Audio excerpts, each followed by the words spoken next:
Howdy folks, how are y'all doing? My name is Reese, and welcome back to another episode of our TEKKIT 2 Let's Play adventure, where today I am almost positive that what we are going to do is build a PESU. I think. I don't actually know that for sure. I mean, I've just stated it, but I kind of feel like maybe that's what we're going to end up doing, because I mean, we're at least going to start on that journey. We got to get magnets, which means we got to get an electrolyzer. Which, I mean, we also have to have dead magnets, which means rare earth and a compressor. But in order to get that, we need rare earth dust. So we're going to need to build a rare earth extractor, which I've got over here, which actually looks like it's going to be really straightforward. I feel pretty confident.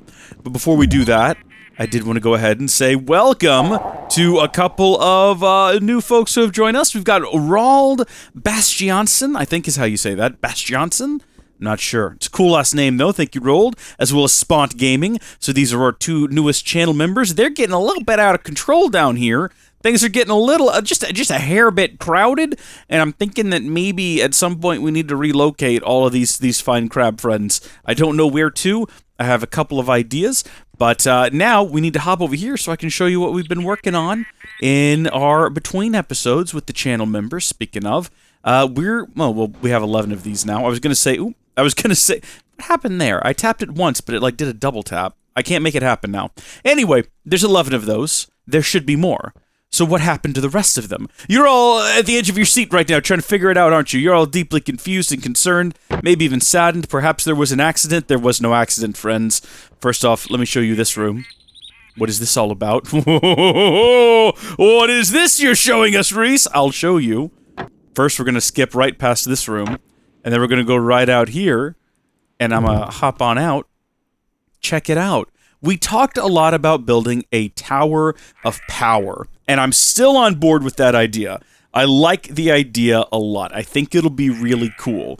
But for right now, I've built a solar shelf. So it's literally just like a shelf. If we have our wall here, this is the shelf coming off of it. And I guess it's not really a shelf because it's not elevated. It's also attached to the ground, so maybe I don't know what a shelf is. A shellfish? I'm feeling a little shellfish today. But the idea here is simple. We took the medium voltage. In order to get high voltage solar panels, we're going to need a lot more power. What is that? What is this? Is this like it's like a gate? Oh. Oh, and they're working on the docks. Okay, I don't care. Whatever.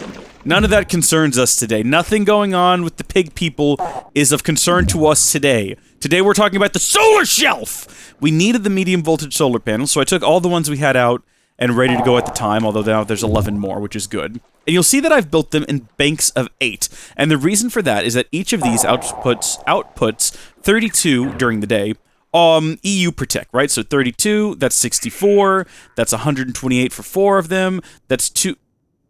Wait a minute. No. Hold on. Did I do the math wrong? Hold on. No. No. These must put out 64 each, right? Wait. No. Hold on. How much... Wait a minute. Hold on. Wait. Hold... Wait.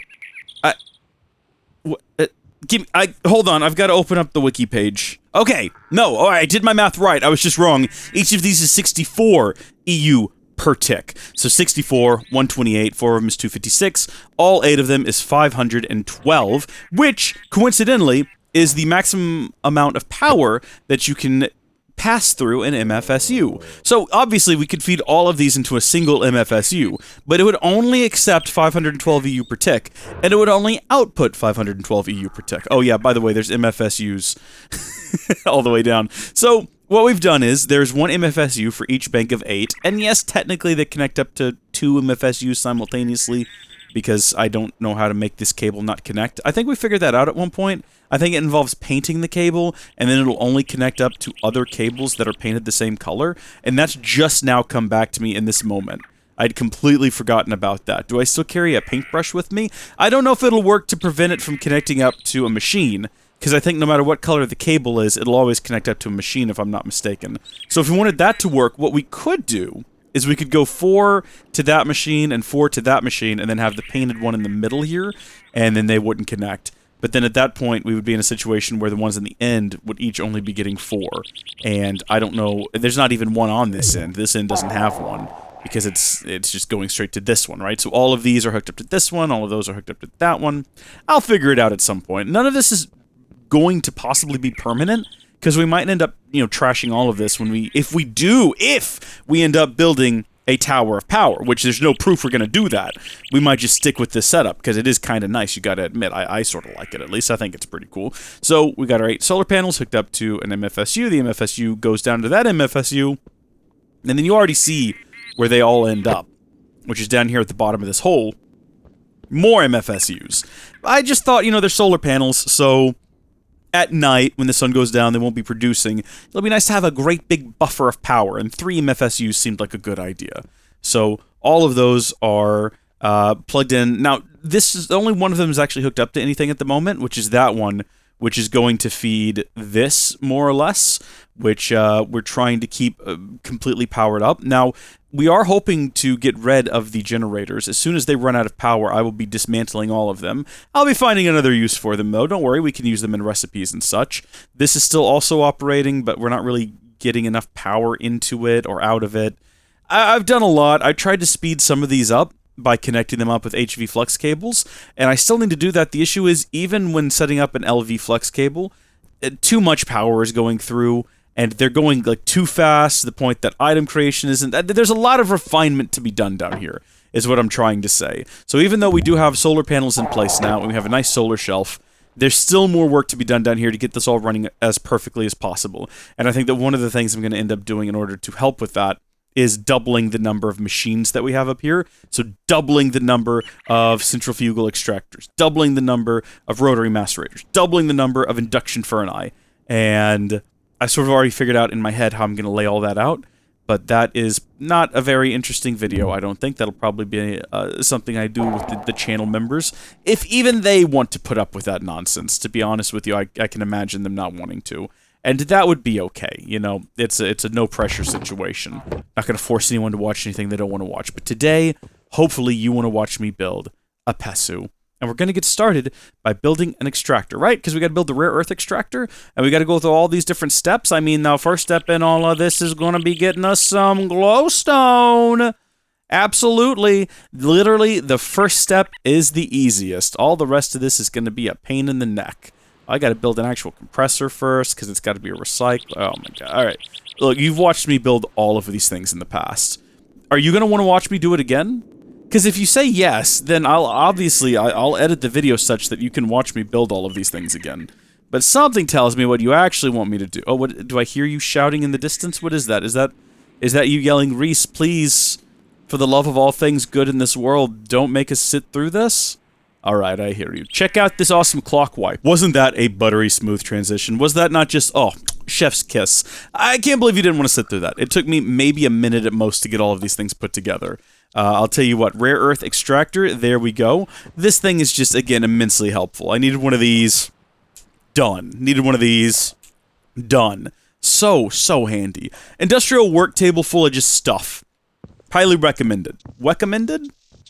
How much of dedicated WAM do we need? Okay, so is this a medium voltage? Is this a high voltage machine? Let me bring the wiki back up here and have a little bit of a look-see here. What is this machine even called? Is it going to be... Let's see. So the rare earth extractor is a low-voltage machine. I think the canning machine is as well. Yes, it is. But unfortunately, there's just nowhere left to plug these things in at up here. We're actually just completely out of room in this area to plug things in. We'll have to go down here, maybe? What have we got? I think that's still medium voltage. I think everything coming out of there is medium voltage. Again, except for right here, where I believe this is a transformer. That's an MFE. That's an MFE. Where's the power going to the thing I just said was low voltage? Maybe I'm wrong? Maybe I'm misremembering? What are you? Come here. No, yeah, LV transformer. Well, we can't break the canning machine, can we? Can't get rid of that chest. That would be ridiculous. Can't get rid of that one. That's part of our broken energy generation. It's going along quite swimmingly, by the way. Have we outgrown this house? No. No, we haven't. Because look at all of the free space. And then it's just this corner we've outgrown. We probably need to consider redesigning quite a bit of this. Tell you what if we moved the brewing stand over here? And this is the official location of brewing stand from now on. You just hang out there. And then I'll plop this machine down under here. And don't you worry, I'm not going to blow it up. I'm going to remember to get a transformer first. Okay, so we got our cable run. Then we've got our MFE.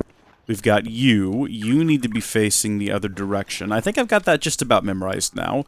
And hopefully I'm correct, because here goes the rare earth extractor. Yeah, and it didn't blow up, and it's got power. So far, so good. Now, I was reading about this on the wiki, which I'm now in the process of reopening, because I stopped reading about it. But the rare earth extractor, if we put... Actually, we can look at it on this screen. If we look at rare earth... Yeah, there we go. It shows it here as well.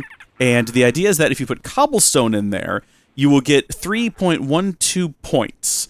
And in order to get rare earth dust, you need 320-ish, I guess, is why there's a squiggly there. 320 points. So it's going to take a lot of cobblestone. But it's going to take a bit less of, let's say, mycelium. That gives us 12.25.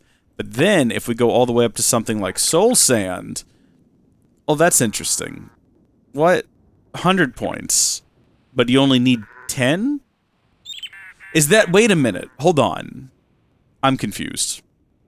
Are you saying that we need 10 soul sand to get a rare earth dust?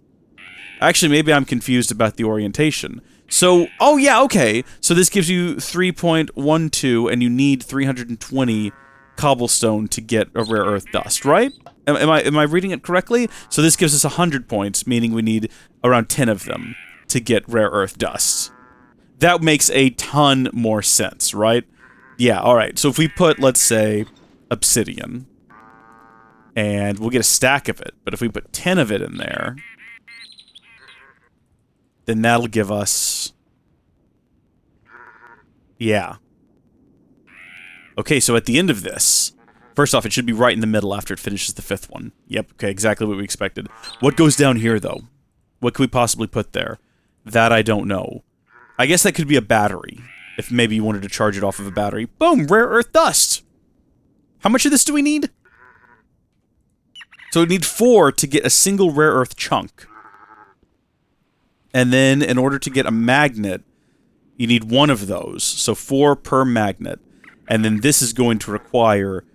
Per each of these, 8 oh my god. Okay, you know what we're going to do? Let me tell you what we're going to do. We're going to grab a hopper. And we're going to stick that on top here. And we're going to get rid of the other 63 hoppers that we got. And then we're going to fill this up with obsidian. Manually for right now. If we ever need to automate this, which, I mean, I can definitely see a future where we might want to automate this. But if we get to that point, not antimatter relays. Wait a minute. Did I just do what I think I just did? Hold on. Open this back up. No, okay, yeah, that's obsidian. In the future, I can easily see needing to add automation to this, and we can do that by just having obsidian generation get pumped into here. That'll be fine. But this is giving us these, and then where are they going?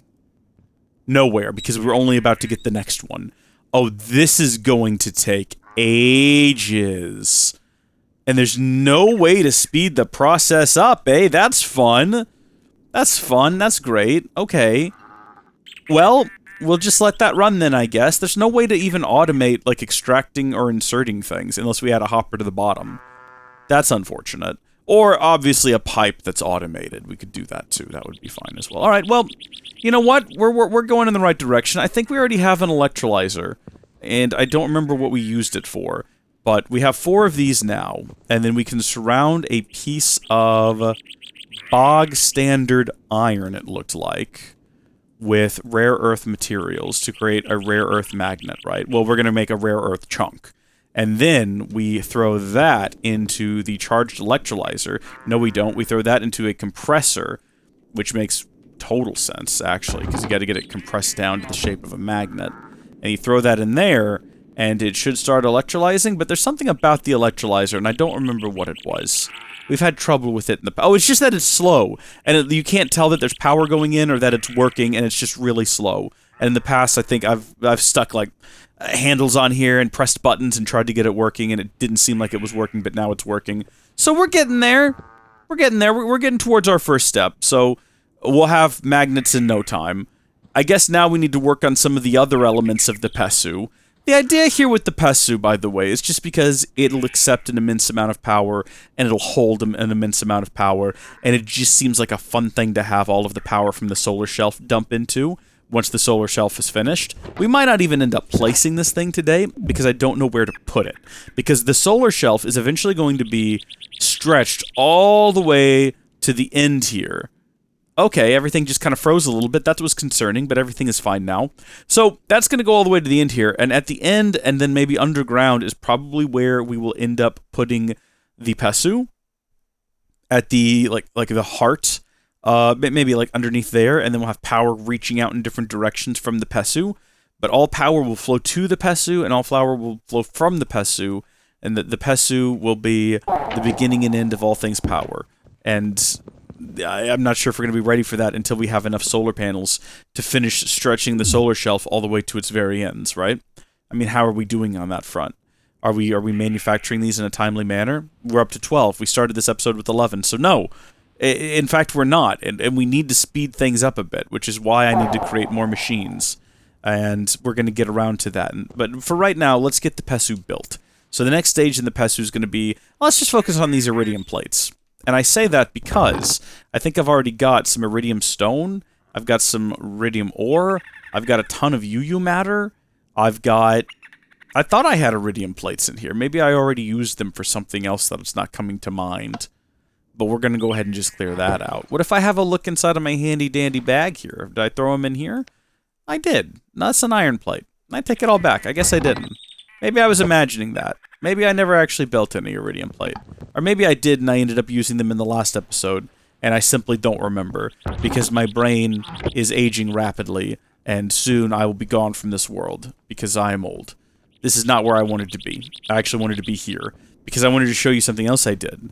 Alright, some of you are going to think this is brilliant. You know how this spits these out until it fills this thing up, and then it starts throwing them on the floor? Okay, well I had this brilliant idea to just put a chest here. Now it holds them, so they don't get dropped on the floor and despawned. I know, I'm a brilliant man. I'm full of many wise and interesting decisions that benefit mankind. I am a very, very wise man. Thank you all for acknowledging that very true fact and not questioning it all. You might think, but why didn't you come up with that sooner, wise man? Listen, no one questions the wise man on his timing, alright? I'm neither late with my ideas, nor am I early. My ideas arrive precisely when I mean them to. And you would do well to remember that. Alright, make me more magnet. Thank you. See, there it goes. There goes the I don't know why. Anyway, iridium plate. So for that we're going to need advanced alloy and diamond. If I'm not wrong, we probably have a single advanced alloy. Okay, well that's not going to help us much, is it? I thought for sure I cooked up a bunch more, though, in a previous installment, and I don't know where precisely it ended up, but I thought I made more. But I don't think it's the thought that counts in this situation. Okay, well that was a little bit fiddly, but there we are. We've got our, not one, but, give it a second, 2 iridium plates. I have a ton of iridium stone. Is that what else I need? I need 4 iridium stone, so I guess technically I've got that, yeah. And now we're just waiting on the PESs, which is going to be more iridium plate. So 2, 4, 6 of those. 6 more of those. And then we're going to need some of these, some of these, some of this. Alright, no, we're getting there, we're getting there. How many more of these did I say that I needed? First off, let's put all of these things up here, so that I don't actually have to click on it every single time. And then we need 1, 2, 3. Each one of these requires 2. So yeah, 6 of those. And wouldn't you know what? We ran out of something. What did we run out? We ran out of raw iridium. One of the easier things to manufacture by just creating the eye shape. 6, but then we already had 2. So then we actually need 8 total, but then we've run out of iridium again, and it's a good thing we got a lot of UU matter. I did the math on this at one point, and I don't remember what it came out to. But I remember we needed like a stack and a bit more. There we go, 8 of those. I feel like we're burning through UU matter really quickly, so maybe I didn't do my math right. But there we are. So we got all this stuff, and now here, we got these 2 things. We can get these real quick. We might already have these. This, though, that's what we're working on. Oh my gosh, now I finally remember what I needed all these plasma cells for. All this time is for this nonsense that we're doing. This is actually not all that bad. Now that I'm actually in the middle of it, it's going to be a bit... A tedium is probably the right word for it. It's a bit tedious. We also ran out of obsidian up there, which is awkward and embarrassing. Which is why I'm filling this chest also up with obsidian. Because why automate this process when I can just manually fill it with obsidian? And in the future, we'll have to take all this down, I think, to the ground floor. And have rare earth extraction automated. That'll be one of the easier things to automate. Because we just need something that generates obsidian. And then you pipe that into the rare earth extractor we just built, and it's done. It'll just have a ton of rare earth dust, and if we wanted to, we could continue that. Because, like, what are the other uses? Rare earth dust has one use, and that is to be turned into rare earth chunk. So we don't need to store rare earth dust. Just ship it along to a compressor. Apparently you can recycle it as well to get scrap metal, but that seems wasteful. Pump it into a compressor, which turns it into... I mean, what else can you do with this? That's it! Rare earth chunk is only used to make dead magnets, so we don't need to store that either. We could just immediately have it to go make these, and then what do you do with a dead magnet? It can only be electrolyzed. So we just have a chain of 4 machines all directly next to each other, just sending this item on one to the next to the next to the next until you finally get magnets. That'll be the easiest thing in the world to automate. That'll be super simple. I'm going to probably definitely end up doing that. In the meantime, I'm going to go ahead and grab the 8, so 12, 12 carbon plate that I need, as well as, I think we might have enough advanced alloy, so I think we're good there. Oh, and carbon plate we're actually good on as well. I didn't realize that we had a ton inside of here. So, what did I say we needed? 12? 5, 6 of those as well. And then I think we are... possibly ready. We're now just waiting on these. I think I've got literally everything else that I need. So I'm just waiting on the very slow process of these to get, you know, finished. So that I can then charge them up, which is going to take ages. That's gonna...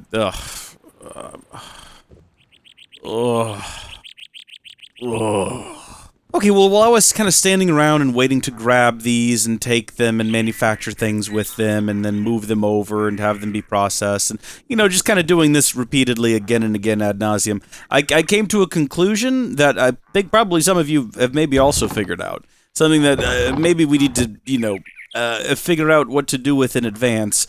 This thing's going to produce a ton of EU. I mean, it's not going to produce, but it's going to be able to pass through a ton of EU per tick. How much? An absurd amount, alright? This PESU, which I believe is considered an IV, or insane voltage, is what I'm assuming that means. It could just be EV. Hold on, maybe I should go ahead and check. Storage units. I'm pretty sure that the plasma energy storage unit is an LUV. It can output 32,768 EU per tick, which is gonna blow things up. Alright? It's gonna blow things up. And that's gonna be maybe a problem. It could be, possibly, if we try to plug it into anything. So we're gonna need transformers. So we're gonna need to go from the insane voltage, right? We're gonna need this. This will step it down to extreme voltage. So this is gonna require, I mean, none of this is particular, I mean, plasma, none of this is gonna be hard. We're kind of already working on everything we need to build these. So we're just going to have to make an additional one of these. And then also one of these. So 2 additional of those, I guess. It's not the hardest thing in the world. But then after building that, we'll need an EV transformer. So we're actually going to need to build 2 EV transformers, because you have to have an EV transformer to build the IV one. This will step it down to outputting a mere 2,000, I believe. Let me see. 2,048 EU per tick. That's pretty reasonable, I suppose. And then from there, we'll have to step it down further using an HV transformer. So we need 3 HV transformers, 2 EV transformers, and 1 IV transformer. I'll go ahead and make the HVs. The EV we've never built before, but we've built high voltage transformers before. and we've built everything required to build the EV one. It's not that interesting. This one's going to be a bit more of a challenge, and we're going to have to wait, because we're going to have all these magnets. That's really the thing we're waiting on, because that's going to require magnets for the... That's going to require... Hold on. That needs magnets, the PESD, because you have to have them in the plasma cell. And then as for these plasma cables, they also require a plasma core, which again is going to require the magnets. So we're probably going to want to build the PESU first. I'm just saying we're also going to need to build this, so I'm going to go ahead and get started on it. Now you're all caught up. Thank you for tuning into my Reese talk. This is an exciting moment. We are about to build our first ever plasma core. Can't build it inside of here, though. Of course we can't, because you can't have stacked things in the project bench, frustratingly. That is a shame. Well, you know what we're going to do then? Let me tell you what we're going to do. We're going to get a crafting table. I know that I could do it with that little thing in my inventory that I keep that I never use that you can craft with, but this will work just as well. You know the thing? The thing. I'm not even giving it a name. You know the thing. Everyone knows the thing. Here we go. We're building a Philosopher's Stone. Oh my gosh, I forgot. I can't believe that. I forgot. I gotta have the plasma cells. Can't build it without the plasma cells, of course. But there we are, folks. Our first ever plasma core. Now, do we use this one in a recipe, or do we put this one... do we put it in a picture frame? And to commemorate this moment for all of time, we're going to throw it up in a lovely frame here so that we can always remember the moment that we finally built a plasma core. Now, will I probably end up using that one? Yes, more than likely. I'm not going to lie to you. I want to be as upfront and honest as possible. I am not a crook. Not that that's relevant to what we're doing right now. What I will say is relevant, though, is... I forgot what I was saying. We'll leave that one up there for now. I went ahead and I built the HV transformer and the EV transformer, as well as an additional EV transformer, so that we can build the IV transformer. And in order to build that, again, we're going to need to have 3 of these plasma cores. 1 for the cable. Well, actually, no, this recipe gives us 4 plasma cables. So we just need 1 for the plasma cables, and we need plasma cables over here as well, don't we? No, we don't. I've imagined that. That's a complete fabrication of my mind. But we're going to need 2 plasma cables, so we'll need 1 of those just to get those cables, and then a second one for the PESD, which we could go ahead and build if we wanted to. We've got everything we need. But what if actually we took this one down and we used it for the cables? I'm not opposed to the idea. I would love to find out what you folks think. Comment down below now and let me know what you think we should do. Should we go ahead and use the plasma core that we've already built for the cables? Or should I follow through on this ridiculous idea to keep it framed?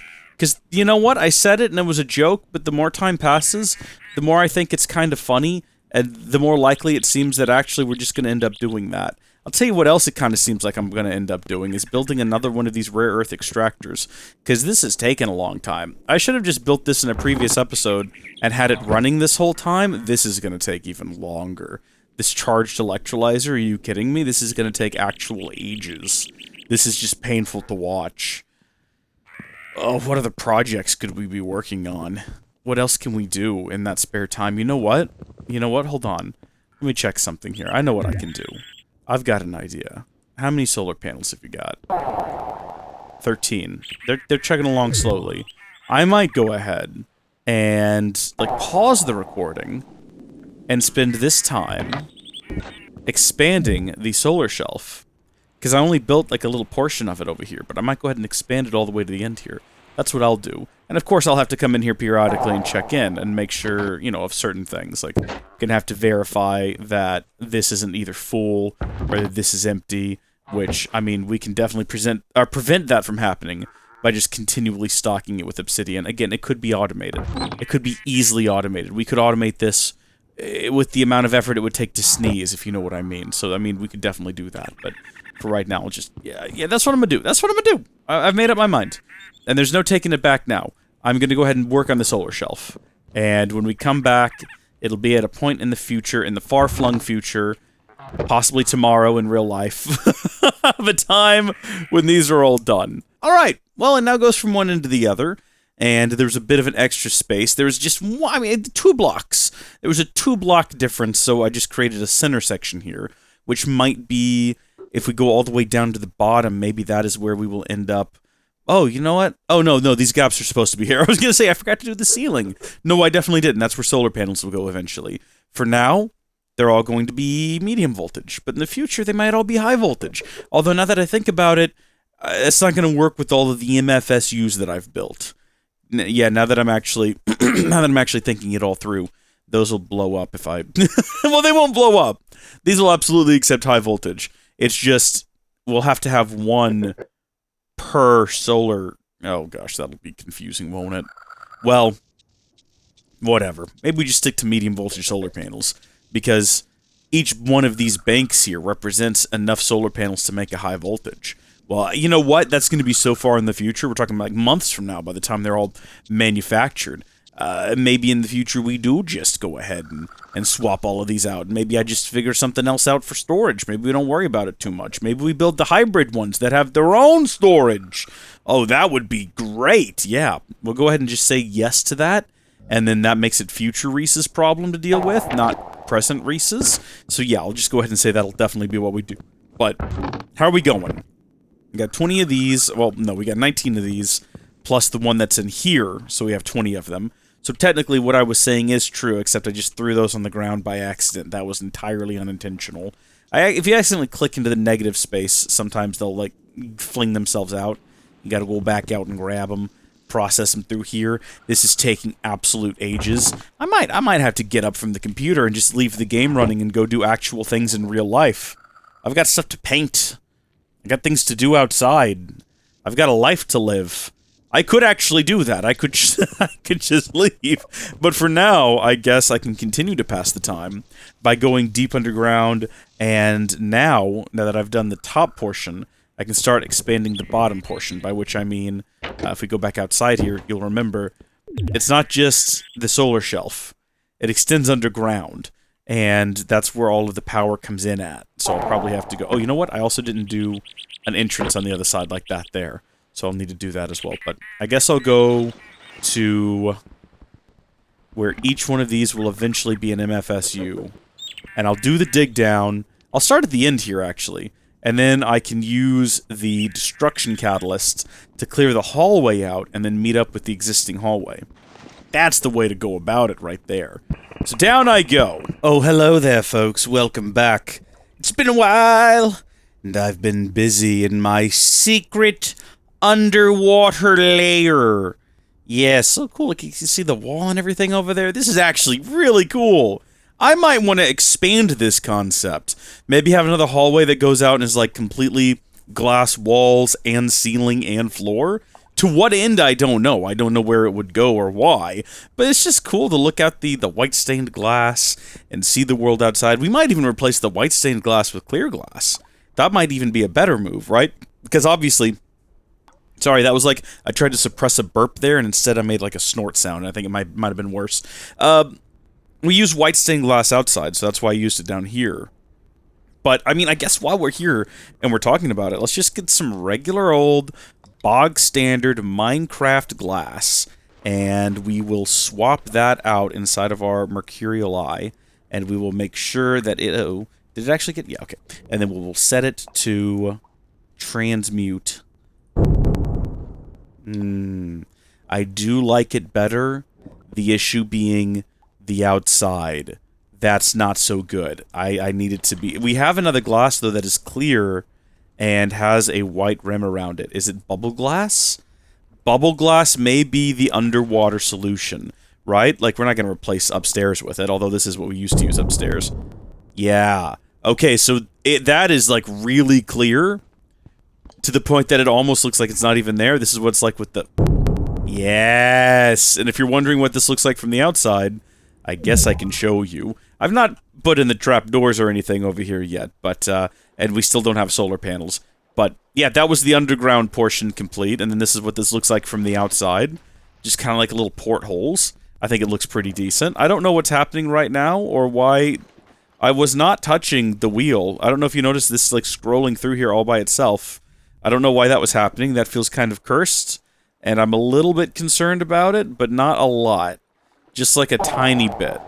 Okay, maybe a bit more than a tiny bit. How are we doing in here, though? How is this going along? 30? Not too shabby. How is this going along? See, what I did was I did some math in my head, and I'm pretty sure I'm going to need 40 of these, and I've got 37, so we're only 3 away. So that's 40 because we're going to need 5 total, and each one requires 8. And the way that I arrived at that is 5 times 8 is 40. And the way that I arrived at needing 5 of them is we need 3 for this, for the PESU, and then we're going to go ahead and make the IV transformer, and that's going to require 2, 1 for the PESD and 1 for the plasma cables. Now, we do already have probably, when you think about it, if you think about it in a certain way, right? And this isn't the way I'm encouraging all of you to view this, because what I like most about living in America, you know, July's coming up, and you folks know I get pretty obnoxiously patriotic in July, to the point where I actually drive people away with my American enthusiasm, which is very fun for me. I think it's quite comical. But you know, one of the things I love most about America is just the freedom that you have to be whoever and whatever you want to do, be, and do whatever you want to do, and think however you want to think. And, you know, this is just an alternative way of thinking that you might want to approach the situation from. If we took this off the wall right now and we used it, gosh, we'd just be ready to be done right now. We could go ahead and take that down. Just take it right out of that picture frame, and we'd be good to go. That's just like one way to view it. That's not how I personally view things. See, I view that as the first one we ever built, and it's staying in the picture frame for no real reason. And then what we're going to do now is just very slowly and patiently continue waiting, however long we have to get 2 more of these. And that's fine. I never did end up going outside and doing the painting. There's starting to be like little rumbles of thunder outside anyway, so I don't even know if that's something I want to necessarily endeavor to complete today is the painting project, because I don't have anywhere to paint that's not going to get soaked. I need to think about that. I need to build my own painting booth. I do have to go to the bathroom, though. So what I might end up doing is just once again pausing the recording and then going to the bathroom. I don't know, put dinner out for the cats or something. I'll figure something out. We'll be back, though, once we have 40 of these. We're so close now. I'm not even mad. I'm not even mad it took so long, because you know what? I had to do all of that work anyway. I had to get the rest of the solar shelf built. That had to be done at some point anyway, and I did it. And then once I was done with that, I was like, you know what, I got to do the underground portion anyway. And now we have these really cool portholes down here at the bottom that look out on these lovely squid. I'm happy with it. I'm perfectly pleased with what we got accomplished there. So I'm not even really upset that the PESU is going to take literally... I mean, it's hard to tell how long I've been recording, because recorded footage is only 47 minutes. See, that's the problem when you use the pause feature in OBS, which I've not been able to use in a while. But now that I'm finally back to being able to use it, because they simplified the audio setup, so you can actually use... It doesn't matter, it's a long story, but... I can pause the record. I can no longer see how long I've been recording. I just have to take note of when I've started. And I don't know when I started, so I don't know how long I've been here. That's actually a bit concerning, isn't it? But look at that. We just need one more. I'm gonna go to the restroom. I'll be right back. Alright, I am back from the restroom, took a quick nap, and if I'm not mistaken, we should be ready to go. Excellent, and this might be full or close to. We're gonna keep manufacturing those, because we're gonna need more of these special cables beyond what we have to build for this current project.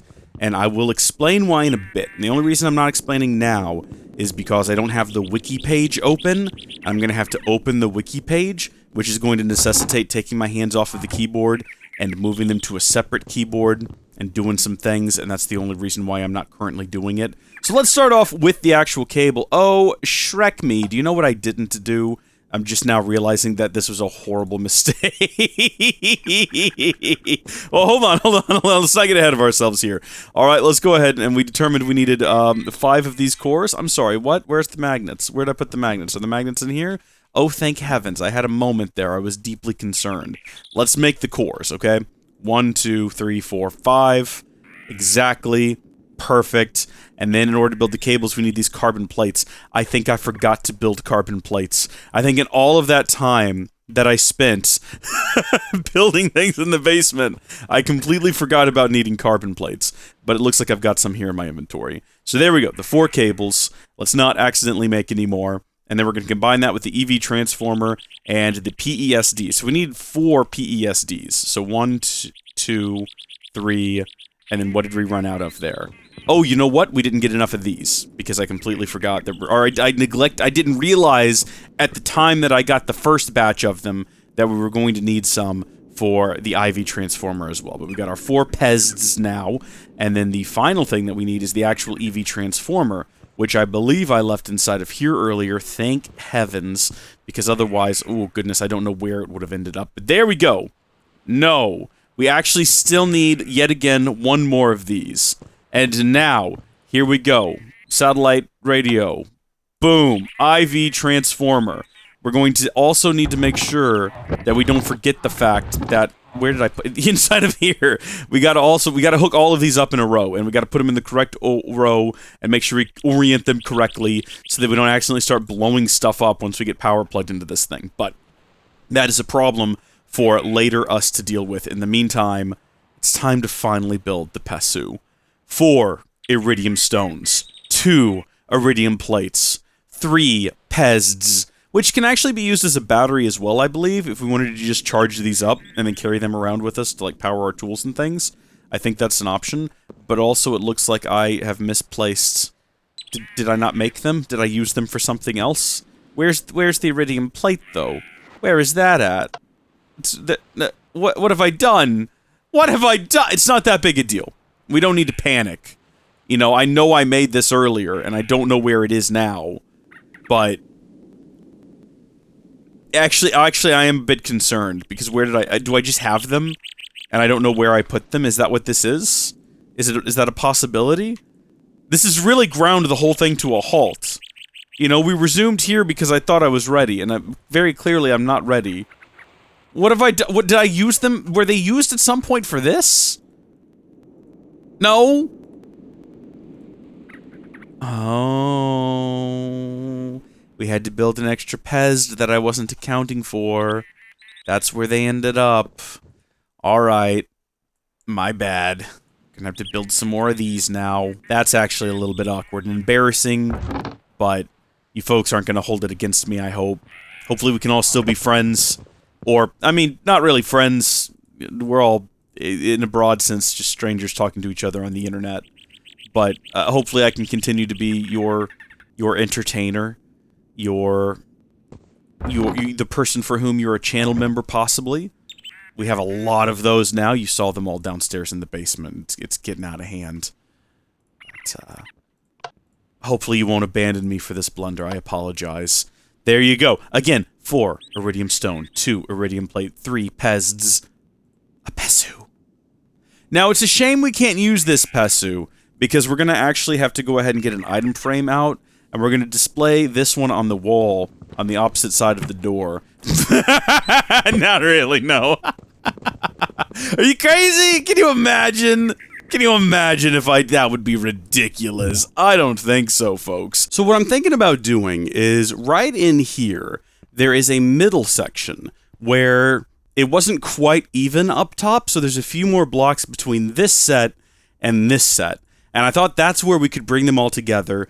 And that would be, should be, right here. Yeah, I'm right on it, actually. Maybe 1 block over. But that's going to be the middle of the solar shelf. So there's an equal number of solar generators to either side of this point. Oh, well, I mean, not yet there's not, but someday there will be. Right now, these dark spots here, that's where solar panels actually are. And eventually it'll fill all the way across here. But I thought what we could do is put it, like, right in here. And have them all kind of feed into it. So I've got to figure out where that is exactly. So let's see. 1, 2, 3, 4, 5, 6, 7, 8, 9. I think this is going to be the middle block. And the way to test is to see 1, 2, 3, 4, 5, 6, 7, 8, 9. Yep. And then that's where there's going to be another line coming down. I keep forgetting, every time I forget, that we're not all the way at the ground down here. We're just level with the factory. For some reason, when I'm in here, I'm always like, oh yes, we're down at the, like you know, in the proper basement area. But we're not. We're just barely below sea level. Which is why we are able to have this lovely sea window, which looks really cool. Okay, so this is going to be where we end up putting, wait, I've already lost it. Is it right here? No, it's right here. Yes. So I don't actually know why I put a hole there. I guess we can put a light there, and then we'll put the PESU there, right? And now we can start feeding power into the PESU. And For that, you might think we're going to use glass fiber cables, and I'll tell you what, for the sake of just, like, demonstration... Oh, wait, no, because it's got to come from way down there. Never mind. Here's the issue with the glass fiber cables, and you think that I would have taken the opportunity to already, on the other computer, open up and start reading, but what I'm actually doing right now, and the reason I'm looking around like this, is because it makes it look that I'm still paying attention to the game, as opposed to what I'm actually doing, which is looking over to the side at a different screen and trying to click through to the cable section. That's what I'm actually currently doing, okay? And here's what you need to know. Glass fiber cables have a transfer rate of 512 EU per tick, which means a single MFSU, like this one here, will max out the transfer rate of a glass fiber cable, which is less than ideal.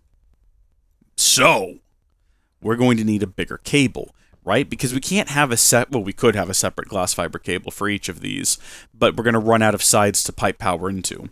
Well, what are our other options? Well, ahead of glass fiber cable, there is the HV cable. We'd want to go insulated so we don't electrocute ourselves, but that'll hold 2048, which is good for 4 of the MFSUs.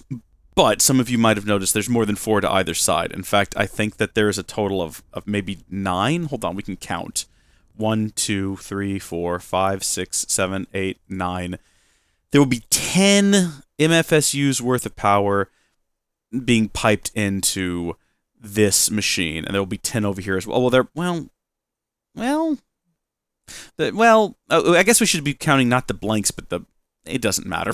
It actually, now that I think about it, does not matter at all. You get the idea, 10 or 11. So we actually need more than that. So if we go up to past the EV cables and we get to the LUV cables, because remember, this is a ludicrous voltage. I think that's what LUV stands for. I think this is a ludicrous voltage contraption here.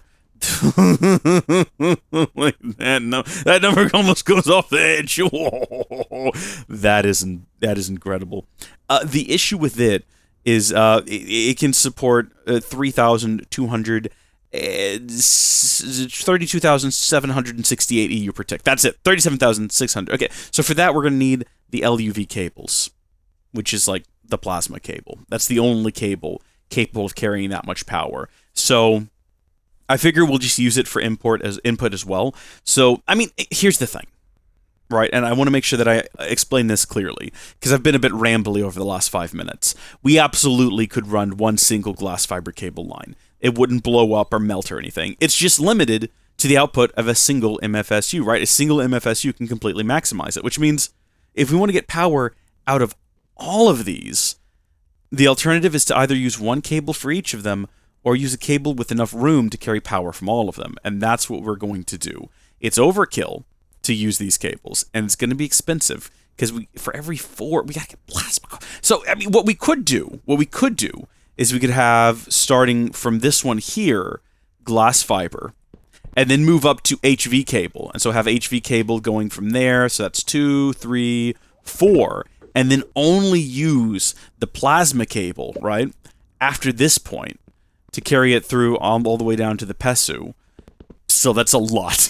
That's a lot. You gotta have a plasma core for every 4 of these, which is why I need to actually automate the plasma core construction. I can continue doing it manually for now. And I mean, it's not a pressing issue, because we don't even have all of these filled in yet. But I am curious to just start dumping power in here. I want to see what that looks like. I think a lot of you are as well. And I would feel like it would be sort of a disappointing finale, a disappointing ending to the episode if we didn't at least hook this thing up and start dumping electricity into it. So let's just do it. Let's just start dumping in power. Look at that. Isn't it beautiful? It is a thing of beauty. It's never going to fill up off of this. Oh, well, it will eventually someday, but I mean, as you can tell, it's going to take quite a while. Now, coming out of there, we're also going to need our transformers. So we're going to need to transform it down to extreme voltage, and then transform that down further to high voltage, and then it'll actually be usable. The question is, in what direction? I feel like maybe we'll want to go that way and have the actual power tap be outside, and we might want to introduce cables so that we can have multiples of the transformers. And That's an idea for later, maybe. I don't think I'm going to go ahead and hook in the transformers just yet, because I'm not ready to tap into this massive source of energy. Clearly, we need a bit more time and a bit more preparation so that we can get all of these plugged in using the big cables. I guess I left them upstairs, didn't I? I don't even have any. I kind of wanted to place them down and see what they looked like, because the heavily insulated high-voltage cables look rather silly. They're almost block-sized. So I wanted to see what it looked like when you hooked up one of these massive cables. And to do that, we're going to need to head upstairs and also take a nap so we can get solar panel production going again. Because the last thing we want to do is have solar panels not producing power. That's absolutely essential. And the big cables are going to be inside of here. What do you look like, plasma cables? Here, next to a glass fiber cable for comparison. That is just wacky and great. Can I break these with just anything? Oh yeah, they're real easy to break as well. Plasma cables. We got to build a ton of them. We're just going to have to. And I guess that is where we're going to leave things off for today. Hopefully, I mean, sign off down below if that was a satisfying conclusion, whether you kind of got what you were hoping for out of this. I'm sure the idea in many people's minds, and I can understand it, was that we would have the entire solar shelf hooked up, but we're just not there yet. We don't have that many solar panels. And I've got to make a ton more MFSUs, and I got to make a ton more cables. But look at this, the generators are offline, and this is still full, which is good, because that's all being fed off now almost directly by one of the banks of solar panels. How crazy is that? That is spectacular. It's going, man. It's going. Everything is going, and it's going well, and I'm excited about it. All right, well, let's go ahead and check and see how many of the medium voltage solar panels that we've got. And maybe I need to extend this door, because it's kind of weird. Unless we want this to be invisible. I could just add another block here and then have a hidden door. Hidden doors can be fun. Maybe that's just me, but I like having little secrets. It's kind of like Hogwarts, right? One of the things that make Hogwarts fun and charming is the idea that it's got all these hidden doors and pathways. And I feel like they didn't quite sell us on that in the Hogwarts Legacy game. But yeah, that's fun. You have this where all the power comes from. It's just hidden behind a secret door. Just like this basement area is kind of hidden behind this secret hatch. If you didn't know that was there, would you ever find it? I mean, you'd have to be just looking at the ground and notice a change in the floor material, right? But where are we at now that I've spent so much time just hanging out around here? 18. Well, I'm going to go ahead and get those hooked in then. I'm going to get them wired up. And who knows, maybe by the time we come back for the next episode, we'll have the entire solar shelf filled. Maybe I'll just leave the game running while I go outside and work on my projects, and that way I can keep making more medium voltage solar panels. That would be fun. Also, I guess it's not super secret when there was a massive hole in the floor there, but you get my saying. Alright, thank you folks for watching. God bless you. Big shout out and thank you to all of the channel members who continue to support the legendary Lucas Kits, the otherworldly Purple Lemons, the fabled Maria Amor, the otherworldly Jake Yates, the fabled Marier, the mythic Gilliam, the fabled Gertha Goff 2, the fabled Ryan Wilson, the fabled GSNL, the mythic Ben Ridout, the fabled Connor Edwards, the fabled The Worder, the fabled Bass Odding, the fabled Jankaz64, the fabled Ronald Bastiansen, I think I'm saying that right, I hope so, and the fabled Spot Gaming. Thank you all for your continued support, and I will see you all in the next episode. Goodbye! Howdy, channel members! How are you doing? Thank you all for your continued support, and since the last time I recorded one of these, we've picked up some new channel members, which is crazy, and you'd like to think that I've been doing this long enough that would have occurred to me beforehand to go ahead and get those names pulled up and ready to go before starting the stream. What you don't know is that I have a shortcut button that takes me directly to channel members, but necessitates that I be signed into the correct YouTube channel account, which I was not. So, if we have a look here now, I would like to welcome Spont Gaming and Roald Bastiansen. They were at the beginning of the last episode. What am I talking about? They have crabs in the basement. You know what I'm thinking about? I'm thinking about the last channel member episode. These were all recorded in a row. It was 22, 22 and a half, 23, 20... But for some reason, you know what? That was the last one that I edited. I've not edited episode 33 yet. I just finished editing 22 and a half, which is why I'm thinking, like, oh, right, I didn't mention that we've got Spont Gaming and Roald Bastiansen.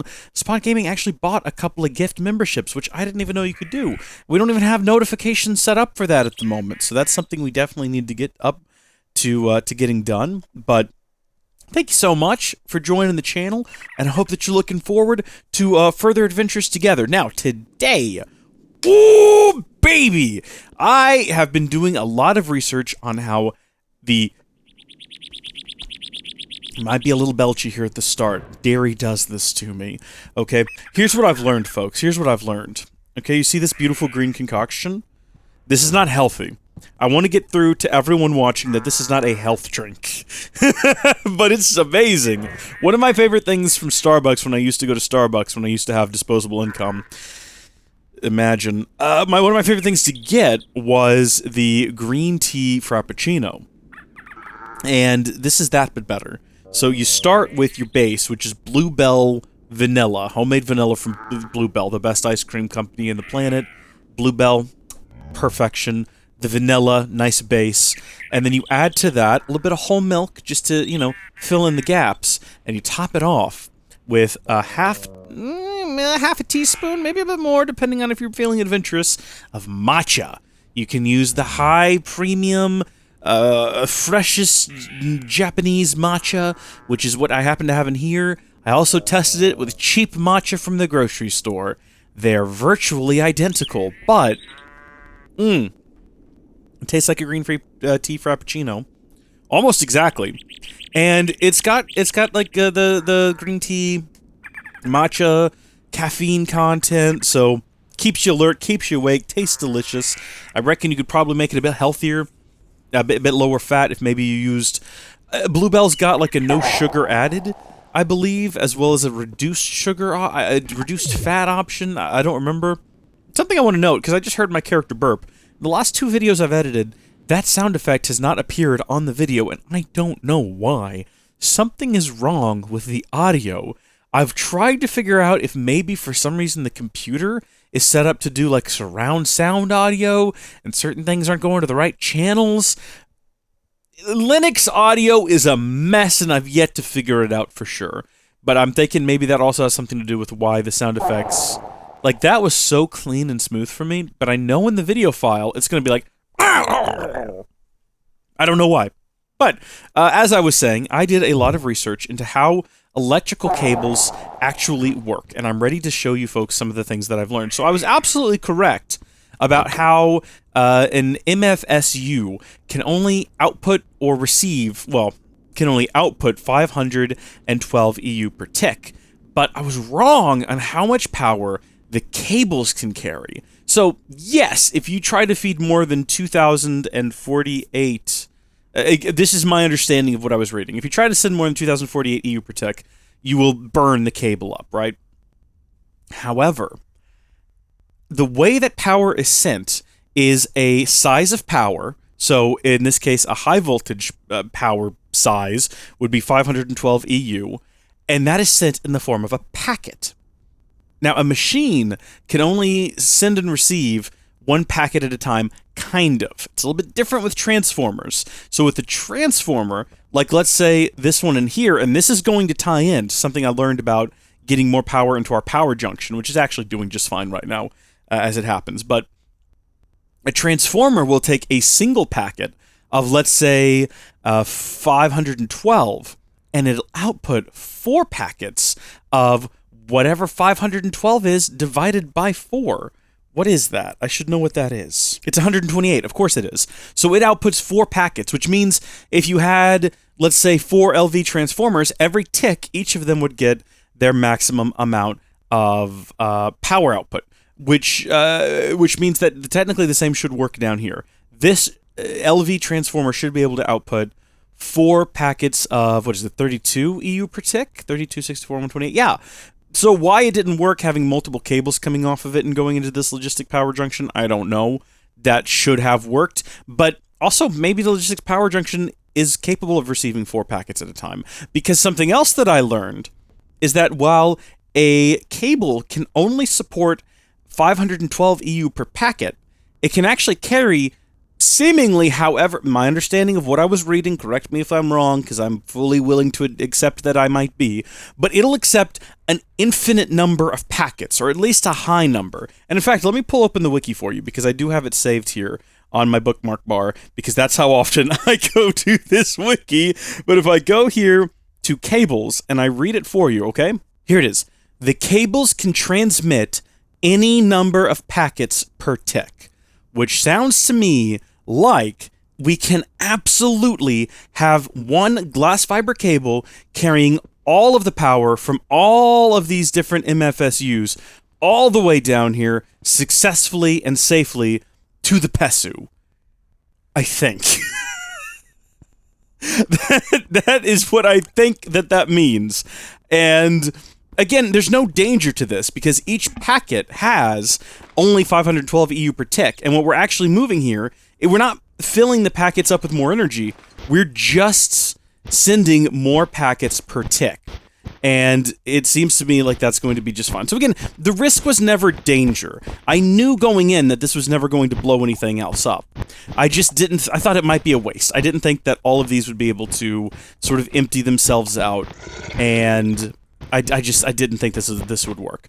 But I think now that this would work, I thought the cable would be a bottleneck. I didn't think it would blow up, but I thought that it wouldn't be able to transfer all of this power.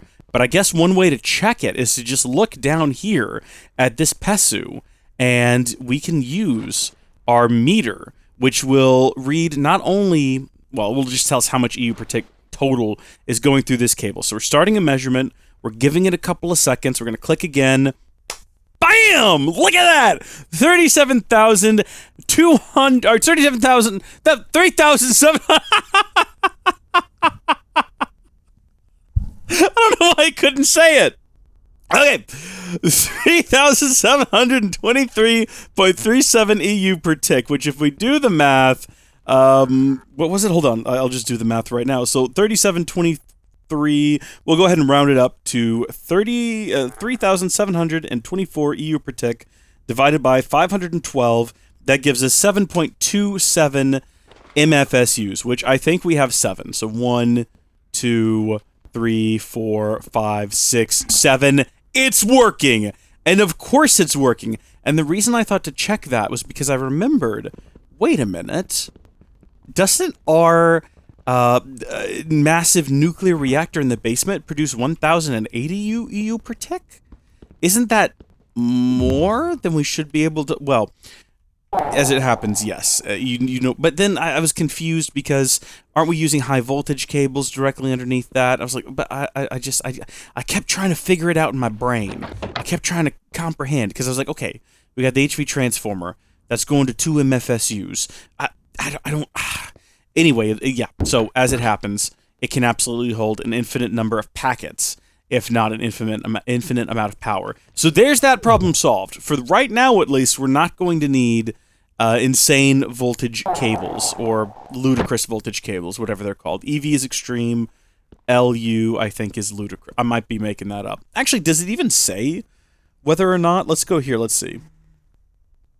It's listed under the category of LUV, plasma cable. I mean, yeah, it doesn't actually say what that voltage is. I wonder if it's like on a different... Oh, yeah, it does. Okay, yeah, ludicrous voltage... Okay, the only machine that works with ludicrous voltage natively is the teleporter hub, which makes sense because that's a hub that multiple sources can teleport to, although I don't think you can teleport from it to multiple sources, though I may be remembering incorrectly. Well, that is a load off my mind because it means that I'm not going to have to sit around and wait for a bunch of magnets to get made so I can make a bunch of different high-end cables. We'll have to kind of recap all this in the next episode where I will correct some of my mistakes. It's a good thing I've not edited that episode yet. I can now go back to episode 33 and insert a couple of notes just saying, hey, I was wrong about this. I'll explain more in the next episode. But that is good. So this is now going to start filling up.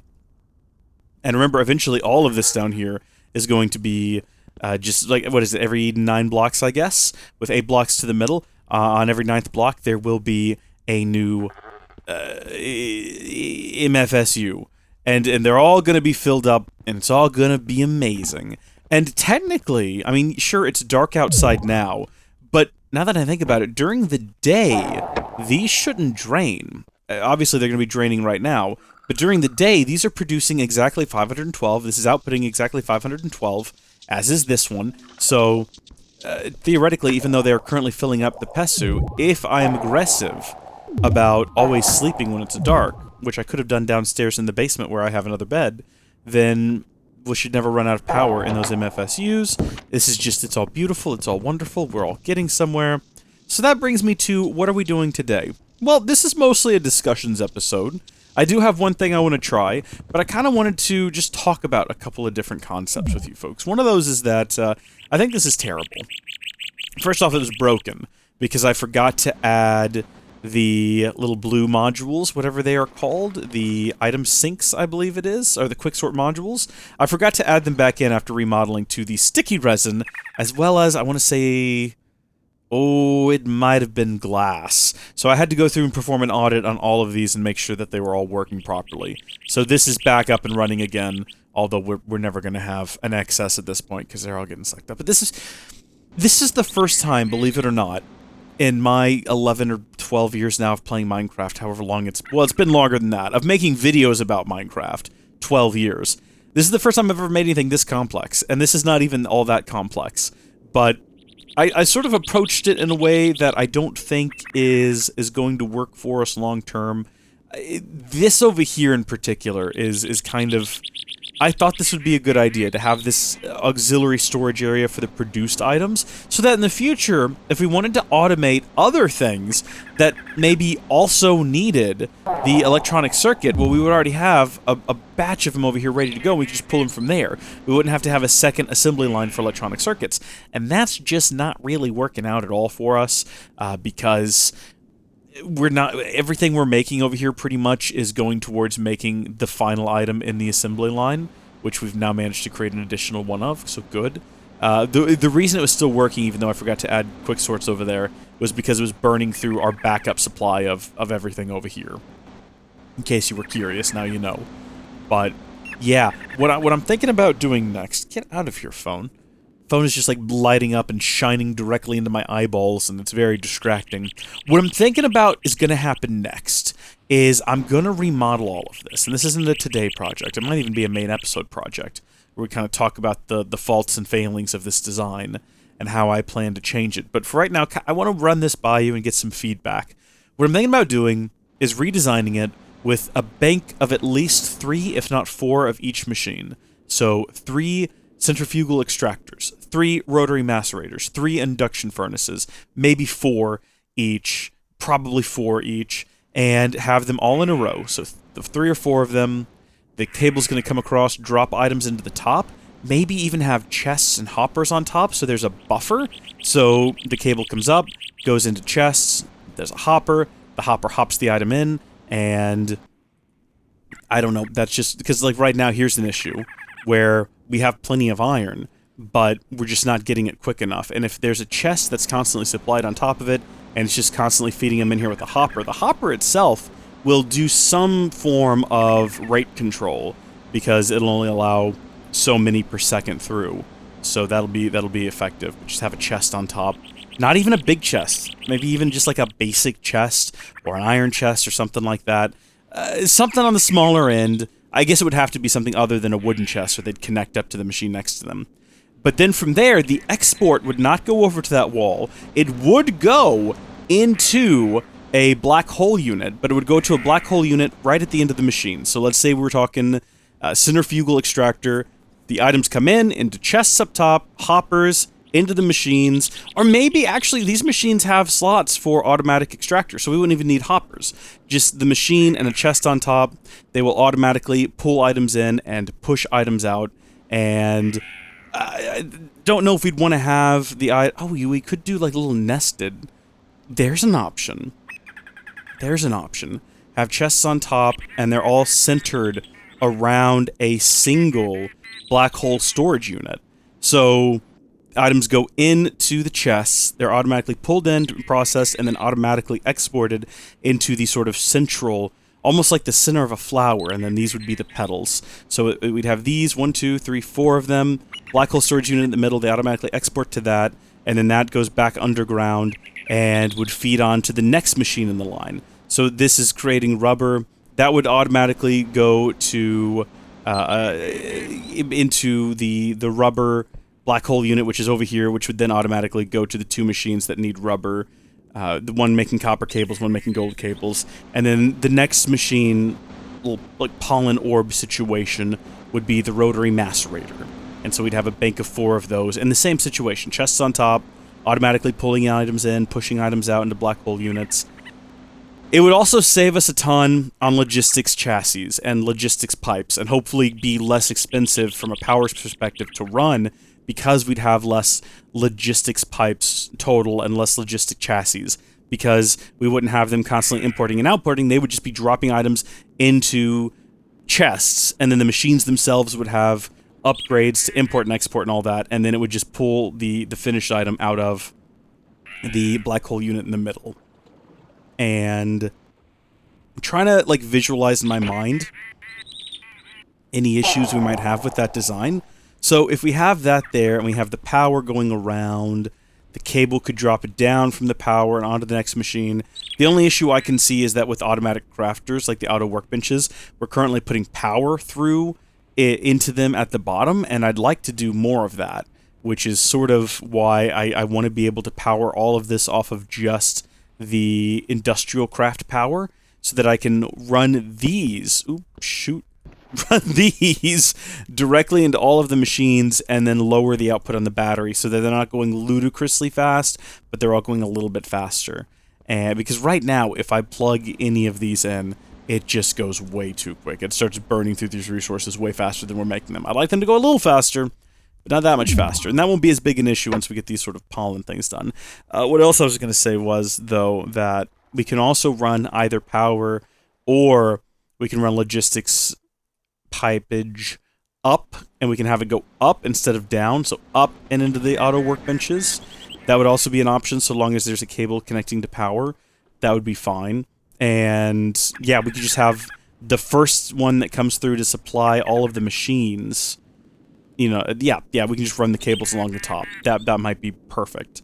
So that's kind of what I'm thinking. And I realize I just said a lot of things, and maybe it was hard to follow. So to simplify, this stays the way it is.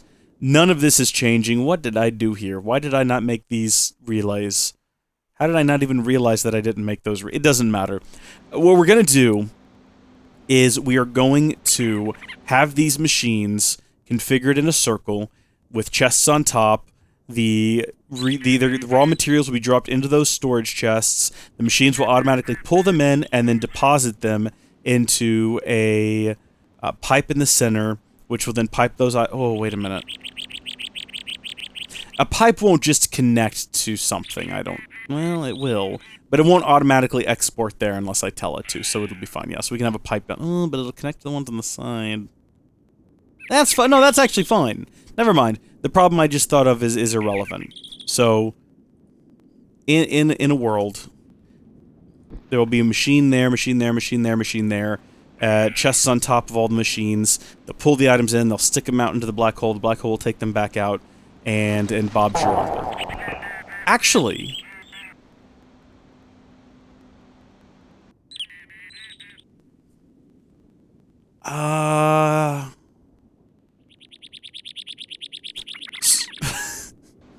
wait a minute. If this is here, and there's chests, you know, here, there, and on top of another machine here, then we could have one of these in the middle. Oh, but how would it not get confused?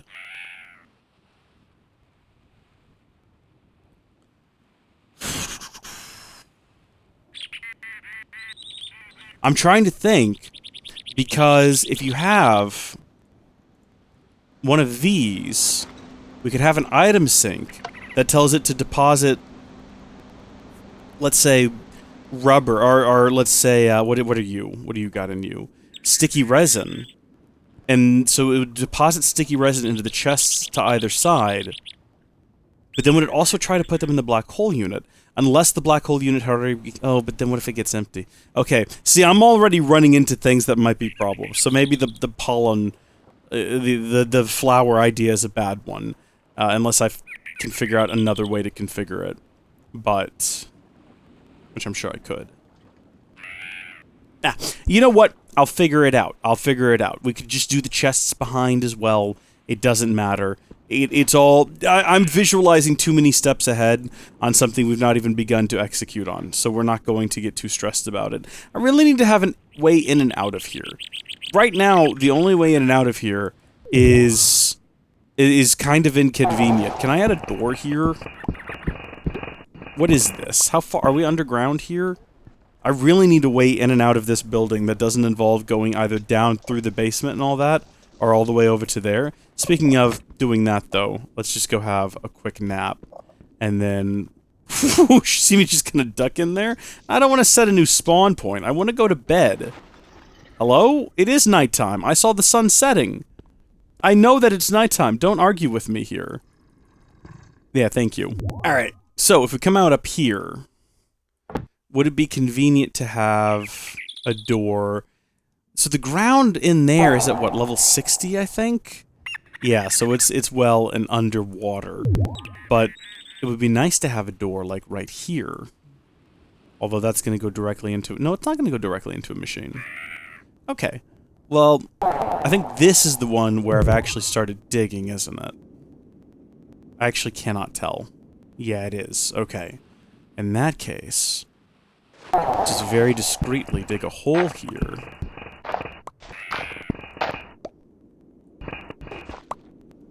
Right. So that's an issue. Can't really have a stair. I guess what we could do is have like a hidden door here. Don't worry about it. You know what? I'm just gonna go ahead and build it, and then I'll show it to you when it's done. Alright, let me just tidy up my inventory now, and I will be ready to show you the wonders with which I wrought mine own hands with. Words are not easy, let me tell you. Alright, so we're just over here, and we need to go outside.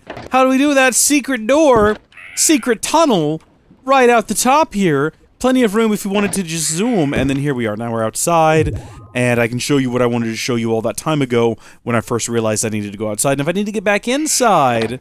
Just a little right-click, and the reason there's a ladder over there is so I can just, like, you know, I don't have to hug this wall or worry about falling, even though that is literally never a concern. I have such armor on. But it's better to be safe than sorry. Alright? Take on me. Now, these are not wired in yet, but I did go ahead and add some of the additional solar panels that were manufactured kind of during the last couple of episodes. So, I still need to add a couple of MFSUs down here. And after this point, it kind of reverses, and the MFSUs are going to be on this side instead of on this side. So, and then that'll go all the way down here to the end, except there won't be one on this end. It'll be like that end over there, where something is wrong. What did I do wrong here? Hold on. 1, 2, 3, 4, 5, 6, 7, 8. Did I do this wrong? No. Kind of. There should be the hole there should be over here, like it is down there. I did that wrong. That's a mistake. I'll have to fix that. Because over here, if we just start zooming all the way down here with the speed like quickness, you'll see that it's a light, and then a space, and then the ladder that goes down. It's offset compared to the rest of them. A real minor issue that I can patch up in literally no time. But once we get all of these completed, we're going to be producing... Actually, why don't we find out? So we can just have a look at the map here. And I'm going to go ahead and get up my phone and preemptively start punching in 512 times how many banks of power. So 1, 2, 3, 4, 5, 6, 7, 8, 9, 10, 11, 12, 13, 14, 15, 16, 17, 18, 19, 20 banks. Wow. That's going to be a whopping 10,240 EU per tick in raw solar energy. Not too bad. And then who knows, maybe we end up adding more solar panels all around the base. Maybe we have this be a solar shelf. And here, and maybe over here as well, but probably not, because I feel like at that point we'll be producing enough power to be getting on with. And then someday they'll all be high voltage solar panels, possibly. And then at that point, we'll be producing an absurd amount of power. So what did I want to do today, though? I did say that I wanted to do an experiment. Well, my experiment is simple. My experiment is, now that we know that this is capable of outputting 4... First off, why are you running low now? Wait a minute. I just want to have all of the power be provided by EU. So now that we know that this will output 4 packets per tick, my question is... Oh, and, well... Will it do that across one cable? Like, the machine itself will output 4 packets per tick, but will it do that on a single cable, or is that, like, you have to have 2 different outputs? The reason I ask is not because I'm going to do something silly, like I did last time, where I have, you know, multiple cables coming out of that. I'm thinking about just taking this machine over here, right? And then we're going to be delicate about this, because I'm not an idiot. This time, at least, we're going to be delicate about it. And we're going to set both of these up, maybe like down here. And we'll have... You know what? The whole system's going to come grinding to a halt here for a second. And that's okay. So all of the power is probably leaving the system. That's okay.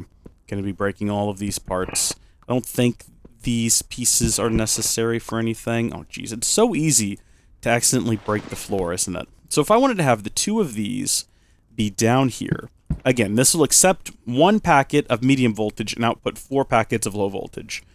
I don't know if it'll do it across a single cable, or if it has to be from multiple sides, but I suppose we can find out using... We'll use glass fiber cables. There's no reason not to. It's not like it's going to multiply the power in some way and cause us, like, grief. So if we just have that come down here... And I dug all of this out for no reason, I'm now realizing, because I don't need access to the backs of these machines, unless I do. We'll find out. So if we have the 2 of those plugged in like that, presumably each one... I mean, I can't really see how much per tick it's getting. Oh, but we can measure it using our handy-dandy meter. Why do I never think to use this reader more often? So if we measure right here, what we would like to see is 64 EU per tick. We're seeing 128... Is low... What?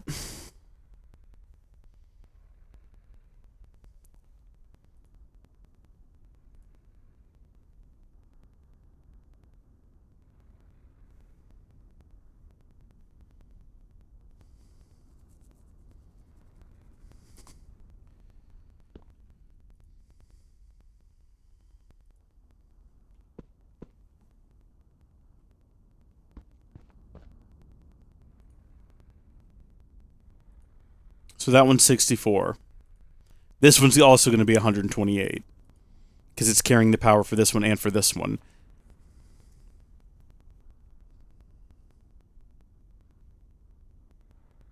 Isn't low voltage a maximum of 32? And then medium voltage is 128.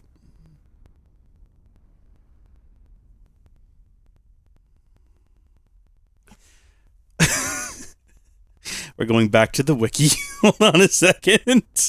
We're going to look at cables again, because that's the quickest way to tell. Low voltage, 32 EU. Medium voltage, 128 EU. High voltage, 512 EU. So why 64? That means each of these machines... So remember, this will output 4 packets of 32. Because it's taking in 1 packet of 128 and then stepping it down into 32, 64, 128. Yeah. But each of these machines then is... So these machines, if you feed them medium voltage, blow up. Can't take medium voltage. But apparently they can take 64. So more than low voltage, but less than medium. That's odd. But also now we know that a single side of a transformer can output 4 packets. You don't have to go from multiple different sides. So that's good information. Maybe you didn't know. Now you do. You're welcome. And that's what we do here. We do science and things, which is always a good time. Always a good time. So now we probably need to get these hooked back into the system. So we've got to have a couple of basic pipes. So... You're a basic pipe, aren't you? That sounds like an insult, doesn't it? You're a basic pipe. No, but you are, though. You are a basic pipe. And then I think you are also a basic pipe. and then you're a basic pipe, and you really don't need to be, because you're not a junction, you're just an elbow. That's a bit silly and unnecessary, but we need them here for sure, so we can get power into the network, and then here, because this is going to be a junction, and then this is not a junction, this is an elbow. And with that, power is restored to the system, everything is going to go on functioning once more. This should be fine, because it is being provided with solar energy from on high, from the sun, which, despite the fears of certain people in some small towns across the US, the solar panels are not going to draw too much power from the sun. It's going to be okay. Both of these are, well, no, this one's filling up. This one is draining. I don't know, man. I don't know, man. I don't get it. It's fine. It's fine. Oh, now this one's draining. Is this one filling up? No, this one ran out, and now it's... Okay. So we might need some more power junctions and some additional LV transformers, because there's 4 packets of MV coming out of here, and only one of them can be accepted by the LV transformer. So we could add 3 more LV transformers and power, theoretically, 6 more of these, if my math is correct, and maybe then we'd finally be good on power, because, gosh darn it, this is going to run out soon, isn't it? And then once that runs out... But what we can do now is what I've been talking about for a long time. We can finally come over here, and on the big battery, we can go ahead and reconfigure it. Are you still filling up, by the way? Oh, ever so slightly. Ever so slowly. We can go ahead and configure this to have a much more reasonable, say, 100 RF per tick output, which means it's going to start filling up a whole lot faster, which is great. We love to see that. And then we can come down here, and we were trying to throttle the flow of power through here by using one of these, but even one of these carries a shockingly high 256 RF per tick. So it wasn't great for throttling throughput the way that I wanted to kind of control the speed of things. But this is going to work much better. So if we look in here, this will be going a bit slower. Not just because it's run out of it's run out of rubber. It's a real situation. That's why we need to make more rubber. But this should have plenty of back. Yeah. So now we can plug this in, and it'll go faster. Oh no, it's still going ludicrously fast, isn't it? Okay, hold on. No, we can fix this. I just want to supply enough power that it's going a little bit faster, not so fast that we can't keep up with it. So let's just go with like 10 RF per tick and see what that does. I don't know if these cables hold a lot of charge in them, because that could create like a battery situation where all of these are full on power and this is still going to be going really fast. Oh, now its output's full and it's not outputting. We'll move on to this one and we'll test with it. It's full. It's ready. It's got everything it needs. If we plug it in, it's still going way too fast. Still way too fast.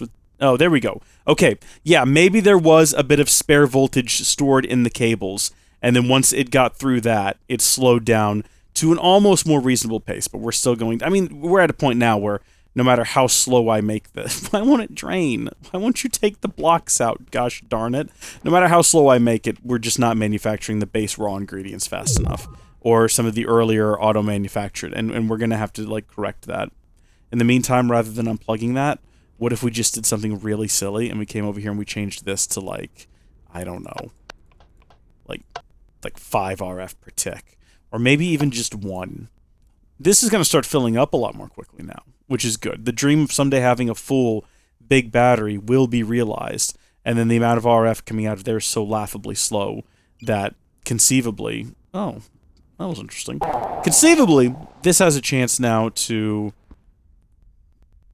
Okay, we got to figure out what's wrong up there. Clearly something is broken.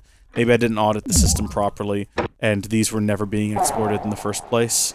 Where were these located? Yeah, those should be getting exported. It might come down to an issue of power, not having enough for all the cables now. I don't know. It definitely has a quick sort module, and then something down the line is going to have an item sync for it. I think it's a power problem. I bet if we go back down here now, we will see that. In fact, yes, we are out of power, and our cables aren't running anymore because there's just not enough juice for them to do so. Right. More power junctions then, and more low-voltage transformers seems to be the most logical thing that we could possibly do at this juncture. Okay, so what I've done is I've actually followed through on that ridiculous plan of getting 8 of these. So we have 8 of these logistics power junctions now. I've taken the low-voltage cable, and what I think I'm gonna do is just kind of place these like this, and it really do need to be facing the other direction. Well, dadgummit, listen, I really need you, because I know the orientation these need to be in. So there we go, that one's powered, and then I'll just place the rest of these. Let's get rid of these. We can get rid of these now. We're not using these anymore. At least we'll get rid of these first few. I'll clean up the rest of them later. But then, it doesn't really matter if they overlap at all. I'm not really too concerned about it. But, actually, that one should go there, and then you... I'm confused now on what I'm doing. I'll put you there. That's fine. And then invert them. And then remember, the cables can carry an infinite number of packets, allegedly. So if we plug all these in, it should be okay. That one I'm going to get rid of now, because I'm just having a horrible nightmare flash forward to a future where I accidentally plug that cable into this cable, and we have medium voltage being pumped into these. But all of these should now be getting power. And they should all be getting the same 60... Well, you know what? I guess we could probably check, can't we? Let's just get this out, and let's just check on this one. This one at the very end should still be getting 64. It's getting 52. You know what? That's close enough, right? I mean, I didn't expect it to be right on. If we check the cable... Oh. No, that's fine. Yeah, that's fine that that one plugs in there and on the back. It doesn't actually... I don't think that matters that it plugs into 2 different... Well, it's only got 1 input. Oh, wait, but is that then outputting power as well out the top? How is that not causing a problem? I feel like I don't want it to touch on the top and on the back. But I also don't know how to stop it. So how much power is going through this one?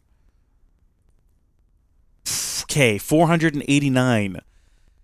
I continue to be just incredibly confused. The high voltage, so that's getting a 5... So that'll put out 4... Yeah! No, but then how can you accept that... Maybe I don't understand the way that power works. Maybe I thought that I did, but then again, maybe if I just think about this a little bit longer, it'll all make sense to me. Until that point... Let's plug all of these in. So, they're all now plugged in. And what we should see is these stop being completely drained all of the time, because this one's starting to output some power. Actually, it's going to drain as well, and once it's completely drained, it'll start draining power from this one back here. And then once that one's drained, it's just going to go all the way down the line to the last one. For some reason, even though theoretically we are pulling more power total than we were before. I want to throw that out there. So let's figure this out real quick.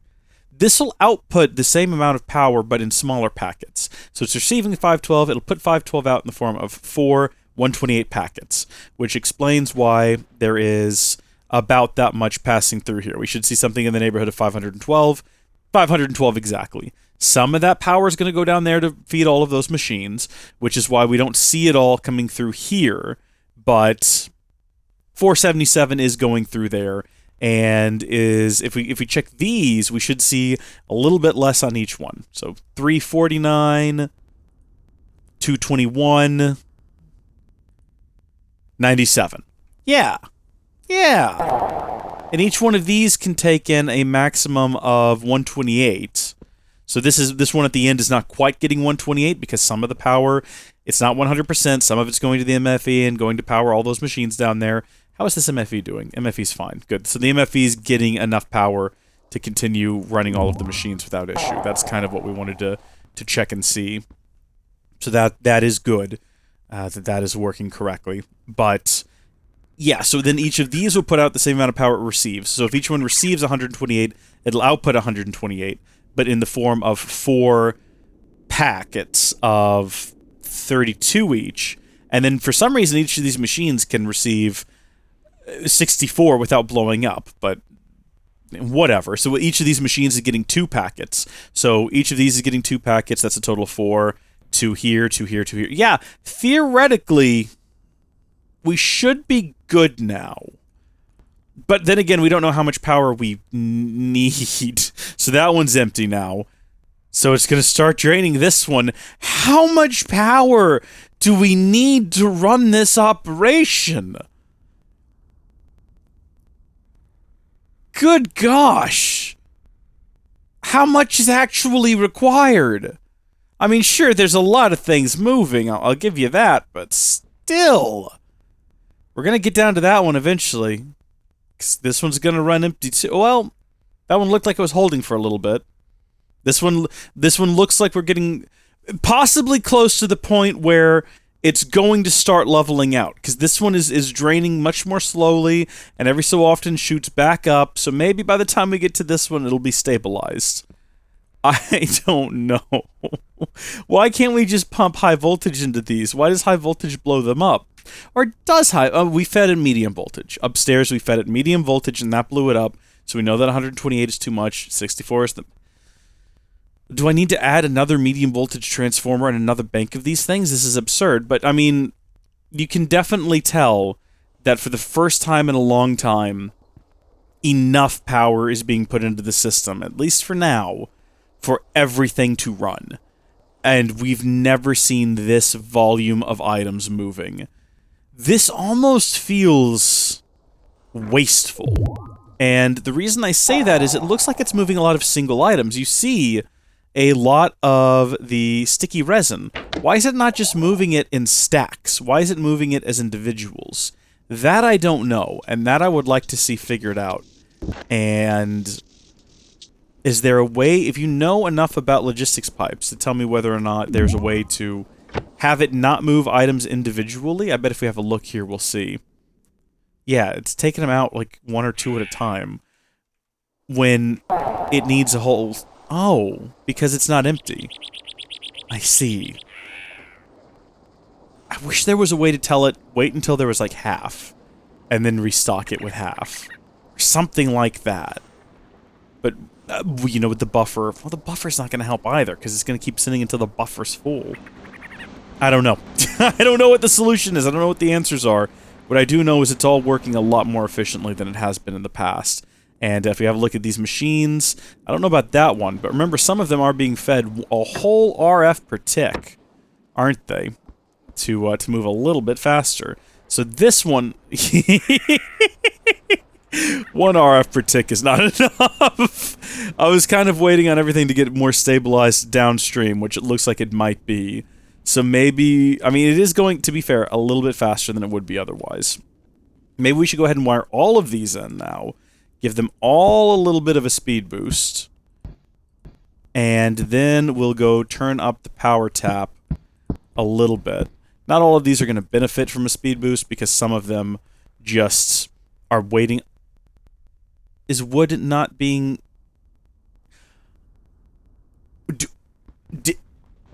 Are we generating wood? No. No, we are not. Okay. See, some things I simply forgot to configure. Okay. The system is not perfect. Take this opportunity to also add the antimatter relays. Good thing we decided to just go through those and check. Think about if I hadn't decided to go ahead and hook that up to power and then noticed that something was wrong. It's already been running for a while and not working properly, so I can only imagine how much worse it would have gotten. And now we have wood. I don't know how I just neglected. Okay, we're already doing really well on wood as well. Okay, so that's been restored. Back down here we go. I guess the audit I did earlier was not audited well enough. There needs to be more auditing happening, I suppose. What about you? Are you working? You're working just fine, just slowly. That's good. That's what we want to see. Slow is fine. Not at all is very bad. That's all we've been waiting for the medium voltage. There's 64 MV transformers in here. So now that those are all hooked in, they're all going to be sharing the RF power, meaning if we give it a bit of a boost, it won't speed them all up to the same... Whoa, whoa, whoa, whoa, whoa, whoa, whoa! It won't speed them all up to the same extent. So if we set it to, say, 16 RF per tick, how many machines do we have set up? Each one of them will be getting like 1 or 2 RF per tick. It's a tiny little bump in speed. We don't want it to be crazy fast. We want it to be a little bit faster than that, though. 32, maybe? I'll tell you what. Let's go to 64, and we'll see where that nets us. Is that noticeably faster? I don't think so. 128. You don't have to do them in these intervals either. It's entirely unnecessary. Look at it rubber banding across there. I don't know. Well, what about 256? 1 Mississippi, 2 Mississippi, 3 Mississippi. What we're looking for is whether or not these things stay topped off. Because we don't want to get in a situation... Well, why do we not want this to just be drained and making them as quick as we can? I mean, the practical reason is so we always make sure we also have rubber further down where we're manufacturing gold cables, but we just need to make more rubber. That's the real fix to all of this, is that we just make more rubber. For now, this will work. For now, this will do it. We've made a couple of changes here. We've got this actually running, and the power situation is still strained, but maybe it looks like at this point, at this machine... Oh, never mind. No, yeah, now it's eating into this one.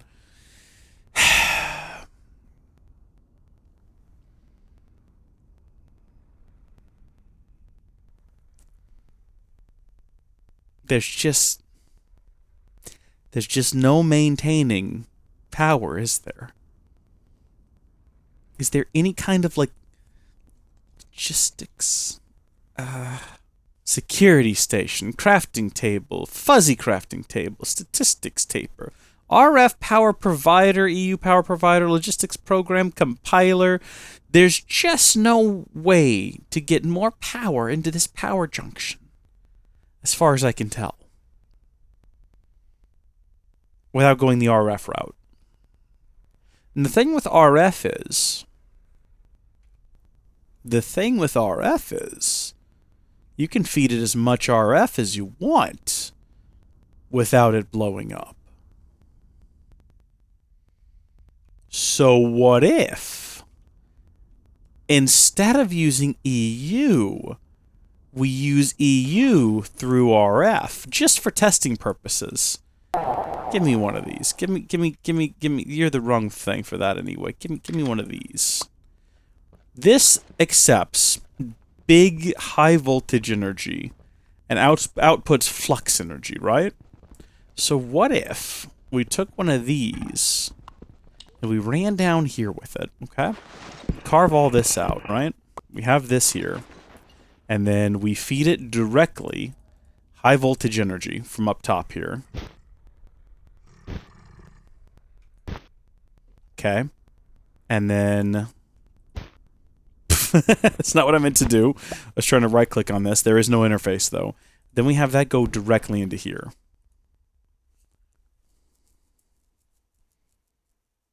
Oh, yeah. Now, that's splitting off of there, meaning that I think half power is now flowing through here, if we have a look at it. No, it's actually still getting 512. Oh, right, because it's plugged into literally all of these. They're all connected together, meaning it's getting 7, at the moment, packets per tick of 512, so it can supply both of these machines at a full rate. That's how you hack it right there, boys. That's how you do it. That's how you do it. Because now we're effective... Oh my gosh, why did we not think of this sooner? Why didn't someone comment this? Someone might have. I wasn't paying attention. You commented this exact thing in the past. I apologize for not paying literally any attention to you whatsoever. But what if instead, now... I mean, one of these... How much power do these produce? This is the big electric flux generator. Let's see. Big electric... How much do you produce? Do you even say? 4,096 RF per tick. If we have a look inside of here, and we're going to do some math. So, keep in mind, we're only able to fit about 64 EU per tick into one of these machines. So 64 times 2, because 1 EU is 2 LP, that's 128 LP per tick. Okay? 10, this is the other way around. So this is going 10 to 5, or 2 to 1, basically. But it's outputting 4,096 RF divided by 2. That's 2,048.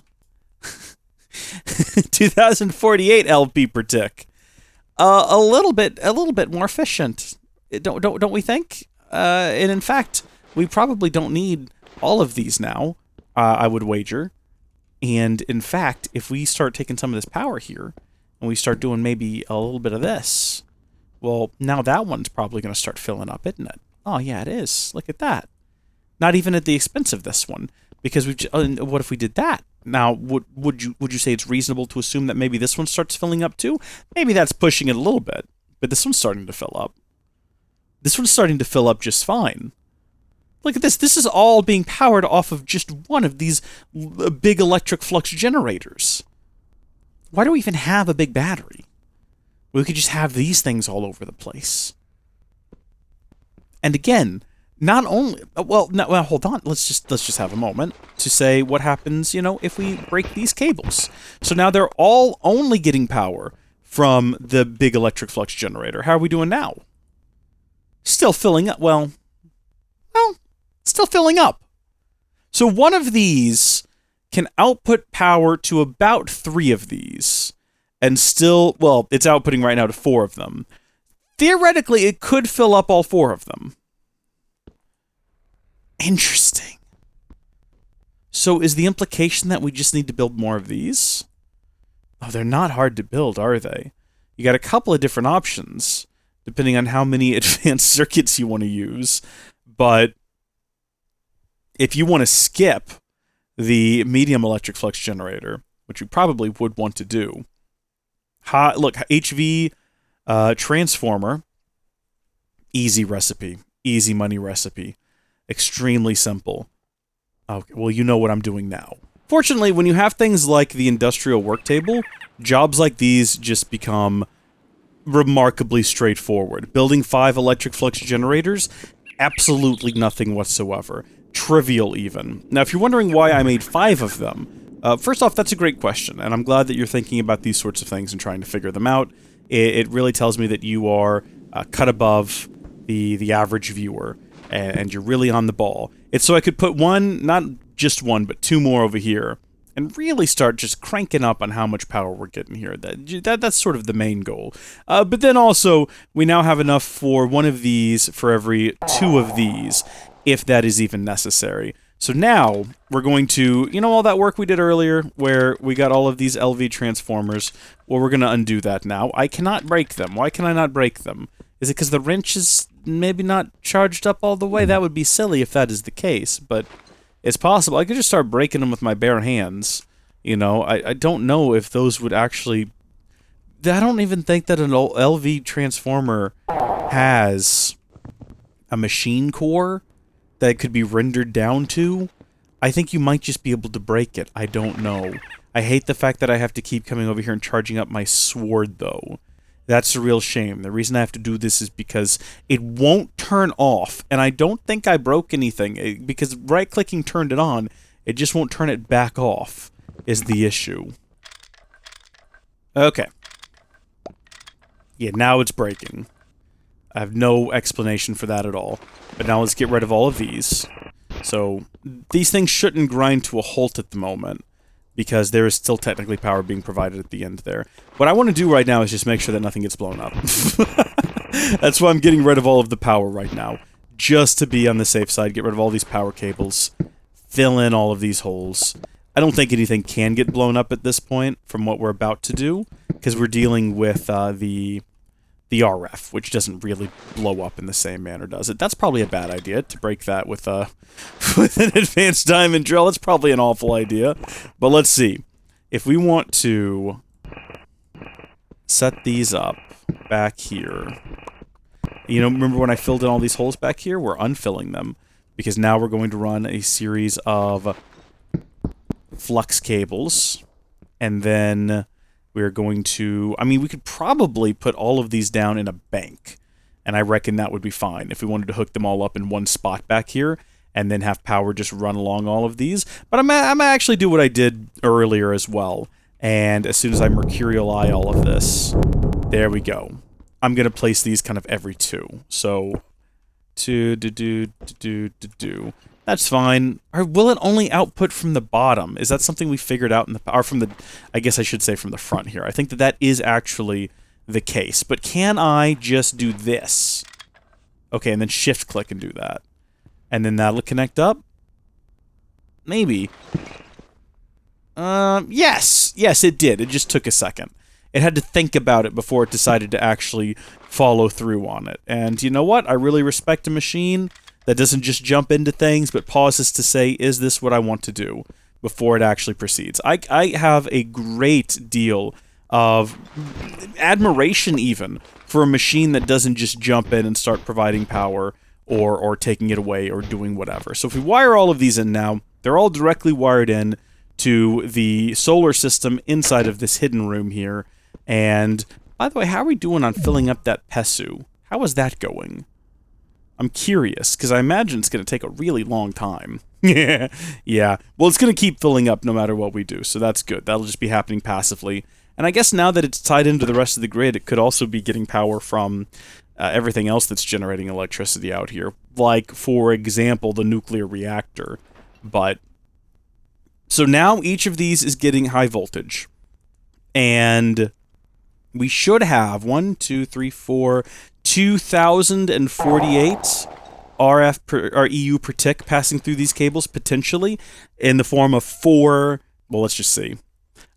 Not quite. 1,364. I don't know why that would be, when technically they should all be able to receive the full high voltage, 512 each, times 4. Other than... maybe... So yeah, 1,000 is passing through there without any problem. And then... 800. 600. Well, now I'm confused. How much is this machine getting? 200. You know what? We're not going to worry too much about it. Let's just go ahead and have a look inside of these and see how we're doing. So that one's full. That one's full. That one's filling up. That one's filling up. That one's full. That one's filling up. That one's full. That one's just running... So that's why it's not getting the full amount of power, because it doesn't need it. It's only... There's nowhere for the power to... Oh my gosh, this is incredible. This one's... Like, so many of them are full that there's no... That's why... My brain is out ahead of my mouth right now. Tends to happen in this series. It's not drawing the full amount of power because it doesn't need it, because some of these are already filled to the brim. So it's just working on filling the rest of them. And then this one here, I guess because it's the first in the line, seems to be the one... I imagine that as the rest of these fill up, there's going to be so much extra power just in these cables that this is going to start to fill up too. What we could have done, if we wanted to, was, I mean, we could have just kept using the big battery, couldn't we? Although these are limited. You know, they can only support 4,096 RF per tick, which is how much one of these has the maximum output of. So, actually, no. These have to be here, direct connect to these two machines like this. That's just the way it has to be. We'd probably be doing even better if we added 4 more. One between each of these, so that each of these machines was getting the full 4,096, but we don't need to. At the moment, that might change in the future. For right now, we've got an excess of power. It's going well. We love to see it. I'm happy about it.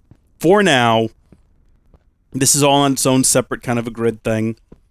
Something else I'd like to do We're not going to do it right now, but dig another tunnel to connect up to that room in the middle where the power is, so we can like get rid of this cable here and have it just run down the center. That would be pretty good, because the battery's still going to be needed. But this is far more efficient than what we were doing there. Trying to feed these things EU is just a waste of time. So yeah, see, that one, these are starting to fill up now, so I'd imagine this one, I kind of want to see that happen. I want to see all of these get filled up. So these first 3, almost these first 4 are full. So as that happens, I suppose excess power is going to go into the cable and then go into feeding the rest of the machines and getting them up to full. I'm guessing there's a limited amount of power that can travel per cable, which is why I guess power from these two are not going to send extra power down here because they're limited on how much they can send through one of these cables. Each of them could send half power, but then as soon as they get to this one, well, this one's already saturating the cable underneath it and the one next to it. So yeah, this might not actually start to fill up just because of the way these are limited. I don't think there's anything better than the HV flux cable. I think that's going to be kind of where we tap out. But yeah, so all of these are full now.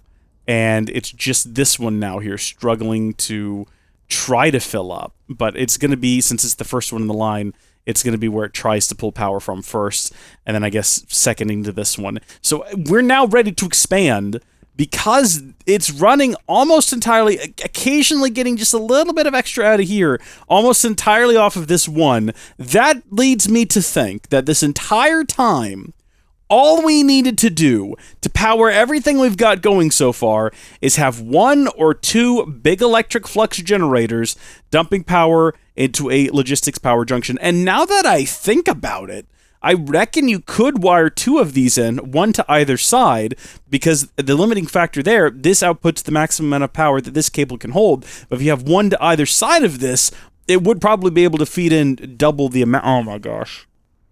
That's all we had to do.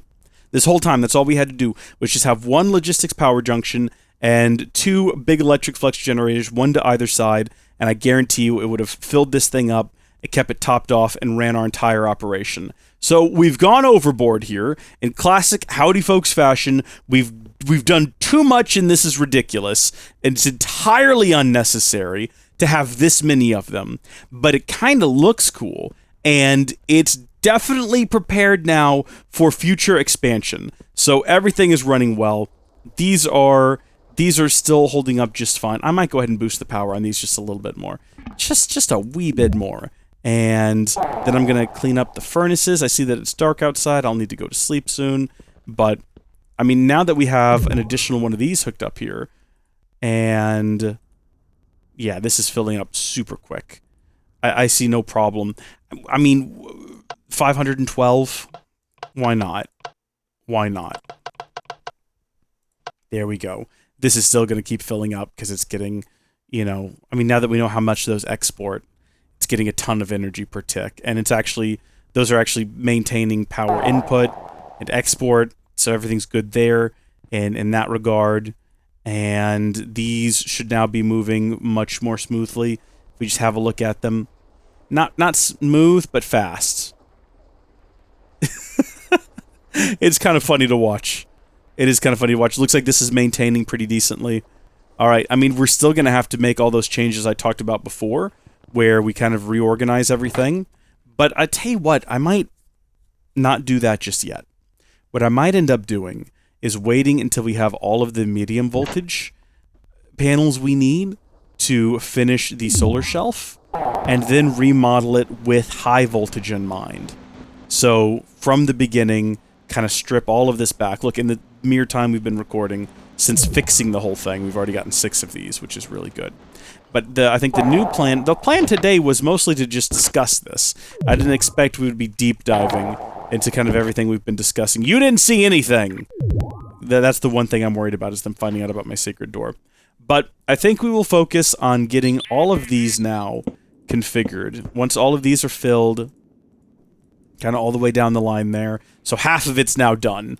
Once this other half is done, then we'll focus on getting the high voltage and I imagine it's going to be probably multiple times the size that it currently is, but kind of refining it and getting it a little bit nicer and more tidy. But I'll tell you what, channel members, comment down below and tell me what you want to see next for the series, because I didn't plan anything past automated solar panels.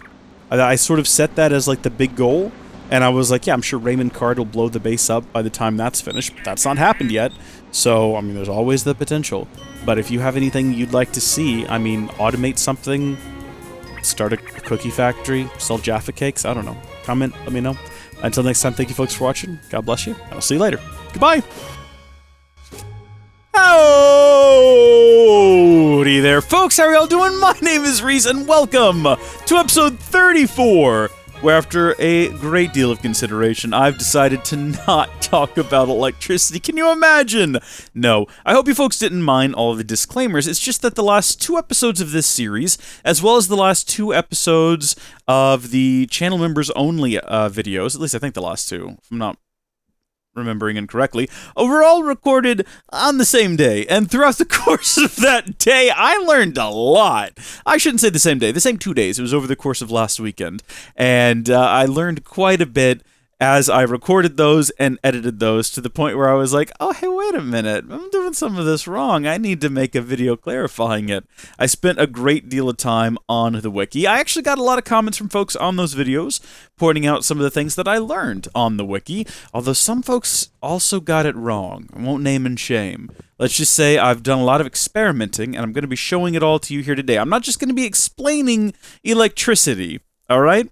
I'm going to be demonstrating it, although explaining electricity will probably be the title of this video. So, some of you may remember, way back, like 2 or 3 episodes ago, or last episode. What did we do last episode? Was this last episode? It could have been.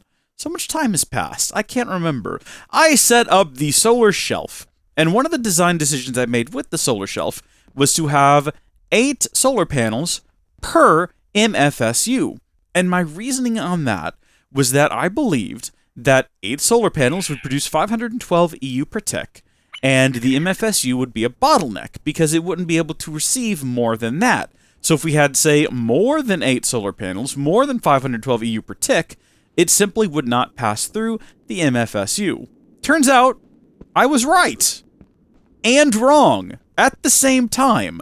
And it all comes down to a fundamental misunderstanding of how power works in this pack. One that I think many of us share. See, we all know about the EU per tick, but that's not really a correct way to view power in this pack. More so, we should be viewing it as EU per packet.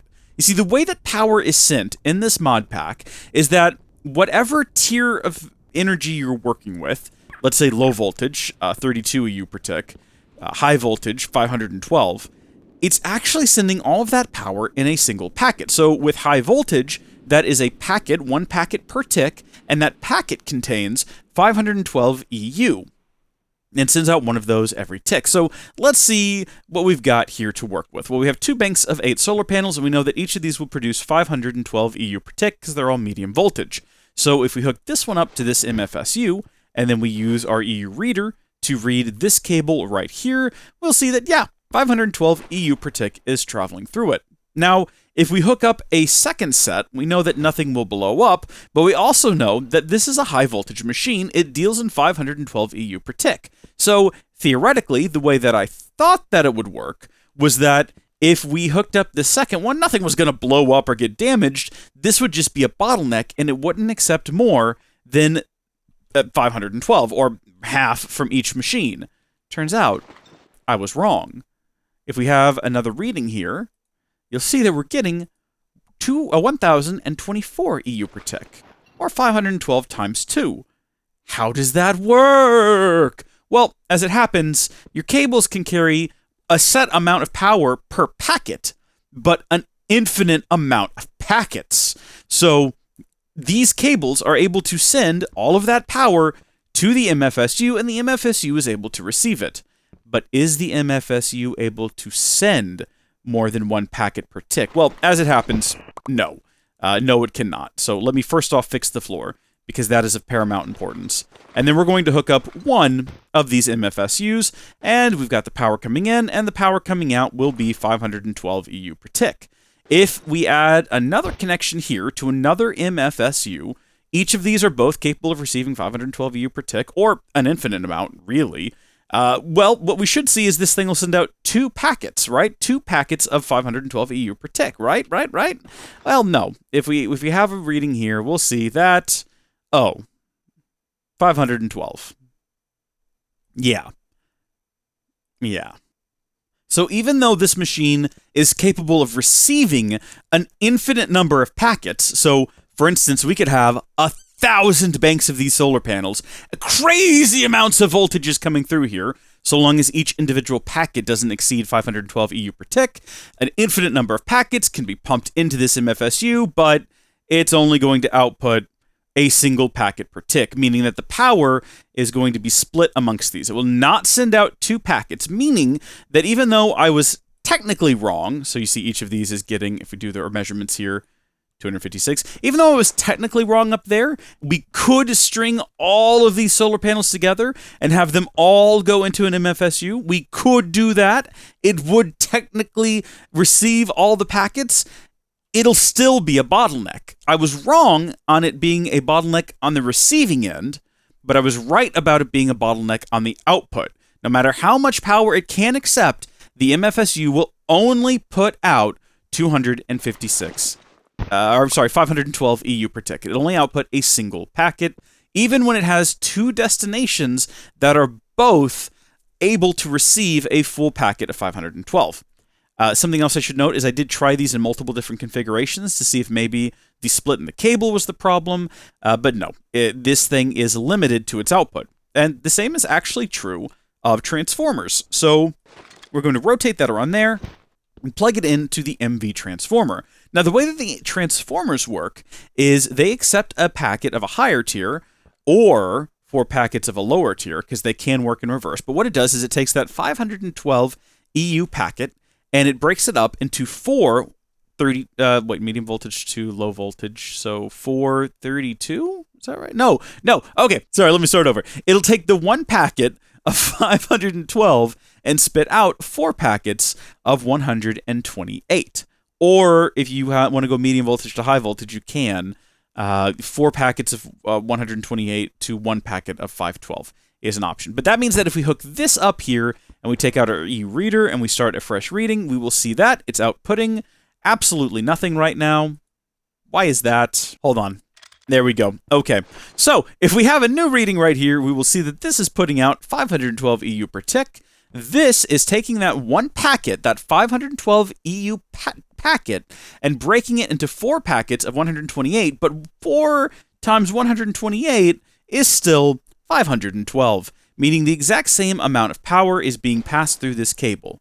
Now, let's do something wacky. Let's instead reconfigure this, so I need to reorient this now. There we go. And let's send that power from the medium voltage to the low voltage, right? So remember, 1 packet out of here, 4 packets out of here. Will all 4 of those packets go into this LV transformer and then will that spit out 16 packets? No.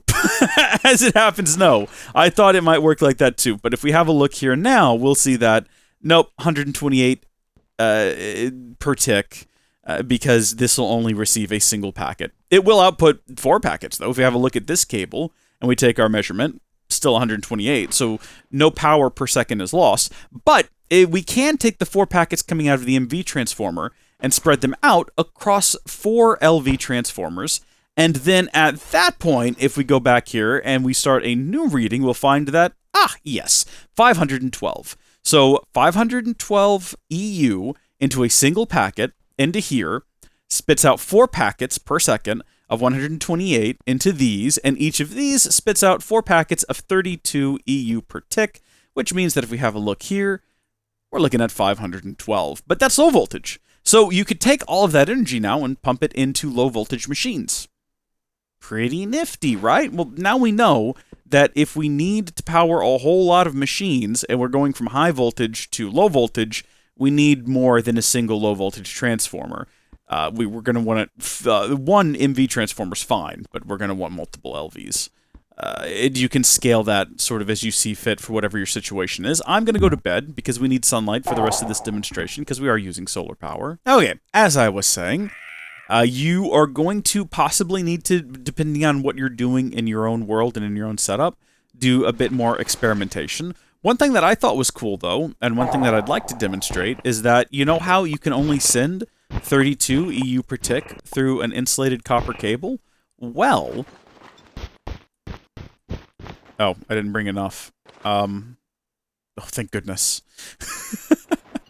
Technically, that's not true.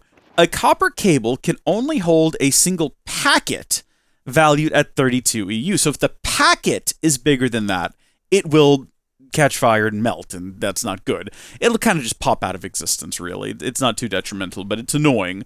But as it happens...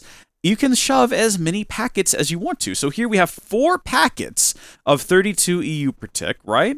So if we have a little gander right here at the end, look at that. Oh, 504? That's odd. And I'm wondering if maybe that's due to loss in the cable, because they're a little bit lossy copper cables. It's probably something like that.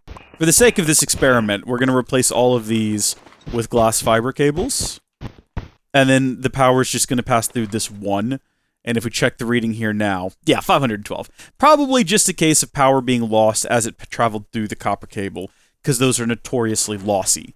You know, cables over a certain distance will lose power. But yeah, there you go, 512 EU per tick passing through a single copper cable. That's kind of cool. Oh, and I guess one thing I should note, because this might be confusing. I said before that each of these is outputting 32 EU per tick. And you might think, but times 4, that's only 128. Yes, but each one of these is outputting 4 packets of 32. So each of these is 128.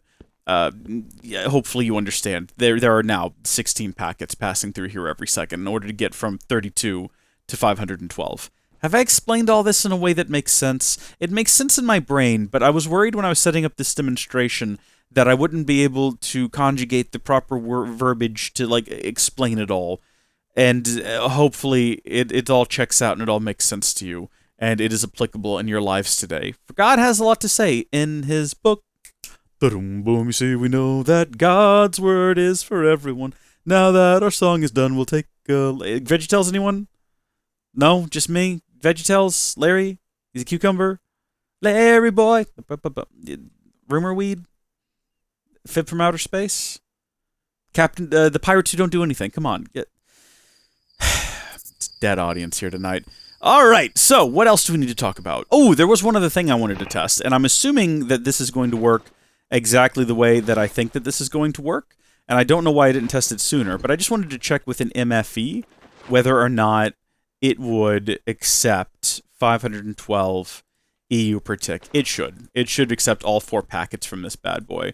So if we first off orient it the correct direction, there we go. It should be receiving 512, and the way we check that is right here. Yeah. I'm trying to think if there's anything else that I missed. I think I've covered all the bases. Hopefully now you understand how energy works after that energy explanation. That is my intention, is to get everyone on the same page here. Because I was a little bit confused as well, but to kind of just explain again how all of this actually matters to us, and just kind of reinforce the ideas and the lessons that we're taking away from all this. Gotta stop doing that. Up here, I was wrong. We could have had all of these go into a single MFSU, and it would have accepted all the power. But I was right that that MFSU would have been a bottleneck, because the MFSU, no matter what, will only output one packet of 512 EU every tick.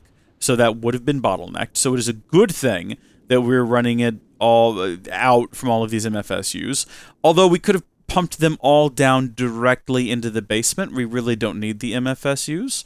We could have pumped all of them directly into the PESU, but we didn't have a PESU at the time I built the solar shelf. And even now, I like having all of these here as like a buffer to store additional energy. It's just kind of a bit excessive and fun, isn't it? Speaking of PESUs, it's full. So while the PESU can connect to all of these MFSUs and receive an infinite amount of power, we're going to have to be a little bit careful when we start taking power out of it, and remember the lessons we learned about how it steps down and how going from well, this ludicrous voltage to, say, extreme voltage. What is the IV? Which one are you? Insane voltage, extreme voltage, then high voltage. That's the steps we have to go through. We're going to go 1 pack of the ludicrous voltage, and that'll output 4 packs. But then we know once it goes into here, this will only accept 1 packet of the insane voltage, and output 4 packets of extreme voltage. And then this will only accept 1 of those extreme voltage packets, and output high voltage. So, 4 packets of it, at least. So we might actually, at some point, need... If what we learned in the basement is to be extrapolated on indefinitely, which it is, you know, we learned that. I want to get back out to where we have the visual representation so that I'm not just saying nonsense without any sort of point of reference. Remember, we learned that this will receive a packet and output 4 packets, but what it will not do is when it gets to this machine, accept 4 packets and output 16. This machine is hard-coded. It's only going to accept 1 packet and output 4, no matter what. So, in order to get all 4 of those packets to use, we have to have 4 of these machines. So we can extrapolate that out and say that, well, if this is ludicrous voltage, and this is... I forget them. It's ludicrous, and then is it actually is that actually insane voltage? And then extreme voltage. So if that's ludicrous, 1 packet to here, that'll output 4. So we'll need 4 of these. Just 1 of these, 4 of these, and then 16 of these if we want to actually utilize all of the potential energy that can be output from the PESU. But I should note that we will not be outputting that much power, or rather putting that much power into the PESU to begin with. So we almost don't even really need to worry about extracting its full potential, because, I mean, how much voltage are we actually pumping in right now? We can kind of... Oh, you know what? We can actually get a pretty good estimate of how much power total, because all of these are wired in.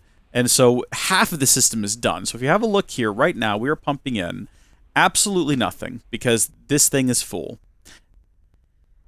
I have to do math now. Let's see. 1, 2, 3, 4, 5, 6, 7, 8, 9, 10. So there's 10 to either side of the PESU, 10 gaps. So 10 times 512 is 5,120 EU per tick. That's the maximum being put into the PESU. So with 5,120 EU... Oh, wait.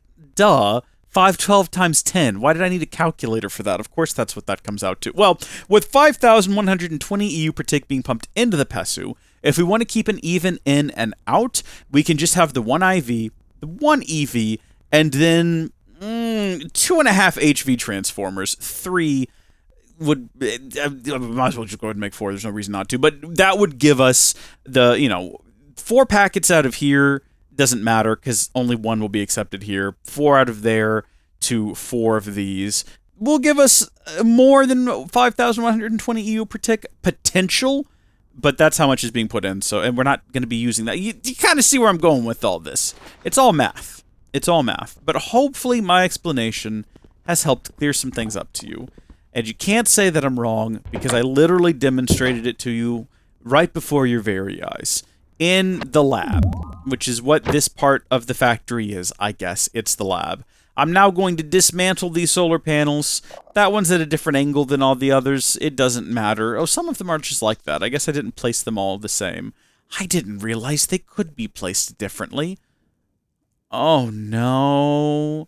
If I go outside and I look at the solar shelf, am I going to notice that some of the solar panels are at a different angle to some of the other ones? All of these are right. All of these are right. So far, so good. Oh, no. Oh, okay, I'm going to have to replace some of these. Not that it matters in terms of functionality. I just want them to all be placed the same. And at some point, I started placing all of these in sideways instead of long ways. This is literally just aesthetic. It doesn't matter. It doesn't matter whether they are like this or whether they are like this, other than it mattering to me. I think that... Oh, dear Lord.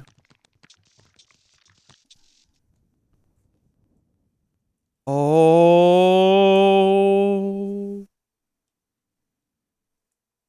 Oh, no. Wait a minute.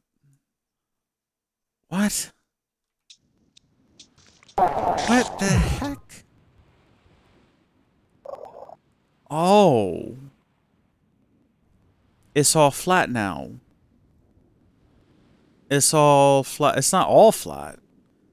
It's all been cleared away. What the heck? The whole game just froze there for a minute. Okay, well that's... I mean, that's not that concerning. Gosh, the lack of space between their scary obsidian wall and my house is a little bit concerning. This though seems to be the bigger issue. I'm gonna just throw that out there. If we have a look at our map, this is a pretty sizable space they got here. This is a whole island. Actually, in terms of land mass, they're pretty equal. As am I, for that matter. Well, no, I'm smaller than both of them. Is it the whole island now?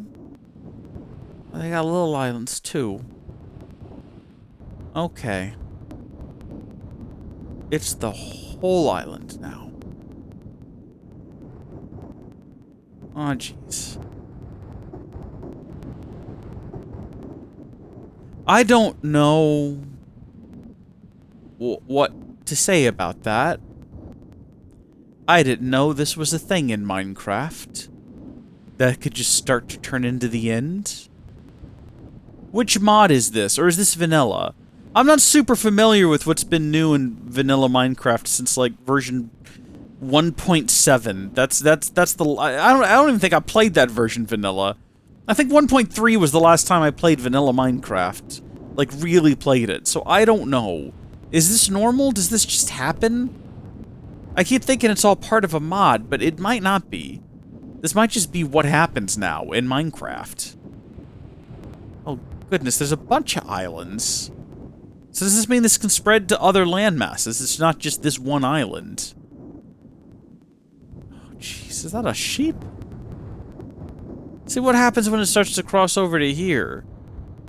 What happens when it makes the jump across that little narrow river? Is it just gonna go all the way? This can't... At least it's well lit. It's very well lit, I'll give it that. Well... I am concerned. But what can I do, realistically? Nothing. Nothing I can do. Nothing I can do other than go back to my house. And thank you folks for watching. Comment down below. Let me know if this is normal. I'm gonna go fix the orientation of my solar panels, and I'll see you folks in the next episode. I know, this one was really short. It was just a demonstration of how power works. I thought that would be useful for some folks. It's a mini episode, I don't know. Thank you folks for watching, God bless you, and I'll see you later. Goodbye! Howdy Folks! How are y'all doing? My name is Reese, and welcome back to another episode of our What Is That on the mini-map. What the heck? This is not a bit. What is going on? It's not there now, but on the mini-map, right, it shows like there's a pool of water. Do you see what I'm talking about up there? That is odd. I've never noticed that before. It's not actually anything there. Don't worry. This isn't some bit or a setup to a story beat. I genuinely don't know what I'm looking at. But welcome back. And today's video, I'm going to confess to you, we're probably not going to do a whole lot. Because it's getting a little bit late, and I did just record a couple of other things. So, I don't know, just to kind of show you how the sausage is made, as they say. First off, that's not the right tool for this, because that's a reinforced frame stair. I just recorded the third episode of Not Be Happy, Sky Bees 2. Although, I think it's just Be Happy, isn't it? It's just Be Happy 2. As far as, I think, my brain, as far mentally, as far as I'm concerned. And I also recorded a video reacting to the latest reveals from Final Fantasy VII Rebirth, which I think is going to be pretty good. Now, that's going off of the trailer, and the trailer could be a little bit misleading. We don't really have context for a lot of what it shows, but I did a reaction, and then I'll be going up on the Howdy Folks gaming channel. In fact, I'm probably going to edit that tonight, just so it can go out as soon as possible. And man, I kind of wanted to talk to you folks, talk to you wonderful channel members about some different things going on. Not even necessarily in my life. That's that burp. If you watch the Final Fantasy VII reaction video, you're going to know that I was trying not to burp, and there it was. It finally just slipped out. So now, hey, that's why, you know, that's why you folks became channel members, right? To get that behind-the-scenes goodness. But saying things going on in my life makes it sound very dramatic. And this isn't dramatic. This is not anything like stressful or anything bad. You know, nothing. Praise the Lord. Nothing horrible has been going on in my life. I'm very blessed in that way. But there are some things I wanted to discuss. I've been going through a bit of a funk lately. And the reason you're seeing this new series, this Sky Bee series, is actually a direct result of that funk. Something I want to do is I want to get this hooked into the main system so we can start drawing power from it. Like I said in the last episode, in order to get maximum power out, remember, this will output 4 packets, but this will only output, this will output 1 packet.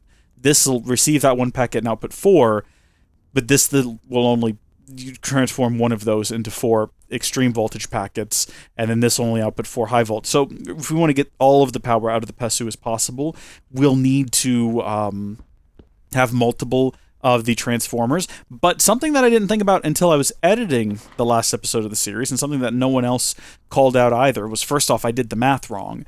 I said that there was 10 of these, but there's actually 10 to either side. So when I said that, you know, each one of these produces 512 EU per tick per packet, times 10 is 5,120. That's for one side. There's 2 sides, so we got to multiply that by 2 to get 10,240 EU per tick is our total power output under ideal conditions with a bright sun. So, and that ideal conditions is literally just, it's daytime and it's not raining. So pretty much most of our gameplay is under ideal conditions. So we're putting out a crazy amount of voltage, but not really enough to saturate some of these, because I mean, what high voltage is 500. Okay. I mean, yeah, we'll need 4 of these coming out of the EV. But then, what is the EV transformer? It's going to be 512 times 4. That's 248. So then from there we get to IV, which is times 4 again. Am I doing my math? I'm doing my math wrong. It's not times 4, is it? Hold on, let me check this out. Let me go back to the wiki, the IC2 wiki that I do have saved, and EU generation, and then we got to find the actual voltage. Probably not EU generation, more so transformers, possibly? Here we go. Yeah. No, I was absolutely correct. Lower voltage, higher voltage, internal storage. Alright, so the higher voltages here. Coming out of the IV transformer, we're going to have 32,000, but then coming out of the EV transformer, we're going to have 8,000. So immediately, we're not getting the entire amount of power, the potential power we can, having just one EV transformer. Having 2 would be a bit ridiculous, because you're going from an 8,000 potential to a 16,000 potential when you're only producing 10,000. But if we wanted to have the maximum amount that we're producing, if we wanted to be 1-to-1, the same amount of power theoretically could come out as is going in, we would need to go from 1 of these to 2 of these, and then the 2 of those would have to go to 4 of these. But we don't need to. We're not drawing that much power right now, so we're not going to worry about it right now. So for right now, we're going to plop down our IV transformer, and then, gosh, is that input or is that output? Oh my gosh, I can never remember. I'm pretty sure that the one with the color on it is the input. I'm 99.99% sure. And we can't even check over here. Yes, we can. We can check right here. Yeah, okay, that's the input. How are we doing on power? Still insane. We don't need all of these. We just need this one. We just need this one, and we probably need it feeding to only one of these. Because remember, this outputs the same amount of power as the HV flux cable can handle. So it's going to 2 machines right now, but all of that could just be dumped into one machine, and it would be fine. And in fact, if I wanted to demonstrate that, I could just disconnect this one and watch how this one is able to maintain the output, and it would be okay. But I mean, yeah, these aren't even being touched down here. I mean, we're ready for expansion, I guess. You know, when things get crazy, we're ready to expand. Where's that hallway? Where's the door? It's way the heck down here. Do I want to make this a secret hallway? I made it a secret down there, but here I've just got it wide open. I guess I have no reason to keep secrets, although I do like secrets. Secrets are fun. And, you know, like the Ring of Power, you wanted to keep it secret. You wanted to keep it safe. But then this is also just like an off-center door. It's super secret. What am I hiding from? I think about the layers of security you already have to go through to get in. Okay. There's hatch doors on the roof, and then there's a hidden door on the outside. The layers of security do not exist in this base of operations. We can be taken out at a moment's notice, and there's nothing any of us could do about it because I've just got all these hidden doors. All someone would have to do is be camping out in, like, this general area or this general area and see me go through a door here, and they'd just be able to get immediate access to... I just slept. Why is it still nighttime on the minimap? There we go. Immediate access to the factory floor. But I was talking earlier about how I'd been in a bit of a funk before we started talking about power, didn't I? Well, what I need to do is, not that. That was the wrong thing to do. I want to plop that down and then hold down Shift and right-click. And then we want to go from there to, yeah, EV, right? EV. So click that down and then switch. And then high voltage transformer. So click it down and then switch. And now, before we plug it in, let's make sure that the high voltage transformer... on the higher end, accepts 248. On the lower end, outputs 512. Yep, that's exactly what we want. How are we going to bridge this connection? I guess I'm going to break this temporarily, as well as put a hole in the ceiling by accident. By accident? Alright, I don't need any conspiracy theorists saying that I did this intentionally. You know what I'm going to do? Is instead of having that cable drape down, I'm actually going to have it go above. It's going to be a cut above the rest here, if I have any more HV cable. If I do and it's in my inventory, I'm having a hard time finding it, but I already did. So there you go. Told you, Mom, I don't need glasses. I need a new brain. Now, my mom has never insinuated that I needed glasses. You're a fluid pipe. You're not. I mean, you can understand how I might make that mistake. They look rather similar, except for the fact that the stack is entirely different. All right. Here we go. Moment of truth. Oh, look at that. Everything worked. It's almost like I'm a genius and I know what I'm doing. Speaking of secret doors, it's not really a secret that there's a hallway there when you just have this cable running out.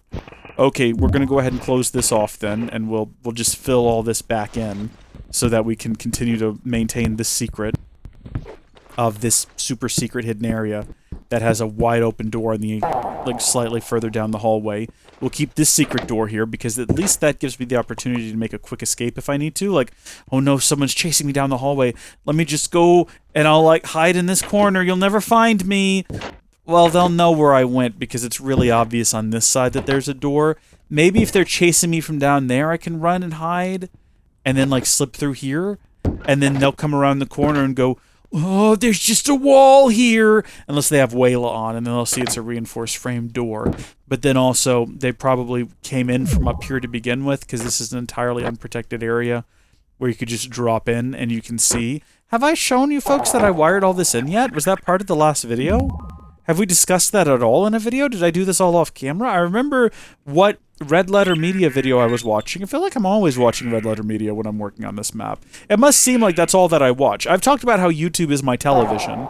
And so, yeah, pretty much, I just watch YouTube videos and occasionally a bit of anime. I've kind of slowed down. I'm on the last season of Attack on Titan, and I'm waiting for the Part 4 dub to drop. So I've slowed that down to, like, once a week I watch an episode. I'm in the Part 3 sort of area, and I'm just, like, waiting slowly for the dubs to drop. So I don't want to rush and get to the end and then be watching. I kind of like, for some reason, it's a lot easier for me to know, like, I could watch it. I've got a few episodes, but I don't want to right now. That's a lot easier than, gosh, what's going to happen next? Where's the next episode? Like, that's stressful, but me having a bit of control over it is nice. So we're now wired into here, and this will be outputting 4 packets of 512 EU per tick, or about 2,000 EU per tick, which is, what are we putting out, 1,000 on the nuclear reactor? So about 3,000 EU per tick we're putting out right now, which is pretty decent. Pretty decent. Let's see how much power is actually being drawn from this thing. I'm curious. Oh, only about... It's fluctuating, but not really a whole lot. And that's just down to the fact that there's probably not a whole lot of draw on the whole network right now.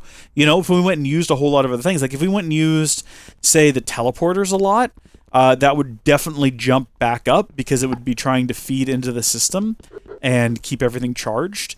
So if we run back around to here, we really need to have... I mean, yeah, we can run around really fast, but it's just nice to have teleporters. And especially now that power is not the issue it once was, I think that putting teleporters everywhere and being able to teleport all over the place really quickly and efficiently, like if we teleported to here, and then we teleported to like here, and then we teleported back to here, and then we went like to the factory. Okay, so we just used a ton of power. If we head back underground now... Oh, thank you for the sacrifice, little chicken, or for the donation, whatever you want to call it. I'll hold on to that. I'm assuming that was intentional on their part. They're just trying to help out and do their part for the factory. Yeah, so it jumped up quite a bit. Well, for a second there was 500 going through there as it attempts to fill everything back up downstream. But once it's all full, it'll slow down again. So we're producing way more power than we currently need. I think that part of the reason why I was so worried about getting more power was this down here. And now that we've got this sorted out, and kind of understanding that we just weren't being very efficient with how we were feeding energy to these logistics pipes, now that we understand a more faster and efficient way of doing things, I definitely feel like we are... Oh my gosh, we're really ahead of the game right now, aren't we? It is insane. Look at how efficiently this is all running. It's all beautiful. How many solar panels do I have saved up? We're about ready, I think, to start retrofitting the factory for high voltage. So we want to go to making high voltage transformers, and that's going to require ripping all of this up and kind of relaying it with the new design sort of aesthetic in mind, which says let's not try to store bulk amounts over here on this wall. Well, instead, we'll do this. We'll store them, but we'll store them in line, machine to machine. And then, I don't know if I talked about this yet, but I added little frames to remind me which machines and which crafters do what, because I constantly forgot about it. And apparently you can just look at them and it'll tell you up there at the top. I didn't realize that until just now. I did not... how did I miss that Waylay was doing that? It's crazy, but it is much easier at a distance if you're approaching and outside of Waylay's sort of like, okay, where are cables being made? Ah, yes, right here. Perfect. I do like that. It's been convenient having tons of coal dust, so we're not getting rid of, even, not red. That is color. We're not getting rid of the black hole units. They're still going to be here. They're just going to be in line between the machines, and we're going to be tripling or quadrupling the number of machines. At first, I thought just 2, right? Like 2 centrifugal extractors, and then I was like 3, and then I finally decided on 4. And I know we talked about that sort of flower petal design, but the more I've thought about it in my mind, the more I've seen how that could be potentially a hassle, and it might just be easier to have everything go in a line. Just have everything go in a clean, smooth line all the way down, and we'll end up using more logistic chassis and pipes and things, but like, who cares? Because we're generating so many, it doesn't actually matter. So we'll probably end up doing that. And boy, I'm excited. I'm certainly excited, I'll tell you that much. What I was going to talk about earlier, though, and I realized we definitely went off track for a really long time there, and it might be a bit weird to come back to it now. But yeah, I've been feeling a little bit... What is the right word for it? Oh, I need to clean all this up. Hope you folks liked that little tutorial I did. I really tried to cover kind of everything you might need to know. And yeah, so I didn't cover the fact that I finished all the solar panels up there, because we needed these solar panels here to do that. Yeah, I was just trying to cover all of the basics of power and all the things that I've misunderstood all this time. And yeah, that just broke, but it wasn't on purpose. I didn't mean to break that in that way. Maybe we should start by breaking these. Maybe that's a better place to start, because these are MFSUs, and I don't want them to go to waste. I think what I broke back there, though, was just a transformer, so I'm not super concerned about that. And, in fact, these transformers, I think you might be able to just, like, yeah, harvest, because they don't have a machine block in them. Fun tip, if you're ever wondering whether or not a machine from Industrial Craft can be harvested with a regular tool, usually if it does not have... Because what do they all break into, right? They all break into machine blocks. If it's not made out of machine block, the answer is probably, yeah, it can and it'll be fine. But what I'm trying to get at here is I've been feeling really sort of aimless and a bit discouraged with the channel. Like, I'm unsure of what to make and what to prioritize and what direction to take things in. And it's really easy for me to feel lately a bit discouraged because I'm like, I'm investing all this time in the channel. Is that really what I should be doing? Should I be focusing on other things? I'm getting old. But the Be Happy series felt like, I don't know, from the moment, that wasn't even the first thing I came up with. I have another series in mind that I also want to do, but the Sky Bee 2 was not my first idea. By the way, shout out to whoever told me to use steak instead of typing in beef, because obviously that's what I was doing wrong in a previous installment. Can I not put this in here? What the heck? I'm confused. Why is the canning machine broken? Do you have to put cans in first? I just grab a stack of cans and I toss those in there. I grab a steak and I toss that in there. Wait a minute, wait. So you tell... Well then, riddle me this, little machine. Is that what we were doing wrong before with the vacuum canner? Do you have to put the can in first? Are we about to learn something? That's exactly what we were doing wrong with the vacuum canner. Alright, well, I'm going to reset this because we're going to need to cover that in a full episode so that everyone can see the madness of the canning machine. But whatever, we'll just kind of keep that there. Well, the whole game locked up there for a minute, didn't it? Well, that was a bit concerning. We won't worry with the speed upgrades and all that, and the exports and the imports, because who cares? Just kind of toss all that away inside of there. I'll put the canned food in there, too. I don't care. I'm a madman. Once I figured out I could condense EMC and everything. When I came up with the idea, though, for Sky Bees, I felt really motivated. It's not that I don't want to record other things. I want to be recording, you know, Xenoblade, and I want to be recording this. But in a way that I hadn't felt in a really long time, I felt motivated, like, oh, this is the right direction. This is what I need to put my time into. For whatever reason, I was like, this is... it was good vibes. So that's what I went with. And you folks love it.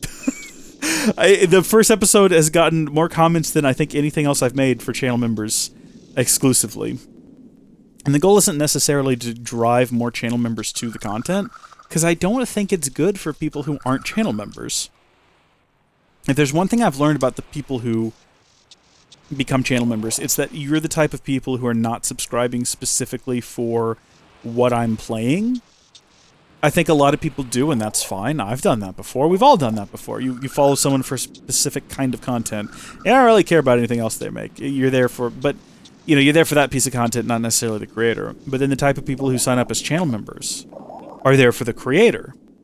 And the type of content I make for channel members, I feel like really feeds into that.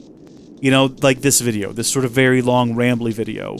That's what all 3 episodes, I've recorded 3 now, 2 are out, but that's what all 3 episodes of Sky Bees is like. It's just me rambling. And I feel like if you care about Minecraft, or if you're trying to find good information about Sky Bees 2, you're probably going to hate it, because it's like an ADHD-addled nightmare. And I don't even think I have ADHD. It just kind of comes off that way. I couldn't. I just didn't know. That would maybe explain things. I don't care. I had a friend of mine, a dear friend of mine, who I love dearly, self-diagnosed himself, which you should never do, with autism. And they actually found a real clinical test, and not like a BuzzFeed test that you could take, not like a BuzzFeed quiz, but like an actual test, and they took it, and they scored pretty high, high ranking, like the higher the ranking, the higher on the spectrum of autism. And they were like, this explains so much. I've been reading so much about, you know, what it's like to be autistic and the different signs of it, and they're going on and on and on and on. And I'm listening and being supportive, because I'm not saying any of this to make a joke of autism. I want you to understand I'm being genuine here. And they were like, yeah, so I think I might be autistic. I don't know if I really want to go get checked by an actual doctor, though. And I was like, well, why? And he's like, I don't know if I really want to know. And I was like, well, here's the thing. It doesn't matter at this point, because you know who you are, and I know who you are, and everyone who knows you knows who you are, and we know your personality, and we know who you are and how you are, and you know how to work with yourself and get the most out of yourself. So you could get the diagnosis, or you might not. But even if you did, what difference would it make? Sure, the argument can be made for some people it might be helpful, because like, I can understand why I am the way I am a little bit better now. I was like, but you need to understand it? You've already figured it out. Like, even if you're not, or you are, it doesn't matter. You figured out your personality, and you figured out your quirks and how to work within them. So it doesn't change who you are, like knowing or not knowing. And they're like, oh, that's insightful, Reese. You're brilliant and the best friend I've ever had. And also maybe the perfect definition of a human being.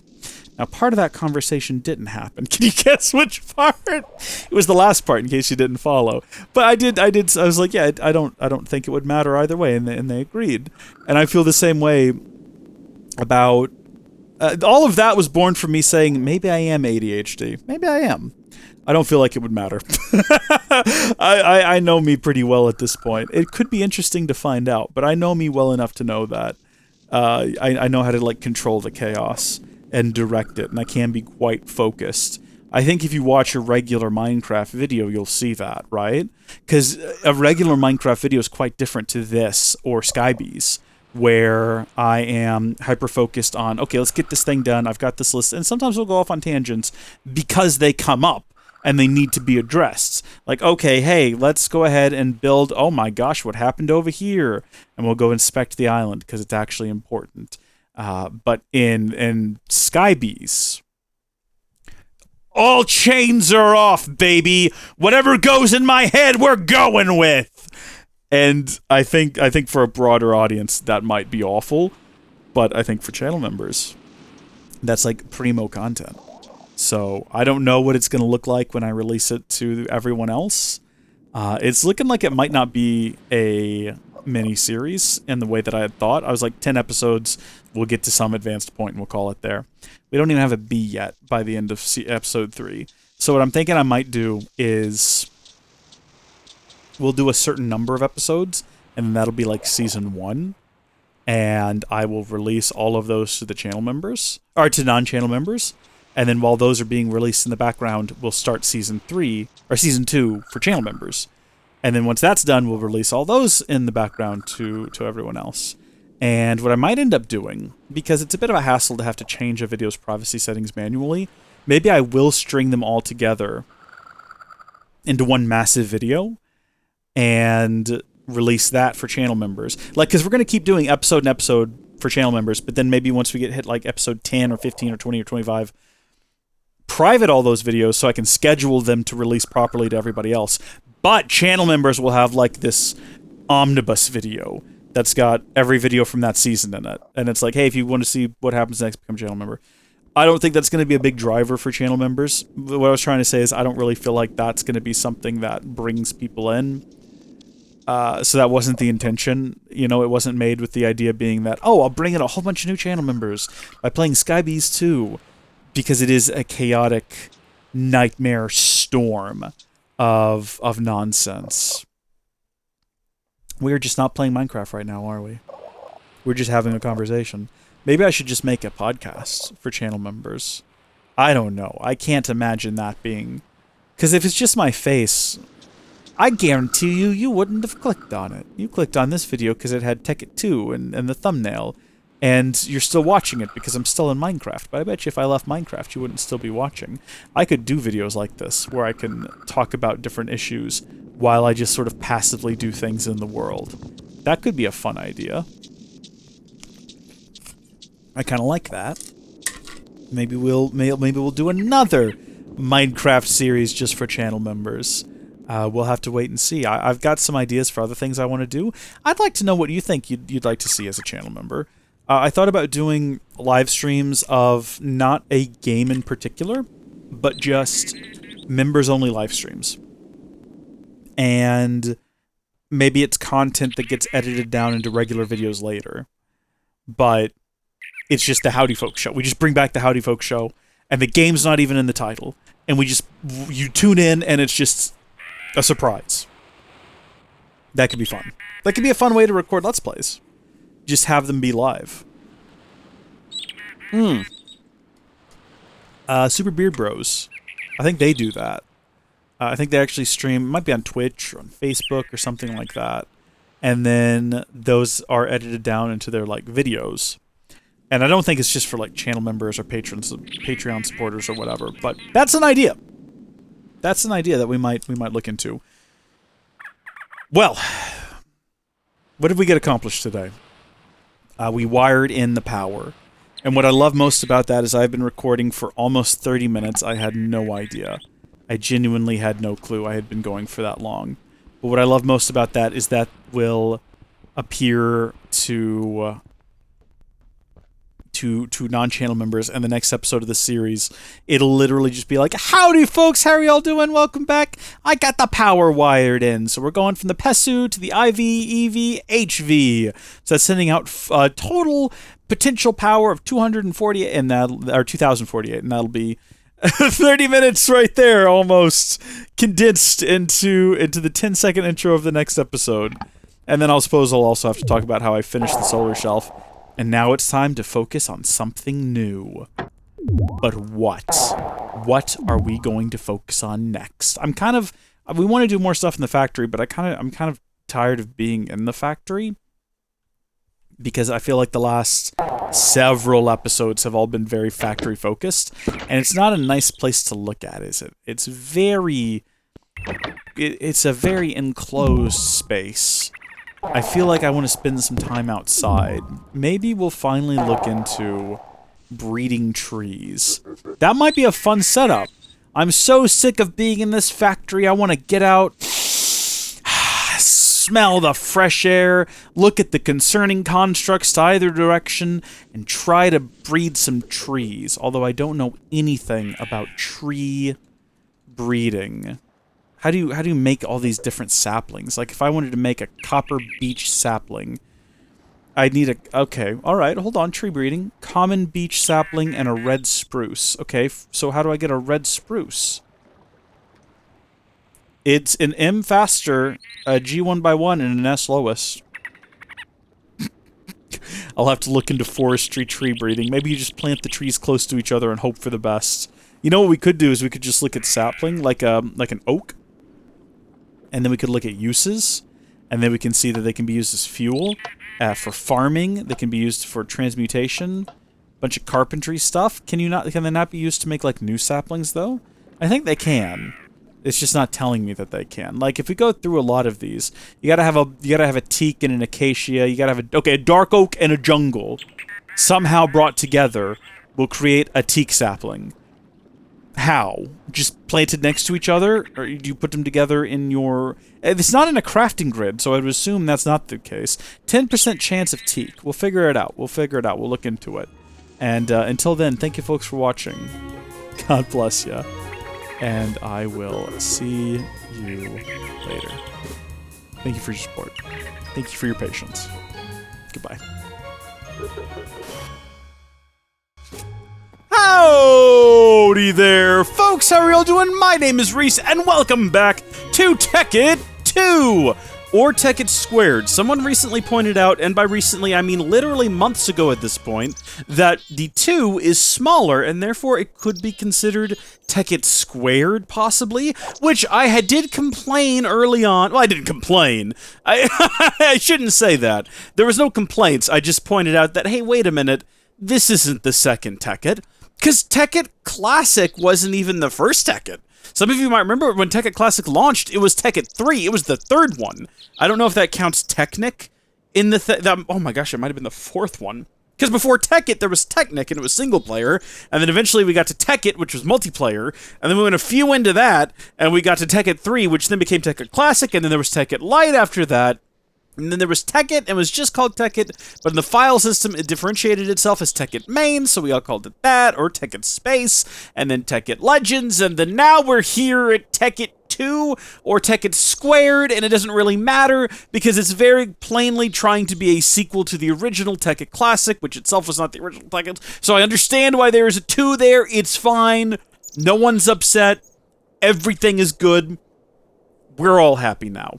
One thing I did want to point out real quick was some of you may have noticed that the audio was fundamentally broken over the course of the last many recording sessions. I tried to fix it. I thought the entire time that there was something wrong with my setup, but I think it might have actually been a combination of Pop! OS and my HDMI splitter. As for why I have an HDMI splitter, it's a long story with my setup. My capture card does not have I'm going to have to just do a video showing how I have it all plugged in now. But we're actually not even on Pop! OS right now. How did that sound? Did that sound like what a chest should sound like? What about this door? Hopefully that all sounds good. But I still love Pop! OS, haven't installed that many computers, including a different drive on this computer. But we're going to be testing out Nobara Linux today, which is a fork, a derivative, a spin-off of Fedora, and it's been pretty rock solid, I gotta say. I really like it. You know me, I love my Linuxes. But I'm tired of being inside here. I don't want to spend all day inside of here. We're going to have to come back here soon, folks. We're going to have to come back up here soon. Because if we have a little glance outside through my secret passageway, I completed the power shelf. The solar shelf is finished. We are producing an insane amount of energy. I did the calculations wrong last time. I counted 10 of these, and that isn't right. There's 10 to either side of the middle. We are producing 10 times 512 times 2. What is that? Hold on. I guess 20 times 512 would be much faster. 10,240 EU per tick.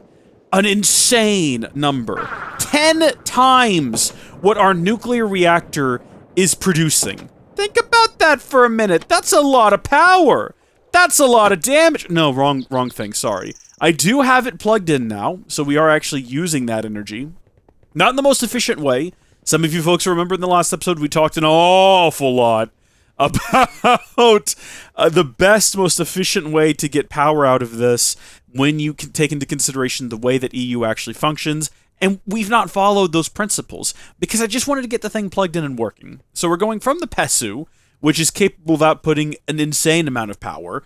That full 10,000 could be piped through that PESU if we wanted to, but it's going directly into an IV transformer, an EV transformer, and an HV transformer, putting out 4 packets of 512 EU per tick every tick. And so that's double what the reactor is putting out in the basement. Capable of much more, but it's actually plenty. Something else I wanted to talk about, though, before we get into what we're actually doing today, is me and the channel members, we spent a little time figuring out exactly how to make sure we can actually power all these logistics pipes, and we figured it out. It took a long time. There's a lot of experimentation. I'm going to finally tell you the best setup. There's a lot. All you need, though, ignore all of these. Ignore all of these. All you need is one big electric flux generator. Forget the fact there's 4 of them. You just need one plugged into a logistics power junction. It turns out that the amount of power that the big electric flux generator outputs is the same as the maximum power you can pipe through an HV flux cable, 4,096 RF per tick. So splitting it between 2 of these actually makes no sense and accomplishes nothing. We were experimenting, we were figuring things out, but if you have a look here, you'll see this basically is just in and out. This one stays rock solid. None of these ever get touched. You really just need the one of these, the one of these, and the one of these. And the reason we're going with this instead of the high voltage current going directly into the logistics power junction is because, okay, so this receives 1 packet of 512 EU per tick and it outputs that maximum 4,096 RF per tick. That's crazy conversion. And if we have a look here and we do some math, let me get my calculator out because I want to make sure I get this correctly. 1 EU equals 2 LP. So 512 EU produces 1,024 LP. Not too bad, right? So we could plug that directly in there and that's how much we would get. But look at this, 10 RF to 5 LP. Well, this one's 1 to 2 and this one's 2 to 1, so that's worse, right? Well, remember, this machine outputs 4,096 RF per tick. So remember, 10 to 5, that's a 2 to 1. 4,096 divided by 2 is 2,048. That's more than the 10,000 and whatever I said earlier that we would be getting. 2024? Yeah, that's twice as much. Meaning this is actually far more efficient. Taking that EU, converting it into RF, and then converting it into LP is the far more efficient way of doing this. Now, we went overkill. You don't need 4 big electric flux generators. And the 8 power junctions makes no sense because remember, this output is already maxing out one of these cables. We could literally disconnect this cable and disconnect. We just have this one going into here. We'd be just fine. But I've already set it up like this. So in the same way that this is still just up here and turned on, I'm going to go ahead and turn it off. Or did I just turn it on? I'm actually not sure. Why don't I break this instead of leaving this up here? Bless it. Oh, look, the ceiling and the floor. They're the same thing. People at home like, yeah, that's how 2-story houses work, Reese. Where have you been? I've been here. I've been here in this basement. I've been here in this base of operations underground. Just have my soul and my spirit crushed working for the man. I am the man that I am working for, but we have a good supply now of the medium voltage, and the next thing to do is convert the entire line to build HV. Now, you might say, Reese, you don't need to convert the line. You can just start down here, and then start a new line and build HV. I want to overhaul all this, which means I'm going to spend even more time down here overhauling this. I want at least 3, maybe 4 centrifugal extractors, 4 rotary macerators, 4 induction furnaces. I added little frames with pictures of what was inside of them, even though you can also kind of look at them, and it'll tell you, how did I get that to happen before? Oh, there we go. If you're holding this, oh no, it's just these. Never mind, I take it back. You can't do that with this. If you look at these, it'll tell you what they're making, and I didn't realize that before. And again, you can toggle that on and off with 1 on your keypad. That's useful, but it's much easier at a glance to just have pictures. Pictures are nice. Did that mean that I had to have a picture of a medium voltage? Yeah, I had to put one in the item frame there. It'll just never get used now. That's perfectly fine. But yeah, we're gonna not really completely overhaul all of this, but we're gonna simplify it and maximize it and then convert it to work with high voltage. But not today. Because some of you may remember. Here's the thing. I don't. At one point, we found a laser gun, right? And we were going to build it to go fight the Ender Dragon. But here's the catch. I have old man brain. And I can't remember if that was this series or FTB, whatever it was, the last series I made. Because I had an FTB series going almost concurrently with this series in the beginning, many months ago, almost a year ago. Was that the series I was trying to find the laser gun in? Or was it, I feel like it was this one, because I have memories of being on the moon fighting a creeper boss, trying to remember what the laser was. I found it. It's the frickin' laser beam. That's what it's called. It's right there. I don't know why we couldn't find. Didn't I type in laser like a number of times and it was like, oh, it's because it doesn't show up. It just shows the mining laser. Yeah, it's called the frickin' laser beam. I came across it by accident. I wasn't even looking for this. I was scrolling through different items. I was trying to figure out how to breed trees because I have no idea. I think it might have started because I started to type in B, possibly. I'm trying to remember how I figured it out now. But at some point, I ended up. Look, it doesn't show up. Maybe if you type in frickin', does that even work? That doesn't even work. So I must have just been scrolling through it, I guess. Or maybe I was looking at everything in plethora. I have no memory of how I discovered it. Again, I have old man brain. What I do know is that I found it and we're going to build it. It's so simple. You just need some kind of weapon. It doesn't look like it actually cares what it is. A diamond, some kind of glass, and some iron. It's too simple, really. So a bit of iron, a bit of glass. Actually, a lot more iron than that. I mean, not even. Not even a lot more. Is it just 4 total? A diamond. And then, you know what? I'll take a sword of some kind. What have we got? A stone sword would probably work. I don't know. Let's find out. Yeah. It's not going to let me make it, though. Why? Why won't it let me make it? I understand that it's showing, like, all these other reforged weapons over here, but I don't think it actually cares. I mean, I guess it's showing that you could put a... Does it need to be, like, actually stained glass? Does it need to actually be I mean, I saw, like, we for sure saw what? If we look at that recipe again, it starts off with, like, a wooden sword.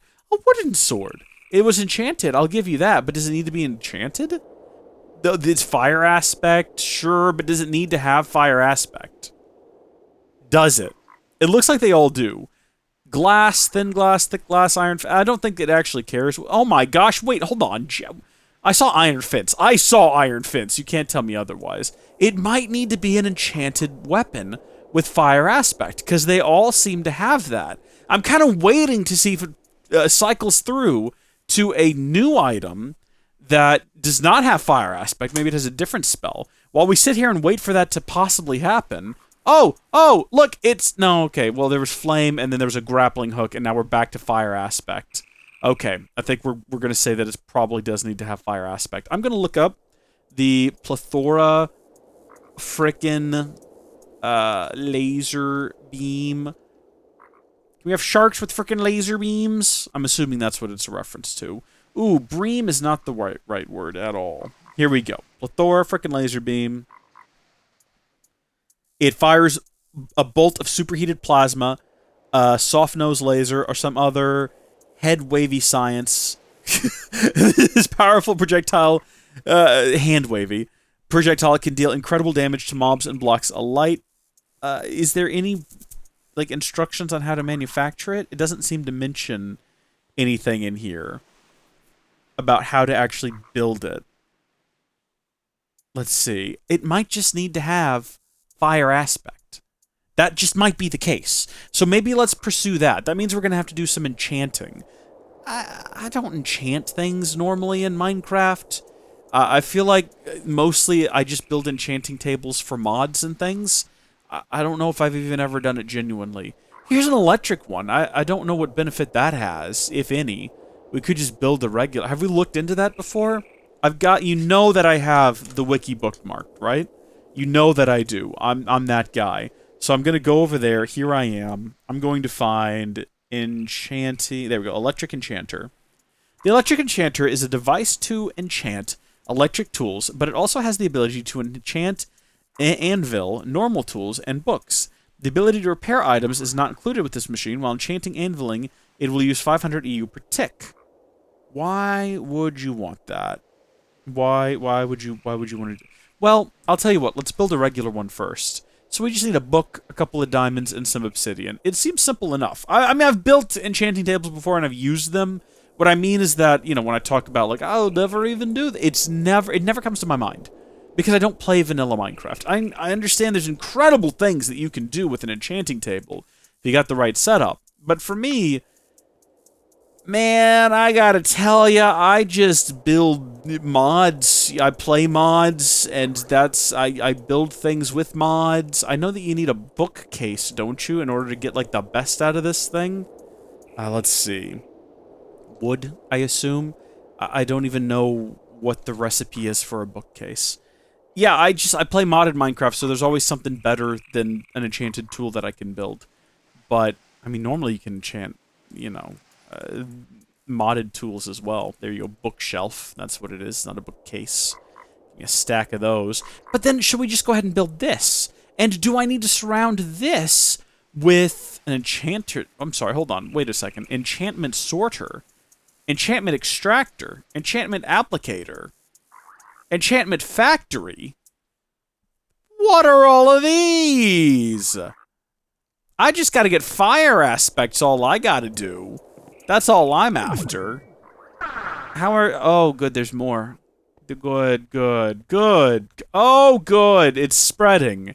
We really do need to get all of the wonderful channel members out of the basement. Oh, good, there's new ones. There's new ones. Okay, what have we got? We got Heather Hancock here. Thank you so much for your support. I appreciate it. We have Knifey. Awesome. Thank you so much for your support. We have James Davis, as well as Spont. Spont's been here, but hi, Spont. How are you doing? We also have David Grindle over here. Well, we have two James Davises. Thank you both for your support, assuming you're not just the same person and maybe you accidentally signed up twice. I appreciate your membership and your support to the channel. even though I was not expecting you to turn into crabs and fill up my basement. That was unexpected. Should we build the bookcases here and, like, taunt the pigmen with them? Is that wise?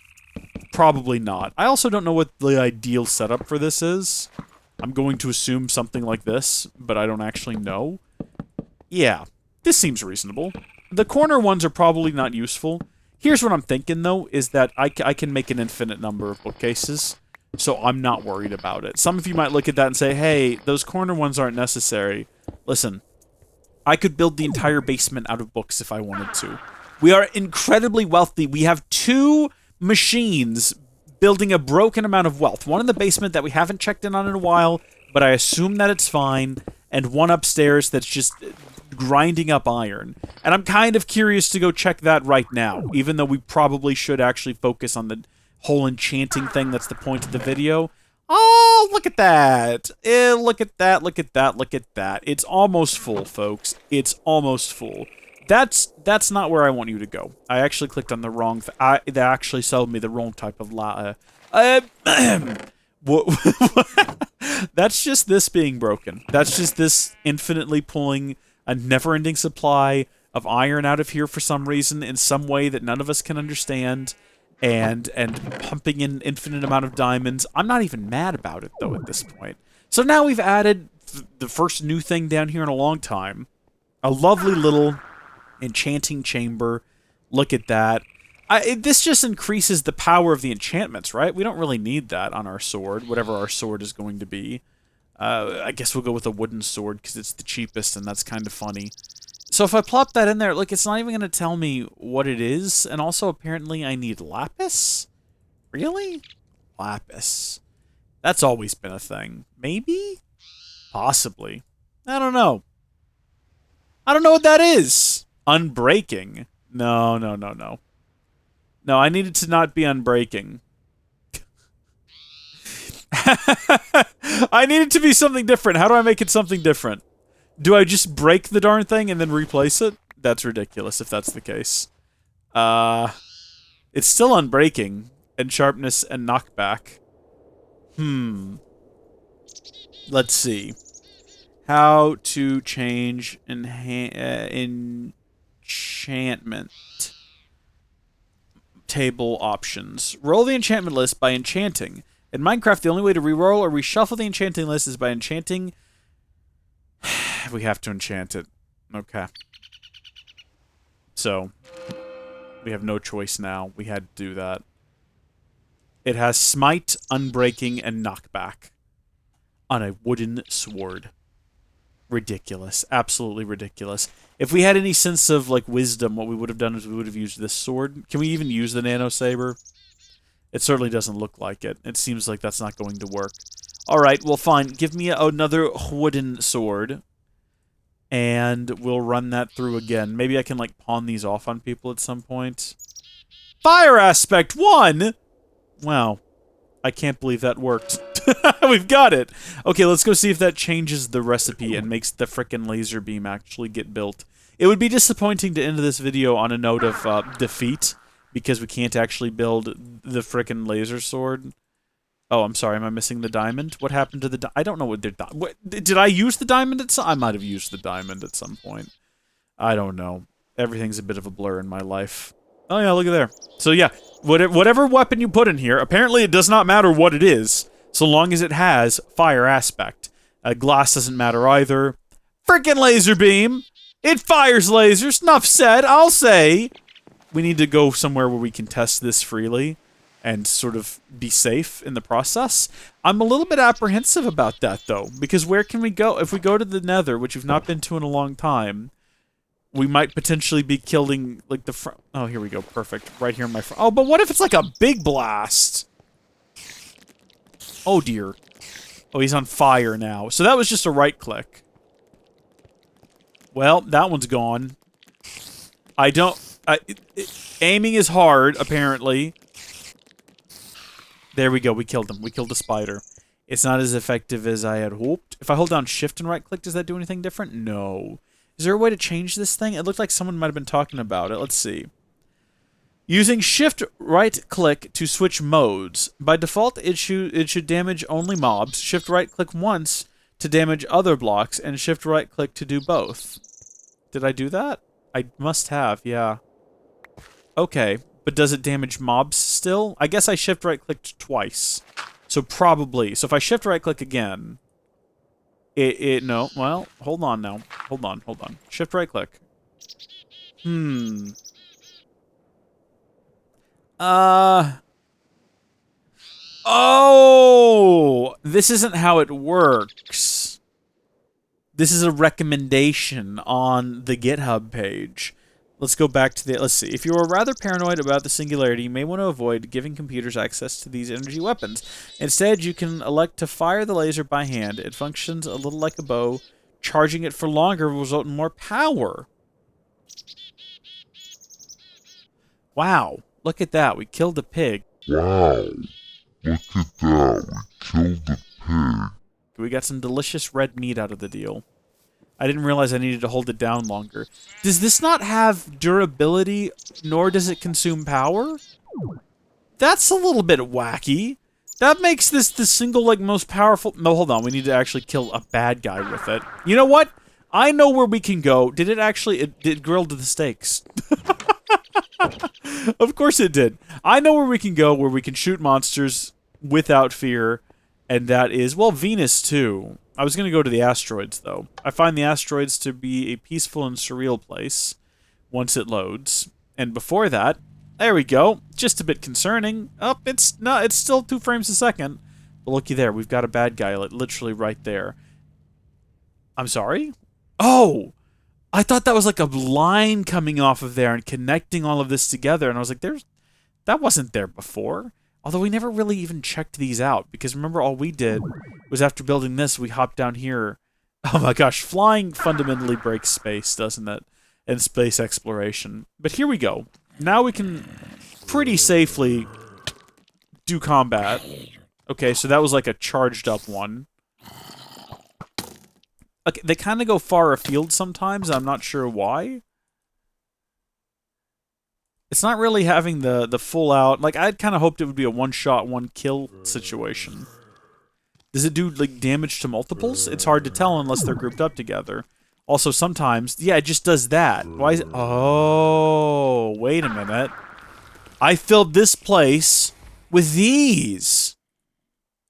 It repels them. Wacky. So if I shoot this direction, yeah... Oh, that's crazy. I wonder why. Does it detect the laser beam as being some sort of entity? I guess it does that to arrows as well. So that must be why. That's weird. So it does look like it takes 2 shots to kill. But it is effective at killing, and it doesn't have ammo. It doesn't seem to have durability, and it doesn't have energy. It just works infinitely, and it was so easy to build. I mean, I'll grant... Okay, diamond... Maybe not the first thing you're going to have in the game, but iron? Glass? Absolutely. You're going to have all of these ingredients pretty early on, and then it's just a matter of getting an enchanting table, which I'll admit is not the easiest thing in the world to get, and you got to kind of grind through getting fire aspect, but after that, you got a frickin' laser beam. Trying to get an idea of the distance. Oh, right. It's going to get repelled if I shoot. Something about creepers, man. Something about creepers. Been playing this game for 10 years and they still terrify me. Okay. What was I doing? Right. Long distance shots. I'm not sure why that guy took damage. Why are you dying? What's your deal right now? Why are you burning? I haven't even shot you yet. Is it the sun? I guess maybe it's about to be sun time. Sun time. Sometimes I wonder... what is this? We've never really explored the asteroid belt. Maybe that's because, like most of space, it's kind of largely uninteresting and repetitive. Here's the thing. I'm not diminishing the work that the devs have done in this pack, because I do think that it's really cool. And did anyone else see what looked like something inside of here on the minimap? Wait a minute. Yeah. Look at that. What is green? Hold on. What I was trying to say is that it's really cool that they made this, but also... there's not a whole lot to do in space. You kind of go to the moon so you can get what you need to go to Mars, so you can get what you need to go to Venus, and then on to the asteroid belt. And then after that, it's like, okay, I've been to all these places, I've conquered them all. Now what? Nothing. Nothing. There's not really much to do there. It's not like Twilight Forest, where there's a whole other game. Why do sometimes the lasers not fly straight? I feel like if I'm pointing straight ahead, they have a pretty good odd going straight. But then if I'm like pointing up, see what I mean? I don't get it. I don't get it. We did kill that creeper though, and he dropped, I beg your pardon, a blaze rod? That's weird, and so is this hole. Why is there just like a pleasant place? It's lit by glowstone too. This is odd. Is this what's in the asteroid belt? Because I'd be down for that. I'll personally fund a trip to the asteroid belt if this is what's around there.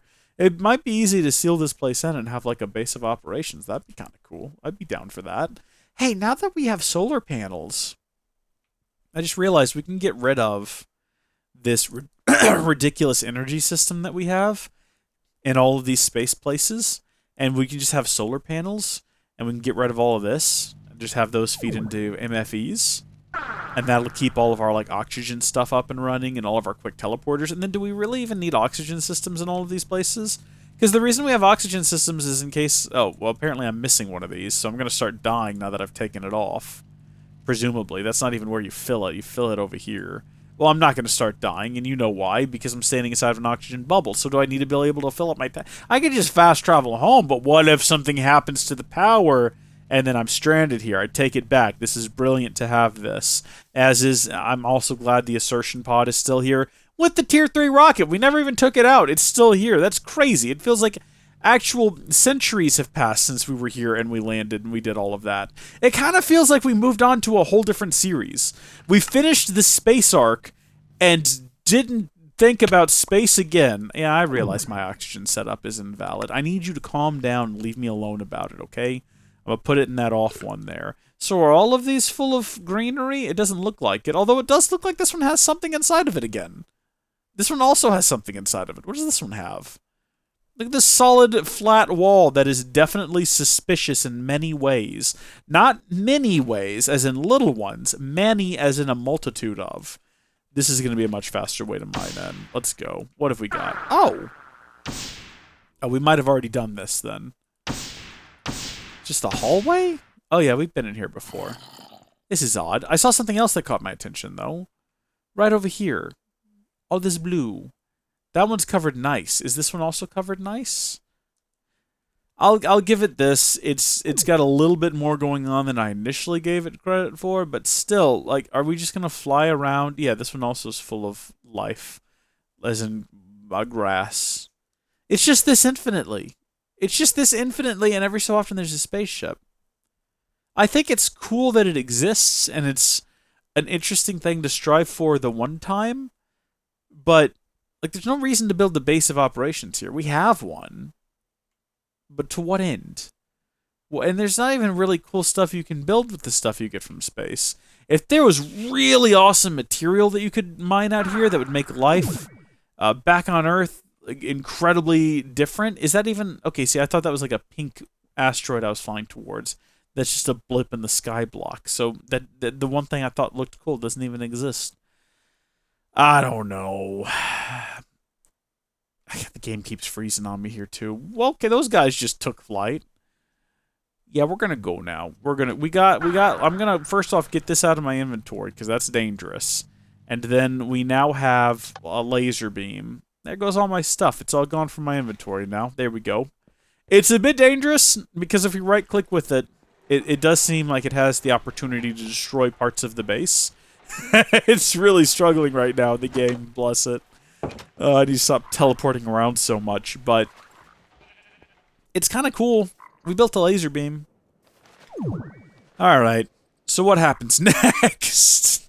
I wanted a day out of the factory. I wanted a day where I could just stretch my legs and play with a laser gun, and that's what we got.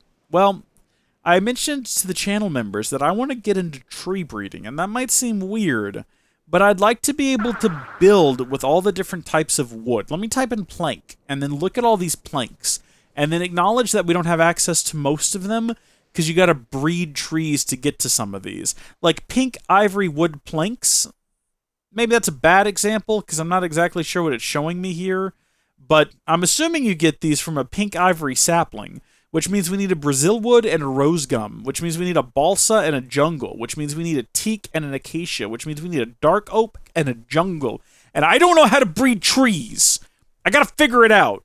I think I gotta do something with bees. Comment down below if you know how to breed bees. Not bees, trees. With bees. I think you just need the bees to be close. I think that's all you really need. We do have some bees. They're in here. We got a Rocky Princess, and we got a Meadows Princess, and we got a Meadows Drone. I don't know what you do with these. I have no clue. What do you got? You got some kind of a bee? We did a little bit with bees in the past.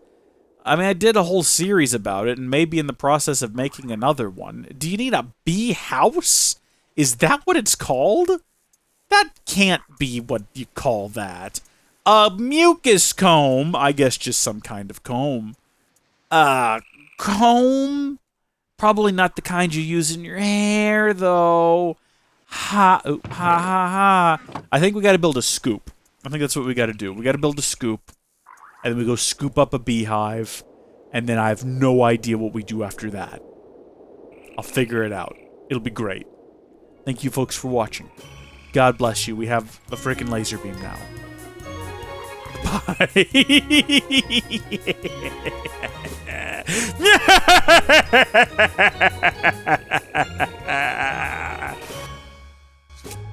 Howdy folks, how are y'all doing? My name is Reese, and as many of you know, between main episodes, I will usually record a half episode for channel members. So these are episodes where we don't really look at new things so much as we just tidy up whatever we did in the last episode and get things ready for the next episode, kind of like little in-between bonus content for the channel members. Consider joining by clicking the join button below the video on the main channel page, or in the description there is a link. But as always, you know, sometimes, not as always, but as sometimes does happen, I went to sign in today and it took a very long time to load. I've been just staring at this screen. Here we go. Something's happening. Oh, there we go. Now, normally when that happens, there's a story to be had. So I don't know if that is the case today. Spurious is here. Spurious has come to my home. Okay, well, what about out here? Because what about all of these buildings? There's still just no one living in these. There's still signs. This is weird. Is this broken or something? It still just says opening soon, Fernie's Trading, imp or bring money. I don't have any money, and also, like, this is just, oh my gosh, bees. Bees! We need bees. We need to build a scoop. Hold on. Okay, listen. Listen, we'll deal with Spurious here in a minute, but real quickly, how does one go about building a scoop? Scoop. Sticks and wool. It's gonna be the easiest thing in the world. I'm gonna just go crazy. I'm gonna get a stack of sticks, and I'm gonna get a stack of wool. Wholly unnecessary. One might even say woefully wasteful. That was awful. No one should ever say that. Hold on, Spurious. I'll be with you in a moment. We need bees. We got it because we want to breed trees. That's like our plan. That's our new plan. Can I? How do? Oh, good lord! They're after me. They're really mad. How do I do this? Something tells me that's not right. Stop. Leave me alone. So is this like the wrong thing? Break hives to collect bees. I guess I do actually have to like physically break it while they just assault me. They're physically assaulting me with their little stingers, but they can't actually damage me. This does not feel like it's the right thing to do, but my gosh, it worked. It actually did work. We tanked it, and in the end, we got some honeycomb. We're doing better than this than we are Sky Beast 2 at the moment. You don't know about that, though, do you? That's a secret series for channel members. It's not going to come out for everyone else until July. But it's shaping up to be, ooh, a real nightmare. Real torture for me, let me tell you. Okay, we got some bees. We got more bees, and we got some honeycomb. I think these bees got collected via a, why are they an ignoble stock, and these are just unknown genome? These were collected, I think, by a quarry, if I'm remembering correctly. I don't know where else I would have gotten the bees from. So we now have some Sinister drones, some Rocky drones, some Meadows drones, some Meadows princesses, some Rocky drones, some Meadows princesses, some Meadows princesses. These are all ignoble stock, though. I have no idea what any of it means. We'll have to figure it all out. Spurious, how on earth are you? Oh, dear Lord in heaven, what is this? This is different. This is very different. Get. Hello, Racecrafts. I don't even have a cursor anymore. Oh, it's down here in like a... This is a dialogue wheel? Bug off, pal! No, wait, hold on. Hello, Reese. This is so weird. Hello, Racecrafts. You seem to understand the science behind the Borean's ever-reigning amulet. Oh! It's a reference to the pigmen. And they had like an Evertide amulet or whatever it's called. You seem to understand the science behind the Borean's ever-reigning amulet. We were hoping that you might teach us these forbidden crafts. Bug off, pal! No. I'll do it. Oh, whoa, okay. A new quest, Amulets of Power. Okay, I'll do it. Excellent. Please bring me 2 amulets and I will reward you for your efforts. Spurious, this is very odd. This is a very odd thing you've requested of me here. I don't know how to feel about it, but okay. Is there a way to track quests? Don't we have like a quests tab? Yeah. Up here next to factions, and we've never actually... Lord of the Jewels. Amulets of Power. Spurious has asked me to make him 2 amulets of power. This must have been what was in that update. This is crazy!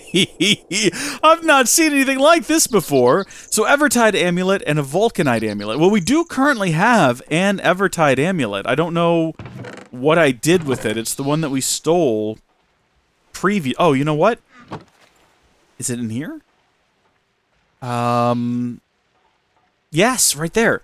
Evertide amulet. Okay, well, I've got one of those. Does that show up in the quest? Here's the thing, though. Yeah, it does. I think I want one for myself as well. So we're going to just keep this one for us. And then we'll make one more, and then we'll also make 2 of the Vulcanite. Oh, wow, these are going to be super easy to build. I guess when we make these, we could also go ahead and make the pedestal. So, let's see. The pedestal is cool, and I'll show you why kind of as we build these. But dark matter pedestal. We're going to need a ton of EMC for this. Should we go down in the basement and get... Nah, you know what? We can get plenty from right here. And I like knowing that the basement supply... Like, it's just down there generating a ton of EMC. And I don't even need to ever go check on it or worry about it. It's just going at all times. That's wonderful for me. So we do have quite a bit of EMC. How much did we have there? Hold on. I want to actually get a whole other row. Let me just get a whole other row here real quick. Just for the sake of it. Because I think it's funny to have... 400,000 or 405,859,000 EMC. That's so much fun. That's so much fun. Okay, wait, what goes into these? So that's just it's just water and dark matter. That's lava and dark matter, and that's just dark matter and red matter. So let's get all of the matter squared away first off. Red matter, that's like way too much. Dark matter, dark matter. Yeah, we're getting a whole lot here, like to the point where it's not even necessary to have that much. And then we need 3 of these and 3 of these. You can hold down shift, of course, and it'll help pull those out more quickly. And look at that, I made a little shape, like a little yin-yang. They keep each other balanced, perfectly balanced, as all things should be. All right, we will start off with the rings, I suppose. And did I get it backwards? I think I might have actually gotten it backwards. Yeah, no. We need double the number of buckets that we actually need twice that many than what we actually ended up getting. And I don't need 16 buckets. That was a misclick. And I can get rid of all these sticks because I don't think I'm going to need them. And then why put these things in there manually? We can just do this. And then also, another mistake was made because I did say that I'd wanted to build 2 of them. So... Quest complete, Amulets of Power. Do I need to turn them in or anything? Or is that it? Are we done? 1, 2, 3. Alright. Oh gosh, hold on a minute. Apparently all we had to do was build them and have them in our inventory. Is this literally just here forever now? This dark matter block that I've accidentally placed? Is this ever going to... Hello? Is this ever going to break? Is this just going to be like this forever? Oh no, I don't know how to get rid of this now. I'm trying my best. Hold on. Uh-oh. Oh dear. Because that normally breaks things immediately. Okay, well we just have a dark matter block there for a while. We'll come back around to that one, don't you worry. Oh, interesting. Did it not... Did it just use the lava? That's strange. I didn't notice that on the last one. Yeah, it just uses the lava to make the Vulcanite amulet. And probably the same for the water amulet as well. Well, let's get rid of all this excess that we had. And now we have 2, and we're going to give 2... I mean, I don't... Do we actually have to give them to Spurious? Oh, thank you, Reese Crafts. Now we can use these to protect ourselves from the Boreans. Please accept this payment as thanks. Wow! That is next level! That is next level. And we got an industrial craft coin. Oh, and it did actually take them out of my inventory. See, so it's a good thing we made 2 of them. What is the purpose of this? Can I use... Oh, you know what? You know what? Monies. Bring monies. Here we go. We're finally going to do this. I have the monies, Fernie.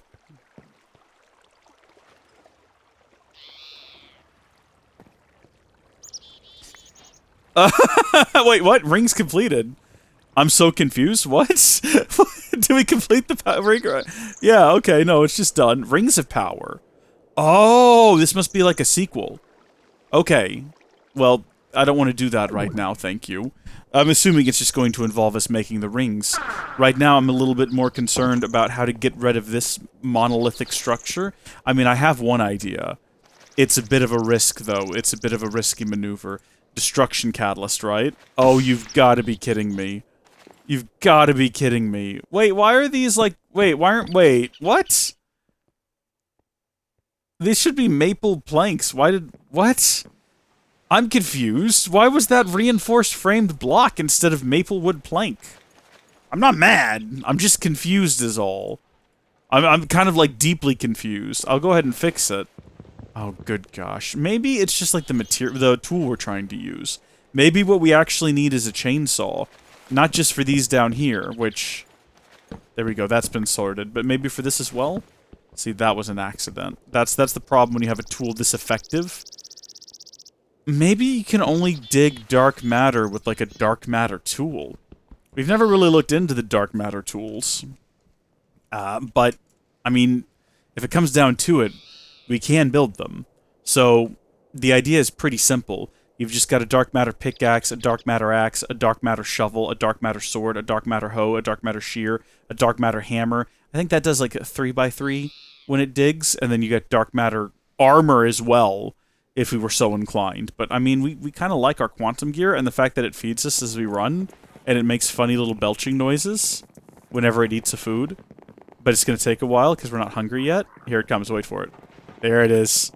Yeah, no, that's fun and charming, and we like that. Right, what was I doing? Oh, I forgot I was also gonna make a pedestal. So we do need dark matter, and we do need red matter, but we just need, like, the blocks of red matter, I'm pretty sure. Or not the blocks. Blocks of dark matter, circles of red matter. That'll create the dark matter pedestal.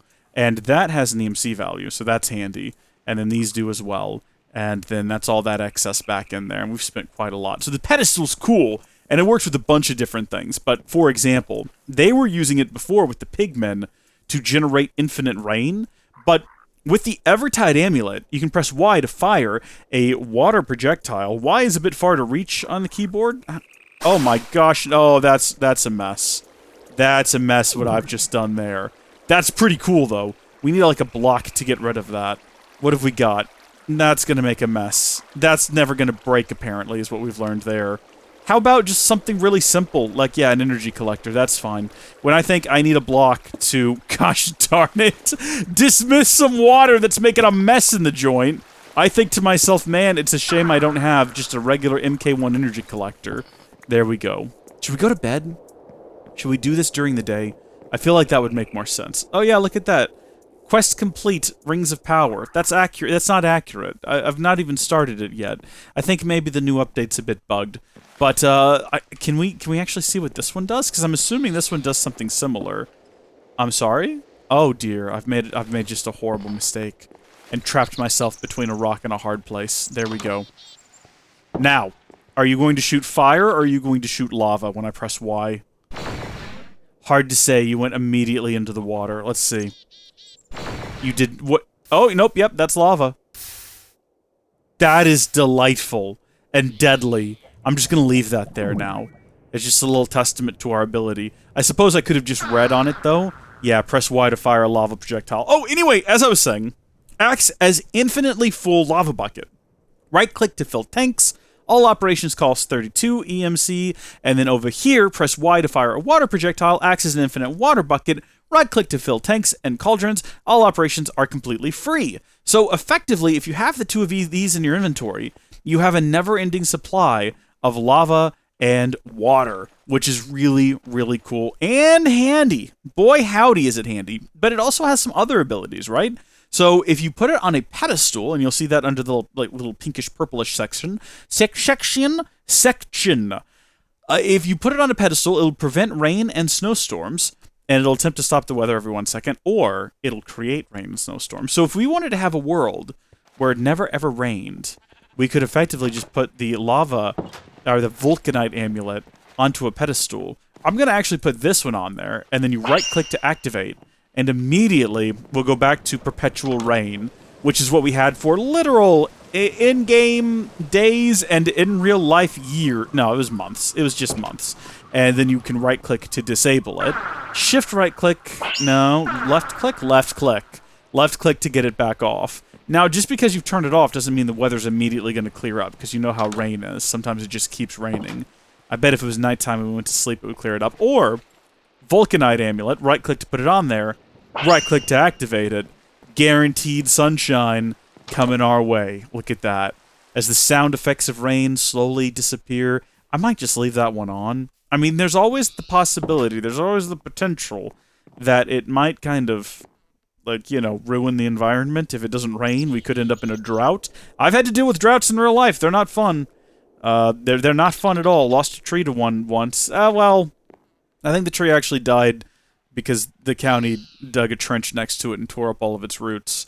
And now I have to... I mean, I tried to keep it alive by feeding as much water as I could to its spare roots, but it eventually dried up, and now I have to pay hundreds of dollars to have it cut down and hauled off. I'm not mad about it or anything. I'm just saying, as you get older, adult life, it's not all it cracked up to be. This is frustrating and upsetting. I want to break this, but it will not break. I'm just sort of tempted to stand here and wait, but I'm thinking that maybe... I mean, it says effective tool pickaxe, and it's green, it's got a check mark. That indicates to me that it should be possible for us to do what we're doing and for it to succeed. But the question needs to be raised, okay? When someone needs to present the question. If you do not have an individual to present the question, then what you have is a questionless state of existence, where all anyone can do is have answers, or not have answers, but not have the ability to share the answers or else receive the answers, because the question state has not been risen. The individual needs to present forth, the individual in need of the answer needs to first find within themselves the power, the strength, the will, innermost will, the determination to bring forth from themselves, from their mind, from the bowels of their soul, the question, so that the answer haver, the receiver of the question, the questioneer, or the questionee, because I'm the questioneer, can present the answer, and the answer that I'm looking for, I don't know, because I'm about to pose the question, how long will this take? I don't know. I have put forth the question. The question has been presented to the answerer, to the questionee, but the questionee does not have the answer because they're not present. So what I'm asking is, if you in the comments know, comment down below and let me know, because gosh darn it, I give up. That's not going anywhere anytime soon. That's just there. That's just gonna be there. This is like the new... This is a new part of the lore. This is a new... Alright, I don't know what to do about this. Okay, well, should we do the next quest? I don't know. Let me know, comment down below. Do we next episode do, what was the quest called? Rings of Power? Or do we build black matter tools? This is going to be a bit of a shorter episode, because I don't really have a whole lot of time. And, I mean, fortunately, Spurious showed up. And remember, I didn't sit down to record this. I sat down to do something different. And just happened to have a new quest thing ready to go. But I better go now. I did say that there would be more but shorter episodes, so hopefully you're not too perturbed by this very short one. It was highly educational. You know all about amulets and pedestals now. And I'm assuming that Rings of Power will teach us even more, but you'll have to tune in next time to see that. God bless each and every one of you, and I'll see you then. Bye! Howdy there, folks! folks, how are y'all doing? My name is Reese, and welcome back to TEKKIT 2! Or, as previously discussed, TEKKIT Squared, where today we're going to be, I guess, continuing with the quest line. I sort of tentatively asked in the previous installment, which was very short, should I go ahead and let the cat out of the bag there? It was a little bit late when I recorded that one, and well, I went to bed afterward. But I did ask in that one, I was like, well, what do we do next, folks? What do we do next? Do we actually try to break this block here? Do we try to figure that little mystery out, or do we continue with the quest? And so far, of the comments we've got, I basically just have, let's see, let me get those comments pulled back up here. I'm pretty sure it was Purple Lemons saying that, yeah, you should try to figure out what the Rings of Power quest is about. Keeping the dark matter block in the middle of the room is kind of funny. And you know what? It is. This is the peak of humor. I'm very much here for it. So I guess we need to speak with Spurious again, although I don't think that we need to be carrying around the Evertide amulet with us, and we probably don't need to be carrying... Well, actually, no, we'll keep the scoop with us. Who knows? On this adventure, wherever it may lead us, we might find more bees. Don't we have bees here as well? Have we found bees on our own property before? I'll be looking into that in the future. Oh, Spurious! Hello, Reescrafts. We were hoping that you would be willing to aid us once again. We've heard rumors about a series of rare and powerful rings that can be crafted to perform powerful magic. However, we have been unable to perfect their construction. Leave me alone, please. I love that that's an option. You can just say no, but then you can come back to it. I'd be happy to help. Thank you ever so much, Reescrafts. I assure you, we will make it well worth your while. Cool. Wait, did that... Well, I guess the quest already started last time, didn't it? That's what happened before. So, yeah, Rings of Power, 1 of 2. Spurious wants me to make him 3 unique Rings of Power.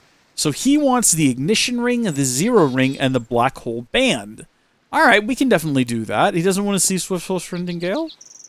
Swiftwolf's Rending Gale is pretty cool. One thing we never talked about with Swiftwolf's Rending Gale is that you can put it on a pedestal, and apparently it'll shoot lightning at nearby mobs. So every 3.5 seconds, it could just be vaporizing guys with lightning. That's kind of cool, but also maybe kind of risky, because underneath, like, the wrong circumstances, not the right ones, mind you, the wrong ones, that might catch a forest on fire and burn your house down.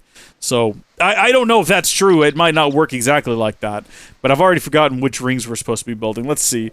I think it was the Black Hole Band. Was that right? Was that even a thing? Black Hole Band does exist, yeah.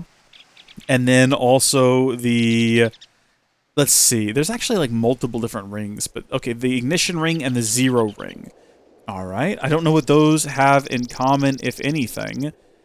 Ignition Ring and Zero. I know what they do on a pedestal. So yeah, on a pedestal, it sucks in nearby item drops and dumps in adjacent inventories. That's cool. Ignition Ring, nearby mobs combust, activates every 2 seconds. So that's sort of dangerous. That's kind of like Swiftwolf's Rending Gale. It's like, hey, do you want to just start fires? Why does this one have... Oh, stored EMC. Never mind. I was going to say, none of these have an EMC value. And the Zero Ring, which... extinguishes entities, freezes surroundings, and that, if you put these two out there together, a mob walking between them would just have the worst time. Immediately, like, frozen, and then thawed, and then caught on fire, and then frozen again. Freezes surroundings, activates every 2.0 seconds. Does that mean that would freeze water, I assume? Possibly? I might need to look up the actual wiki on these, though, because I don't know what they do in your inventory. We know that Swiftwolf's Rending Gale, like, it tells you what it does if you put it on a pedestal, but, like, its primary function is that it makes you fly, and then you can push a button. I don't remember which one. It might be, like, it's not T, but it might be, like, Y or something, or E, or R. There's a button you can push, and it throws out little tornadoes. I don't remember what it is exactly, but all of these have one thing in common, and that's going to be an iron band, and then all of them also have dark matter in common. So the iron band is made out of iron around... Oh, we could use the Vulcanite amulet for it! I mean, currently that's being used to prevent rain, but we don't actually need it to do that. So a simple left click will get it off of there. And then we'll need to get, let's just say, a stack of iron, and we'll get ourselves some buckets.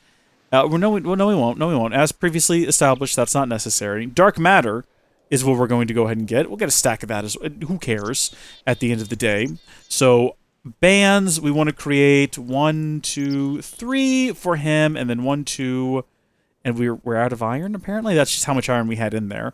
3. So that way I can make myself some, and I can make him some. And yeah, of course it doesn't consume the Vulcanite amulet, you crazy goober. Did you really think that's how that would work? Come on. You must have known better by now. You can use it in crafting. Same in place of if you need water buckets in a recipe, and you have the Eventide or the Evertide amulet, you can use it as well, which is great. So we've got our dark matter. So for this one, we just need some string.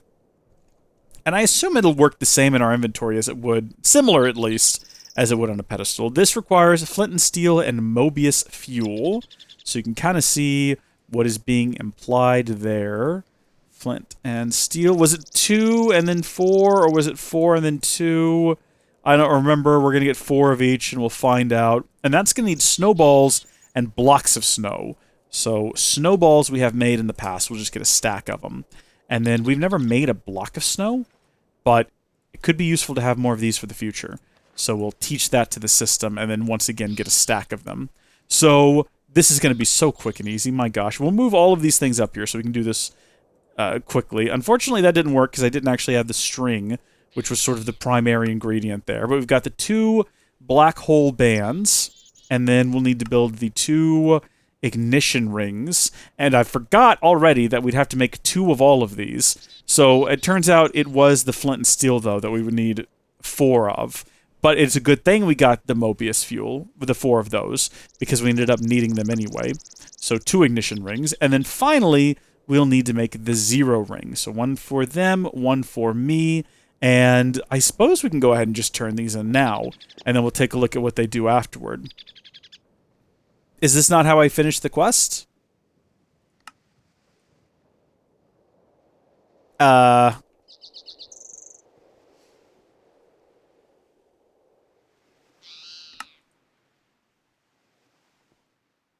Ignition ring 0 of 1.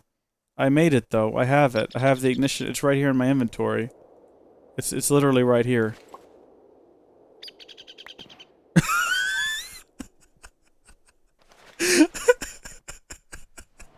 Okay, whatever. Just had to throw it on the ground and pick it up. That's fine. Thank you, Reese Crafts. There are more rings, though, if I am not mistaken. Complete Rings of Power 2 of 2. Oh, oops, wrong button. Righto.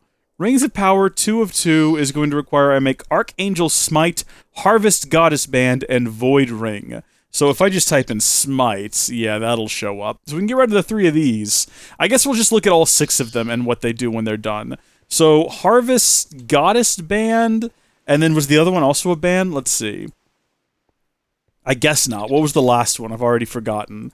It was the Void Ring. I think that wait, hold on. How is that different than the? Don't we already have? Does that not? That must do something different, I guess, than the Black Hole Band. No, it does the same thing on a pedestal. Sucks in nearby items and dumps them. Okay, hold on. Condenses items on the go. Press G to change target. Right-click to set up blacklist, whitelist. Shift right-click to toggle.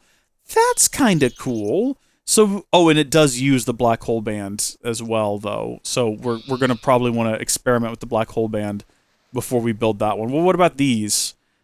Does this one or this one? So neither of these uses any of the previous rings. So I think we can go ahead and pretty safely build those. And then I will look up the wiki to figure out what exactly can be done with the Black Hole Band. But once again, we might as well go ahead and turn these in for the quest. So 1, 2, 3, 4 bows and 2 arrows. Oh, we're going to need to make more bands as well. A number of them. I guess I should have assumed it was 1 of 2, and it would expect me to make more of these rings in like part 2 of 2. So there we go. We've got our bands. And then, yeah, bows, and then we're going to need feathers. So 1, 2, 3, 4, 5, 6, 7, 8. See me learning from previous mistakes. Just get a stack of feathers. Who cares? What goes into you? Poppies and saplings? Does it actually require... Okay, any type. Any type. So Poppy, once again, stack of those. Saplings, stack of those. And then you, even though we're not making you right now, you also need a gem of eternal density. So this is what condenses items on the go. Is this just like a combination of these two items into one ring? That's interesting. So that's going to require dark matter, obsidian, and it looked like some diamonds. And then from there, it's going to also need some red matter. There we go. Are we going to want one of these as well? Because if so, that means we have to build ourselves another black hole band. With the black hole band, wasn't that just like string, basically, I think, if I'm not mistaken? So, I don't know why, whatever. Whatever. Who cares? Well, can we fit all this up there? Not really. Okay, well, that'll give us one of those, and then we'll manually move everything in there for the second one. And then the Harvest Goddess band, one for me, one for him, and we're not going to bother just yet. We will go ahead and make this, the Gem of Eternal Density. Why not? Make two of those. And let me pull up the old wiki article over here for, let's see, Project E Wiki. Let's have a look at all of these rings. Let's take a nap first, so that we can get a bright start to the new day. Sunny day, something something, cares away. We should probably maybe stay outside to test all of these. We will bring our pedestal with us. I could make another one. We have plenty of EMC. But we do have... I mean, do we really need to demo any of these on a pedestal specifically? Oh my gosh. I'm running so fast right now. Okay. Project E... official Feed the Beast wiki, but then there's also like a Project E wiki linked on the actual... Hold on. Oh yeah, on the GitHub page. Magical items. Let's pick a ring. I guess since this one's about to be turned into another ring anyway, we might as well start with the black hole band. So, on the wiki, what it does, dark matter is intriguing. You have heard of its effects from your distant acquaintances, the scientists. But you, the alchemist, possess the ability to create and control it. By placing the dark matter around an iron band and fixing it in place using spider silk, you have created a ring that, when triggered, allows dark matter to resonate and pull nearby items toward you. No doubt this will be useful when mining and building. It only seems to work in alchemical spaces infused with magic, such as alchemical bag or chests, or on your body itself. Sure. So I guess what that means is if we have these just kind of lying out here, and we right-click to activate this, oh yeah, they get sucked in. But then also, if we had something like this handy-dandy chest here, and we put the ring in... Wait, would that work? Hold on. If we activated it, and then we put it inside of a chest, does it stay activated? And then will it continue to work? I mean, immediately those things get sucked in and get placed into the chest, I assume? It looks like they're kind of gone now. I don't even really see them, which is unfortunate. Oh, no, there they are. Yeah. That's cool. And then, I guess, yeah, if you had an alchemical chest, you could also place it inside of there. And then if you threw things... I don't know why we're doing this with the gems. Look at that. They get sucked right in. That's cool, and does raise the question of why you would want the pedestal to do that. Because obviously it did say that we could place this on the pedestal, and it would dump the items into adjacent inventories. But it doesn't... Oh, you know what?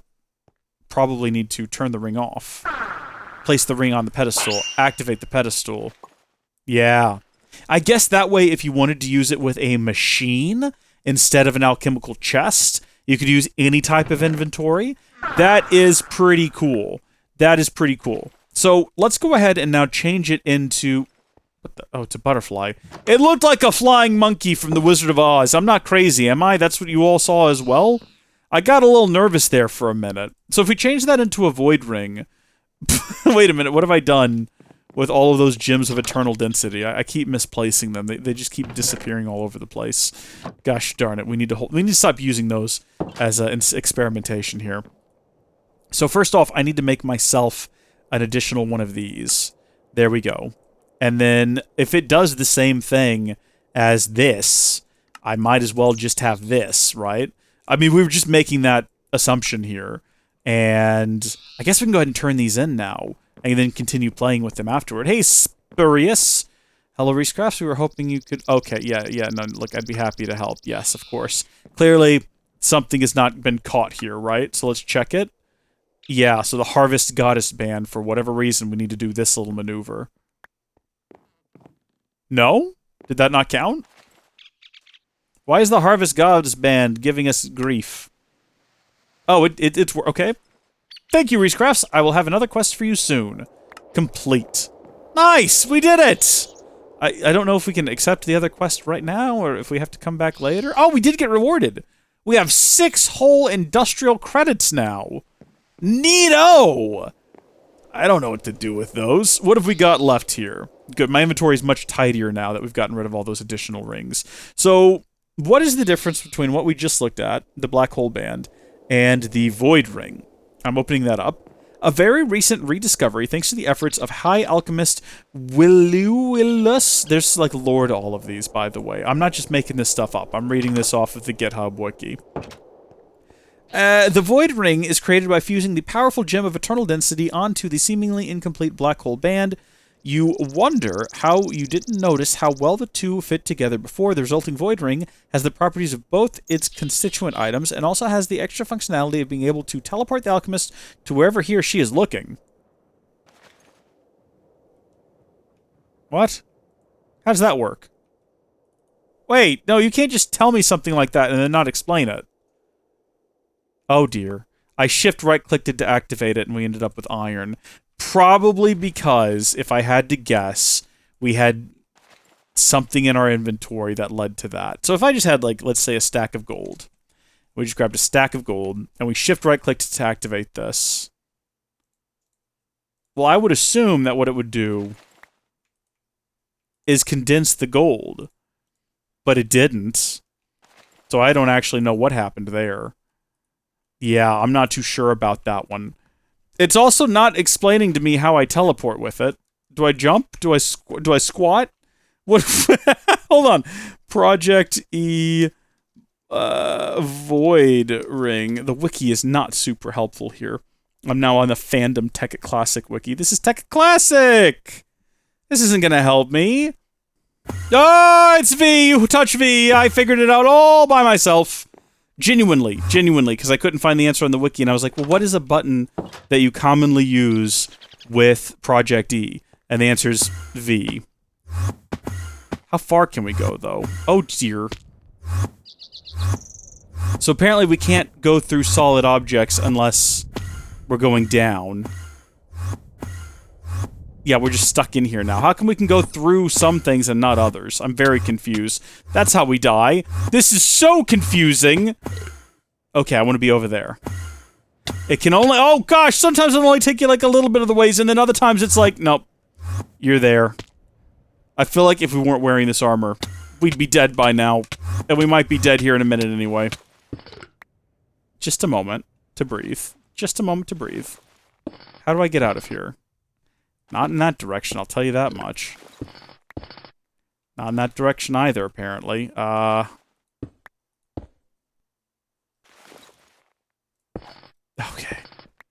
Jeez. Folks, I don't know if I like the Void Ring. I don't know if I like it at all. Give me back my flying ring. This is the good one here. That's the Void Ring, everyone, and somehow it also will condense things. Apparently, if you place it on the pedestal, it'll suck stuff up. Press G to change the target. I'm not sure what that means. Right-clicking creates a blacklist. This might be useful if you're exploring the mines and you want it to automatically condense things like cobblestone, I suppose. Maybe, possibly. If I had a stack of cobblestone in my inventory and we had this thing enabled, what would that net us, right? Like... Okay, yep, there goes the cobblestone. It's just inside of here now, in the form of stored EMC. That's cool. Oh, and shift right-clicking turns it back into... There's more to this than I think I understand. Pressing G doesn't actually do anything, even though it definitely thinks that it will. And then right-clicking on it opens up a blacklist, where I guess I could blacklist the cobblestone. No, I'm done with the void ring. The void ring exists. There we go. Let's move on to something maybe hopefully a little bit more simple. Like perhaps we can read up about the ignition ring and see what that's supposed to do, and maybe it won't break our brains. So I'm back on the proper wiki here. I'm back on the GitHub, and I'll be honest with you, I don't even see ignition ring. All right, I see in interdiction torch. Ring of ignition? Why is it called something different on the project? And it doesn't even have any information about it. I'm starting to think that the worst place you could possibly go to right now is the Project E GitHub page. I'm moving on from it, and I'm looking up Project E. I'm doing a Google for ignition ring, because clearly that's the more wise thing to do here. Technic platform, Ring of Ignition and Project E doesn't work. Wait, hold on. The Ring of Ignition is a tool from Equivalent Exchange. It can be used to launch fireballs using the use key. Which is the use key? Is it like V? No, is it G? Which is the use key? I'm hitting every key on the keyboard here. Some of these suck and don't do anything. Hold on, we'll have to just go to controls. We'll locate Project E and we'll see what it has configured as the use key. This might be it, folks. This might explain everything to us. This might unearth all of the secrets of the universe. We just have to find Project E. Okay. Change mode is on G. Y is fire projectile. Why would that be the case? Oh, yeah. So that's kind of like the Vulcanite amulet, I guess. Oh, but kind of different. Oh, that's amazing. I mean, you want to talk about burning a house to the ground. This is like the way to do it right here. Look at how quickly I'm burning my entire property. It's fine, it's my land. I can do this if I want to. Beautiful. Just beautiful. Oh no, don't come and ruin my perfect day, Rain. It's actually putting out the fire. Well, that's disappointing. I was having a good time with that. When activated, it will consume 64 EMC in either alchemical fuel or Klein star charge per 10 seconds. It'll constantly light the area surrounding the user. What? I'm sorry? Using R or the use key will create a strip of fire. I'm inclined to disagree. Hitting R does nothing. R does absolutely nothing. And also, I can't seem to actually activate it in any way. Again, we can go back to the controls, and we can scroll on down here to the bottom where we found Project E in the first place. We can verify. Extra function on C, charge on V. Neither of those are doing anything. No matter what orientation I push them in, it really does feel like one of the best things we can do here is just go ahead and collect the dark matter pedestal and then use this as like a projectile weapon against the evil mobs. So here we go. We've got some right here. Hi guys, how are you doing? What if I put this on here? Look at that. So it just kind of catches them on fire, but only for a second. Probably because it's raining. We can fix that. We actually have the technology to fix that right now. We're going to head back inside. We're going to go and check on that here in a minute. But we can grab ourselves another pedestal, and we can get our Vulcanite amulet, which I guess we were using for crafting earlier. So it's still inside of here. And we'll not throw the dark matter pedestal onto the ground. We will instead set it up with the Vulcanite amulet and activate it. And there we go. Sunny days are heading our ways.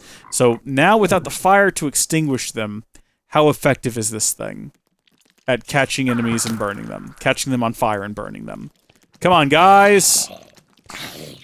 Pretty decent. They do stay burning when it's not raining. So that's good. Fairly effective. And now they're against each other, but that has less to do with the ring and more so... Oh, good! They catch each other on fire when they fight each other. And now he's on fire, and now everyone's on fire. This is actually solid. I'm not even bothered by this guy. He can't hurt me. Okay, well that's fun. That's the ignition ring, everyone. I'm not entirely sold on it being strictly useful in the traditional sense, but I'm happy to have it and excited to see where it goes. So the official GitHub wiki also has no information on the Zero Ring. So that's good. I guess I'll just have to do this myself. Let's see. Zero Ring Project. Here's another problem. I keep landing on pages for like Equivalent Exchange 2 or the Equivalent Exchange mod, which isn't super handy. I need Project E specifically because these things aren't absolutely equal. You know, there's some differences between them, and I'm not finding any useful information. So let's see. It's a cool tool. It can be used to launch snowballs. So is that going to be... See, this one can be charged up. Why can't this one be charged up? Why... This one... I mean, I'm guessing if I hit Y... Okay, that's not how you do it. Right-clicking... Oh my gosh. Yeah, okay, right-clicking does place down... snow. That's great. Shift right-clicking brings that right on down. Y doesn't do anything. I can put it in my offhand. None of the other buttons do anything. It does not projectile, I'm afraid to say. I'm hitting all of the buttons. But, if I put it inside of here, and I right-click it, maybe it'll freeze this guy? Is that even a thing? Can you freeze? Can you freeze guys? I know it'll extinguish them. He doesn't seem to be too bothered by this. Well, you know what? In that case, how about this? That was fun! Again, potentially dangerous. Potentially dangerous. That's Swift Wolf's Rending Gale. That's what makes us fly, everybody. Zero Ring. I guess if you want to freeze stuff. Could be useful. So far, all three of these are duds. We've got 3 more to go, though. Well, actually, no, this one was kind of useful. I'm gonna go ahead and say the Void Ring, if you want to be able to collect stuff off the ground and have it dropped into a chest, is kind of useful. Both of these feel like they just don't work at all. Harvest Goddess Band. Let's see if we can figure out what that does. I mean, obviously, it's what it says it does. Accelerates growth of nearby crops if it's on a pedestal. Harvests nearby grown crops. I don't know where it puts them. And activates every 5 seconds. Possibly into, like, an adjacent inventory. But... Oh, yeah. Here we go. This one actually has an entry. Oh, a lot of these weren't updated since 2015. Who is managing Project E these days? Or rather, I should say, who is not, because clearly someone is neglecting their duties. By surrounding an iron band with a sapling and infusing it with dark matter, you've created a ring that will accelerate plant growth. By focusing the energy in your inventory, you can activate the ring, dramatically accelerating growth, and automatically harvesting mature plants around you. So, if I were to... Oh my gosh, look at this little trio of, doodahs coming in here. Maybe we should have a look at what Archangel Smite does to them. Actually, we probably should before it gets to be daylight. Although it is rumored that this item, which shoots magical homing arrows, is in the hands of certain alchemists. There's no way to create such an item that you know of. See, so that was updated on March 22nd, 2015. Clearly, it's been added since, because we made it, and there's the recipe. Let's see. Yep, just right-click. Right-click to fire.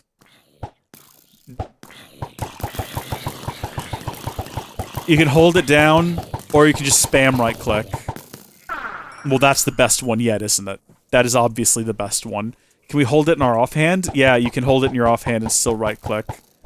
This might be... I mean, if we had this when we went to fight the dragon... First off, I mean, look at this. This is crazy. It doesn't seem to, like, prioritize, though, where it's going. I guess it's just whatever the arrow happens to be closer to. Get it back in my main hand. How do I do that? Like that. Can it be activated in any way? It doesn't appear like it can. And then I'm assuming we just plop that down on here. And we right-click. Maybe I should have verified that that would do anything at all before we tested it. What do you do on a pedestal? Fires arrows at nearby mobs. I'm inclined to disagree based on the fact that you're just not. Oh gosh. Come here. Get on there. Stop it. There you go. Fire the arrows. Okay, it does. Every 2 seconds, though. Like, you're much better off using it yourself. Also, define nearby. Because these guys, if these guys aren't nearby, then what is? Hold on, let's put ourselves kind of here. Put it between them and us.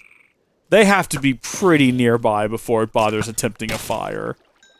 Every 2 seconds as well. I don't know. Yeah, it's gonna take a while. This, though, as just a thing that we keep in our inventory and can, like, use against enemies is kind of fun. Like, look at this.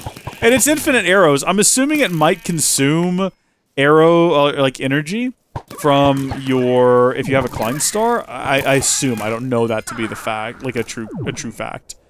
But This is the best weapon in the game. Look at this. Look how you can deal with creepers now. This is actually crazy. I love this. We should get off of these guys' property. We don't know who controls that just yet, so we should probably not truck around over there. This is amazing. Look at this. This is insane. Archangel Smite is the best one. Okay, you know what? We need to give a fair due to the Harvest God, Harvest Goddess ban. We need to give it a proper going over here because we're not actually sure if it's great or not, or if it's terrible. So far, I mean, my ranking is...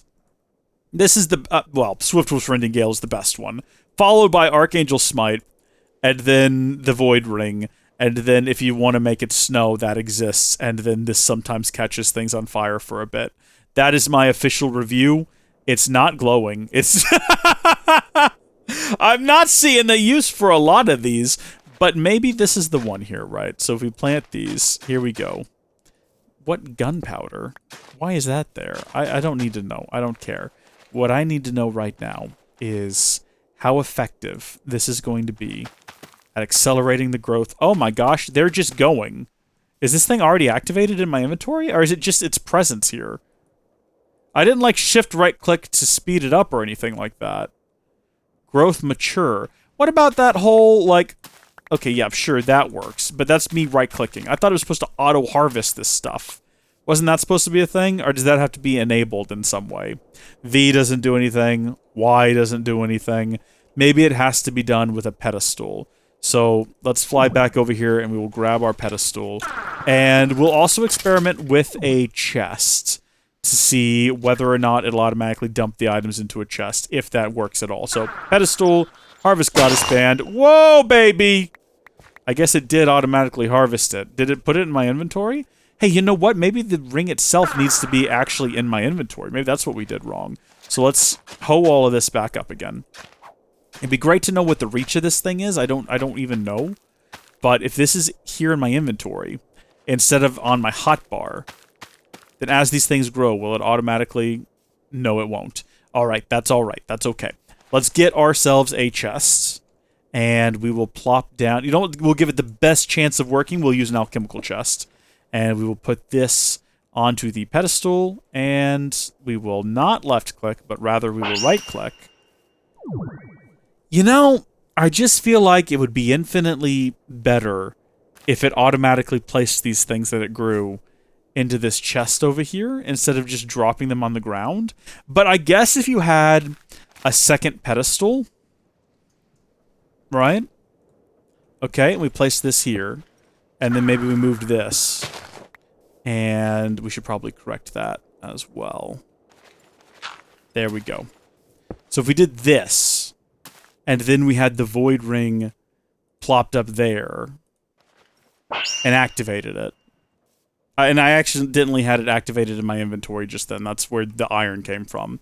But that'll automatically suck these off. Suck these up into here. Suck these up is what I said. And... But what about replanting? It doesn't look like it breaks them properly, right? So it doesn't replant the crops. It's kind of an awful combination, unless you then also had something that was automatically... This is terrible. I hate the Harvest Goddess Band. It's useless. That's what I'm gonna say. It also, like, doesn't seem to work all of the time. Like, so how come sometimes they grow really quickly and then other times they take a... I don't... Listen, there's one good ring here. We've spent this video making all of these rings, and I'm here to tell you, I could have saved a lot of time for our boy in there if he just asked me which rings he needed. Let me tell you which rings you need, okay? Let me give you the tier. Basically useless, okay? Almost useless. Totally useless. So actually, I should refine. Hold on just a second. Totally useless? Basically useless. No, because you could still grow things quickly if you needed to, I guess. But then again, you could just use bone mill if you're at a point where you're building a Harvest Goddess Band. I'm keeping the order. Useless, completely useless, basically useless, almost useless, essential, God tier. All right? And I feel like I'm missing one. Oh, it's the Void Ring. Where did it go? I left it on the ground back here. That's how essential it is to me. Come here, you turn off and get up here. Could potentially be useful. Okay, let me redo the ranking. Completely useless, basically useless, almost useless, potentially useful, absolutely necessary. God tier. That's the official ranking. Now I've got to deal with all this snow. Well, I think that does it for us here today, folks. Thank you, folks, for tuning in. Thank you all for watching. God bless each and every one of you. And I will see you in the next one. Bye! Howdy there, folks! How are y'all doing? My name is Reese, and welcome back to another episode of TEKKIT 2 with Reese. I know, it's the perfect title, isn't it? Listen, today is a wonderful day, really. It's a happy, monumentous occasion, because today we're getting a fresh start here, folks. See, this is not a bit. I want you to understand that what I'm about to talk about is not a bit. This is not a setup. This is me just being open and honest with you about what happened yesterday. So I recorded the last episode of this series yesterday, and then I went to the bathroom, got busy with other things, went to bed, went to work, came home, turned on my monitor, woke my computer from sleep, and realized that I had left the game running. See, when I finished recording last night, I thought I was going to come back and maybe record another episode for channel members. Haven't done one of those in a while. Been working on other things with the channel members right now. There's a whole other series being developed in the background. You folks will get to see it soon, trust me, but that's what we've been doing. But I guess I just forgot to come in here and turn off the game. I left it running and unpaused, and I loaded into a client that said I had been killed by a witch. Somehow, in Quantum Armor, I'd been killed by a witch. I'm guessing it probably took a while. I'm assuming what probably happened is because the game was running for somewhere in the neighborhood of 20 hours. Probably my armor got wore down. I was attacked by many things. I think a lot of creepers. Do you folks remember this hole being here? That's apparently where I died. So I'm assuming I must have been standing, like must have left myself like up here somewhere, or maybe even up there. And then over, I can't fly, I can't fly, because somehow I ended up in a crater, dead, and everything is gone, alright? The quantum armor is gone, the tools that we have had since the earliest episodes of this series, think about it, think about how long we've had the chainsaw, the diamond-tipped drill, the nano saber, all gone. All gone. The bag full of stuff is gone. Everything is gone. I no longer have the mercurial eye, the destruction catalyst, all kinds of cables and things, all the rings we built in literally the last episode, all gone. All gone. All disappeared into the aether. An entire Klein Star Omega that was probably filled to bursting. Gone. It's gone. It's all gone. Everything is gone. So this would be a great opportunity to just end the series in frustration, but I'm not going to do that. We have not finished this series. We have not reached a point where I feel confident saying we've done all there is to do, folks. So what do? When we find ourselves knocked back on the ground? I tell you what we do. We pick ourselves up by our bootstraps, and we build a better tomorrow. This is a sad occasion. There's no denying, because we're not going to be able to put our quantum armor up over there with... Oh my gosh, there's even more crabs. We're not going to be able to hang up the quantum armor. That is actually a bit of a tragedy. But as the light touches the distant horizon, we're going to take ourselves a nap any second now. It's just got to get low enough that it touches the actual horizon. There it is. Don't look at me like that's spurious. I'm sure Spurious has a quest for us today. I'm sure we could be working down in the assembly line, but we got to get ourselves picked back up. And the very first thing we're going to do is we're going to get a new Klein Star Omega and fill it to the brim. We are missing all kinds of things. We're missing the transmutation tablet. We need another one of those. We need one of those bags that we've been carrying around with us. What are they called? Are they pouches? That's not how you spell pouch, even if it is what we're looking for. Ender pouches are cool. I'm surprised we've not made those. At Project E. What am I thinking of? We have little bags. Little alchemical bags. That's what they're called. Did I not type in bag? I thought I typed in bag earlier. Maybe I typed bags, and that is incorrect. But yeah, we're going to want to make one of these. A chiseled bit bag is not what we want. Maybe we should make one with like a lot of color. Something that looks nice. To signify the fact that time has moved on, and so have we. But we need to make one of these, and I think to make it a different color, you just dye it. Yeah, so we'll just start with that one. And we need to make new armor, folks, and I think that maybe now is the time that we look into making the black... it's not black matter. It's dark matter. I'm thinking like red matter and black matter, but no, it's dark matter armor. And this stuff's pretty great. So we're going to go ahead and make all of this. And if you're wondering about the recipes, let me just go ahead and assure you that it is exactly what you would think it is. It's kind of funny that this happened because this just kind of continues now where we left off last time, making things from Project E. Again. Oh my gosh, my destruction catalyst! It survived! And we have an iron band so we can make a new Swiftwolf's Rending Gale. Let's actually get that pulled up as well because I need to be able to fly. That is imperative. I cannot survive without flight. I will throw myself off of a cliff by accident, and that'll be it. Okay, and then we've got some pants. There we go. Dark matter. Ooh, looks cool. I don't have our protection from the solar radiation and all that. I'll have to remember to make that, but if we give ourselves a little look here in F5. Nice! Should I try to pull up the wiki for this? Let's see. Dark matter armor. I'm assuming it'll be a waste of time to go into the dark matter armor, or to go into the wiki for equivalent exchange since it's not been updated in 48 years or whatever. But dark matter armor is a higher resistant but not quite indestructible armor set in equivalent exchange. The player requires 24 units of dark matter to create the full set. Wearing a full set will grant the player 80% damage reduction as well as invincibility to lava, drowning, and all mob damage. However, fall damage and explosions will still damage the player slightly. It can be upgraded to red matter armor for even greater damage reduction. In multiplayer, due to the fact that the nanosuit can be instantly broken by the nano saber, dark matter armor is a better alternative. Okay, this is like TEKKIT Classic Wiki right now. So, oh, we're back to running normally, aren't we? Well, that's okay. Well, no, hold on. I still can't fly. I was about to just throw myself off the wall to go demonstrate the fact that we can crawl around inside of lava now.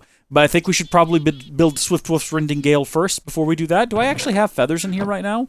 We're going to need to build a new Archangel Smite as well, because that's kind of my favorite weapon at the moment. That thing was kind of cool. There we go. We'll just get a stack of them. That'll be good. And Swiftwolf's Rending Gale. Keep that right down there. There we go. Okay, see, we've already back to, like, a slight semblance of what things used to be. Let's go throw ourselves in some lava. We'll go do it right over here. They won't mind, I'm sure. They're not going to get sus at all. Oh, yeah, look at this. Oh, baby. We are indestructible. We can do... I'm sorry. I can't talk from inside of lava. That's pretty cool. That's a nice feature to have. I'm gonna miss being able to fly at supersonic speeds. Oh wait, we started taking damage there. Or were we already at 4 hearts? I don't know. I feel like maybe we need to talk about what we're gonna do for weapons. So obviously we want to rebuild Archangel Smite, because that's sort of the coolest thing ever. And should we make a new... I like to use this in recipes, but I don't want to take it down because it might start raining, and nobody likes it when it rains. So let's see. Archangel's Smite. What did we need for that? We've already got the feathers, so I think we just need the bows. And we'll grab 4 of those. We're not going to spend a lot of time in today's video building things that we've already built in the past, when we could instead focus on building new things that we don't already have or have not already had. I just want to get this rebuilt so that I'll have an actual weapon and I'll be able to defend myself. I'm still very disappointed. So cool. Can we just hold this in my offhand at all times? And just, like, as we need to, just, yeah. That's the new offhand item right there. It's kind of large and takes up a large percentage of the screen. That's alright, though. That's alright. We'll just keep it over there. It's kind of out of the way. And that's our new go-to weapon. What about... Okay, yeah, I can still open and right-click on things, and it's not going to fire unless it's got nothing in front of it. So that's good. This is going to be a fantastic tool for us moving forward. Let's talk about the dark matter tool set, because you can get dark matter for literally all of the tools. You can get dark matter hammers. I'm pretty sure that these just are like regular tools, but with crazy speed and durability, and I think this digs in 3x3. It's sort of a bit late at this point in the pack for us to be worried about dark matter tools, but you know what? We've never built them, so... Also, I need to break this somehow. It's kind of, like, it was silly. Like, I'll give you that. It was kind of silly. But it's getting to a point where it's no longer silly. It's just a bit of a hindrance to me getting anything done. It's just in my way. So, dark matter pickaxe, dark matter axe, dark matter shovel, dark matter sword. dark matter hoe, dark matter shears, and dark matter hammer. Nice. Using matter on matter. That's an interesting achievement to get. But let's see, attack speed, 14 attack damage. Good gosh, it's actually better to fight with the hammer than it is the sword, albeit the sword is faster. So if we actually, like... I don't know why I right-clicked. I don't know why that's what I did. Yeah, it's got a much longer reload, but... And not for much additional damage at that. So let's head down to the basement, and... Calm down, Gert the Golf. Were you going up the stairs over there? That's ridiculous. Don't do that. I like that all of my misclicks now are going to result in just fiery arrows being thrown about. Can I close this, or is that not possible now? There we go. That was a bit of a trick, wasn't it? I just wanted to see this thing in action. Oh yeah, remember this? What's simple times? What's simple times? So if we just right-click, it breaks one by one. That's still, maybe I... Oh, yeah, okay, so you right-click with it. And right-clicking with it when it's powered down does nothing. If I crank this thing all the way up, does it mine faster? Not really. So it seems like that's just going to affect how large an area it clears out. And you know what? I wonder... Yeah, you can right-click with the shovel to also... Alright, so left-click just mines things up really quickly, right? And then right-click, if it's charged... So this one, it doesn't seem to make a difference. I don't even know why you would want to charge it then. It seems to be the same speed, right? Unless that's my imagination. Oh, it might actually be a little bit faster. Maybe I'm imagining that. We're going to look up the wiki here in a minute, but that is crazy. We should have built these early on, because they're not really all that expensive to manufacture. They have no durability. They last forever. And if I do look them up on the wiki here, hold on just a second. Ooh, I figured out what to do with the pickaxe. So first off, right-clicking will mine the entire ore vein and only the ore vein. Check that out. That is slick. Although I don't know why I'm mining all of this. It's not like I need it. Yes, we ran out of all of our stuff, but we still have an incredible amount of EMC. And I just need to be more aggressive about taking things out of my inventory from time to time. It's super cool, though. This is actually probably well worth it. I mean, look how quickly, if you're just like walking through a cave system, you can collect all of these items that you see. If you have just like a tunnel you're going down, you just like bam, bam, bam, and then you know what? You combine that with this. So we charge this up. If it's not charged up at all, right-click does nothing. One charge does a 3 by 3 by 2, it looks like, and then 2 charges does a 5 by 5 by, was that 3? Yes. So that's pretty good. We don't have the power to get torches whenever we need to anymore. That's unfortunate. We really should have built a new, what's it called? The doohickey, the doomaflopper? The tablet. Transmutation tablet. I apologize, everyone. I know that must have been extremely severely irritating. And I want you to know that, oh my gosh, Bass, I'm sorry about this. I can't do anything about it. It's just going to be there till it unspawns. Whatever you do, don't walk backwards into it. Gosh, Bass Odding is still a really cool name. Excuse me. Excuse me. It looks like Connor Edwards and Jenkass64 are having a great conversation down here, but I need to get back upstairs where we can actually interact with the original transmutation table. Get rid of some of this stuff. Maybe get back some of our EMC. There we go. And time to read up on some of these other things. So we learned about the pickaxe. The sword is just a sword. And I don't know what, like, charging it up does, if anything. It says sword abilities none on the wiki, but keep in mind this wiki article... Oh, this one was actually updated in 2019. Couldn't be bothered to update the rest of the wiki, though, I see. That's fine. Show me some bad guys. I'm ready to have my revenge. You there. Oh, this is odd. Is that... That's not you, is it, Carl? That would be a horrible betrayal. Oh, that was a one-shot. Stop it. You're hard to hit. But I got him in the end. So what does charging it up do? I thought that that might lead to, like, a right-click sort of a slash situation, but it really does look like the wiki's not wrong. That does absolutely nothing. Well, what about if we have it fully charged up, and we come over here and we just attack this ender fellow? Come back here, you. It doesn't even kill him in 2 hits. And it really does feel like it being charged up doesn't matter. Yeah, I don't know. I guess I'm just gonna have to go off what the wiki says here. Again, that is a pretty decent weapon. We could combine all of this with Archangel Smite. And, like, so we got a spider jockey here. What we can do is we can fire, like, burning arrows at them. And then when they're close enough, we can hit them with our sword. Or we can just kind of continue to hold them at bay. We are, like, the ultimate hero now. Oh, right, I forgot. We could just, like, rapid fire this thing. Alright, I'm pretty pleased with that. Shovel! It does nothing, apparently, extra. Right-clicking doesn't do anything. Charging it up. Oh! Well, right-clicking when it's charged digs through dirt really quickly, apparently. And makes a whole mess of the neighbor's property, and we just have to kind of hope that they're not going to get upset about that. Just gonna move on out of here, back to my own land, where it's... Well, it's not safe! As we learned! It's not safe at all! Can I find out when that occurred? Does it have any kind of, like, information? I can highlight it. I can share it. Waypoints?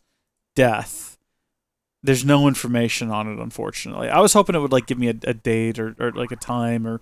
It could have... It's okay. It's better now. We're better now. We're better now. Because we have this thing. There's literally no information on the wiki about this, so I'm going back to the TEKKIT Classic wiki for equivalent exchange. Is it the same? No, but hopefully it's close enough. I don't know. Tilling dirt by pressing V and charging, then right-clicking, you can till large areas of dirt at once. I'll be the judge of that. That's a 1. That's a 3x3. That's a 5x5. Alright, I'll give it this. It's accurate. It's absolutely accurate. Excuse me. Hi there. That's what I thought. I don't even need to bother with the sword. This is like the ultimate weapon. I don't need a sword. Look, I can just do this at all times. I mean, sure, it takes a while. And if there's multiple enemies, it's kind of hard to get it to understand what I actually want it to attack. Because even when you're looking directly at it, it kind of feels like if there's an enemy closer, it's going to go after them first. But, like, I mean, come on. I'm still loving this. I'd still say that this is absolutely the best thing since sliced bread. And sliced bread's not even that good, okay? It's like the lowest quality bread. You don't want to know what sort of horrible things have been done. That wheat's been adulterated. You don't want to eat that if you can avoid it. It's better off to just have the sandwich contents themselves without the bread at that point. Get out of here, you. It's a good distance weapon. The fact that they're homing is pretty handy. That one coming back at me there was a concern, but we're not gonna worry about it. Was that guy holding that piece of sand? Did that zombie pick up a piece of sand? And why? Maybe I'm imagining that, but that's kind of what it looked like. Where are you going? What's down here? Oh, I guess nothing. You can never be too sure in this series. Sometimes there's just things. Gosh, am I glad they didn't blow up part of my house. At least I had the wherewithal to stand not just like, I don't know, someplace worse, like right here. Is that fire inside still going? Oh no, how long do those things burn for? I hope the house doesn't catch on fire. What were we looking at? Oh, it also can dig through soil extremely quickly. That's the hoe. So if you need to dig with it, it also works for that as well. But there's a shovel. I guess if you just wanted something to dig up dirt and you didn't want to have 2 items, and you didn't need to right-click to dig a ton of dirt, it'd probably be better off just leaving this one out. Because with this one, you can dig dirt. I mean, yeah, you can't right-click to dig a whole lot, but you could also till the soil, so you can kind of count that one out. We don't really need this anymore, because we have a destruction catalyst, so you can kind of count that one out. That leaves us with this set here. Let's read more. I mean, I'm assuming that with the axe, and I don't really want to test this on any of my trees, let's go over here to this sort of no man's land, just on the border, like right beyond, between whoever this is and them. I don't think anyone's claimed these trees. I'm thinking that maybe if we... It doesn't say this on the wiki, I don't think it mentioned it at least. Right-clicking on a stump of a tree will cause the trunk to fall. Yeah, I can confirm that's not true, but maybe if we charge it up... Yeah. But, like, what... Oh, it cleared out a lot of trees, not just the one directly in front of us. And it dropped all the contents right here, which is cool. Dude, get away from me, man. Leave me alone. I have no interest in your nonsense. I have no interest in your shenanigans. We're gonna have to come back for this stuff. It just seems to clear out a large swath of trees. What about if it's just, like, partially charged? No, it still digs through to like the trees around and behind and surrounding it. So it's not a precision instrument necessarily, but if you're trying to fell a lot of trees, and then if you're wondering about just like the holding down of the left click, it just digs things quickly. Yeah, I'm on my way. We really do need to get the tablet rebuilt. In fact, I think I'm going to go ahead and do that, because if I'm going to be flying around trying to figure out what these tools do and how we're going to be using them moving forward, I think it would probably be a wise investment, because we're going to end up with like a ton of random nonsense in our inventory. Although saying that, I mean, the shears are really the last piece of the puzzle here. They're the ones we don't know anything about. So if I can get that pulled up on the wiki, can I shear something with this? When shearing a sheep by left-clicking, it drops the wool on top of the player's head. Pressing V to charge. Charging requires EMC. It will cause the sheep to drop 8 wool. Again, that's kind of cool. But, I mean, for the most part, I sort of feel like all of these, as cool as they are, aren't really super useful to us where we are right now in this pack. But, I mean, what is super useful to us is going to be one of these. Is this obsidian? And then, really, that's all it takes? I thought it was way more expensive. Obsidian, stone. It says chiseled stone, but I think it's stone. I don't have a philosopher's stone anymore. Gosh darn it. I'll have to build a new one of those as well. Not that that's difficult, really, at all. It's one of the very first things that we covered in this series, actually. A little bit of redstone, a little bit of glowstone, and a little bit of... Wait, was it one of those? It was 4 redstone, and it was 1 diamond is what I'm thinking of. And then while we're in here, you know, just to sort of get ahead of the game a little bit, let's go ahead and get our stone, as well as our obsidian. It's a good thing we still have EMC, because that's the thing that's keeping me from feeling like, man, super bummed out about this failure of ours. Philosopher's Stone, maybe we shouldn't carry it with us anymore. We very rarely ever used it for crafting. It's probably better left in here. Or maybe, you know, maybe we've made it... I mean, 30 some odd episodes, but there's like, what, 50 videos in this videos playlist? Actually, let me check. Hold on. I'm actually checking on the other screen. And I'm wiggling my mouse with my offhand in an effort. Yeah, there's 62 videos in the TEKKIT 2 Let's Play. 62 videos where I managed to not die and lose everything. Until today. Welcome to lucky number 63, I guess. I'm super bummed with myself. I can't even put into words. Also, this is a table, not a tablet. No wonder it was so easy. I want the tablet. That's where I went wrong. Yeah, I thought it was more expensive than all that. What am I going to do with this random table? I'm just going to retransmute it. Why didn't any of you say something? You were watching that happen. You had the power to be like, wait a minute, Reese. I don't think that you're doing the recipe correctly. You're going to look like a big bozo here in a minute when you figure it out. But I'm just... You know what it was? It was probably because you thought, well, if I say something now, I'll just be talking to a computer screen months after the fact. Reese, why did you put away that table? You still needed it. You got to have a table, Reese, to go inside the tablet. You bozo. That's you right now. You're mocking me, and I don't appreciate it. You're accurate, but, I mean, that kind of makes it worse, doesn't it? Fortunately, we do still... Excuse me, Spurious. He's getting so excited. He thinks, like, oh, finally, he's coming over here to talk to me about this long-running quest line we've been doing for 2 episodes. No, Spurious, I'm just throwing something away behind you and then ditching all of this in here. Fortunately... Oh, this is full. That's oh, of course it is, because the game was left running for a very long time. I wonder, actually, yeah, 20 hours the game was left running while I was standing outside. Curious, wonder how... Oh, someone actually left a comment about how bugged this is, and that's something that I probably want to pursue in, like, an off episode. This ridiculous, like, setup they recommended. I don't know. We're just gonna give it a little bit of a test, but I'm curious to see how many... Is this door open? No. Good. How many solar panels do we have while we're in the middle of testing all of these tools? And I guess we're kind of technically done testing all of the tools.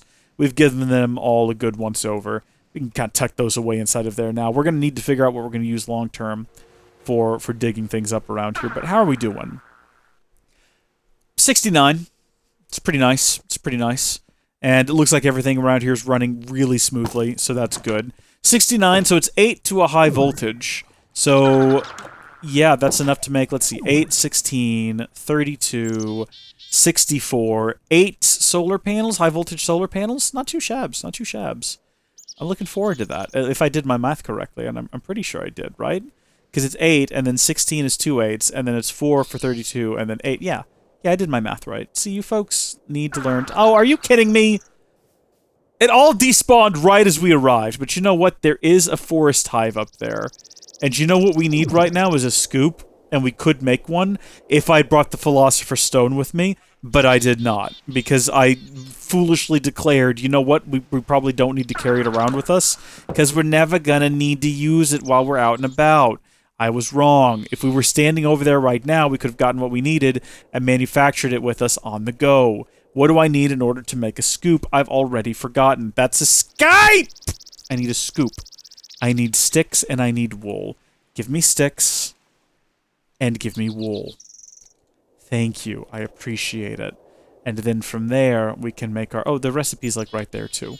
And also everything I needed was already inside of there. Whatever. Let's go dig up that beehive. I still don't really know how to do anything with bees. Because remember, we got to get bees so we can cross-pollinate trees, so we can breed trees and make new types of trees. I'm really sold on this. This is something I want to do, but I know nothing about it. So for right now, we're just kind of randomly... That's unfortunate. Yeah, come on and attack me then. Oh, baby! I think I understand what happened there, with the arrows falling through the block and then hitting me, but it was still really weird. Do we have any steak? Give me some steak. We're no longer going to be auto-feeding anymore, I'm afraid. That's unfortunate.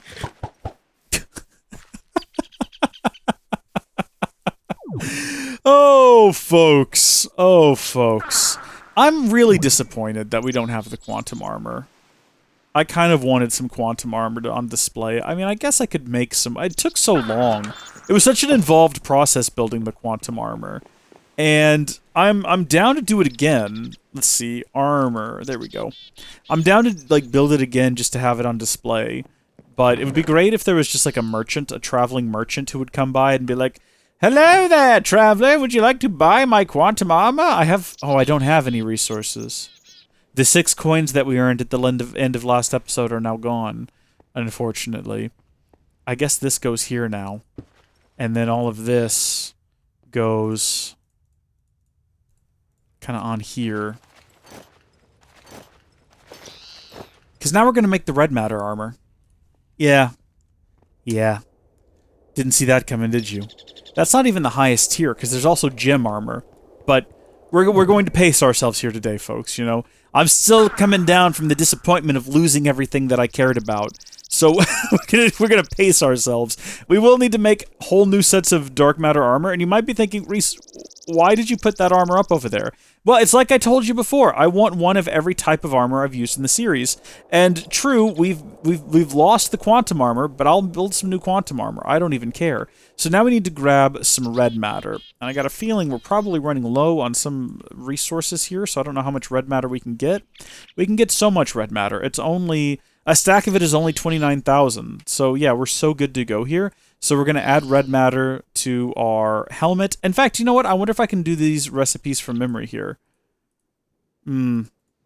Yeah, there we go. Red matter chest plate. I'm going to assume the pants are going to be something silly like that. Yep, red matter leggings. And then the shoes, goodness gracious, I don't know, like this. This? Yeah, there we go. Red matter. Oh, baby, look at this! Look at this! Look at this! Oh, we look so good. Oh my gosh. We do look a little bit ridiculous. But let's go ahead and read up on that from the outdated wiki. Realizing that even with the dark matter armor, you can still take a noticeable amount of damage when things start getting hairy, you decided to try throwing some red matter at the problem like any good alchemist, and find that this new red matter armor blocks so much incoming damage you can't even feel anything apart from the actual kinetic energy pushing you around. Maybe you can go one step further.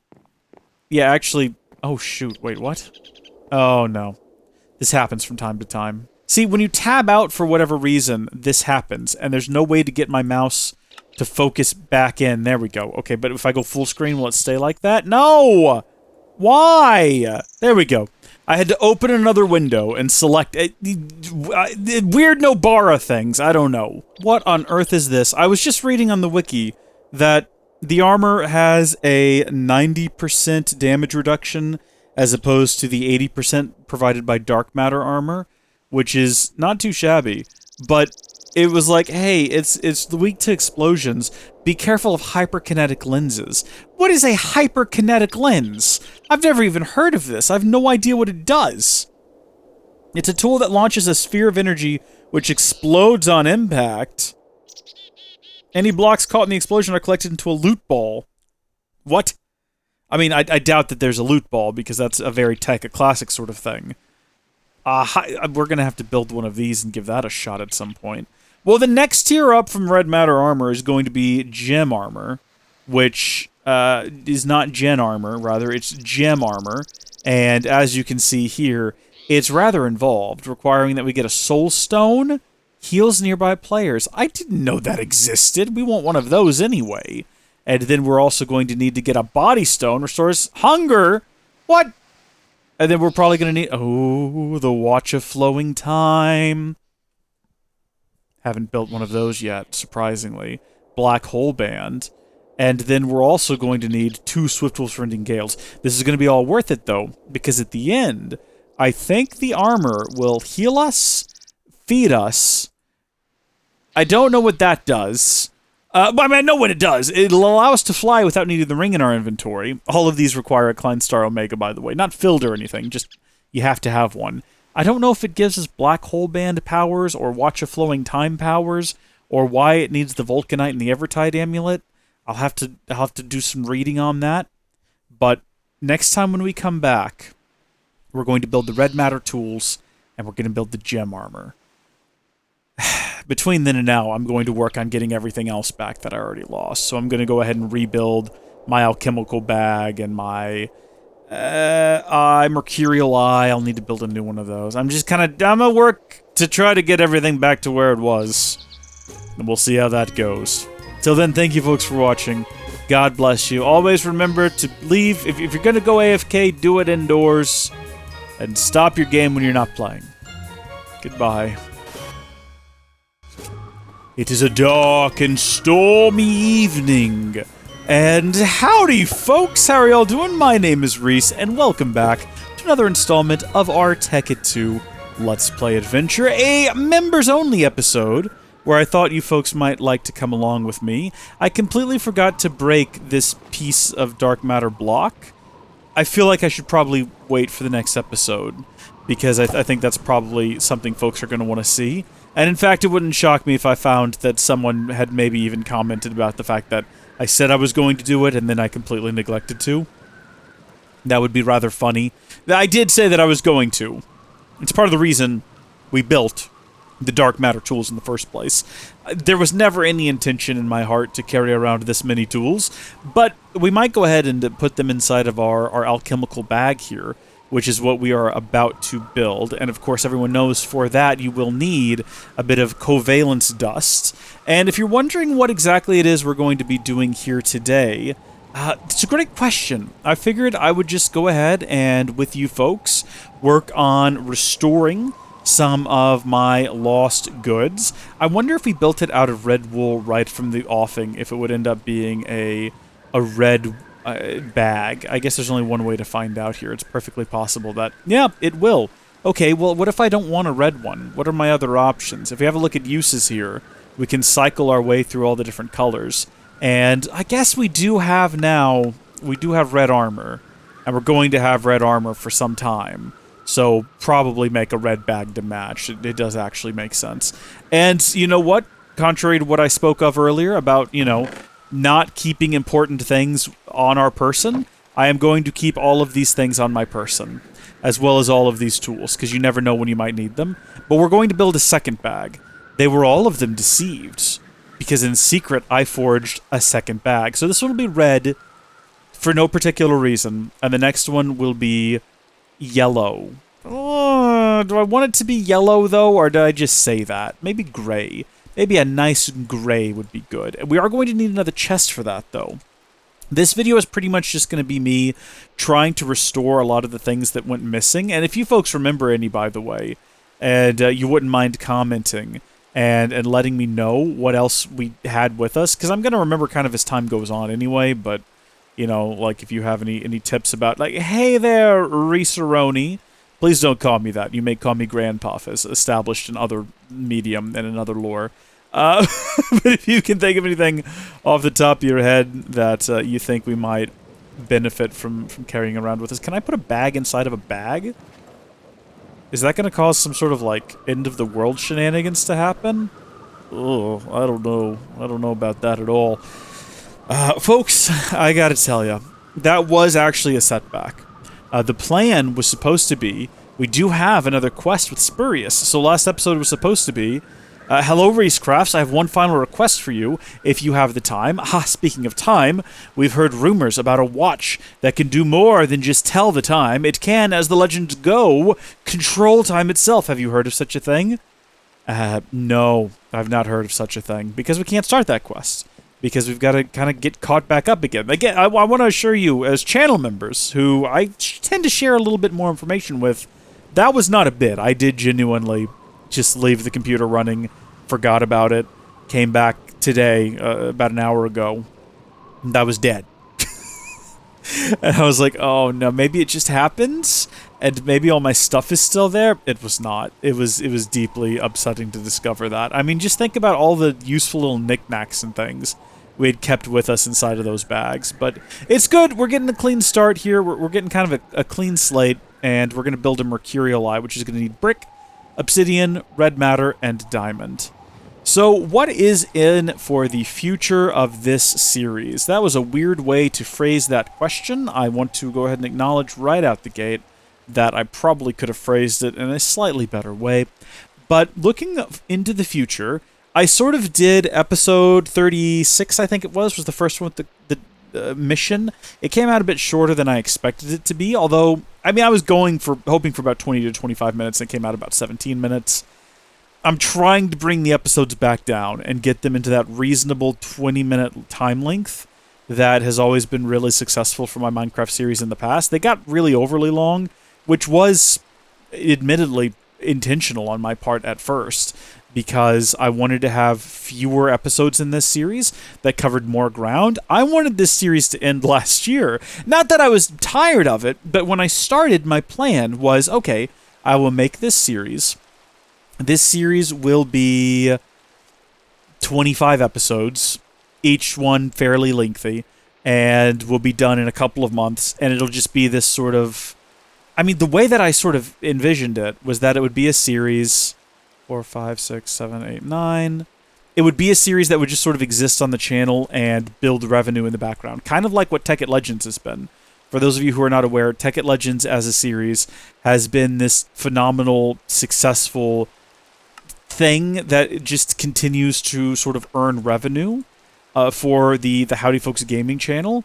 It's like evergreen content, which I was kind of hoping this series would be for this channel. I could just kind of like do it really quickly and have something that would bring in subscribers and a pretty steady flow of views and revenue, and then I could move on to doing other things. This series is still going, and I want to assure you I'm not tired of it, and I'm not ready to end it yet. It's just, I'm a little bit shocked that it's almost been a year and it's still going, but then I could say the same thing about Xenoblade Chronicles 3. In case you were wondering, no, I'm not done with that either. That is also still an ongoing series. And if you're wondering, geez, Reese, how can that be? Why do I have 2 of these?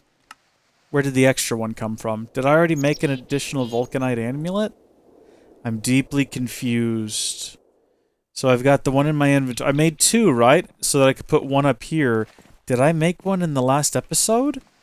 I am confusion. Put that in there. Did I accidentally, like, create a duplicate somehow? I don't know how I would have done that. Someone remind me in the comments where the other one came from. Appreciated. Thank you in advance, because gosh darn it, I don't remember at all. But yeah, I'm still recording that. I'm actually still recording stuff from the DLC. I'm going to do one final big DLC video where I do kind of all the extra things in it. And then we're going to go back to base 3, and I've decided that my ending point for base Xenoblade 3 is going to be doing all of the Ascension quests. And once that's done, I'll wrap up the series and move on to other things, and maybe go back and finish Assassin's Creed Valhalla, which has been this albatross around my neck. Rings. I kind of thought we might go ahead and look at the gem armor And whatever we didn't currently have that we might need, you know what? We're going to need an additional one of these as well. So we might as well go ahead and build that too. And then that way we'll have some spares left over.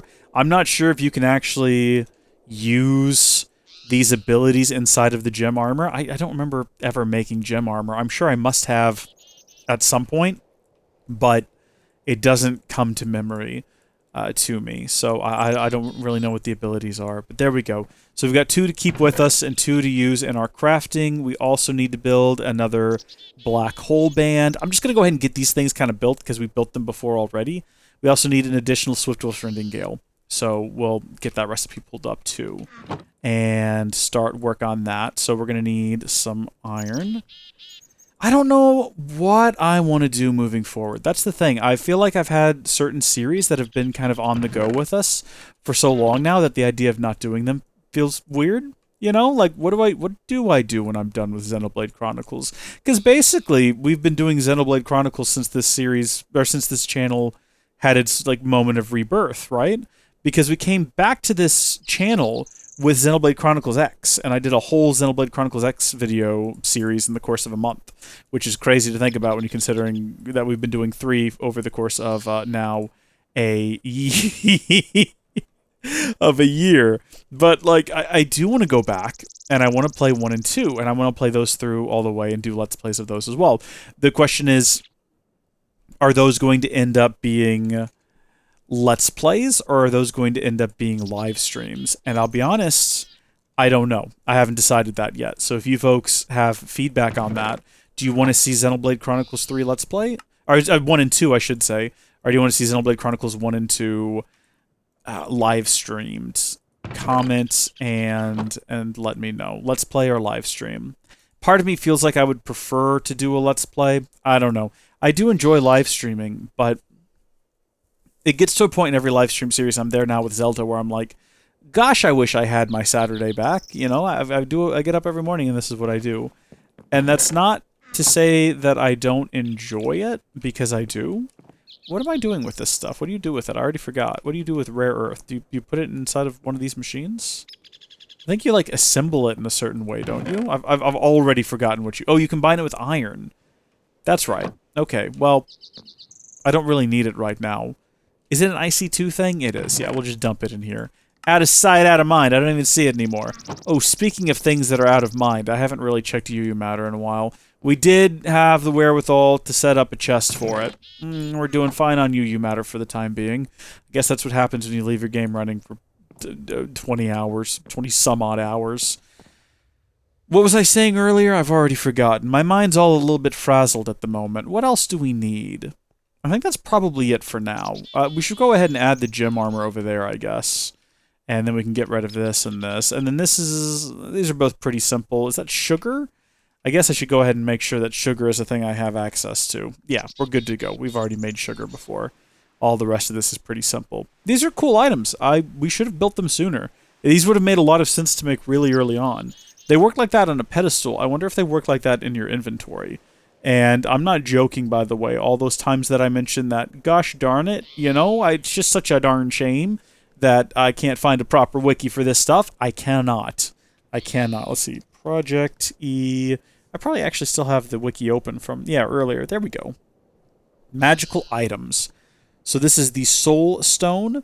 It is when you are tired of being tired of fighting and being damaged in combat, even with your most powerful armor, sometimes you become damaged. To remedy this, you have found a way to bind the glowing dust from the hellish underworld using red matter and bend it to your will. By channeling this bound complex through a piece of lapis lazuli, the stone consumes any magical energy it can find when active in order to heal its bearer. So I guess it uses power from the Klein Star to heal you. And I'm assuming it does the same thing with the Soul Stone. It says when active. I don't know if that means it needs to be on the hotbar or just in the inventory.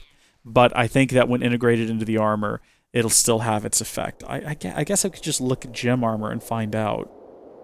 Again, I'm on the wiki. The actual official wiki for these things is just useless. It was updated in 2021 and has no useful information. See, some of these pages have not been updated in a long time, and the ones that have are entirely useless. So, let's see. Gem armor. Like, the red matter armor has more mention than gem armor Project E on the official wiki. So here we go. Fandom TEKKIT Classic. Again, it's not going to be accurate. In fact, to the point where I almost don't even want to look at it. Because at that point, it was still being called, like, the Abyssal Helmet and all that. Is there anything more recent? What is this? This is an FTB wiki from how far back? A 90% damage reduction technically gives the player 1,000 HP. I don't know if that's true. The Abyss Helmet. Yeah, see, this is still, like, not Project E. It's ridiculous. It's absolutely ridiculous. Why does gem armor exist? Get out of here! Oh, wow.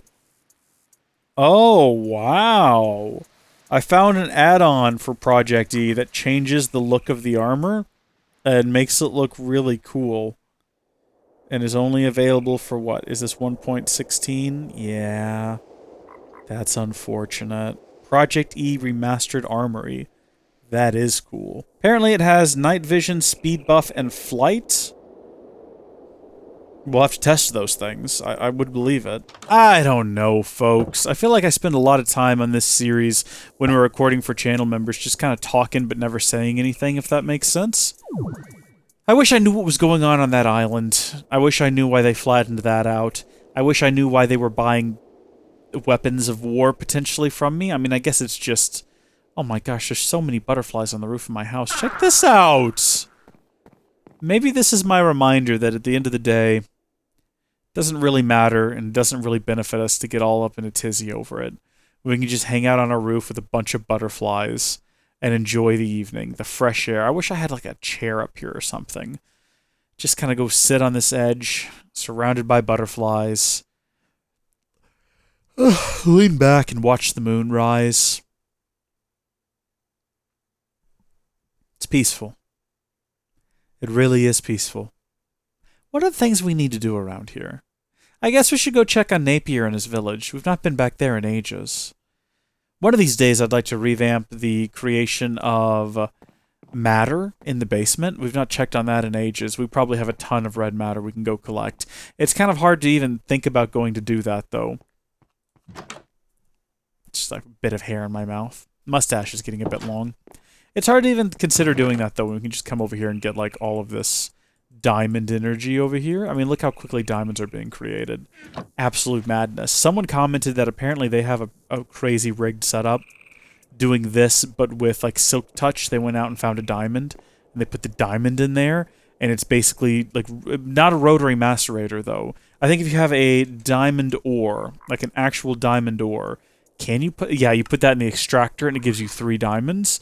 And apparently it's bugged in the exact same way, where... I don't know if it works in the faster extractor. I assume that it would. The, which one is that? Canning machine, the charged electrolyzer, centrifugal extractor. I'm assuming it would work in exactly... in exactly the same way. But, I mean, that's kind of crazy. We still need to, and it's actually kind of getting embarrassing that we've not built a mob slaughter factory, which was recommended to us by a viewer. There's a mob crusher. Accepted range add-ons, adult filter, fortune add-on, range add-on, adult... Okay, they appear to be pretty similar. But I'm guessing this one here absorbs their flesh and turns it into a pinkish goo that we can then pump out and use in crafting recipes. We need to do that. We need to build some sort of awful place where mobs will spawn 24/7. Like some sort of horrible dark room. Where no matter... I guess just a cave. I mean, there's so many places we could build that around here. We could just punch a hole in the wall, literally anywhere, and just... I mean, we could turn one of these caves into it. Look, we could just take out the lights, kind of seal it in, have them spawn down here. I don't know if there's a way to, like, push them into this block, or even if that's necessary. Do we need a fan? Because fans exist from Chisel, but I don't know if they actually work as fans or if they're just, like, a visual element, because, you know... Chisel. Yeah, it doesn't even look like I can make these. Look at that. How embarrassing is that? Factory block. I guess it would be cool visually, but also probably unnecessary. Cleaning cleaning fan seems unnecessary. Ceiling fan. What is the... Mr. Crayfish's furniture mod? That's not in here by default, is it?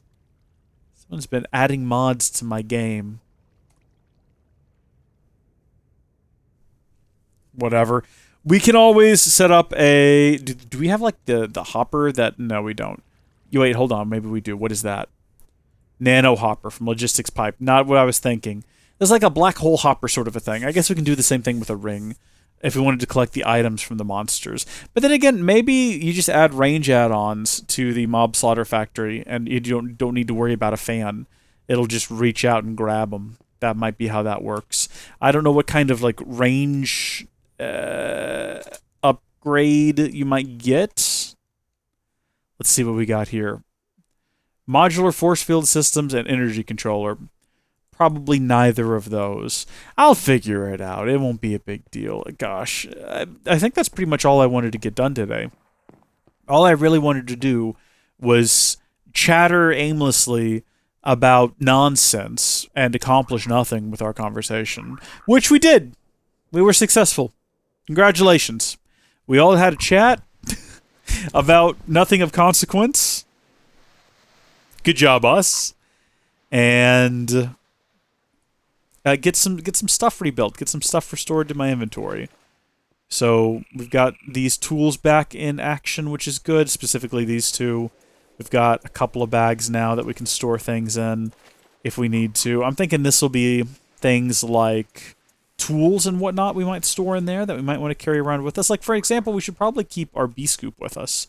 You never know when you might need to scoop a bee. So we'll keep that inside of the gray pouch. Excellent. And yeah, we'll just have those ready to go. And then also in terms of tools, let's see, red matter. I guess we should probably spell matter properly. Yeah, we have a whole suite of tools here. The red matter pickaxe, the axe, the shovel, the sword, the hoe, the shears, the hammer. And then eventually you get to things like the katana, which is a number of tools all in one. This is probably the two tools we're going to end up with, is the... Let's see. The katana and the morning star, which is a combo shovel, pickaxe, and hammer. And then the katana is a shovel, like everything else. It's crazy all in one tool that we're going to end up building, possibly in the next episode. So I suppose we should go ahead and add all of these as well. Upgrade our dark matter tools to these. And then we'll have gem armor. So we won't need to carry around Swift Gale anymore. And we won't need to carry around a whole suite of tools. We'll just have the armor and then 2 tools. And that'll be better. Cleaner inventory moving forward. Should have done this a long time ago. And of course we'll still have this. Because gosh darn it if it isn't funny. Also apparently it attacks you if you're the only thing that is a viable target in the room. Which is sort of frustrating. Don't know what happened here. Wish I could collect that. Appears to be a visual glitch.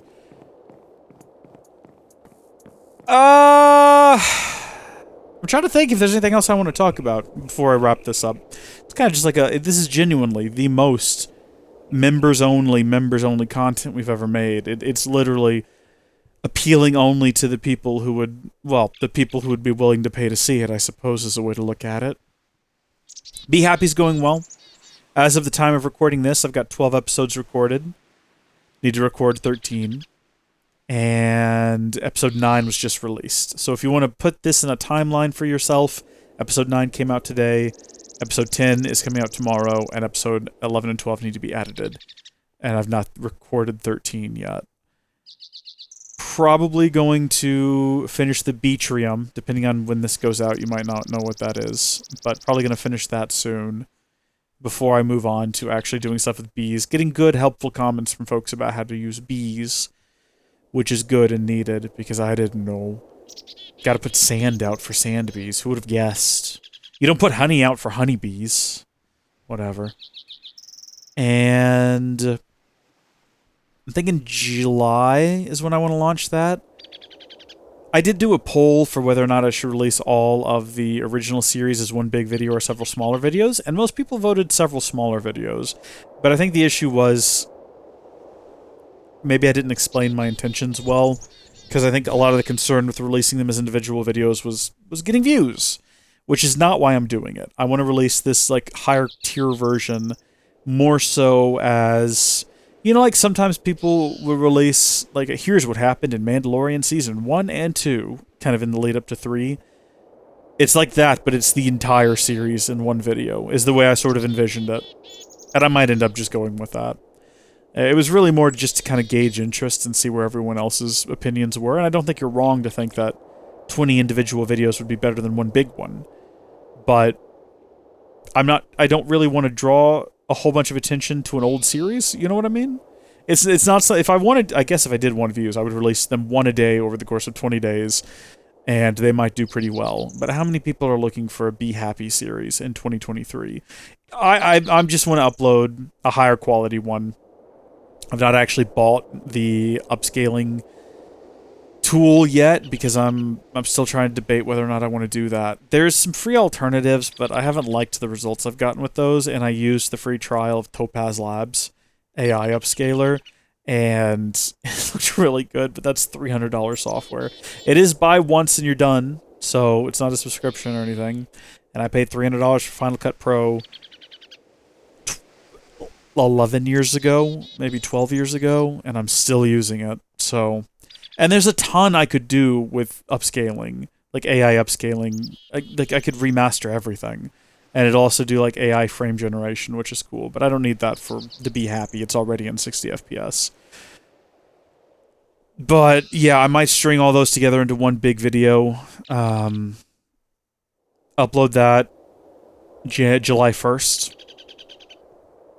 As sort of like a, that's Canada Day, right? So just upload that for Canada Day as like a, hey, we're sorry that you're Canadian and Canada exists. Here's a video to make you feel better about it.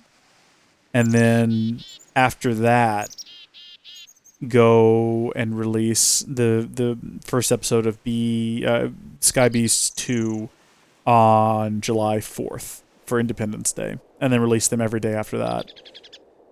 Eventually, they're going to catch up, is the only issue. Eventually, the main series... I might not do them every day. I might do them every day for the first few episodes to kind of get the series started, to get the ball rolling, and then go to like an every other day, or every other day. So like 2 or 3 times a week release. We'll see. Maybe just have it be set that that's Monday, Wednesday, Friday, and have them come out on those intervals every week. No matter what, the members-only series will stay ahead. The original intention was to finish the mini-series before releasing the main series. Before actually releasing any of the episodes, but mini might not have been the right term for it. More like limited series, possibly. Where it's not really so much about the number of episodes, more so just about the amount of time. This is not going to be a year-long series. I'm not going to be playing Be Happy into 2024. Like I am with TEKKIT 2 in 2023. So that series is going to end before the end of the summer. I think where I'd like to see it end is we have a lot of bees, and we understand how bees work. And then I sell it to Cocoa-san or something ridiculous like that. That, of course, relies on Cocoa-san just happening to show up in the way that, you know, like, Spurious just randomly shows up. Maybe we even see characters from this series show up in that series. That might be interesting. But, yeah, it's a slow descent into madness so far. I'm looking forward to people seeing episode 10. How long until that finishes rendering? Because I might release it tonight. It'll finish rendering in 5 hours. Never mind, it'll go out tomorrow. But I'm thinking that's probably going to hit 50 episodes, just based on how we're doing right now. We're about to be 13 in, and we have 2 bees in stasis, effectively, while we work in the Beatrium. So I'm thinking, I mean, I say 50. Maybe. It might end up being less than that. Who knows? Maybe once we hit, like, episode 15, we hit our stride, and by the time we hit episode 25, it's like, yep, we had a good run. Call it here. I don't know. Some of my favorite series are short. Whale Lords is only 40 episodes. It's 40 episodes of gold. It's only 40 episodes. We'll see. We'll see what happens. I think I'm kind of tired of having these really long-running series, though. I'd like to get to a place where we do a thing, and we get it done, and we carry on. And we have new stuff constantly coming out. rather than being stuck. And I don't want to use the term stuck like I'm not having fun with Minecraft. Does it feel like an albatross around my neck? A little bit. A little bit. Because there's so much that's been set up that needs to be paid off now. You know what I mean? And a lot of that's not my fault. It's not like I have control over the story. But I do feel like there's so many loose ends, and I tend to sometimes, through no fault of my own, end Minecraft series with loose ends intact. I don't want this to be a loose end. I don't want that to be a loose end. I don't want Napier to be a loose end, or whatever this island is to be a loose end. But I also don't want it to feel like a rushed conclusion. So I do like that we've found a way here. You know, the game just so happens to be throwing me these quests now that have sort of pushed me to research things that I otherwise probably wasn't going to. I'd like to see that continue. Who knows? Maybe Napier will come back from his village and be like, hey, I need help. We need to build a rail car system, and that'll get me pushed into that. That could be a good time. Or, you know, maybe we'll finally figure out what's going on with this island directly next to us that has a few buildings but not many and no one living there. That would be lovely. Would love to figure out what that's all about, but we'll have to wait and see, I suppose. Until then, thank you folks for watching. God bless you. Thank you for listening to my rambling. Hey, thanks for your support. Real quick, we've got a ton of new channel members, and I just want to give a shout out to everyone. And we are going to start from the newest ones first, because we do genuinely have a ton of new ones. So, total time as member Rigatonia, which is a great username. Thank you for your support. The Fabled Rigatonia. The Fabled Zevzi. It's Xevzi. Zevzi.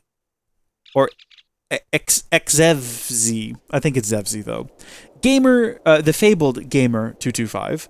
The Fabled JC Light. The Fabled Phoenix Emperor. The Fabled Nefi, or Knife, maybe? Knife-Eye. The Mythic Heather Hancock. The Fabled James Davis. The other Fabled James Davis. The Fabled David Grindle. The Fabled Spot Gaming. The Fabled Roald Bastiansen, the Fabled Bass Odding, the Fabled Jankaz64, the Fabled Connor Edwards, the Mythic Ben Ridout, the Fabled GSNL, the Fabled Ryan Wilson, the Fabled Gert the Golf, the Mythic Gilliam, the Fabled Moyer, the Otherworldly Jake Yates, the Fabled Maria Amor, the Otherworldly Purple Lemons, and the legendary Lucas Kitts. Thank you all for your continued support. So many of those are from the last, 5 days? We got, let's see, 1, 2, 3, 4, 5 new channel members in the last 5 days, which is crazy. And it's great to see that support. Who knows? Maybe if we keep bringing in channel members, someday this will be something I do for a living. That would be cool. It's not really something I still, actively hope for. It used to be the dream. For the first 8 years of this channel, be like, I'll do it eventually. I'll get in the rhythm and I'll get the content out and the people will like it and I'll be able to support myself. And then at some point that dream kind of died. It met reality and I moved on. But I mean, the idea is always there that would be cool. That would be cool. It's always been that balance of well, if I had more time, I could make more content. And to make more content, I need more time. That I have a job, a full-time job and a family, and, well, not I'm not married or anything, but, and friends, and trying to find that work-life balance and not get burned out on YouTube. It's maybe it's just not going to happen, but it's still fun, and we do cool things with the support that we get on this channel, like building the guest PCs. Those are up and running now. We've not talked about that in a while. We do have 2 guest PCs. We tried to use them the other day and learned that because a lot of different people are going to be using them, I wanted to make sure that you could reasonably feel secure signing into your Steam account and not worry about anyone else fiddling with it. So I'm like, okay, well, we'll just install Steam and he'll have different user accounts on Windows because yes, they're running Windows. It's hard to get everyone else to agree to use Linux on the guest PCs, but so I just set up different user account on Windows, but it turns out Steam is I don't care who you're logged into in terms of window, your local Windows account. No matter what local user you are, you got one Steam account across all of them. But I'm a clever boy, and I deleted Steam and then reinstalled it on each individual user account, installing it into their own, changing the default install directory and putting it in their actual home folder. for each account. So when you sign into a different account, it literally cannot access that home folder, cannot see that Steam is there, and then you install Steam for yourself and you sign in. And then as you change between the different user accounts, whatever user account you log into, you get your Steam account there. And then we partitioned the drive. So like the first little bit of it is for all those Windows accounts. The second little bit of it, well, big bit, like 750 gigabytes, is a shared Steam like install directory for games. It's like a game directory. And the reason that's shared is if you have two users, so let's say Mike and Brenton are on the same computer, they're not, but let's say they were, and they're each logged into their own Steam accounts on the separate local window Microsoft, we don't use Microsoft accounts. They're local accounts, local Windows accounts. If each of them downloaded a game and it put it into their own individual user account, that would be 2 copies of the game on the drive. That's ridiculous. But by partitioning that second part of the drive, that second 3/4 of the drive, and having it be a separate install, if one of them downloads a game to that second drive, let's say Brenton downloads, I can't think of a game for some reason, Final Fantasy VII. I don't know why. Well, I do. I saw it on a shelf over there. And then he logs out. Michael logs into his account. Final Fantasy VII will still be on that partition. His Steam account will see it, and if he owns the game, he can launch it. And if he doesn't, it'll just say, I have permission to run this game. But it'll be there in his Steam account. And then if he downloads a game that they both have, like Bigfoot, he'll be able to launch it. He can close. Brenton can open it. It'll still be there. That one copy of the game, he can open it. But the actual Steam accounts are on separate local user. It took a while to figure it out, but we got it working. And I think they're coming over tomorrow night to actually play video games and record. Brenton's got a new game he wants us to try, so I'm looking forward to that.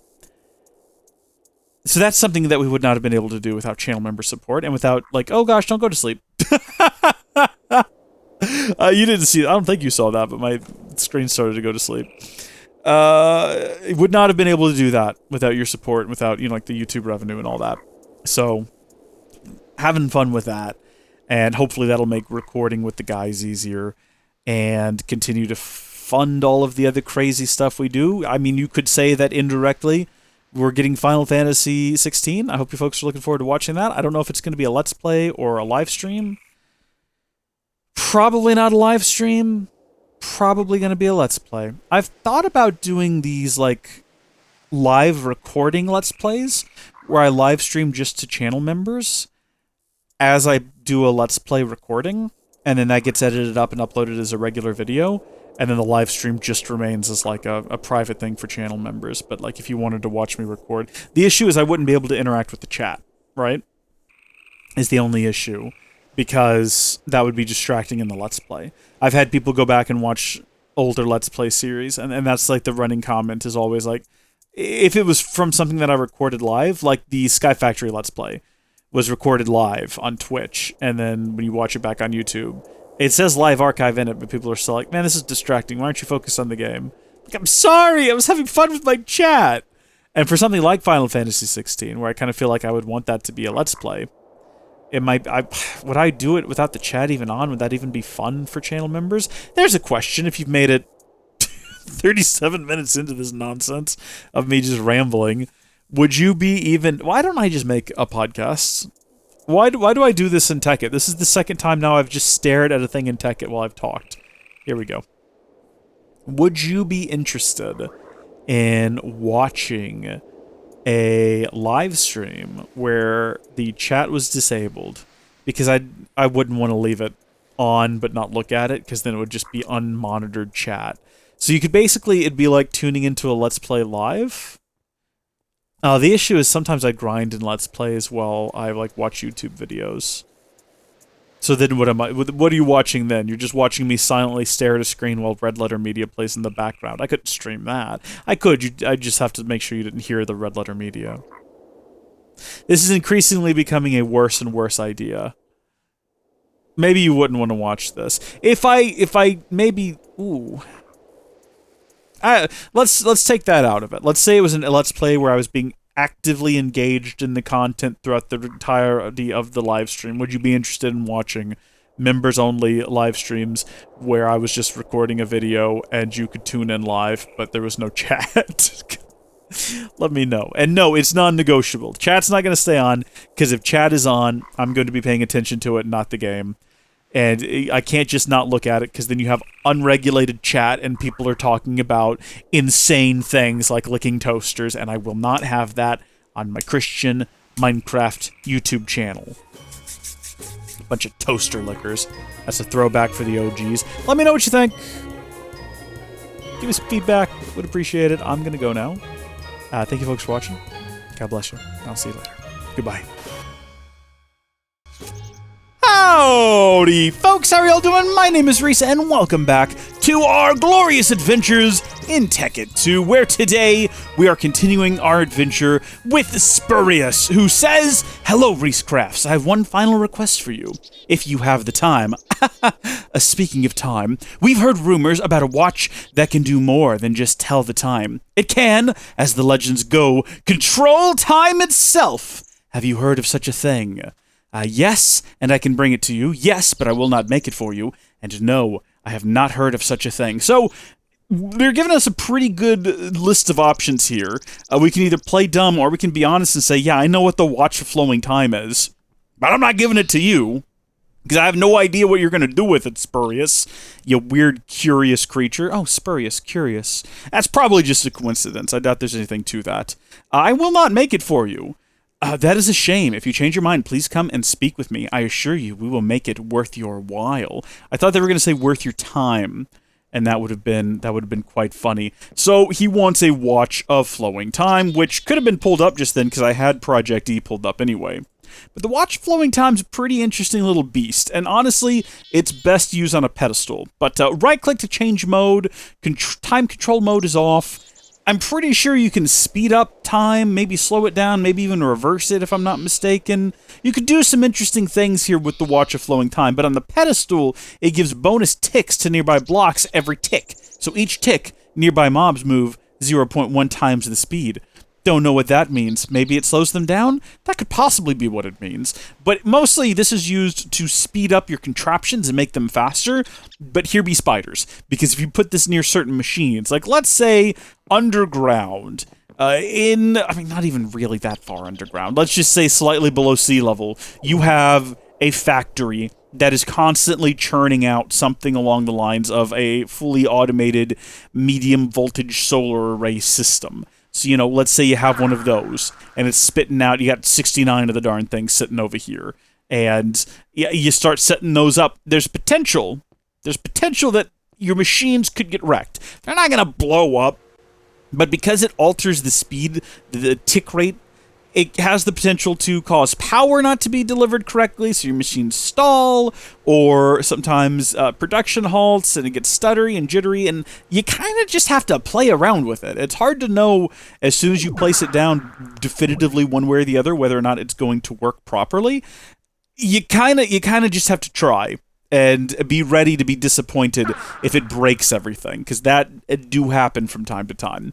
But it's great with farms. You can stack them so you can have more than one. So you can have like 10 watches of flowing time and 10 pedestals, and it builds on top of itself. It's crazy, the things you can do with the watch of flowing time. And I want to build one anyway, but I haven't decided yet if we're going to build one for him. Before we do anything, though, we have a couple of alchemical bags that we carry around with us. So we have this one that's got all of our tools and some other handy knickknacks. We've got this one here that just has a scoop. That's all it's got. But I got a comment from, I believe it was Maria Amor, who said that if we just rebuild the alchemical bag, the white one, apparently it remembers what was in it, right? Because if you have multiple white alchemical bags, apparently it's like bound to your character, and it'll just know, oh, the last time you were holding one of these, it had these items in it. I don't know if I believe that. It seems too good to be true, but wool, alchemical, high covalence dust, it's all pretty simple stuff. So, is that Minecraft music? I don't know if you can even hear that. I just heard it in my left ear cup. Oh yeah, Minecraft music's kicking in. Normally I turn that off, but I'll tell you what, I don't mind it. This isn't a series where I add my own music, unlike some other series, one of which is in production as we speak. But I'll tell you what, I mean, Minecraft music, it has its place. I don't mind it. It's probably going to be so quiet you won't even hear it. And if you do, it'll just be like a subtle little... Alright, so here's the moment we find out whether or not this white alchemical bag has all of our stuff in it. Oh my gosh, it does! We still have our nano saber. We still have our precision wrench. We still have all of our goodies. This is amazing! And it also means that we're going to get rid of this one because we don't need a separate bag just for a scoop. That's ridiculous. Maria Amor.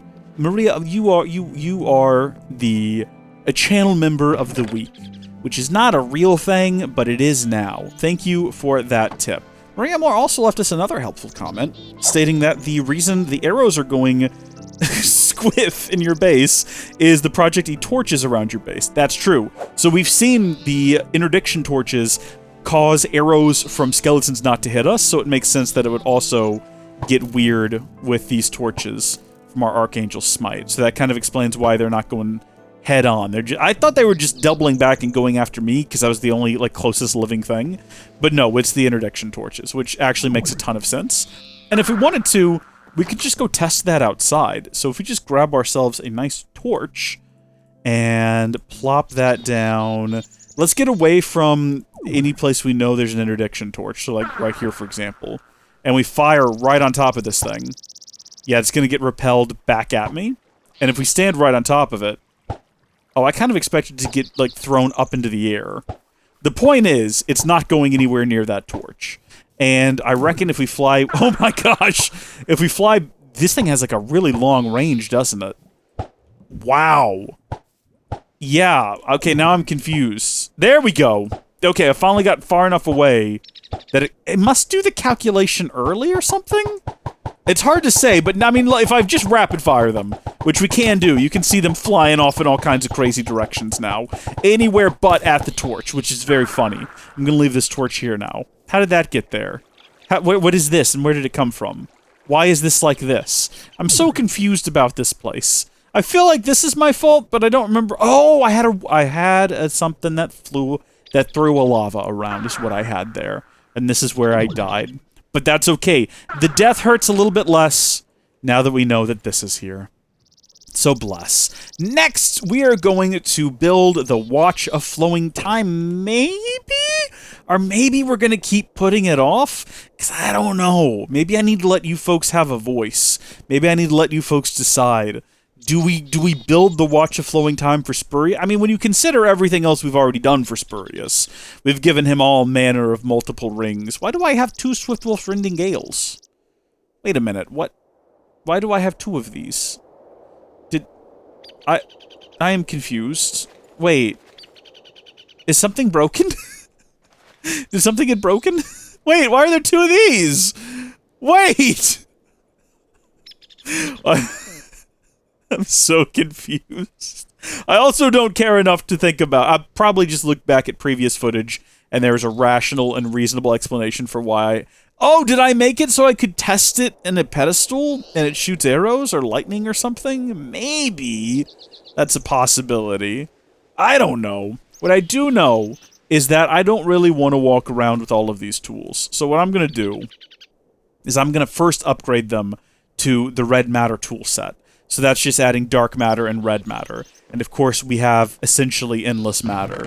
We just have a look inside of here. And of course, there's the machine in the basement that we know is, to this day, continuing to just churn out buckets of matter without any intervention from us. And we can go down there anytime we need to and get them. So matter is not something we're hurting for. So we're just going to grab a stack of red matter, going to get ourselves a stack of the dark matter, and that ought to be good enough to be getting on with. So we're going to upgrade from the dark matter pickaxe to the red matter. And I mean, what you're basically accomplishing here with these updates, just making them a little bit faster, a little bit more powerful. I don't know if it actually improves their usability at all. Like, you know how with the hammer you can dig a 5x5 space? Well, with the red matter hammer, can you dig a bigger space? Don't know. I'll be honest with you, I don't care. I don't even know if I'm going to go test it. Well, no, we're going to go test it. Because what kind is this thing safe? What an achieve. Oh my gosh, it's getting out of hand down here. We got to find somewhere else for all of these wonderful channel member crabs to live. What I was trying to say is...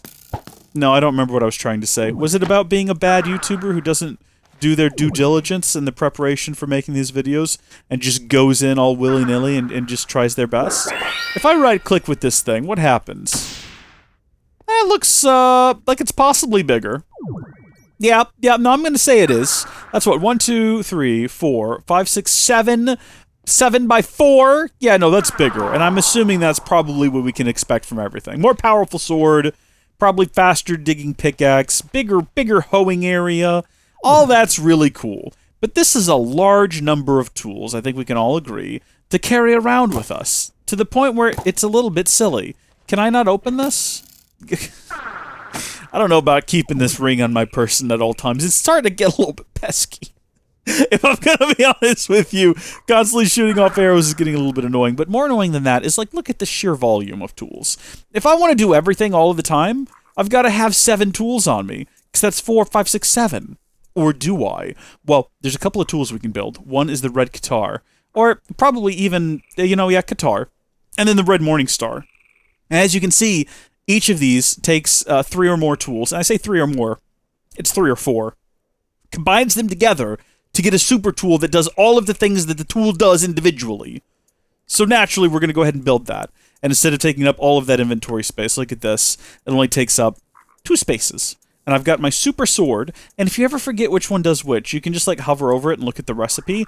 Ah, this shears, it axes, it swords, it hoes, it does it all. And then this one here, your red morning star, is really your sort of jack of all digging trades. It's going to be your shovel, it's going to be your pick, it's going to be your hammer. It's going to be your best friend when you're down in the mines, just trying to collect some goods. So I feel like nighttime is probably the best time of the day to go out and test this thing, and I reckon we'll probably test it again way over here in the sort of No Man's Forest, which is the sequel to No Man's Sky, that I think is really going to change the way we view video games. I mean, first things first, how does this work as a weapon? We'll never know, because the creeper blew up before I could get close enough to it. Come here, you. So, I mean, a one-shot of a skeleton is pretty impressive. But what about skeleton in leggings? Absolutely decimated. What about this guy? Actually, I probably shouldn't attack this guy now that I think about it. Did I kill him? Did I get him with 2 hits? Or is he going to come back? He's probably friends. Nope, yep, he's alive. Takes a couple more than 2 hits. Probably friends with those guys. Probably just over here scouting. But do you know what? Not their territory. This is no man's land. Anything can happen out here. I have now established that as the official position of the Howdy Folks Nation. Anything can happen in no man's land, so I guess I can't be too shocked or surprised if anything happens to me in no man's land. Also, what separates me from... Oh, wait, no, this is directly attached... Wait, really? Do I own this property? I'm kind of confused on how it works. Because I thought that there was a separation there, for some reason. I thought this was like an island. I don't know why I thought that. If we have a look at the map... Oh, no. Oh, yeah, okay. No, yeah, all of this is connected. So I am on an island. It's just a much bigger island than I had realized. I kind of thought it was just this piece here. Does not connect up to this, though. So this is free real estate, technically. And it doesn't connect up to here, here, or here. Lots of islands around here. Lots of... I'm not really sure about how the territory works. Everyone's is kind of equally sized, though. Mine might arguably be larger. Should I go ahead and, like, claim this before something weird starts happening? How do I claim it? What do I...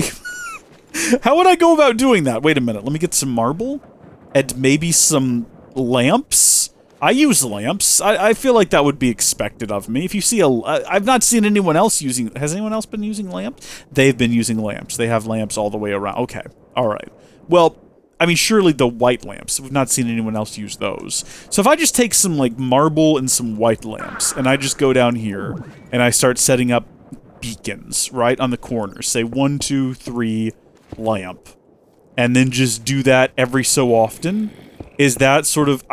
this could be risky. Because on the one hand, this could be me claiming my territory, and just saying, don't come over here. But it could also be, like in the hit Disney motion picture Mulan, the animated one, not the live-action one, because no one liked that because of its ties to communist China, and the fact that it also just wasn't a good movie. When we're gonna... Remember in that movie when the Huns show up? This is before they got down to business to defeat the Huns. This is like at the beginning of the movie when he's like, I'm here because you built that wall. And that was your way of saying, come on over here, Huns. Let's do a war. And they were like, no, this is just our wall. And he goes, it's too late now. You built the wall. Here come the Huns. That's pretty much the exact dialogue. I've not seen the movie in maybe over a decade now, but I'm pretty sure it's at least close enough to that I can say definitively with certainty. So much so that I would actually, if this were Jeopardy, I would bet all of my money on that being correct. I'm pretty sure that's what he says, and that's what starts the war. And the point I'm trying to get at with my misremembering of this film... Hey, can we just, like, turn this on and everyone leaves me alone? Yeah, perfect. The point I'm trying to getting at is, like, what if someone sees this, and they see this as, like, an act of aggression? Maybe someone was already scoping this land out. Well, if that's the case, then I don't want them to build near my base. I don't want them to see this as an act of aggression either, though. I don't want, say, the Endermen or the pig people to look at me putting down these little lamps and say, well, clearly this is a massive territorial grab, and we need to initiate all-out war against this individual. I don't want that. I don't know if I'm ready for a war. There's a weapons mod that we've not even looked into yet. I mean, sure, I've got red matter armor now, and I've got some really great weapons, but what good is that going to do me in a war where there's thousands and thousands of potential enemies coming after me? What's going to happen then? I'm just going to get... I'm going to... You know what it is? It's like a war of attrition, kind of. Except they're not, like, starving me out or waiting for me to run out of supplies. They're just going to keep slapping me until eventually my armor wears down. We know we're vulnerable. We know we can apparently get God. All I have to do is accidentally leave the computer running and go about my normal day-to-day life. And when I log back in, I'll be dead. And then what? Then what happens after that? Well, they'll have claimed the territory back. But at this point, I've now, like, presented to you my reasoning for why I feel like this is probably a bad idea, and why I think that this is definitely going to get us in trouble, and I've done so while actively following through on it anyway. I've pretty much said this is why we shouldn't do it while I'm in the middle of, like, launching the rocket. You know what I'm saying? Or like, another example is, yeah, we probably shouldn't change the price on this Netflix subscription because everyone's going to be really upset and cancel their subscriptions. But I've already typed out the email while saying that we shouldn't do this, and I've hit send, and I've also disabled the ability for people to share passwords. So, yeah, I don't know, man. I guess if everyone closes their accounts, that's on us now, lol. There it is. I've staked my territory. I don't know what to do with this land now that we've claimed it. This takes me back, though, to when I had my TEKKIT Classic series on a server, and pretty close to spawn, land was being taken up rapidly, and I went ahead and I claimed a large area using, I think, World Edit or World Guard or something like that, whatever was the popular bucket plugin at the time. I claimed a massive territory, and I said, this is where I'm going to do... Because I had a series, and I needed room to do all the things in the series. And I said, look, I'm just going to go ahead and claim this space here. And someone on the server started a protest over it, even though it's not like they had been set up in that territory. No one was in that territory. That's why I went ahead and claimed it. But they're like, this is unfair! You've taken too much land! And I destroyed their protest, kicked them out of the territory, and threatened to ban them from the server because I didn't have the patience for their nonsense. You might say, geez, that seems harsh. It's a Minecraft world! It's infinite! Go somewhere else! It's not like I was taking up all the good real estate immediately around spawn. No, it was like to the... If I remember correctly, it was to the east of spawn quite a ways, and then the very edge of my territory butted up against spawn, and then the rest of the world was free. Just go somewhere else. Don't protest the server owner claiming their own... Oh, it's ridiculous. That individual was very annoying, though. That was the same individual that blatantly ignored me every time I said... They're the reason we had World Guard, because they kept showing up when I was trying to record. Be like, I want to help you in the video. I'm like, no, I told you no. I told you no. I'm like, okay, but I want to help. Here's some red matter. I'm like, I don't want your red matter. Get out of my house. Stop coming over here. Okay, but I want to help, so I'm going to make you some red matter. They couldn't get through to them. There's a reason we don't do servers anymore. World Guard, though, very handy. Very useful. Don't know if it still exists. All of that was really just kind of delaying the point, wasn't it? Trying to determine whether or not...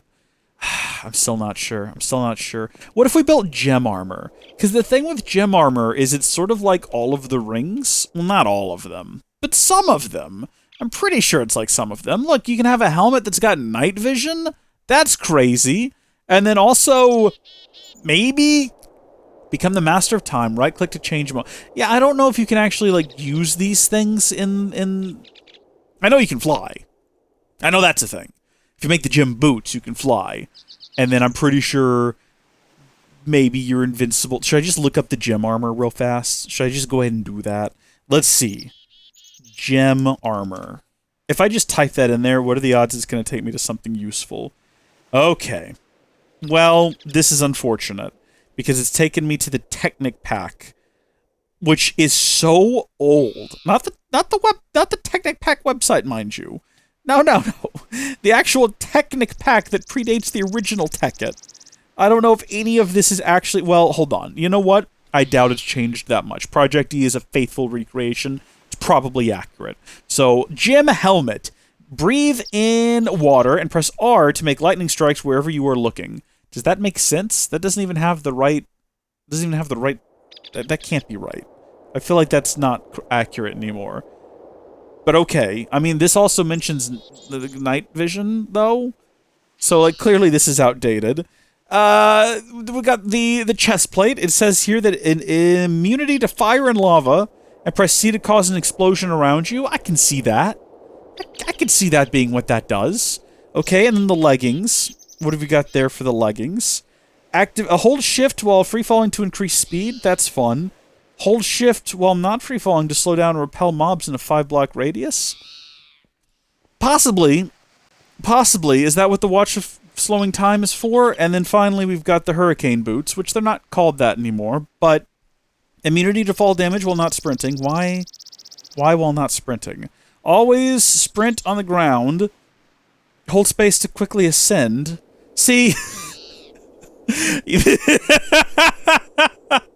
This is deeply outdated. Let's hit up maybe the FTB wiki.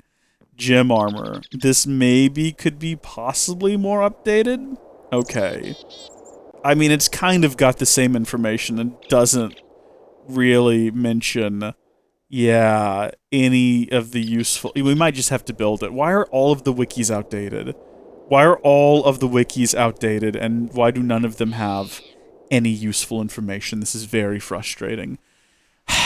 This is going to necessitate that we build the Watch of Flowing Time in order to build the pants. And I'm probably going to want to build like 3 of them, so I can have 1 to turn in for the quest if we decide to do that, 1 to use on a pedestal for experimentation, and then 1 to use in the crafting of the armor. So we're going to need obsidian, dark matter, a clock, which... Heck, have we built one of those? I don't use them in the game normally because I find them to be largely useless. It wouldn't... Oh, good, Minecraft music is back. It's just gold and redstone. It's just weird to me. I never build these. I don't really use them. So let's see. We'll just build the 1. And then we can make as many... They're so... First off, I'm still not really good at understanding what it means. Does that mean that it's almost noon? Is that, like, when the sun is completely flat across it, does that mean that it is noon?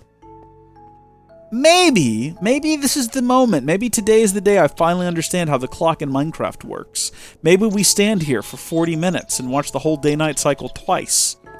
Maybe we don't do that, because that's ridiculous, and wouldn't make for highly entertaining content, which is what we're generally going for around here. 64 clocks ought to be enough to be getting on with.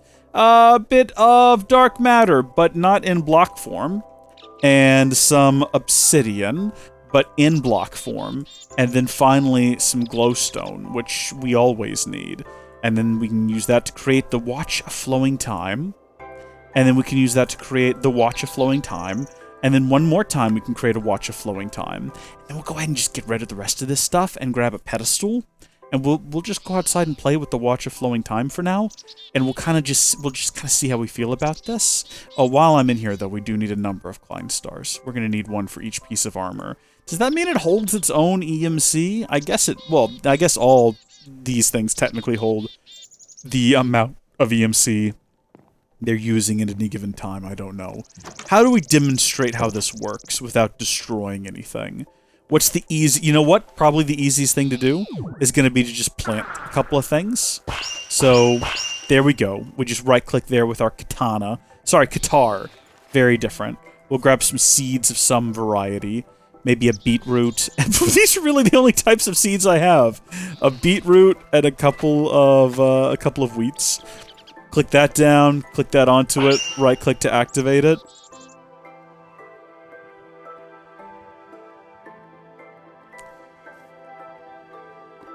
This is a thrilling demonstration so far, gotta say.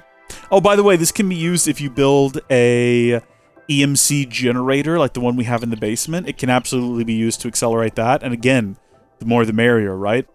Just be careful whatever you're using to pipe items around can keep up. This is the worst demonstration ever. I almost wonder if it would be faster if it was just in my inventory and I activated it. Oh, time control mode set to fast forward. See how fast the sun is going through the sky. Man, it's a shame we didn't hold on to one of those clocks, because then we would actually be able to physically watch it spin across. Like, look at this.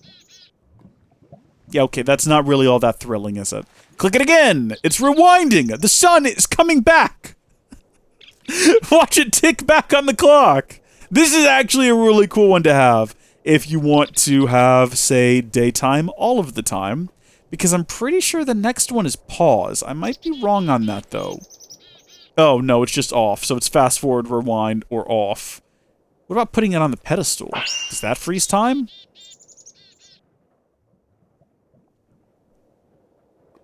I actually can't tell. Is the sun moving? If I, like, put the reticle right on the tip of the sun, is it going to move away from it? No, okay, yeah, so that doesn't freeze time. That's good to know. But it doesn't seem to speed things up either. Come here, you. Are you broken? You're not really making these plants grow any faster. Gives 2 bonus ticks to nearby blocks every tick. That makes it sound like it's gonna speed things up times 3, right? Possibly? I'm taking it back. We're not doing this. This is taking a long time. We need to find a better demonstration. Maybe we I mean, you know what? Normally it doesn't work with machines, but let's have a look at this machine here and see what happens, okay? So you kind of see the speed at which this is going. You kind of see the speed at which this is going. If I plop this down here and I turn it on, and I think its area of effect is rather tight. I think it's only maybe 3 blocks out from the center, but I could be wrong. Oh, wow! Okay, it's working. So as you can see, it's having a profound effect on the rotary macerator. So much so that it maybe broke this? Doesn't look like it broke this. In fact, it looks... No, actually, it kind of looks like it broke it more than it was already broken, but in a positive way? So you can see, if we look over here now, theoretically, this looks like it's going a bit faster to me. I might be wrong, but it looks like it's... I mean, we could just test by turning it off.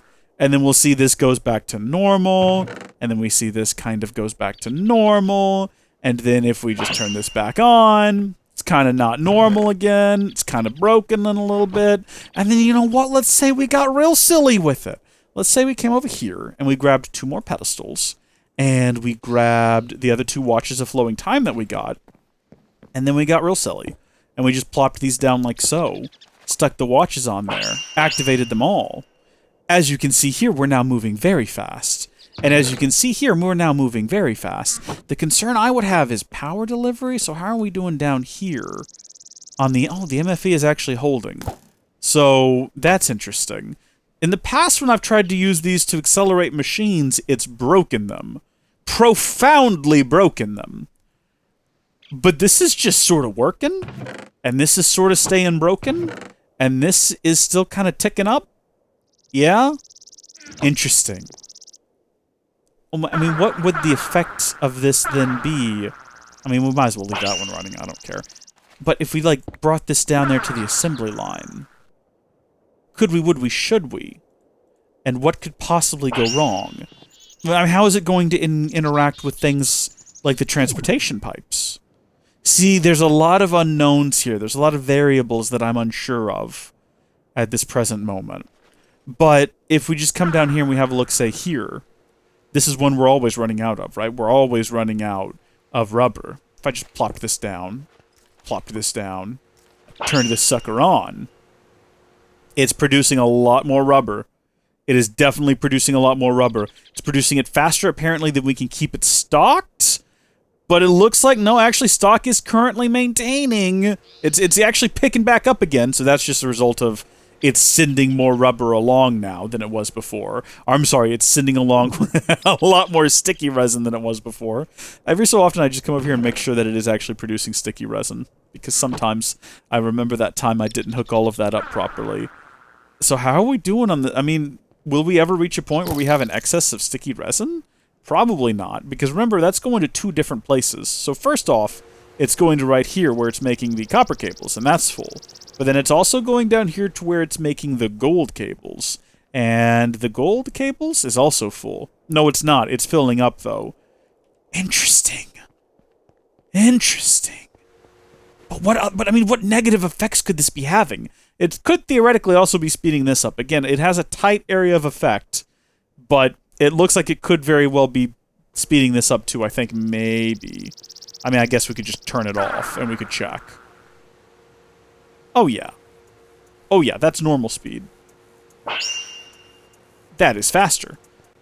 I'm just expecting something to go wrong. I'm anticipating any minute now that there's gonna be a disaster, and I'm gonna have to, like, face it.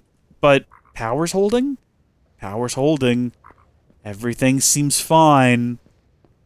Is this possibly a trick? Right? Like putting one of these every so often, maybe in the gaps between the machines, just to give everything a little bit of a speed boost? What could go wrong? Genuinely, what could go wrong? At this current moment, I am unsure. Oh, it's something to consider, though, isn't it? It's something to consider. I don't know. I really don't know. We've got so many of these watches of flowing time now. There's so many different things we could do with them. Armor! We were going to make armor. We were going to make gem armor. That's right. I haven't forgotten. I haven't forgotten. I promise you. We're going to get right back to that now. Gem armor. Right. What did we need? We needed that. And we need one for a quest. But to make the helmet, we're also going to need a soul stone and an Evertide amulet. So the soul stone, we've made one of these before. Glowstone, as well as lapis. And I've already forgotten. So why don't I just stop talking and we can cut all this out of the video. Okay, so I think I've got everything that I need down here. I've got my full set of red matter armor, and then everything else is kind of in a mess. This does mean we're going to get red, I think. I think it's going to consume that. I know that you can use this in recipes and it won't consume it, but I don't think this counts, because I think it's actually going to consume the Evertide amulet and the Vulcanite amulet. But that's okay, because I've got more somewhere, somehow, for some reason. Where is my watch? Give me that back right... Oh, no, actually, yeah, that is going to be used in the recipe. But that's okay.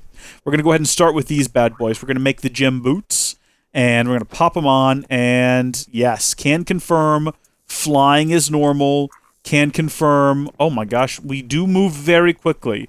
Is this about as fast as the previous pair of boots we had in the quantum armor? Possibly. It possibly is. What about jumping? Oh! Oh, that's weird. You could just... Okay, no, so that wasn't out of date. You can just hold down the space button to zoom up into the sky. I kind of hate it because I just want a normal jump. I don't know if there's any way to change that. Activate gem armor offensive abilities. What are the offensive abilities? So that's with V, and then hitting G doesn't do anything. I guess I should look up that wiki again, the outdated one. Because it mentioned something about that, didn't it? Offensive abilities? Let's see. So here it calls them the hurricane boots, but let's see. The V, infernal offensive appears, you can be... Okay, pressing G readies the movement abilities and allows you to begin start using them. Passive abilities are always active. So if I enable that and then hit G, does something interesting happen? Pressing G does nothing, you're lying to me. Holding down Shift? It doesn't really matter, you can just toggle. But what is the offensive abilities of this armor? Quickly ascend, move faster on the ground, immunity to all damage, travel significantly faster. It doesn't mention having an offensive ability. It doesn't say anything about it. I think it's a lie. I'm turning this off. It might be other armor sets have offensive abilities. Let's try the gem chestplate. So this one is going to give us immunity. We're building these in like a real weird order.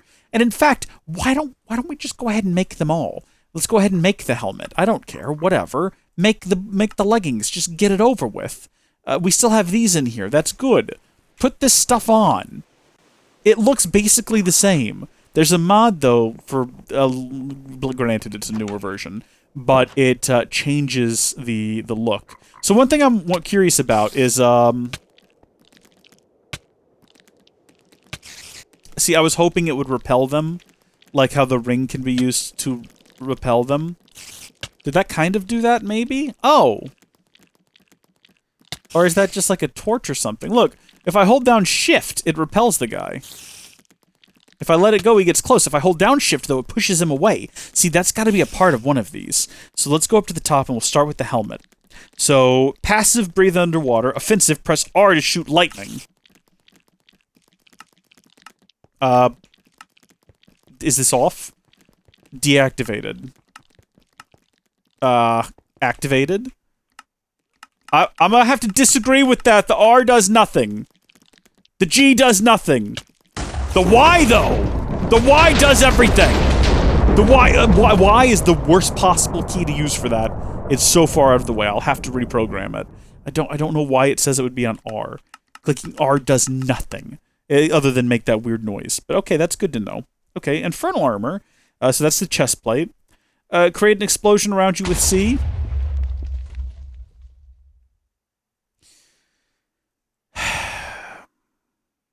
Yeah, can confirm. That one works. That one works real good. That one is, yep, that one's quite effective. You're going to want to be careful with that one. Don't just hit C anywhere you are. That could, that could end, that's an accident waiting to happen right there. Want to be careful with that one. Then vulnerable to fire and lava, though. That's good to have. Slowly repel approaching mobs within a 5 block radius while holding shift. And increase the free-falling speed when holding shift as well. Okay, well, if we go high up into the air then, and that's going to be what this is. I'm going to have to go high up into the air. And then we free fall. And then I hold down shift. Oh, yeah. Oh, yeah. Hi, guys.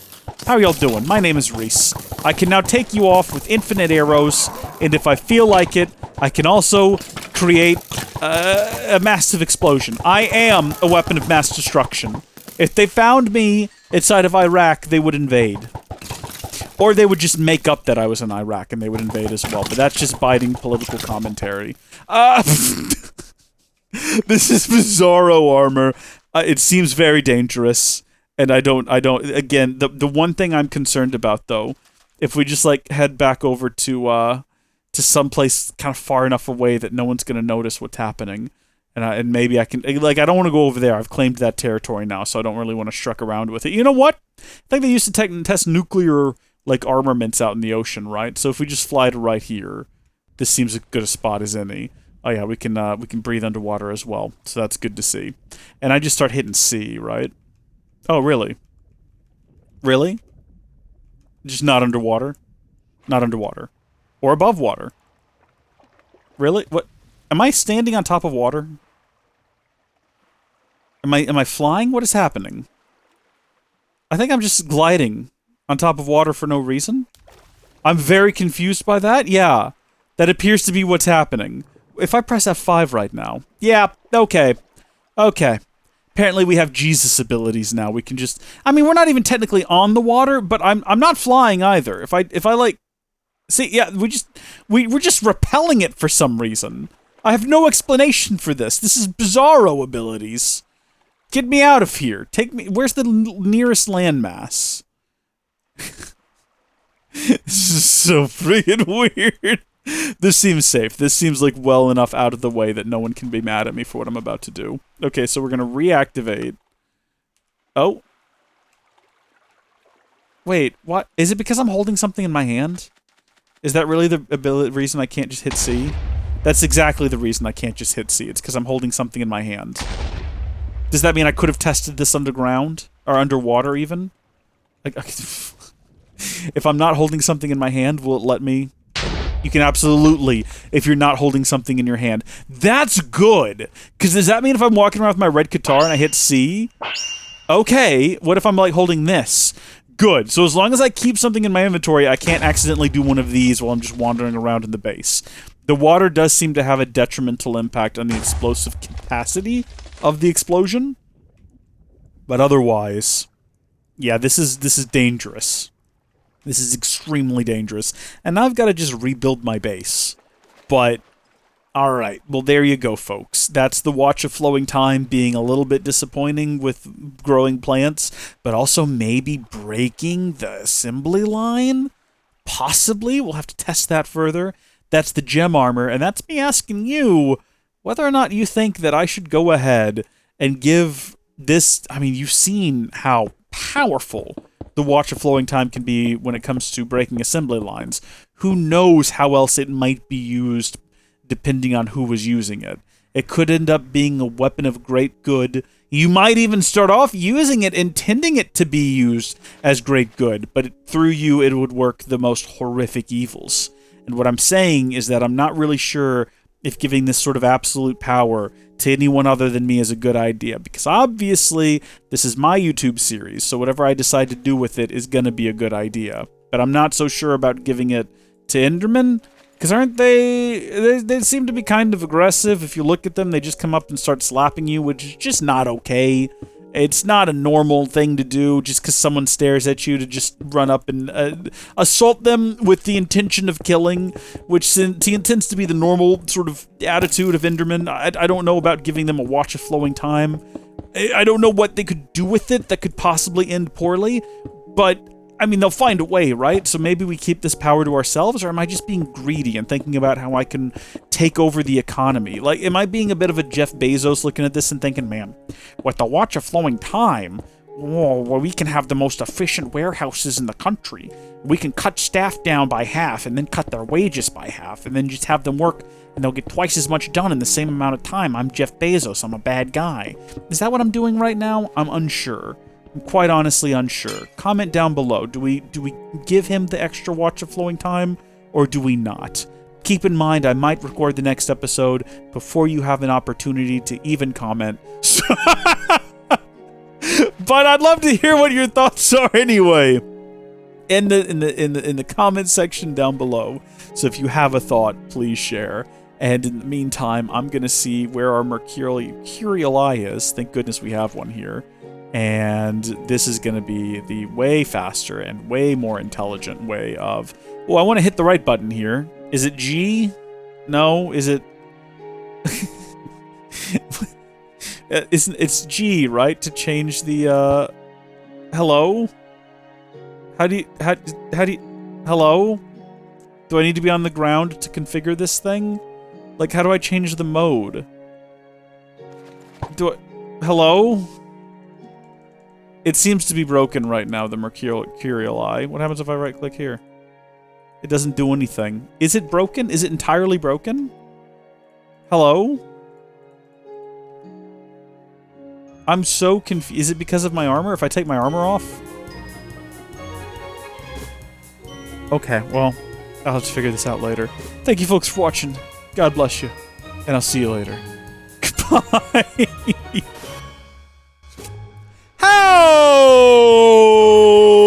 Howdy there, folks! How are y'all doing? My name is Reese, and welcome back to TEKKIT 2, where today, the votes are not in. I have just decided unilaterally that we are going to go ahead and complete this quest, because the worst that could possibly happen is I have to go to war with an army of Time Lord Endermen, and at the very least, that would make for some entertaining content, right? I mean, sure, maybe my base gets destroyed, maybe all of the pigmen get wiped out, maybe we never find out who lives on this little island, maybe Minecraft gets deleted and my account is destroyed, and Denach descends from heaven and slaps me with a hammer. I don't know. At the very least, we'll have a story to tell about it at some point in our future. Spurious!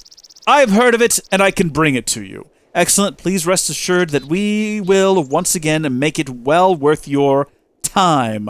Ah! That's me reading the laughter, not me laughing at that. It's a time pun, you see. Yeah, no, Spurious, I understood. I completely understood. We do have a Watch of Flowing Time right here as it happens. Quest complete Time Lord. Yeah, I think I have to give it to him, though, don't I? Oh, there we go! There wasn't even a conversation there.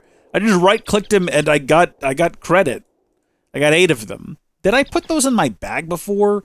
Or were those just in my inventory and now they're gone forever, along with these other assorted random objects? Let's go ahead and keep these inside of here. So at the very least, I've got 8 of those, and all the rest of them were destroyed that time my backpack blew up, which is a darn shame. Oh, by the way, I fixed the Mercurial Eye. For whatever reason, in the previous episode when I was trying to use it, it wouldn't let me use G to change the mode, so I just changed the key to H, and now it works, and there you go. And I'm actually going to put it into creation mode, because that's the one that can do the least damage if I accidentally right-click with it, and I'm going to keep it inside of here with all of my other assorted things. Why do I have so many of these amulets? Why do I keep ending up with these things? Also, we have 2 destruction catalysts now, I think. Didn't we have one inside of here before? And then, or I might have had it in my inventory when I got blown up, actually. We just have a nano saber. That kind of feels cruel to carry that around with us when we also have, like, a red guitar that we're obviously... Oh, excuse me, channel. Excuse me. Can we just go ahead and, like, equip this here? Beautiful. I still need to build another quantum armor set and have it in the middle. It won't be the same, because it won't be the actual quantum armor set. I also need to reposition all of these down one, so that there's enough room for it all. So, like, have this one here, that one there, that one in the middle, then that one there, and then eventually... Oh, we should make another red armor set, so we can actually have the quantum armor, and then we'll have the dark matter and the red matter, and then what we currently have now. It doesn't really count, because it's not the all original, but it gets the message across. It's like when you sort of rebuild an ancient city, which you're not supposed to do. I went to some place in Colorado, comment down below if you know what I'm talking about, where they sent a guy, this is back in the elder days, they sent a guy to research some ruins from a Native American tribe that lived there that had disappeared, probably Wendigos or something. No one really knows what happened to them. But he was supposed to research the culture and the buildings and everything, and then report his findings, and I guess he misunderstood the assignment because he started to rebuild the city instead, based on hunches about what it might have looked like, and then they came in and were like, stop! So I don't know what that's all about. We're going to go ahead and break this dark matter block here. It's been here for a long time. With that out of the way, what are we going to do next? I did get a comment from someone recommending that I build obsidian pressure plates, which is kind of cool. So they're invisible when placed, silent, and are only triggered by players. And I think the idea here is that instead of constantly opening up doors, they'll just invisibly exist on the ground and they'll open up for me. Now that does raise the risk of other players getting in here and getting out of here or whatever, but I mean, this isn't a server, so that's not going to happen. I don't really know if NPCs count as players in this pack, because I don't really know what's going on and why there are people like Spurious and Teleport 2 around here. I don't know what mod this is from. I have no clue. I might never know, sadly. But what I do know is that we do have glass panes inside of here.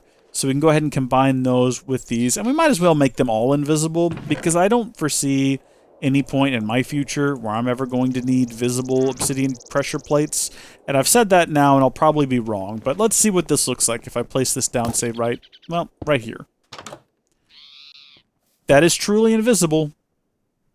Oh, and it does eventually close the door. Well, what about if I place it on top of here? I can't, apparently. It might get rid of the grass path, was my concern. So that's fine. That'll still close when I walk inside, because I'll walk over the pressure plate that's on the inside. And then when I come in, I'll just have to, like, open the door.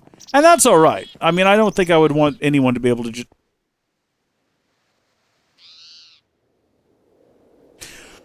Oh! Oh, I see. It activated the teleporters to either side. So when I walked on it... Ah. Right. Maybe not gonna work out, but you know what? Could be cool for these. Yeah! Okay, that's not gonna work, though, for me here. This one's gonna have to go. Yeah, there we go. That's not going to work in that position. Placing... If I break these buttons, though, I do think that these are going to make an excellent addition to my teleporters. Because now I can just walk on them and be where I need to go. I don't have to click buttons anymore. Pretty sure you can do this really with any teleporter, and there's kind of no reason why... I'm sorry, not with any teleporter. You can do this with any type of pressure plate, probably, and there's not really any reason why I didn't, other than just I hadn't tried it before, so I didn't know how cool it was going to look to just step on... Basically, this is like just stepping on the teleporter, because you can't even see these things. They're completely invisible. So it does look like I'm just going like, poop, and I'm here. That's awesome! Yeah, oh, shoot. Okay, I think we might have found the flaw. Yeah, okay. You know what? Yeah, you know what? Yeah, I see the issue. Yeah. Yeah. Okay. Okay. Alright, well. I guess we can only have them on one of the well, no, because then when we teleport back to that one... That's unfortunate, is what that is. That's like the peak of misfortune. At least you know what? At the end of the day... Oh, see, I don't want to accidentally break the teleporters underneath when I break these. I've got to be super careful now. We'll have to go back around to each and every one of... Oh, no! Hold on, if I fly...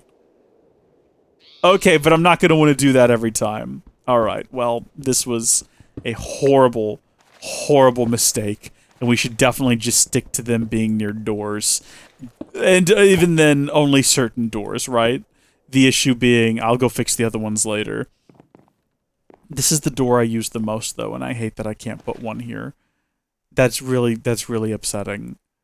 I could put... Well, I can't even put one outside to, like, close the door for me when I... Oh, yeah! Well, you know what? In certain places, they're gonna work. And in certain places, they're gonna be grand and fine and dandy. So, for example, if we zoom our way over here, and we throw one down right in front of... Is there a door right here, I think? That one's fine. Yeah, that's great. I can't quite fit one right there. I could probably have one on the outside, though. The issue, like, I hope no one ever sees me just do this. Right? Oh, and then I should probably have one here. That's alright. That's okay. You know what? I'm content. I'm content with this. I think it's handy. We're gonna put it on a couple more doors. Maybe this door right here. Although, do we even really need a door here?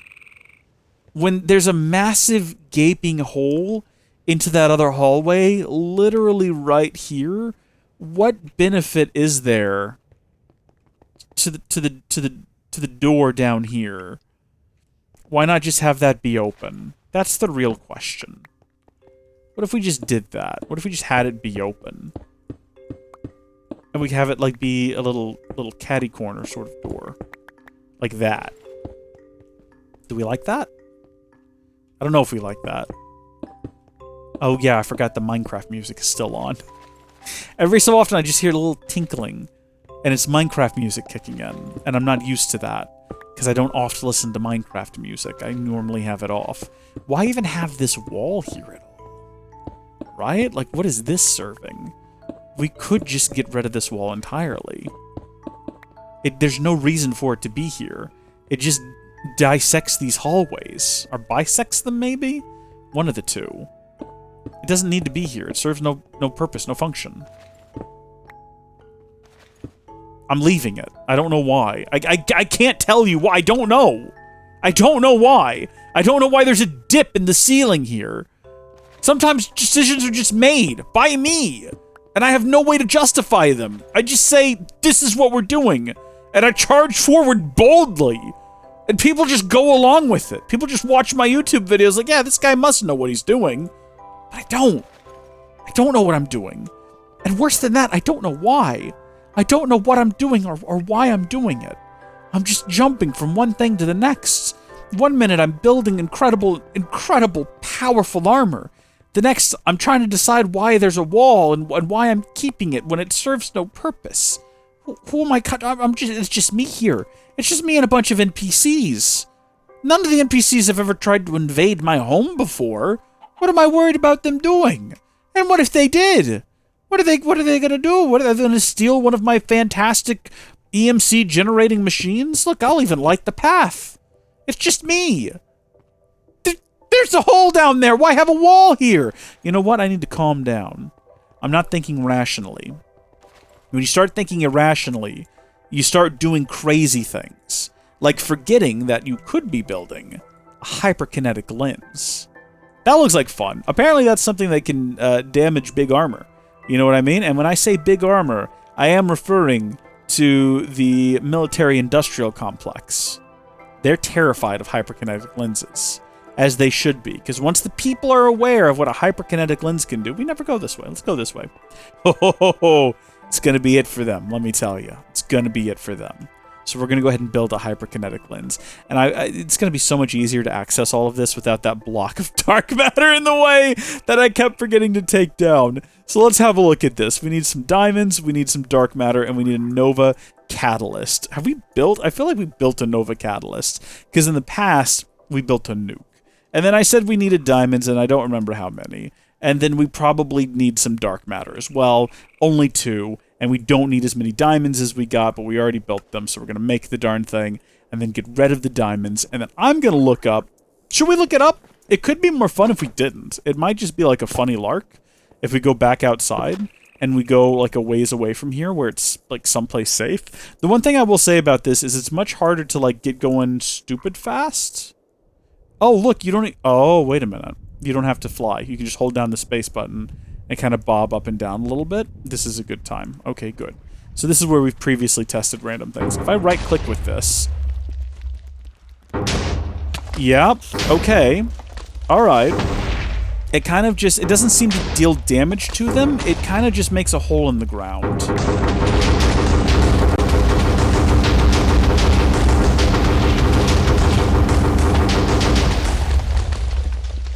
Oh, it was hitting water. I kind of expected the smoke to clear and we'd be looking at a hole going all the way to bedrock, but yeah, no, I should have realized the water would kind of negate it. It kind of just fizzles out.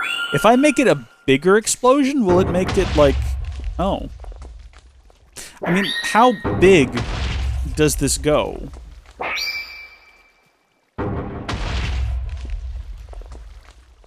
That's pretty big.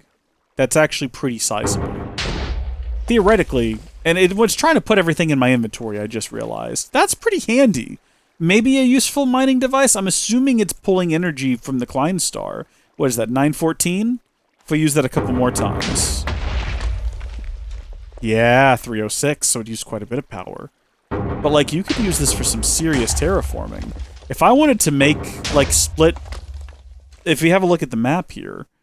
Okay, well, I'm not actually splitting this part of the continent off, because it's still connected over here. But, like, theoretically, you could absolutely do that. Now, how you would fix the water, outside of just using commands to fix the water, I don't know. You're going to be spending a lot of time with buckets. But you could make the argument that I've just terraformed very effectively here. And you would be right. And it's filled my inventory with just utter nonsense yet again. So probably a great tool for mining. I'm just sort of having fun right-clicking and blowing things up. Not great for dealing damage, though, I've noticed. Wow, this stuff just shoots right into your inventory. It looks quite funny. That's beautiful. Okay, that's the hyperkinetic lens. I don't think I've ever built one of these. Does it do anything when placed on... Yeah, you would assume not, right? Like, if you put one of these on a pedestal, what could it possibly do other than just blow things up? It doesn't look like it's going to do anything. Yeah, no, it won't even activate. Okay, good. Because, like, that would be possibly the most detrimental base defense ever if you just had one of those and it was shooting off massive explosives or explosions around you at all times. Like, anytime a monster got close enough, get away from me. Get rid of all this. I said, get away from me. I can just hold down shift and it repels them with my armor. How cool is that? Oh, man. All right. You really want to go? You really want to go? Is that what you want? Because I can go. I don't care. Jeez, such violence being visited upon all of them. So let's deal with the mass of nonsense in my inventory. And then we have the hyperkinetic lens. What else could we possibly do with it? What was that one resource we could never find in the overworld that we found immediately in the nether? Should we just go and blow up more of the nether? At this point, I feel like that would be risky. Considering what happened the last time I blew up bits of the nether, I don't really want to play that game again, so I probably shouldn't. In fact, I don't even know if I should be doing this right here, because look what I've done. This could be, again, considered as an act of aggression, especially when it's located so directly nearby an enemy pigman base. They're just, like, all over here. But I'm feeling a little bit more confident now with this tool. It doesn't matter whether or not the... You know, I could just go crazy right now. How effective is this against obsidian? Because they've built their house on obsidian. Can I destroy... If I wanted to... I mean, I'm not saying I'm gonna do this. But theoretically, if I wanted to do this... I'm not saying that I'm gonna go on a massive, like, pigman murder spree. But if I wanted to wipe them out utterly, could I destroy their base using the hyperkinetic lens? Is it effective? Because obsidian is historically very resistant to explosions. So my assumption when I build this egg is that it's not gonna do anything against it. Absolutely nothing. When fully charged, still oh, well. You know what? Eventually it gets there. Eventually it gets there. So yeah, I feel much less intimidated by all of our neighbors. Have I given power to control time to the Enderman? Yes. Yes, I have. That doesn't concern me, because we can absolutely wreck them, we can wreck the pigmen. We can completely claim this entire world as ours, and we can completely decimate it if we wanted to. If we really wanted, I mean, at first I felt like maybe this was a bad idea to come out here and start blowing things up, because maybe it could be seen as an act of aggression or war. But now I'm thinking maybe that's exactly what we want, just to sort of assert our dominance. Maybe we just come over here, and maybe we do sever this little part. You know what? I've changed my mind on the whole situation. It's exactly what we're going to do. We're going to sever this island off, or this little peninsula. We're going to turn it into an island by just spam right-clicking. I mean, this is going to probably crash the game, isn't it? That's fine. We're having a great time. We're absolutely going to assert our dominance. Look what I can do. Look how quickly I can do it as well. This could be your pigman base, or your enderman base. I could absolutely rain down terror upon you. This is absolutely devastating. And look at all the items just being spilled out on the ground. Yeah, no, the game's gonna start chugging here in a minute. It can't hold all of those in memory forever. It's quite fun, though. This is quite fun, though. And I suppose if we wanted to, we could create a hole down to the bottom of the world. Look at this. We're basically building the big trench in the ocean right here. Look at that. All the way down. Beautiful. This is where the Meg is. True story. Not real. Made that up. Meg's extinct. Accept it. Move on. Wow. Now we just gotta fill it in with water. Or we just wait and hopefully nature takes its course and the water fills itself in. Like it would have in old school Minecraft. Like old classic, like InfDev Minecraft. That used to be a thing. The water would just fill whatever space. There we go. Just kind of carve that out a little bit more. You can watch it travel. It's beautiful. It's just beautiful, and it was effective, even if it doesn't look like it did anything. I feel like I just threw something in there that had never been in there before, because it said learned. Oh yeah, look, there's bees. Get in the water. Just get in the water. I'm holding down the shift button. Get in the water. You're going to be fine. Unless we're just standing on something. Yeah, forest princess. I don't know what to do with bees still. Golden raspberries? Oh, that sounds pretty solid. I don't know. That sounds pretty high society, if anything. I'm trying to clean up some of these items. I don't want to leave them all lying out in the ground right now. Because I'm worried the game is actually genuinely going to crash. And that'll be it for the world. You know what? There are no backups. There are backups, but they're very old, and I wouldn't go back to them at this point. It would be too disappointing if I need to make a new backup is what I need to do.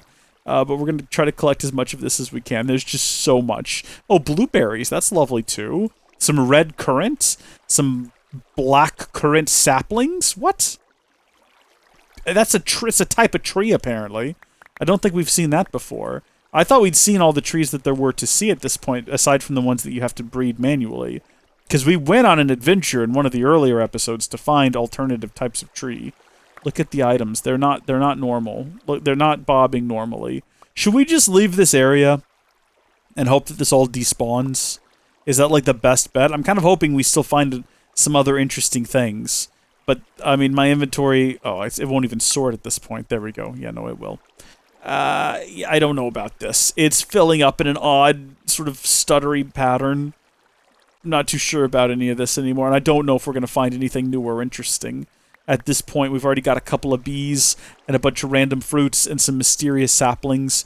Maybe we cut our losses and we just flee the area. I mean, what if the pigmen launched some sort of retaliation for this, and I'm just stood out here?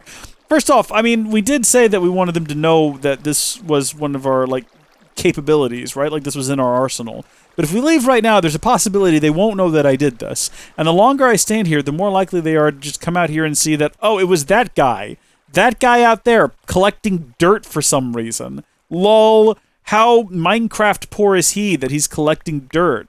I'm not Minecraft poor. I'm generating so many resources back at my base. You have no idea, pigmen. Lol, look at him. He's collecting dirt. Ha ha. I've broken the world. I've broken the world. I've got honey. Oh, I finally got honeycomb. Channel members who watch Sky Beast 2 will know what's up. We finally did it, everyone. We got honeycomb. I'm leaving. This clearly has been a bad idea. There's no getting out of it at this point. I may have broken the world. If we just leave it. If we just leave it long enough, if we get far enough away from it and we don't look at it, maybe it won't be a problem anymore.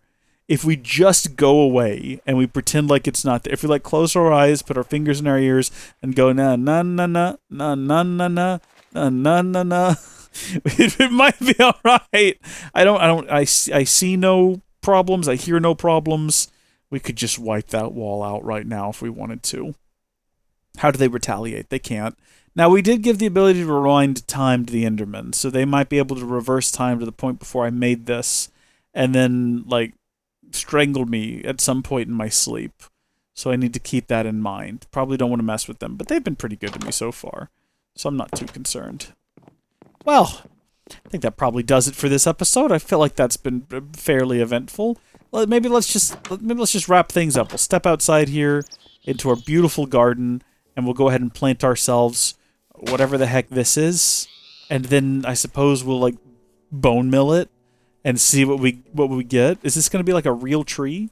That's sort of a disappointment, isn't it? That's not exactly what I expected. This is less of a tree and more so a bush, and it's grown a little bit onto the. You know what? That's all right. That's all right. Let's tidy it up a little bit more because it's also on top of our light here. So there we go. Lovely. We'll collect the leaves. I think we can EMC those as well. Beautiful. All right. That's wonderful. You know what? You know what? Sign of friendship. Sign of friendship and non-hostility. We're just going to plant this over here. And maybe they'll see that we just want to be friends. You know what? We're going to just take up a little bit of this basalt. I understand that I don't really have permission to do construction projects on their territory, but here we go. We're just going to get a little bit of dirt.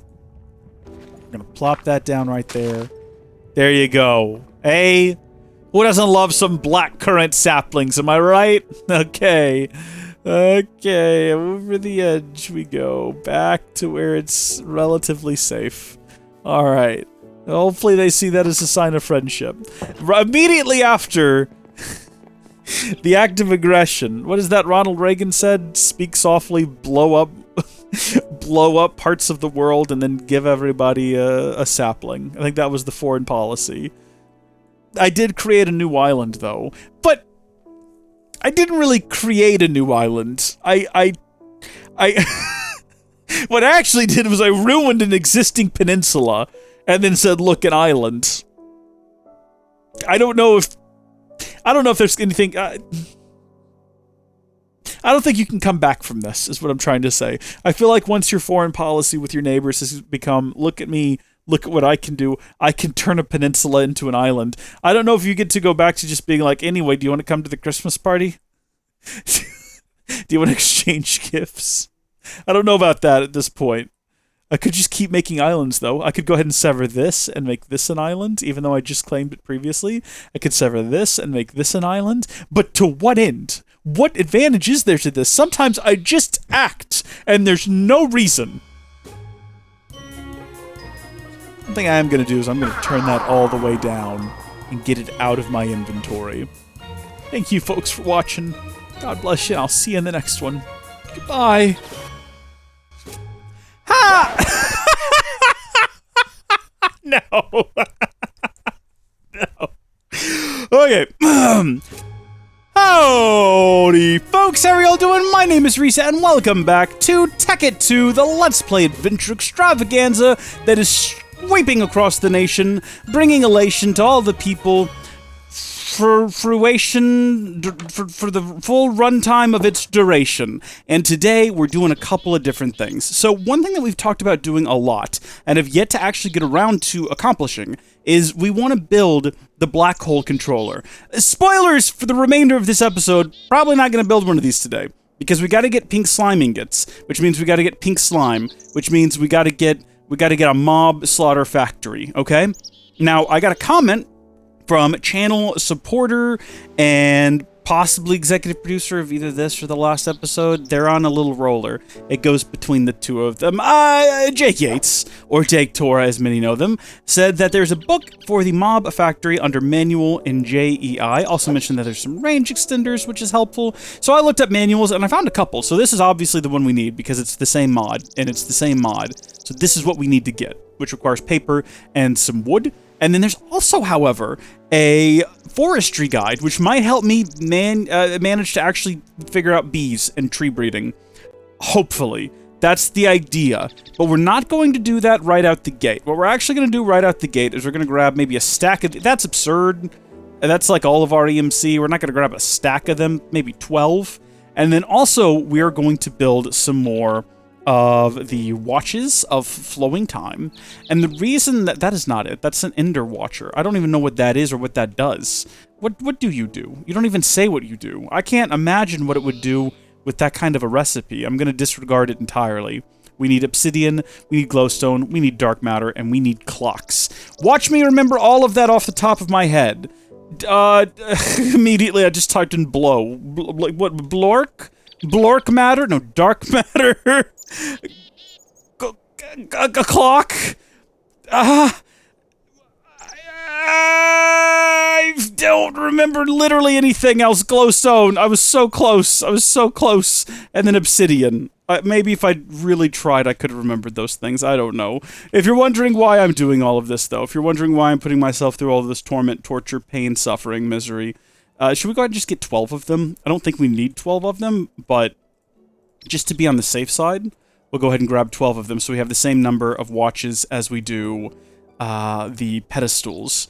We're going to do a little bit of an experiment right out the top of today's episode. So throwing all of that back in here, and we're not really too worried about EMC because, again, if you combine everything we're getting out of here with everything that's going in the basement right now, which we know is just going ham. I've not checked it in a long time. I assume it's still producing an absurd amount of EMC. We should probably check it at some point, maybe in one of the upcoming episodes.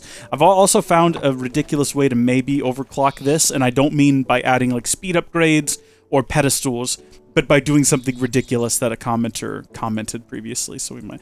What am I trying to get at here today? That's right, we're doing a little bit of an experiment here today. We're going to be going right over here, and we're going to be overclocking the entire assembly line and seeing where that gets us by the end of the episode, seeing if everything breaks, or... Okay, well, the whole game froze there for a second, but I'm sure it's fine. 69. We still only have 69 medium voltage solar panels. I'm pretty sure that's what we had when we checked last time. So here's what the placement is going to look like. We're going to add these between each of these machines, and 12 was a guess. There we go. It turns out we didn't quite need that many, but I don't regret making so many, because you know what we can do? We can recondense these back into EMC, and then we can put away some of these once we're done. We're not going to do it right now, but once we're done, we can put some of these away and just have them for other projects in the future. So apparently you cannot right-click to activate when you are holding a Watch of Flowing Time, which perhaps that makes sense. There we go. The rest of these can just go... Actually, we'll put them inside of the red one, because that's where we're holding all of our Project E stuff. For no real reason. Just a decision that I made. We will now activate all of these. And what we're going to see, what we're kind of looking for is, 1, how many solar panels will this produce? And 2, what will it break? Because we're assuming it's going to break things, but we're not entirely sure what exactly is going to get broken in this process. Like, some things are going to be a little bit faster, some things are going to be a lot faster, just kind of depending on where their starting point is. But I'm assuming that actually... Oh, wow, I didn't realize that this was a bottleneck. This is probably bottlenecking the entire operation. I had no idea. Well, where are those coming from? Here? Those are getting manufactured a lot faster now. Those are getting spat out much faster, but that just means that they're going to other places if they're not ending up here. Which makes sense that there'd be... You know what? This doesn't matter, because what we're doing today is we're going to be building a mob slaughter factory. We'll just come back and check on that later, and we'll just kind of see how that goes. And we'll just hope for the best here. We're just going to hope for the best. So I guess the very first thing we're going to need to do is build the Industrial Foregoing Manual, which requires wood and paper, and then also maybe we should go ahead and make this one. It's weird that this one doesn't require a book. This one requires a book, and that makes more sense to me. This one not requiring a book seems sus. I mean, I get what books are made of, and I guess you could have, like, a bark-encrusted book with paper made out of... I mean, that's fine. But also, I guess these recipes don't make much sense either. You start with a book, presumably a blank one, and you just put some honey on it, you slap an elderberry sapling onto it, you get a butterfly. We are surrounded by those, but I don't want to kill a butterfly. It's possible that you just catch them using the net, though. Maybe? Well, I'm saying net, but I am actually thinking about, like, the bee scooper. I don't know if a net actually exists. There's a netherwort, which I suppose is kind of similar to a net in that it has NET in the title, but I'm also going to go ahead and assume that that doesn't actually have anything to do with what we're doing at the moment. What am I trying to do? Get a honey drop? I don't even know how to get a honey drop. I can get a book. And you know what? I think we did actually get one of those weirdo saplings previously, didn't we? I think we planted it outside. I got a black currant. If I take that and I slap that next to the book, will that do the trick? This isn't even the book that we need. I don't know why I'm worried about it. I genuinely do not need to do this right now. It does kind of look, though, like any sapling should technically work, even the common cherry. Do we really not have any other, like, cherry? We don't have saplings. That's right. They don't stick for some reason. Well, hold on. No, I'm invested in this now. This completely unrelated side thing, that is not what we're... Oh, excuse me, everyone. Pardon me. Excuse me. We have like, a hill cherry tree in here, and we do have a sugar maple sapling as well. All right, hold on. Combine these objects together and get me the forestry manual. Excuse me. Oh, look, there's Lucas Kitts. I thought he said he was going to go watch a TV show with his family instead of watching today's live recording. But no, he's actually just in the basement and a crab. Whoa, boy. Okay, there's a lot of information here. Beekeeping, core, habitat farmer. I definitely thought it said hobbit farmer, and I was a little bit concerned because I don't think you're supposed to farm them. I think that they do the farming. I don't know about that. Again, not what we're supposed to be doing. Glad we built it, though. No regrets. So now I think we just need any kind of vague piece of wood and paper, which is like a much simpler recipe. So paper... and then wood. Should we go harvest fresh wood for this? That was a joke. We're not actually doing that. That would be ridiculous. Can you imagine going all the way over to my newly claimed territory? Is this shapeless? It is. We'll do this because it's silly. There we go. Just to cut down a tree and then make a book, that would be absurd. I hate how you can still see that tower in the distance. I feel like I'm always being watched by a gigantic... Well...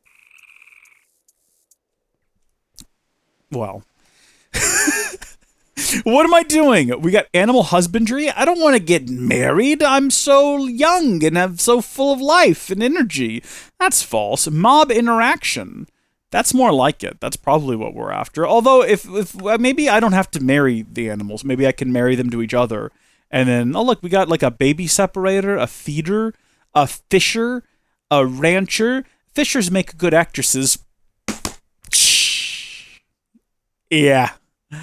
Yeah, that's the best we got here today. Animal sewer. That's like, you know, if you walk into an animal's house and you slip and you point out that there was no wet floor sign, and you're like, I'm going to get you. You go get yourself an animal sewer. Oh, baby. Oh, we're doing great. Animal grower.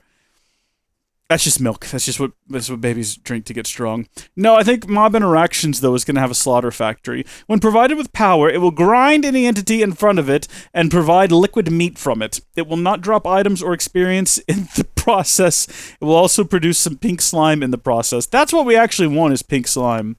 So is that genuinely all I have to do? Provide it with power and put the animals in front of it? It doesn't even have to be monsters. I was thinking specifically monsters. I was thinking we'd build some sort of, like, a mob spawning area down in the basement or something. But apparently it could just be any kind of animal. Maybe that's why we need to, like, marry the animals. Not, again, to ourselves, but to one another, using the animal husbandry. And then we can, like, separate the babies and then grow them. And then I don't know what to do about the sewer or the sewage composter or the rancher or any of that. But once they're grown, breed them and then sacrifice them for the pink slime. I don't know how much pink slime we're going to need in the long run. We might not need that much pink slime. So, I don't know. Maybe we should just focus one little baby task at a time here. We're going to need some iron swords, some iron axes. We're also going to need some machine casing, which we're going to need for this recipe as well. It also requires that, so we might as well just go ahead and make quite a bit of that. That's iron. That's wood, or plankage. It's weird that doesn't have an EMC value, when all of these base ingredients do. And I understand looking at this chiseled block of redstone, it does not say that it has an EMC value, but I assure you that's just because it's chiseled. And in fact, if you look up a block of redstone, it does in fact have an EMC value, as does iron. And while I'm in here, have I ever built an iron sword or an iron axe? There's a possibility I have, and it's just not showing up for some reason. So we're going to need to go ahead and do that too. Just while it's fresh on my mind, I'm going to get everything I need to do those things. We're going to go a little bit out of order here. I'm going to make the axe, and then I'm going to make the sword. Okay, there we go. So those things are done. I can come back and get those later. Excellent. Meanwhile, back in Hobbit Town, we're going to forget that we needed planks and then come back and get some more. Because that's oftentimes what happens in this world. You just forget, and you don't mean anything ill by it. You don't mean to be insulting. You just forgot that your friend's wedding was that day, and you maybe didn't make it, and that's all right, you know? Y'all still buddies. You still love each other. Get them a nice card. Life goes on. It's not that big a deal. They'll get married again. Probably. I mean, you hope not. You hope. I mean, not that you hope they'll be alone forever or anything like that. I'm just saying you know what? We've got what we needed here. We've got what we needed here. And we also need to get a gold gear, some plastic, and some redstone. So I'll go ahead and grab the redstone. I don't think we'll need more than one mob slaughter factory to get started. Although I say that like I'm confident about it. I want to just reinforce the fact here that I don't really know anything about what I'm doing. This is part of a live recording, though, for channel members of the Mythic tier and up. And the person who left this comment for us to follow is actually in the chat right now. So shout out again to Jake Yates. Thanks so much for being here. Every so often, I might just glance down at that comment section and see if there's any recommendations for what I could potentially be doing wrong. I'm not going to yet, though. I don't, because that's basically like admitting defeat. I don't want to check now, because if I check now, that's me saying that I couldn't figure it out, and I want to try to figure it out like the grown adult that I am. Mob Slaughter Factory. We made it that far. It's going to need power. Ooh, I feel like we've built something using industrial foregoing, and I'm pretty sure it needs to have... Oh, good. I thought there might be pressure plates here. I'm pretty sure that it's one of these, like, contraptions around here somewhere. Yeah, it needs to have this power, HV flux, and that's perfectly fine. We can work with that. But where are we gonna build the? Oh, Shrek! Gosh, darn it! Sideways left noon Thursday. I need to manually go down there and correct a mistake from our past.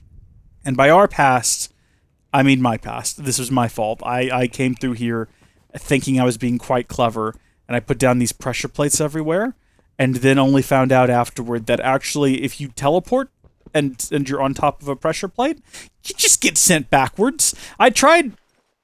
You see what see, this is dangerous. You see how this is risky. Fortunately, I didn't go through the teleporters and find this out, so that's like a small blessing. Also, I'm gonna die. I don't have any oxygen gear or anything, do I? Can I die? Do I not have oxygen gear? I don't, but I seem to be okay. Is it because the red matter or the gem armor is providing me with oxygen? Why am I so zoomed in right now? What is happening? That was odd. Oh, weird. Okay. So, yeah, I guess you don't need space. I add this to the previous... Never mind. I remember now that we're inside of a giant oxygen bubble. It's all coming back to me.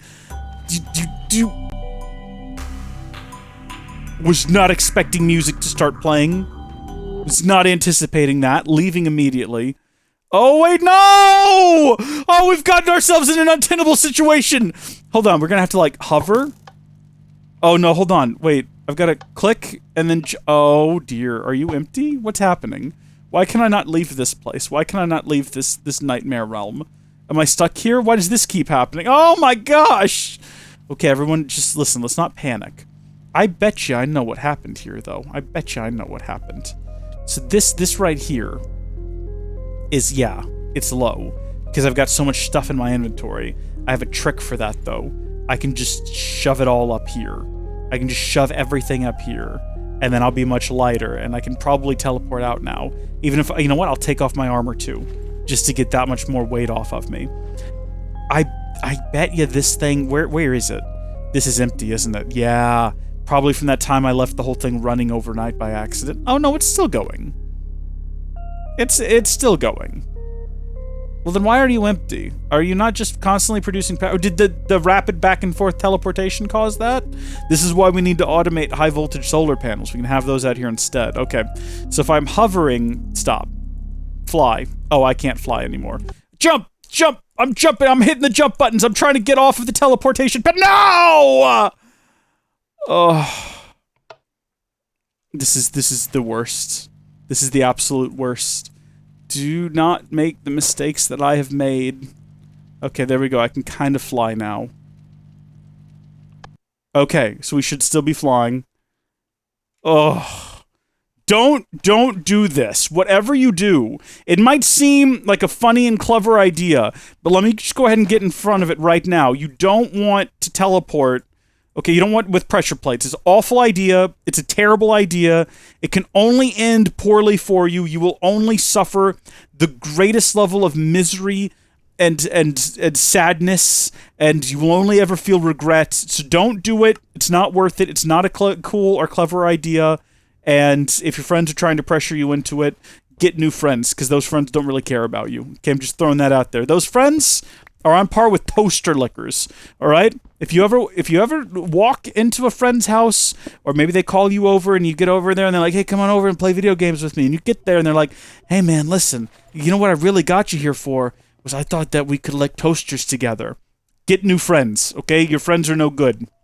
Your friends are trash people, and also if you show up and they're like, hey, listen, man, I hope you don't mind, but I was thinking maybe what we could do instead tonight is maybe we could put like invisible pressure plates on top of all of our teleporters. Hee hee. Again, get new friends. Those friends aren't doing anything for you. Those friends are destroyers. Okay, they're not supporting you the way you need to be supported, and just get out of the situation. I'm telling you right now. All right, like if they're like, "Hey, do you want to go commit violent crimes?" You could probably talk them down from that and still have a pretty good friendship. But yeah, look at that. I forgot we could do that. But if they're already licking toasters, they're already too far gone. Just throwing that out there. So I think we'll have the monsters. I don't know what I'm going on about. I have no clue what I'm saying. Put this thing down, but not that direction. I'm pretty sure it's safe to break it with anything. Well, no, a pickaxe. It even says effective tool up there at the top of the screen, pickaxe. I think we probably want it facing that direction. And then maybe, I don't know, glass or something. Oh, what am I saying half the time? I don't even know. How big does this room need to be? If we're going to try to cast it in darkness, the goal, as I see it, what we're attempting to accomplish here, and I don't know if we'll be able to actually do it successfully, but the way I envision this is just monsters will spawn in here because it's the darkest place. And as long as we keep it daytime outside and everything else lit up, that'll continue to be the case. But also, we can just go capture monsters and drop them in here. Maybe that's something we have. Maybe we have a room above this room, and we can just drop monsters in so we can go catch them in whatever device we were using to catch monsters. That could be a good time. That could be funny. That could be a lark. But the first things first, I need to complete this room a little bit, so we need to get it tidied up some. And I have lost, which one of these mercurial eyes do you reckon we need to use? Probably this one? No? So there's one that's already fully kitted and ready to go, and it's probably this one. Yeah, I think it even might have set on top of it. It's on creation mode, which is where we left it last time. But that's also not what we want. We want it to be on transmutation mode. And we're going to want to crank it up a little bit so we can get this room transformed and prepared. So we're going to go with a different floor color because we really want to just see that pink smear all over the ground down here. It's going to be fantastic. So now the question arises of how to power this thing. And I think some of you will probably know where I'm going with this. We have EU in the floor. So what we need to do is get a big, and I forgot what it's called. There it is, a big electric flux generator. And it's already pulled up over here, so presumably I made these not that long ago. I know that I did. Because we used them. Oh, shoot. Where are all the buttons? Did I do something with them? I'm going to have to, like, get all of these buttons out now. I'm paying for my mistakes. And bad mistakes. I've made a few. Not the worst, though. Not the worst. We've bounced back from this one. Everything's fine. Everything's back to the way it was. We can all rest easy. Everything is hunky-dory. Now, we could go and grab one of the many unnecessary big electric flux generators that we have down in the basement, but we're not going to. We're just going to kind of go from here. What do I need to make one of these? Can we really not just make one of those? Do we just not have the correct item pulled up over here? That's possible, because I definitely don't... Okay, well, what's the recipe for this, then? So I can make one of those, and then I can maybe plop it in here in place of glass. And then we can sort of... We can go from there, right? We need now the recipe for this one. And I can plop that down there in place of diamonds. And then now we should be good to go. Excellent. Leave the diamonds. I don't need this glass. Put it in place of... Ah! The redstone! There we go. Decisions are difficult sometimes. We're going to use this to power, and I reckon that'll work just dandy. This is not where I want to be, though. I took the wrong teleporter. So power we want to be careful of back here, because I think we can wreck the floor with this thing. Yeah, it just takes the most ginger of taps. How do we want to configure this? Oh, gosh. Being right at bedrock could make this difficult. There we go. Okay, no, we're getting a path. All right, so we'll have the big electric flux generator here. And then I can't remember. I think that's the output there, the red side. So let's get all of our appropriate toolage out. We're going to need glass fiber cables. We're going to need our high voltage flux cables. And we're going to need our wrench. So we'll rotate that around. That didn't quite... You're going to need to just go away for a minute, okay? If you wouldn't mind. Can I not... You know what? This is not actually what we need. I'm actually the fool here. It's not Archangel Smite. It's the fact that I grabbed a wrench when what I really needed was an electric wrench. I, today, am the fool, which is so rarely the case. There we go. Now we'll just tap in power, hopefully right back here, like on the other side of this one. Oh, there's got to be power. I know there's power back here. I've just got to find the darn stuff. There it is. Yeah, because we got to have power running to all of those teleporters. So it's going to come through here, and I will lose my mind if I know that there's not a piece of marble down here to connect all of this together. There we go. It's looking pretty good. And we'll fill this hole in with marble, cap this back off. It's like I was never here. So that should be getting power. So this should be powered up. It is. That's what we want to see. Is it on? Does that mean it's paused, or does that mean I push that to pause it? Hard to say. Liquid meat and then fluid empty. All right, sure. We need to figure out how to get creatures down here. What device have we used for that in the past? I don't think we need any of these objects down here right now, so we can kind of tuck all those back away.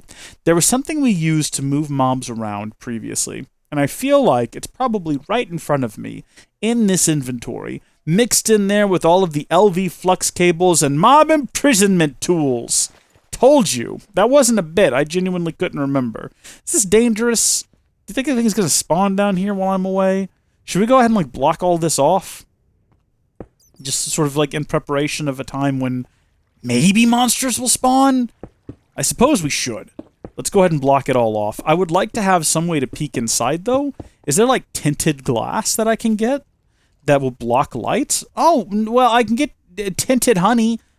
But that sounds cursed. That sounds awful. I don't know. I mean, maybe it sounds like a tie-in for when Shrek came out. A lot of people might remember we had like green ketchup and things. So like maybe green tinted honey, and it was called like ogre honey or ogre jelly or something horrific like that. Could have been a thing. I would have hated it, but it could have been a thing. What if I just throw down a little bit of bubble glass? That's not going to block literally any light. Yeah, no, that's not going to make any difference. But if we hit F7, monsters can definitely spawn inside of there. So I don't know if it mentioned what the reach of this thing is, but again, we do know that we can build range extenders. I think they're actually called range extenders. Nah, not exactly. What if I just type in extender? Nah, not exactly. What if we just opened up the book and we read from inside of the book? Not exactly. I know that it's a thing because I saw it earlier when I was looking through the mod. Hold on, range. Maybe it's a range upgrade. No, what if I just type in the word range and we go through here? I know for sure I saw these things earlier. There they are. Range add-ons.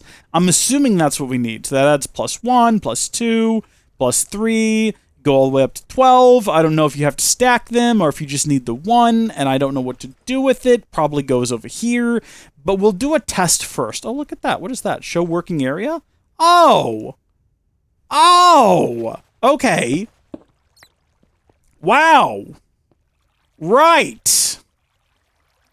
We need to extend that range a little bit. That's not going to be super useful at all, but I really do want to see it working. So the first thing we're going to do is we're going to go find someone to sacrifice. No. No. No, neither of them. I know it's tempting. The idea is tempting, but no, we're not going to. Neither of them. What about look? No one actually lives around here. No one is, or at least we've not seen them if they do. So no one's gonna notice if I just go ahead and grab this pig. That I forget if you hold down shift, you like repel them. So we're just gonna do a little bit of an experiment with this pig, and we're gonna see what happens, and we're gonna kind of hope for the best here. All right. I'm assuming what's gonna happen is I'm gonna teleport to the wrong place, and then I'm gonna teleport to the right place, and then I'm going to walk through here, and probably just have. Yeah, no, that worked. That worked really well. That was quite effective. That was instantaneous. We got some pink slime. Okay? It's a step in the right direction. Issue is, you need, it looks like, oh, it says 2,000/300. So I'm assuming 2,000 is the maximum, and then you need 300 to make a pink slime, is how I'm reading that, but I could be wrong, and from that we got 80. Well, let's build some range upgrades. That's sort of the first thing we need to do.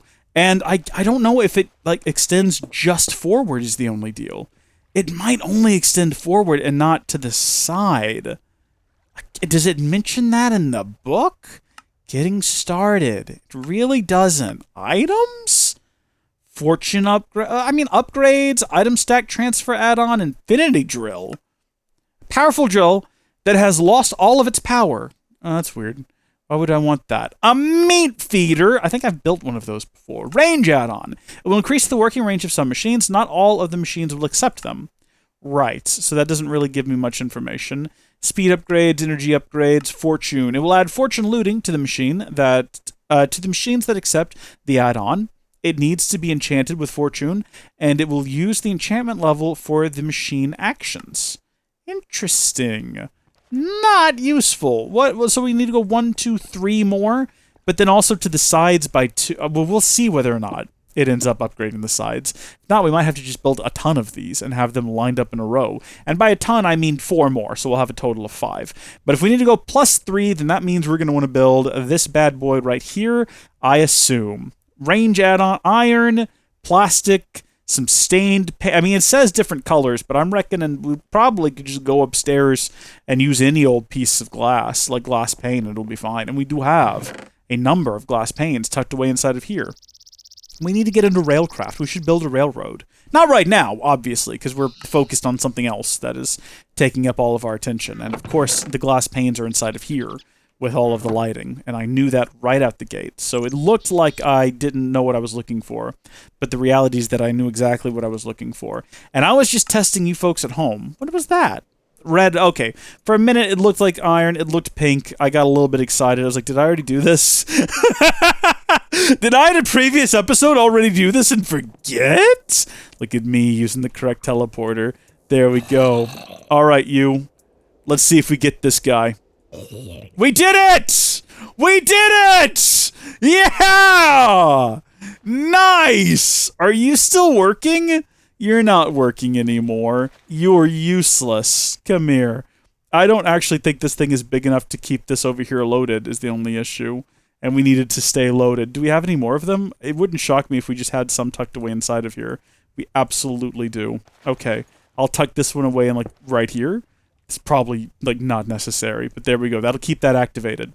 And then now we have to get really aggressive about how often we sleep, because sleeping is going to be what keeps it daylight up top, and what keeps it daylight up top is going to be what keeps guys spawning inside of here, as opposed to literally anywhere else in the world where they might otherwise want to sleep. So now it's all a matter of getting the pink slime out of here, and probably also the liquid meat, but I don't want the liquid meat. I just want the pink slime. But I'm assuming if the liquid meat fills up, we're going to have some kind of an issue. So what we're probably going to need is tanks of some measure. But, I mean, do we have such a thing? Getting started? It's not there. Tanks. Probably just any kind of tank will be all right. I mean, I know we've built tanks before. I'm assuming there's probably some from this mod pack. Like there's an iron tank. There's a Buildcraft factory tank. There's an oxygen tank. That was a weird noise I just made. Let's see, what kind of tank do we want to go with? Steam tanks, and iron tank walls, and iron tank valves, and craft detector tanks, and high-pressure boiler tanks, and copper to iron tank upgrades. There's all kinds of tanks. I don't know where to go. Thank you very much. What if we go to the Space Center? Don't we have tanks over here that we're using? Oh, it looks like I'm just using a diamond tank, like an absolute plebeian. I mean, if it gets the job done, we could just use an iron tank. Beep, beep, beep, beep, beep, beep, beep, beep, beep, beep. We've got a live broadcast here. This is from live viewer Jake Yates, who says, Railcraft tanks is what I used. You can use redstone flux buttons to move the fluid. Beep, beep, beep, beep. Thank you for the live news broadcast. Thanks for tuning in. Today's sponsor, diabetes. All right, so I think what we're going to go ahead and do, though, because we've already had experience with the diamond tanks, is we're going to grab a couple of those, and then we just have to figure out how to move them, like, stuff around. What about using these? There are called fluid pipes for a reason, I suppose. It's possible this could work. It's also entirely possible that this won't work, and it'll all explode in our faces. If I just put that there, right, and then I connect that up to a tank, literally nothing's going to happen, because I'm assuming you've got to configure this to leave in some way. Energy items, meat tank, pink slime. Okay, meat tank.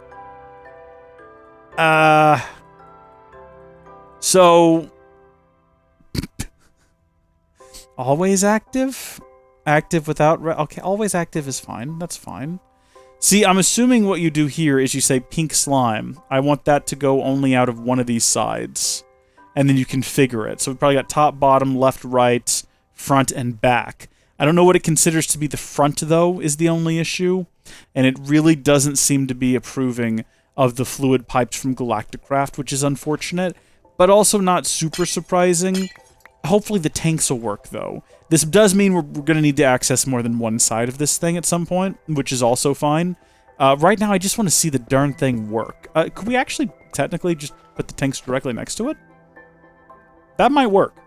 And then we configure this as the meat tank side, right? Okay, so I reread the comment that I received, and I think what is being discussed here is using, I think, there's a delay in the stream. I asked for clarification. We'll get to it eventually. I think what we're going to do is we're going to use the wooden pipes with the pipe pulsers, and then maybe golden pipes. I've not decided yet, but we're going to see where that gets us, okay?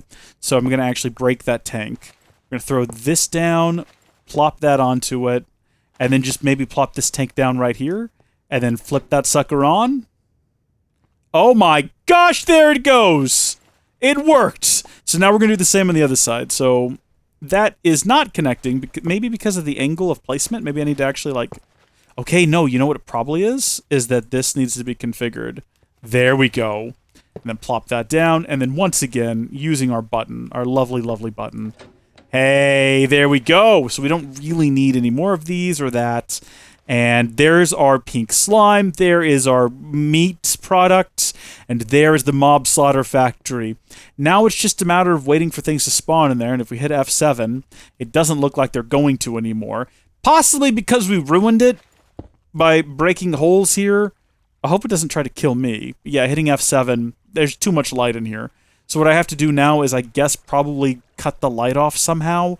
Can I make some kind of a panel? Do we have a saw? Have we built a saw yet? I know that saws exist, and we can cut things in half and make really slim panels, possibly, potentially. Have we built one of those yet? Am I looking at it on the screen right now? Has this come up yet? Have we done this already? I'm going to build another one. The question is which one. Because there's the forge micro blocks, and then there's the chisel and bits. I think I prefer to go forge micro blocks. There's also Project Red Exploration, which has a saw, but I don't know if it's really the same sort of thing. So we want to get, what, stone rods? I beg your pardon? So stone rods. Have I ever made one of those before? Apparently no. I think it's just stone stacked on top of itself, and maybe it's regular stone, maybe it's cobblestone. I don't know. That's not at all what we need to do. What we actually have to do is, it does need to be specifically cobblestone. I was as wrong on that as you could be, without going to a completely different material, right? If I had said the stone rods required dirt, that would... Oh, well, no, I mean, what is dirt if not super, super refined stone, right? No, that's not accurate. So we need a number of those and then a diamond. And this might end up not being what we want at all. This could end up, like, backfiring and blowing up in our face, which would be rather hilarious if that were to be the case. But we're also going to need a crafting bit, a crafting bench, even, in which to craft all of this together to get ourselves this... it's not even working. Sorry, why? Stone rod? Oh, 2 of those are sticks. 2 of those are bog standard sticks. So using stone rods is about as wrong as I could have been, unless I said what we needed was like a sticky resin stick. Although sticky resin comes from wood, so again, I'm off on that. Cut that in half? Do it again. Okay, sure. Can you do it once more for me? Like, how thin can we make these? We're down to covers now. We got 12 of the gosh darn things. That's as small as it gets. There we go. I think that these technically will be considered like a whole block. I don't know if they'll be hollow in any way or if we'll be able to walk against them, but if I hit F7 and I place one of these down, what I'd like to see happen is this room gets dark again. Oh, you know what? Probably was a foolish mistake to use all of our marble there. That's unfortunate. I can get some more, though. It's not the end of the world. Okay. No. No. Well, okay. You know what? The real issue here is probably that window there.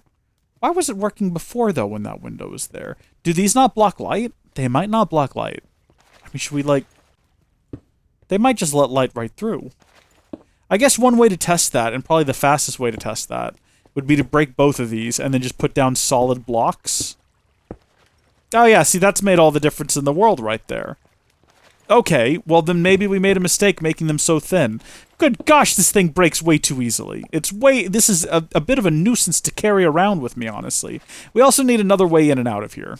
I tell you what, in the meantime, we're going to go ahead and just go with 2 blocks. Whatever. Who cares, right? And then I was going to put a door here, but then I wasn't sure how that would look with that. Maybe this is not the best laid setup. Maybe this isn't really going to work for us forever. But you know what we can do is we need to first off go to bed again because we want all of the mobs to spawn down here. And if it's dark outside, they can spawn up there. And if they're spawning up there, they're not spawning down here and dying, which is exactly what we need them to do. And what I was going to say is we could probably help this thing along a little bit. I don't know how to tell how much is already in there. One of the things that I reckon we could probably do, though, is we could probably give it a little boost by just going around. How do you make more of these? What was the actual recipe for this thing? It's just plastic around a gas tier. We could probably go make a number of these, and then just go run around the overworld, catching and, bringing monsters back with us in a kind and friendly manner that leads to their destruction. Gas tiers is hopefully something I had the forethought to put in here, because otherwise we'd have to go hunt down more ghasts. And you know that I'm not necessarily welcomed in the nether with open arms right now, after that whole nuking incident. Although, wouldn't it be funny if we continued to show force by, like, exclusively using creatures from the nether for the for the mob slaughter factory. Would that be a funny show of force? Oh, look, they're actually guarding the portal. They're gonna know I went in here. Hold on. Hold on, this is fine. Hey, guys! Howdy, howdy, howdy. Don't mind me just going on a tourist attraction. Don't mind me. That's right, if I hit shift, I can send them flying. I keep forgetting about that. I've got to be super careful, because that could come back to bite me at some point. That could end in absolute disaster. Oh, that's right. There is no like wreck and ruin because we had to reset the Nether anyway. So they really did just go. What the heck is that? Have we seen this already? I think maybe we've seen this already. It looks ridiculous. Whoever built this is very poor quality work here. How did they know that I did? Did they like know that I bent time and? I think that was actually one of the things I got in trouble for, wasn't it? Bending the laws of nature to restore the Nether to its proper form. Well, we're not gonna get pigmen. What I figured we would do is we would probably just go down to one of these like strongholds that are littered about the joint. So it looks like if I go straight to the west, I'll end up at one. That way. And is the portal marked on the map in any meaningful way? It doesn't appear to be, so I could very easily get lost, other than just this giant, let's see. Lol. There we go. Can't be bothered. Can't be bothered to put more work in than that. That'll be perfectly fine. I know where that is. There's a giant head also marking the spot on the map, so I'm sure it's fine. What would be funny? What would be funny? If we had, like, a ghast and we brought that back with us, that would be a bit of a lark. Blaze, let's just bring blazes. Let's just get a bunch of blazes. Because they don't appear to have any sort of society or culture or system by which that they're going to arrest me and try me and find me guilty for crimes against pigs or whatever. And you know what? No one cares about skeletons either. Come here, you. No one cares about your existence. I'm taking you with me. Oh man, gotta catch them all indeed. Anything else? Anyone else want to go back with me? Be cool to catch another one of those guys. Don't we have to kill a certain number of these dudes anyway so we can get, like, oh, well, he's gone, so never mind. Pokemon? Oh, I'm shooting them with arrows. I thought I was throwing this thing at them. Instead, I'm just, like, taking them down. Come here, I need you to be very close when I right-click you with this. There we go. We gotta take another number of those guys down so we can defeat a Wither so we can get another star, right? Is that how that works? I don't know what we need it for. It's just something we've not done yet. In the nearly 1 year since we started playing this mod pack, we've not once fought a Wither. And I feel like now that I have basically invincible armor, I'm pretty much ready to finally just do it and get it done with, right? So we'll just do whatever it takes to quick spawn one. You know, we'll come down here. We'll maybe even put an enchantment that makes us, like, drop heads more often. Is that a thing? A decapitator enchantment? Hey guys, don't mind me, just coming back from the Nether. Oh good, we've shown up over here right in front of Judge Pork. Maybe I should have taken an invisibility potion before deciding that this is what we were going to do today. But, again, I don't think that they're going to care. And if anything, I'm sure if we told these guys, hey look, I got Nether denizens. See, I've just earned us brownie points with them. Because I think they hate each other. I think they're, if not in the middle of an outright war, maybe some sort of an odd cold war. But, like, not the kind where it's really chilly and everyone has to wear coats. There you go, there you go, there you go, there you go. I thought that they wouldn't drop XP, but they're dropping tons of XP. Maybe it just doesn't collect it. There you go. Yeah, no, that is absolutely dropping XP. So, how is that done for us? How much is in here? Is there any way to check? Oh, that's the EMC value, I believe. But that's not handy or useful in any way at all. I think I might just have to get a bucket. We might just have to get a bucket and see where that gets us. So let's see. Not enough to get out. Not enough to extract. That's okay, because what we actually need to do anyway, now that we have the mob slaughter factory, is I think we have to pipe it into a fluid sieving machine. Right? So this is going to be the next step in the operation. This is going to be... Oh, wait. But no, you have to have pink slime to do this. It can be obtained by killing a pink slime that will spawn...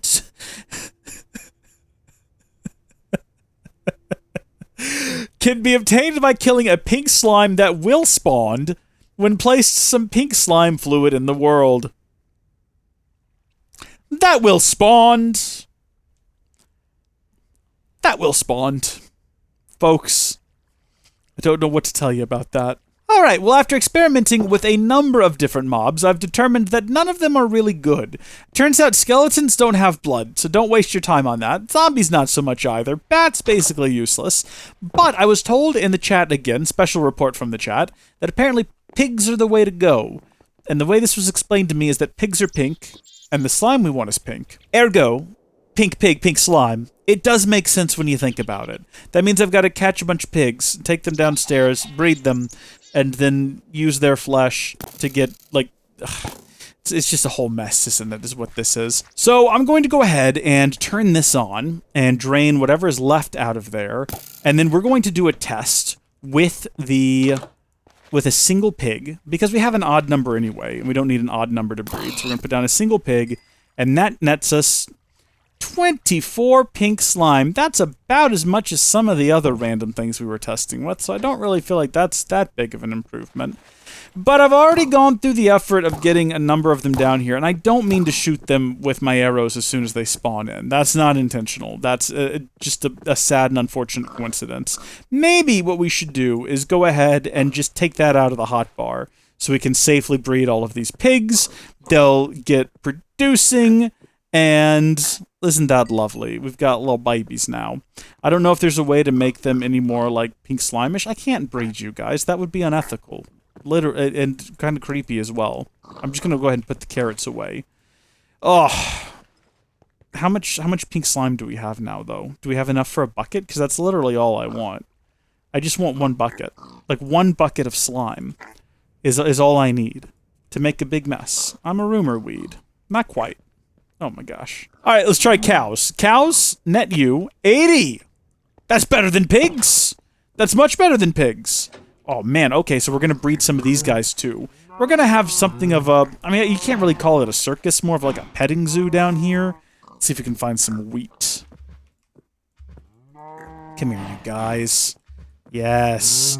Make babies so that I can turn them into goo. It's quite dark when you think about it, so we're not going to... Was that cow enough, though, by chance? Not quite. That's fine. Okay, well, here's a horrible idea that was recommended by channel member Lucas Kits. What if we just, like, open the door and we just start throwing in eggs? The issue is that, like, the chickens are going to be really little, and presumably grown ones... This is awful. This is actually awful. I mean, it's super easy, though. You can just kind of sit here and do this indefinitely. Are they... Is that the machine killing them? Or are they just dying because I'm throwing their eggs against a wall?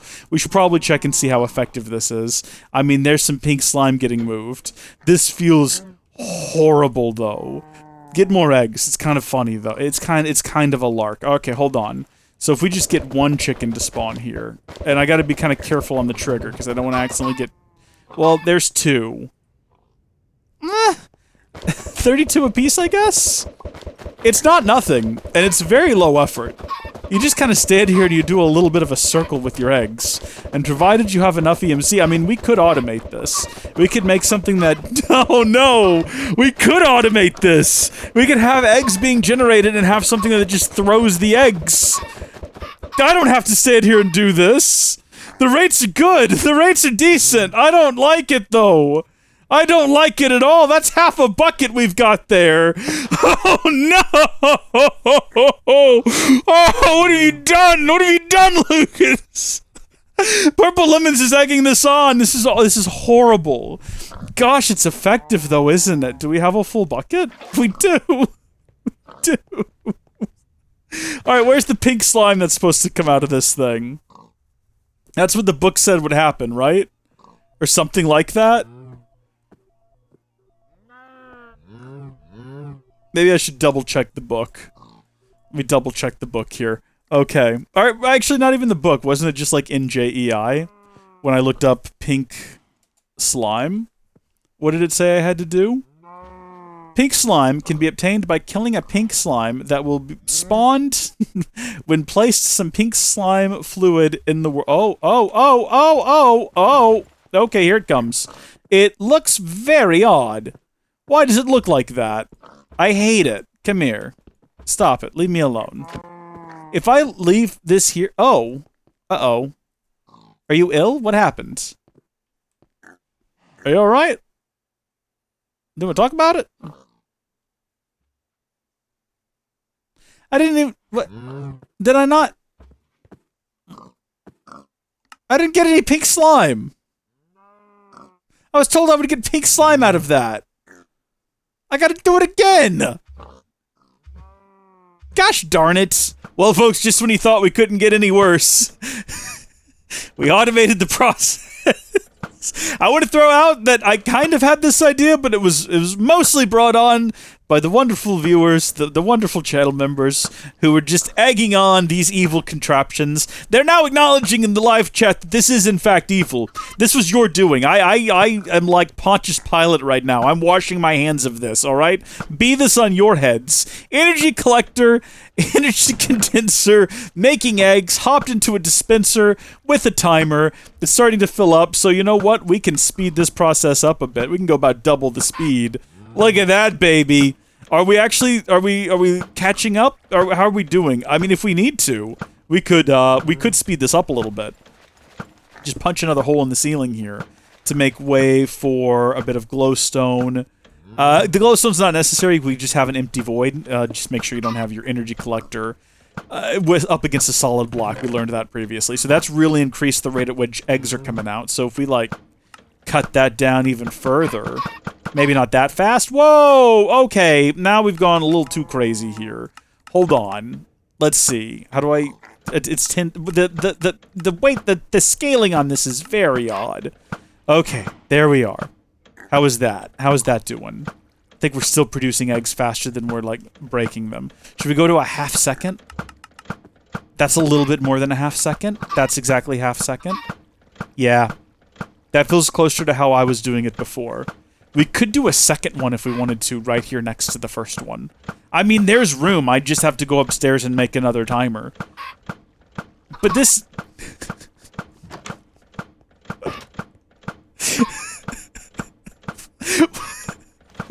This is the worst. I mean, clearly it's not fast enough. Oh, there we go, another slime bucket. Alright, I assume... You know what, we'll place it down right here, kind of out of the way, because last time, like, a cow ran into it, and it started doing weird things to the cow, and I don't want that to happen again. Alrighty, come on out, big guy. Maybe I should have fortune on my katana. I don't know if that's a thing you can do. It'd be cool if it was. But come on out! Come on out, I'm ready for you. What you say? Oh, the Jolly Manuel. That's how the song goes, right? Where is this darn thing? Maybe what if it, like, spawns and accidentally ends up inside the wall? Yeah, no, this is actually a terrible idea. Let's take this someplace where it's wide open. We've got wide open fields. We're going to the wild open spaces of Antarctica. Now we're gonna go right here, actually. There we go. Plenty of room. This stuff spreads, though. This ain't like water or lava. This stuff just keeps going. And now we just kind of wait for that slime to spawn, I guess. There it is. Alright, you. Come here. Still not, huh? Still not. Alright, come here, you little nasty. Please drop something of use. Gosh darn you. Please be the one. I'm begging you to be the one. Me talking to my ex-girlfriend. Hey-oh! Not really. No, not really. Listen there. Listen there, pal. Please drop a pink slime. I don't know if this is real or not. I'm gonna hit this one with the Morning Star. That made all the difference in the world. That got 2 pink slimes when I hit him with the Morning Star. What difference is that? Why? I don't even remember what I needed these for. Was it the fluid sieving machine? Probably. I don't know. We'll figure it out next time. Thank you, folks, for watching. God bless you, and I'll see you later. Goodbye! Howdy there, folks! How are y'all doing? My name is Reese, and as the sun sets on this beautiful day, I'd like to welcome you back to part 2 of our trying to figure out how to make a black hole controller. So where we left off last time, we'd finally achieved pink slime, and we also have a machine that is just abhorrent running in the basement 24/7. That is just absolutely disgusting and disturbing and sick to the highest extreme. But my gosh, is it effective, though? So we're going to keep it going and not complain about it. And also, like, please don't tell, like, anyone about that down there. That's going to be our little secret. We're all going to keep that to ourselves. And that's just like a Howdy Folks thing that we've got going on. Meanwhile, over here, you may remember last time we set up some speed upgrades because we wanted to see where that would get us. I think we had, what, 69 solar panels? And as of now, we still only have 69 solar panels. I feel like something must be broken at this point. If we've done all of that and we've yet to get... Okay. I think I see what's happening here. I think I see what's happening. We're not getting any of these, okay? What are we missing down here? We're missing solar panels. Okay, so those are being assembled right along in here. What are they missing? They're missing the regular solar panels. They're missing... Okay. Those are being assembled right here. Okay. Boom. It's producing a ton of them. Where are they all going? I guess into here.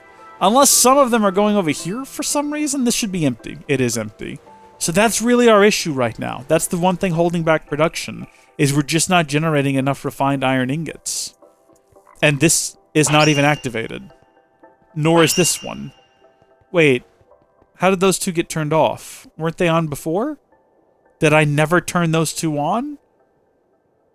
Well, I'm very confused now. I'm actually really confused.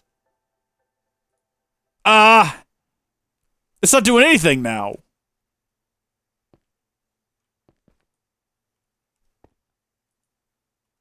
Did we break it? It's perfectly possible we broke it. Where's iron? Are you not running? Well, that was a mistake, but that was interesting. I didn't know you could do that with an arrow. Plop that back in there. Are you running? You're producing iron. Where is it going? Is it going anywhere? We're gonna have to take that out again, just so I can actually... Okay, there it goes. Boom. There we go. So that's empty, too. We're just not producing enough iron. Okay. Well, I mean, we've already gone this far. We might as well just continue the experiment at this point. What's the worst that could happen? Well, horrible things could happen. The entire base could implode on itself, and this could all be just a nightmare scenario. But, I mean, at this point, we've come this far with the experimentation. We might as well go a little bit further. Just turn that on.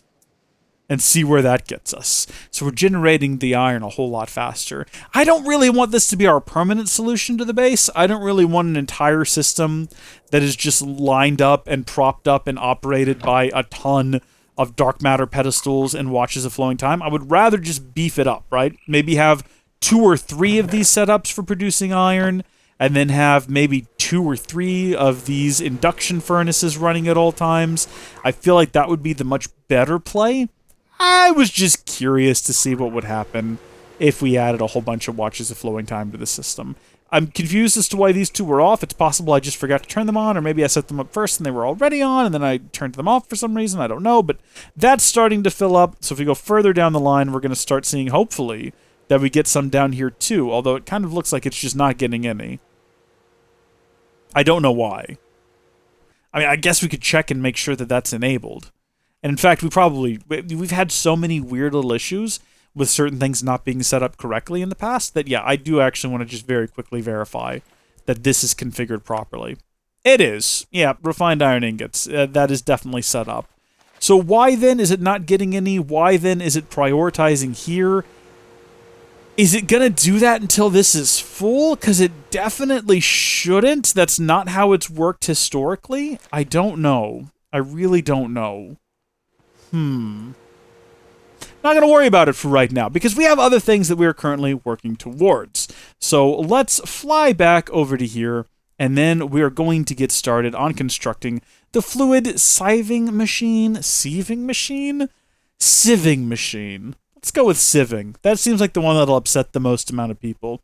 This is going to be necessary to get the pink slime ingots, because you got to put the pink slime in the machine, and then that's going to give you the, when you add in the iron and all that. We're going to go ahead and build one of those. And I reckon we'll probably just put it down in the basement anyway, because, that's where the other machine is already, if we just come around back over here. And we can probably tap it into the same power line if we get creative about how we run it, and just have it propped up over here in this corner, and then maybe even at some point in the future automate it. Although I wish I'd built... Well, it would have been complicated building all of this. Well, although no, I guess not, now that we have this horrific setup that we've built. we could easily compact all this down quite a ways and probably move it into the proper automated factory facility over there if we wanted to. But none of that's... No, listen, let's focus one task at it. This place is overrun with animals now. Why is every part of my base now overrun with animals? Have you seen my basement? Crabs! Just everywhere. It's kind of fun. I had this idea, and I've not 100% landed on it yet. But I thought about maybe blowing this wall out and having that entire beach be dedicated to the crabs. And they can all just hang out there, right? Instead of having, them locked up, because clearly this isn't working. They're all just taking over down here, and the sand is starting to spread, and this place was big enough when we had 4 channel members, and we have a few more than that now. I think we're somewhere in the 27 territory. That beach, though, is pretty big, and we'll just have this open if they want to come inside, because it's raining or something, maybe. It's an option. I don't know if they'll seek shelter from the rain, because they are literally crabs. So I feel like they'll probably not mind being wet. It's just an idea that I had, just throwing it out there. I think that's fun. What am I doing? I'm building this thing. What do I need? I need iron bars. I can get some of those. I need plastic, which I know I have some of inside of one of my many bags that I carry around with me. And I don't mean little bags either, mind you. I have normal-sized bags. There's just 2 of them, therefore I have many. Not too many, though. Not as in, 2 is too many, as in the number. I'm sure you know what I mean at this point. So we'll get the 2 of those, and then we'll need some iron. I really wish these had an EMC value, because it would save me a ton of time, and it's dumb that they don't. But, because they did early on in the pack, didn't they? Also, we'll need more than that. We're actually going to need 8 of each of these, which I wish I'd paid more attention to at first, because now I got to type iron again. And I'm going to get, a real bad sore in my elbow from having to reach up and type that in, which is just, again, all the more reason why they should still have an EMC value. I'm going to get, carpal tunnel syndrome of the elbow, which is not real, and also the gold is being complicated. Stop being complicated. Gold historically has always been very complicated, or at least it's been the source of a lot of complications. It's pink slime. The last thing we need is the machine casing, which we have a bit of as well, and we are ready to build the fluid scything machine. Excellent. And then we're just going to head downstairs after I make sure that I've got... I think it's all in here, actually. I think everything I need is inside of here. I've got the golden fluid pipes. Do I have any wooden transport, pipes, though? It doesn't look like I do. Buildcraft. Wooden transport pipe. Maybe grab a couple of those and some pipe sealant. And then... I really only need the one that I know of. But maybe it won't hurt to have 2. Just to be on the safe side, just to be on the prepared side of life. Probably don't want to right-click with that. It might accidentally throw it. Now, I talked about excavating all of this over here, and I think I probably will do that. I don't want to... Actually... whatever. Yeah, we'll go ahead and take out the lamp. I don't really... Well, never mind. Nope, it's pointless to take out the lamp. That's not going to help us at all. Well, fine. What about, what is directly underneath here? There's that. Is the actual power, if I'm not mistaken, I think it's, right here? Yeah, well, let's do this, then. We'll just have, coming right out of there, 1 more of these high-voltage cables that are in my inventory. Can you find them? Da-da-da-da! Da-da-da-da! Da-da-da-da-da-da-da-da-da-da-da. This goes over here. That's where it should be. Okay, we'll have that there, and then we will place this machine right on top. Perfect. And now what we can do is we can just close the floor back in. There we go. You never know. You'd never know. And then as far as getting fluid into it, you'd like to think you could just tell it to get fluid from, that side, but I think that's not going to work. I think it needs to be piped in. So we could get rid of this tank if we wanted to and have it be piped directly into here, but I might need to use this at some point in the future for other things. I don't know. Can I, manually shift it over? I can. This is not long-term. Again, we might move all of this to the proper factory, and at that point, I would want to properly automate it, but we're now full, okay? And now what we want to do is, this is kind of exciting, because this is actually happening. We're actually doing it! After all this time of talking about how great it would be to someday have the black hole controller, I want to throw out there that we finally have pink slime ingots. And again, we could automate this. I mean, we don't even have to eliminate this. What we could do is I think we could just take this. I don't know if you can pipe out the top of a tank. It seems unlikely. But you might be able to. And there's only one way you're ever going to find out. And that's look it up on the wiki. Oh, or you could try it for yourself. Yeah, it doesn't look like it really wants to pipe into here from the top. And that is a fluid pipe, and I can confirm it says no. But what if we go to here, right? And we change that to top. Oh, baby. Okay. We're one step closer to finding out whether or not this is all just a waste of our time.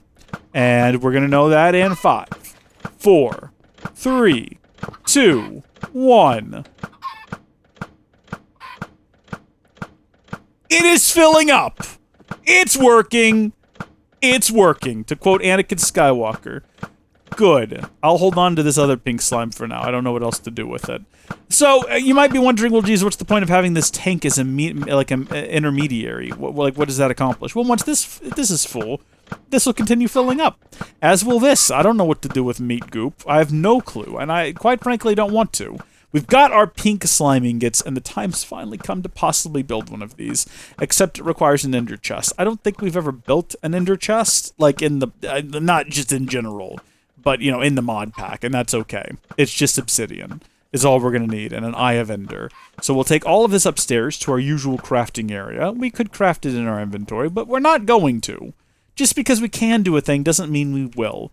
Boom! Ender chest. And you know what I just realized? Is I don't think we've ever built the other ender chest in this pack that I know exists. The ender storage ender chest is really cool. It has... Oh, no, we did! We did! That's right! I remember now, because it used to sit right here. And we used it for, like, dumping items into it so that we could then fast travel without having to wait. And then we could take the items back out. Something like that. Long time ago. Actually, literal ages ago. The Earth was much younger back then. It's been that long ago. Wow, we're really burning through a lot of these things. Look, we only have 2 projects left that we haven't built yet. A bee house and a black hole controller. Okay, so now I need a block of diamond and a machine casing. Well, we know where to get one of those objects, and I'm actually joking with you because you know, gosh darn well, that we actually know where to get both of those objects. That's obsidian, that's a block of diamond. That, folks, is a black hole controller. Oh, we did it. Now we fill it with other black... I'm not kidding. This is actually how this works. So what you do now is, like, right here, right? Let's say we get rid of this one. We plop this down. This one has rubber, right? Hold down shift. It has rubber. That goes in there. This one has some refined iron. Okay, so it now goes inside of there. This one has absolutely nothing in it. That one just has more black hole units in it.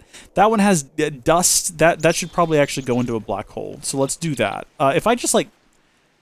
If I put that in there, and then I lock it. I don't want anything else to go in there besides that. If I break this, and I put this in here, and then I take out a ton of this, if I just right-click it onto there, will it, like, automatically put it in the correct black hole? No! How does that work, then? How do I, like, store items in there? Do I have to take it out and then fill it up? It could also be that it's just bugged, because these do get bugged where you have to, like, take them out and put them back in. But I think that's just with automation. So I don't actually know how you're supposed to... It might be that you could pipe items in. I mean, we could just find that out right now. If I had a hopper, and we plopped that down here on the side, not permanently, mind you. That's not permanent placement, but then I throw this in here. And I throw this in here. Oh, yeah, there we go. So if we need to, we can just use... And if we look at this, this will just be ticking up over here. Now, the advantage is with this, I'm pretty sure it can see the full contents of this. So instead of having a different storage thing on each of its sides, we can have 12 of them on one of its sides, which is going to be a whole lot easier for automating different recipes and things. So, for example, the redstone, right? Do we have any more black hole storage units? Sorry, what do you have in you? What were you... Do you also have... Oh, that's charcoal dust. Very different. Very different. Well, give me another black hole. Appreciate it. And then, let's say we take out the... You know what? Blocks of redstone. Very cool. I guess we'll... Because that can also be condensed down into regular pieces of redstone. So we're going to get just a block... Or, like, many blocks of redstone. Okay? We're going to fill this thing up. And then we are going to put this object inside of here. And now anytime we craft something, there's no redstone in here, but anytime we craft something that requires redstone, well, that didn't quite work because we need a whole lot of other things. What is something super basic we can manufacture? Like just a regular old MFE? That doesn't even require redstone, unless it's required for the energy crystals. Recipe for... Yeah, okay, no redstone in here, right? Well, watch this. Okay, what are you missing? Redstone? Really? Oh, does it have to... Okay, well... Is the recipe not in here? Oh, the recipe's not... Oh, no, the recipe's in here for making redstone. Is it set to, like, automatically restock? Manual inventory snapshot, recursive crafting, restock inventory. Does this not work? Have I gone through all of this effort only to find out that this doesn't work? I'm gonna put that in there and I'm gonna take these out so there's room for it to actually make redstone. Couldn't craft the redstone for the recipe energy crystal, but you can. You have the recipe right there. Do you not have enough room? Do you need more redstone? I really wanted to see this work, and so I could be impressed and amazed. But it's kind of starting to look like, and the Minecraft music... Okay, there we go. Hold on, how much was there? Wait a minute. Did it pull in... So if we have like 3 of those in there and we make one of these... Oh my gosh. How much do you need? Boom! Okay, it restocked! And it restocked from inside of here. So it worked. Can confirm it does work. We can all rest assured now that this system was well worth our time. And oh boy, do we have a bunch of MFEs or what? Not going to do anything with those. Probably not going to leave them in here though, because gosh, they're not going to go to any use in there. Just toss them in here with this other industrial craft nonsense. Oh, UU matter. I forget to check that every so often. How are we doing? I did fix the UU matter setup here.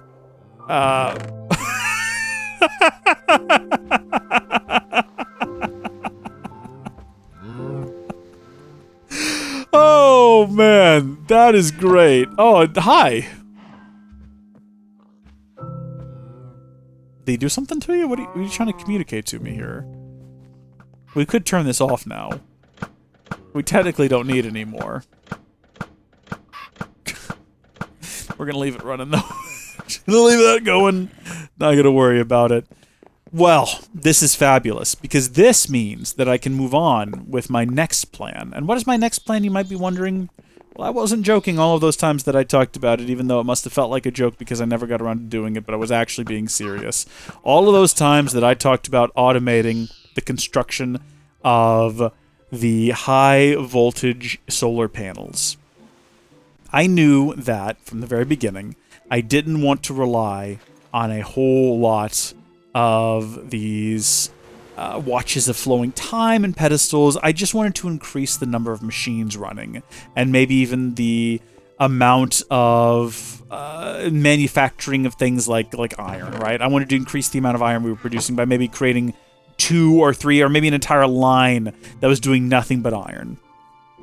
And the issue was, I knew that a lot of these recipes would require a lot of the same items to manufacture, and it would be a hassle to constantly go back and forth from here and get like certain things and then put them inside of the auto crafter up there and blah blah blah just to make a bunch of extractors and furnaces and macerators. But now that we have the black hole controller, which we can click off of there, I can stock that thing full of everything I need and then just peacefully craft them all one at a time and have a full overhaul of the medium voltage solar arrays, which are at 72 by the way, so it's actually working now, and then from there move on to high voltage. So we're probably going to actually get rid of all of these clocks because it's not really the way I wanted to do this setup. It's kind of just what we defaulted to. How are we doing, by the way, now? Now that a bit of time has passed, as this has been running for some time now, it really does feel like the only issue now is that we're not moving iron in here quickly enough. And it moves almost 2 stacks of iron at a time when it does, which is kind of funny. But that's still not enough. That's still not enough. I mean, this is barely staying full, although it is full. It's starting to get a little bit better. It's starting to get a little bit better. But it really do feel like, yeah, right here, these are getting consumed as soon as they're made. They are not stockpiling these at all. And what does that come down to? That comes down to this thing's speed. This just needs to be faster. Or, again, we go down the line and we have multiples of all the machines, which is what I feel like is going to be our best bet. And then from there, we start making the high voltage solar arrays, and then we start replacing all of these solar arrays with high voltage solar arrays. And then maybe we have so much electricity we start exporting it? I don't know. Do we reckon they'll want to buy power from us? We can run power lines. I don't care. We can go underground. We can go above ground. We're not going to do wireless because that's not fun. We're going to have like a full power infrastructure. Maybe some sort of a plant out here to just like store the energy. And we'll run it over to the pigmen if they're interested in that sort of a thing. I'll feel, you know what? I kind of like being between them, but like literally, not just physically, but also in the sense of like, I'll be the weapons dealer. I don't care. I'll supply weapons to both sides. I'll be like those people on the casino planet in that Star Wars movie that I hate. I hate it so much I can't stop thinking about that stupid movie. I'll support the war from both sides. I'll keep it going. I might be able to profit off of this in a big way. I don't feel like I made enough resources. How much did I make?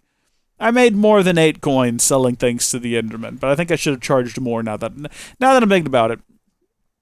Probably should have charged more for all of these incredible secrets we were giving them. Maybe we need to go have a chat with Judge at some point, Judge Pork or whatever his name is, and see if we can convince him to buy. Like, there's weapons in this mod pack, aren't there? What have we had? Do we have just like a gun? There is. There's a gun stock. There's a blow gun. There's, well, gunpowder, obviously. What do you do with this thing? You make a musket or a blunderbuss. Oh my gosh. Can you imagine an army of pigmen with a blunderbusses? I guess, is that the plural for blunderbuss? Or is blunderbuss, is it like deer, where it's both the plural and the non-plural? There's a different term for that. A non-plural is not it. There's also the blowguns, which could be a great time. No idea what you do with a blowgun. You can enchant it! You absolutely could give it Curse of Vanishing. What? What is this mod called? Okay. Comment down below if you think we should get into like the weapons manufacturing and distribution business and fuel a war between both sides, the Endermen and the Pigmen, and get filthy stinking rich off of it. Because I think I'd be down for that. I think I might actually love that idea. A diamond saber? Wow. I mean, the only issue is that we are physically located between the two of them. So if it comes to blows... Oh gosh, there's one here literally right now. If it comes to blows here, we're going to be in a pretty bad situation, you know? But, I mean, really... If you look at it dead on, that's kind of like the center of their empire, which is presumably what they'd be targeting. So really, whoever lives on this island that we've not met yet, they're the ones in the danger zone, right? If you plant yourself like right here between the two. Yeah. So maybe we'd sell weapons to them as well. You know, hey, there's about to be a war fought literally on your island between these two warring factions. Wouldn't it be nice if you had a way to protect yourself? Be a shame if something were to happen to you. Church steeple. Whatever that thing is. Be a real shame. Wouldn't you like to have a lovely pike and a knife and a mace?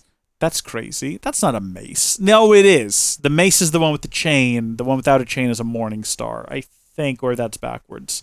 Wouldn't you love to get yourself a nice katana? Oh, man, does it come with fedoras as well? It doesn't look like it. Oh, that's a darn shame. That's a gosh darn shame. Nest of bees. Is that like a... Why not just call it... I mean, it looks like just something that holds arrows. Why not just call it... Unless it fires 8 arrows. It looked to me like something you would just store your arrows in. What is that thing called? Like a quiver? But no, they've given it a funny name. Whatever, I don't care. I'm not here to question it. Stack of arrows is fine too. Hi, guys. Do you think they heard any of that? Probably. I mean, solid glass. That's like double hung, double pane, argon filled. They're not going to hear anything I just said.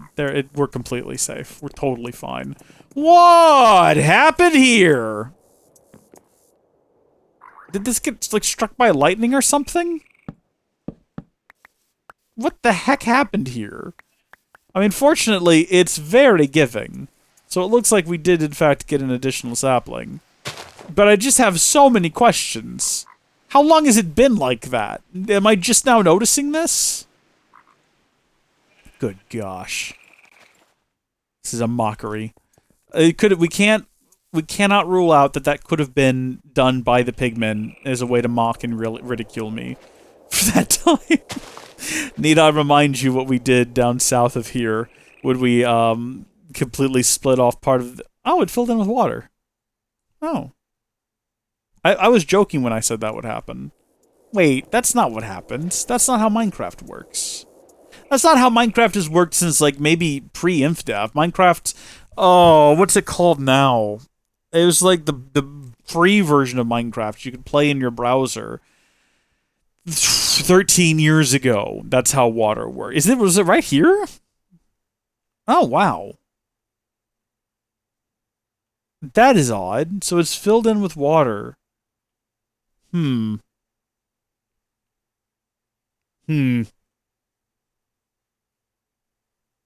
the hole to the bottom of the earth.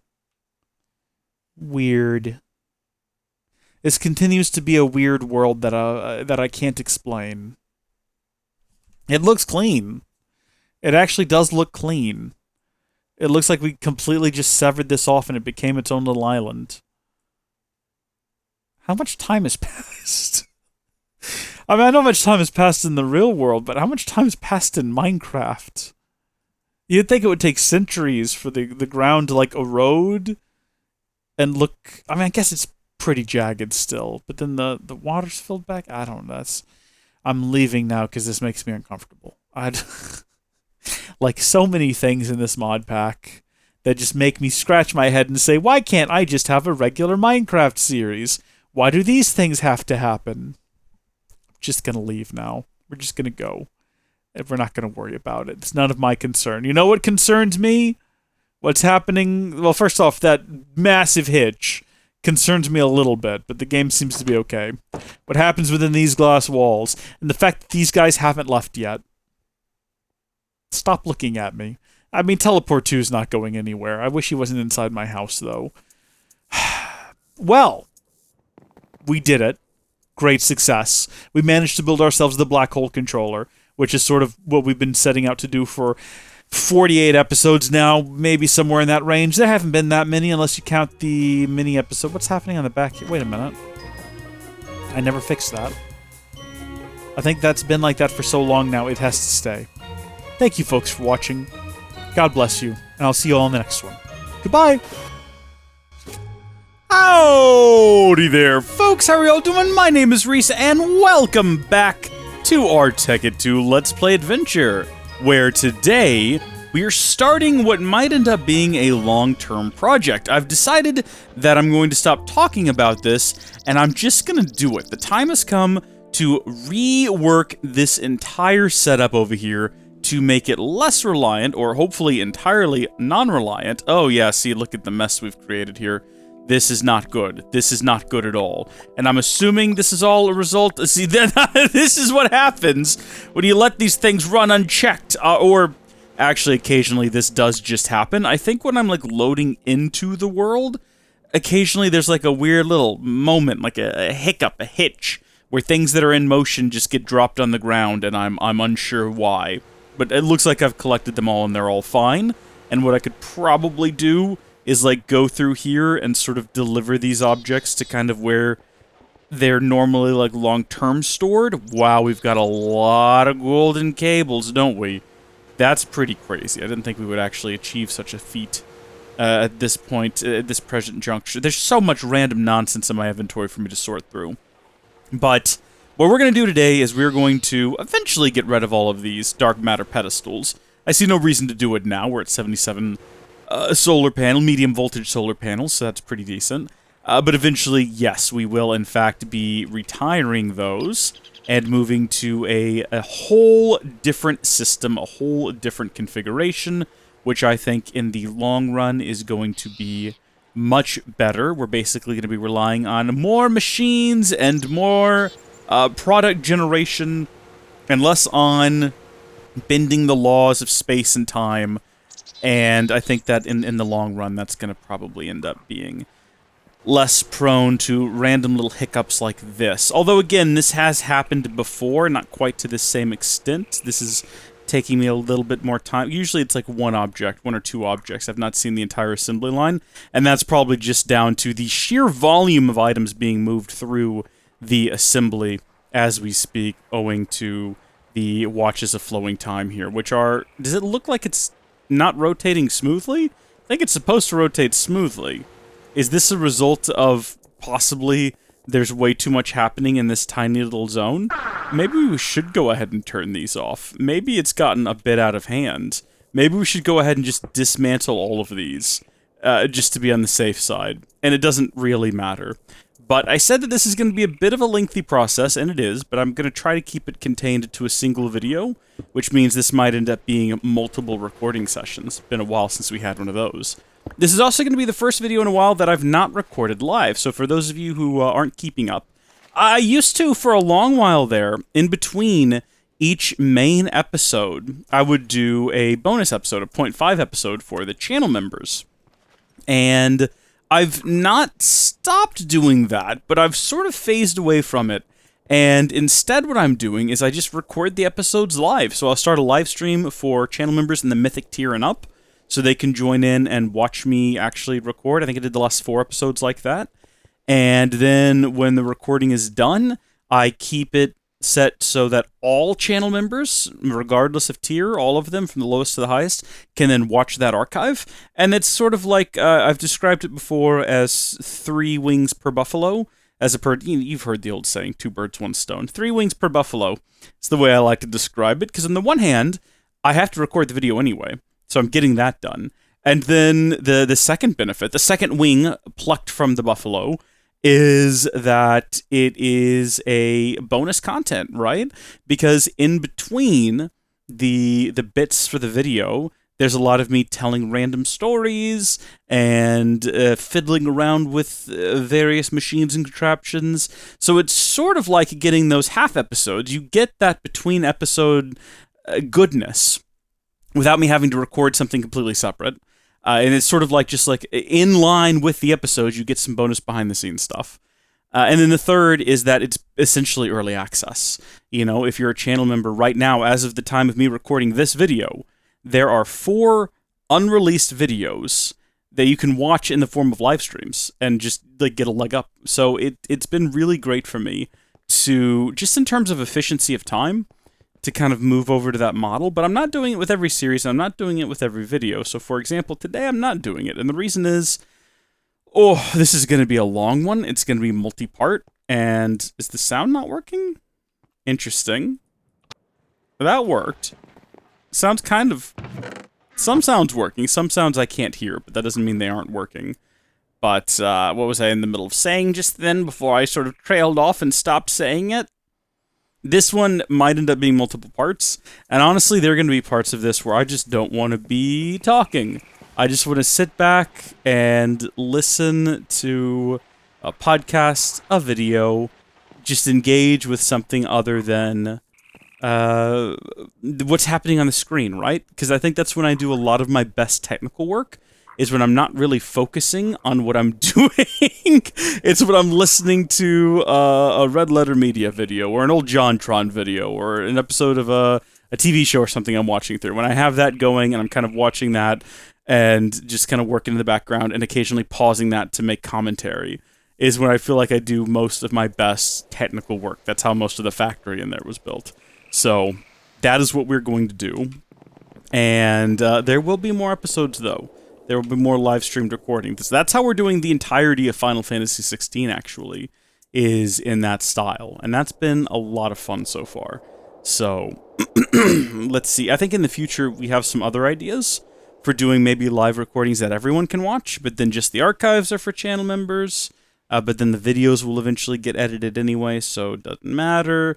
I like to experiment, and I'm trying a whole bunch of different things, and I'm really not letting myself get locked into any sort of one thing forever and permanently. But I'm going to go ahead and get started, and the first thing I'm going to do is we're going to quadruple the number of all of our machines. So we're going to go from 1 centrifugal extractor, 1 rotary macerator and 1 induction furnace to 4 of all of those. And in order to do that, I need to first off master the art of typing basic words and get them added up over here so I can check them. And this is why I wanted to get the black hole controller done before starting this. I wanted to be able to fill it with different black hole units, with various different types of items, and then I would be able to come over here and do things like just click on that, and hopefully have everything we needed to just grab these. That's not exactly how that's worked out. 3, okay, and it's kind of working out like that. Of course, the broader plan was to also have this automated,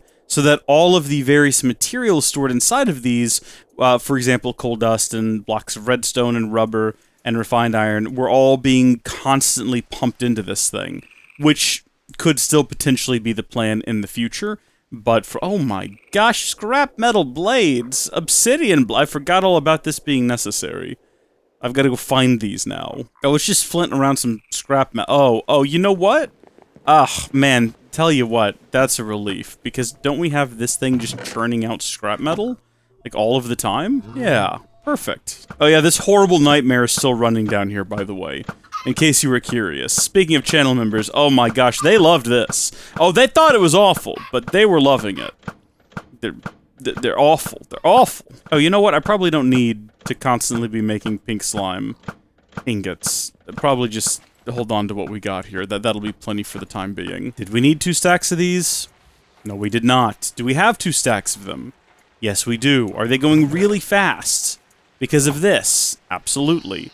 Did we need more than 2 stacks of these? Yes. Well. So we'll need 20. Oh, wow. 21. Well. Okay, so as it happens, we actually need more scrap metal than what I got. That's on me. That's a mistake. I didn't really pay attention to what would happen after you compress them, and it turns out they compress down quite a bit. But now we should have everything we need for the rotary macerator, except for I've actually got to turn these into blades now, which is yeah. There's the 3 rotary macerators. I forgot about the cells. I forgot that was a thing we needed. I think we can just fill those up like this, though. And then these do stack, so we might as well just go for a stack of them. And those need to go into the electrolyzer, which is where we have a ton of magnets, which are a funny curiosity that I'd completely forgotten about until this moment. That's right, we were doing something funny with those at some point. I can't remember what it was, though. Wow, look at this thing! Oh my good gosh! Okay, well, you know what? We can go ahead and start working on clearing that out. We do have this over here that we can kind of fill up, and that'll slowly empty into here. Maybe we should have a dump chest on top of that. For when I realize I've made a horrible chest? What is a machest? I was trying to say mistake. I don't know what a machest is. I'll put an alchemical chest up here though, and we'll transfer the rubber over because we've got nothing better to do while we wait on the electrolyzer to do. Oh, wait a minute. Wait just a gosh darn minute. You know what? It feels a little bit cheap. It really does. But it's gonna save us all a lot of time. And time is something we have a limited amount of. God did not bless us with an eternity upon this earth. We have a limited amount of time, and we've got to make the most of it. And also, that's had no effect at all on this machine. This machine is just slow, as it happens.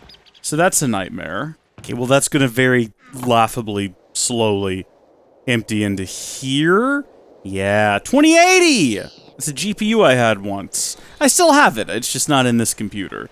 We've made it up to 6 of these, and I'll be gosh darned if I'm not gonna need, it looks to me here like 7 times 3. So what is that, 21? Yeah, we're gonna be here a little while longer. Guess while we wait, we can go ahead and have a look at how we might want to set this up. And one thing I'd considered is actually sort of offsetting, and instead of breaking all of this down, just starting directly next to it, and working over here, and like setting up the new stuff as we go and keeping the old stuff in place so we don't have a lot of downtime. And having said that, I've decided that's exactly what we're going to do. If I right-click, will it do a 3x3 area? I don't want to risk it, if I'm honest with you. Now that I think about it, could go very poorly if that's not what happens. Because there's a lot going on down there, and I don't want anything awful to happen. Should we add... Ooh, actually, should we align it right here? You know what? I've answered the question already. We have so much floor space, it is ridiculous. Look at this place. Look at how big this place is. Look how much of it we're using. We're absolutely going to do a ton of space between there and here.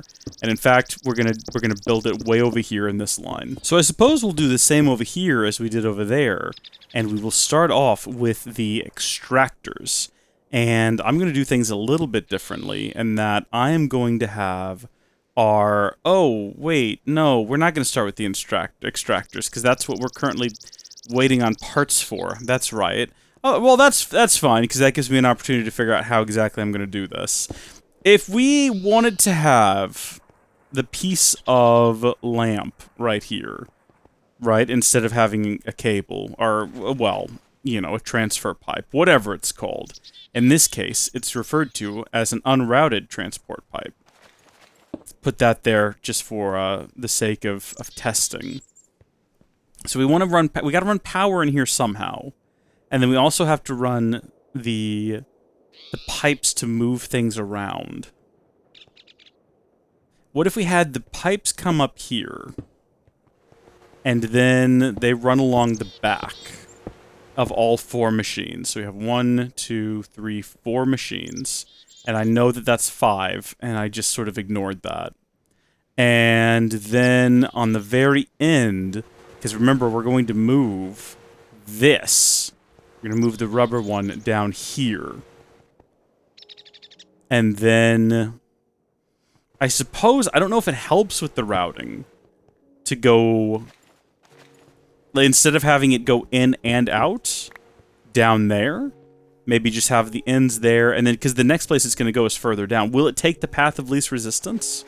You know, if it has the option to either continue down the line by going whoop and that way, or whoop and then back the way that they originally came in, which route will it take? We could also do separate input and output. That's an option.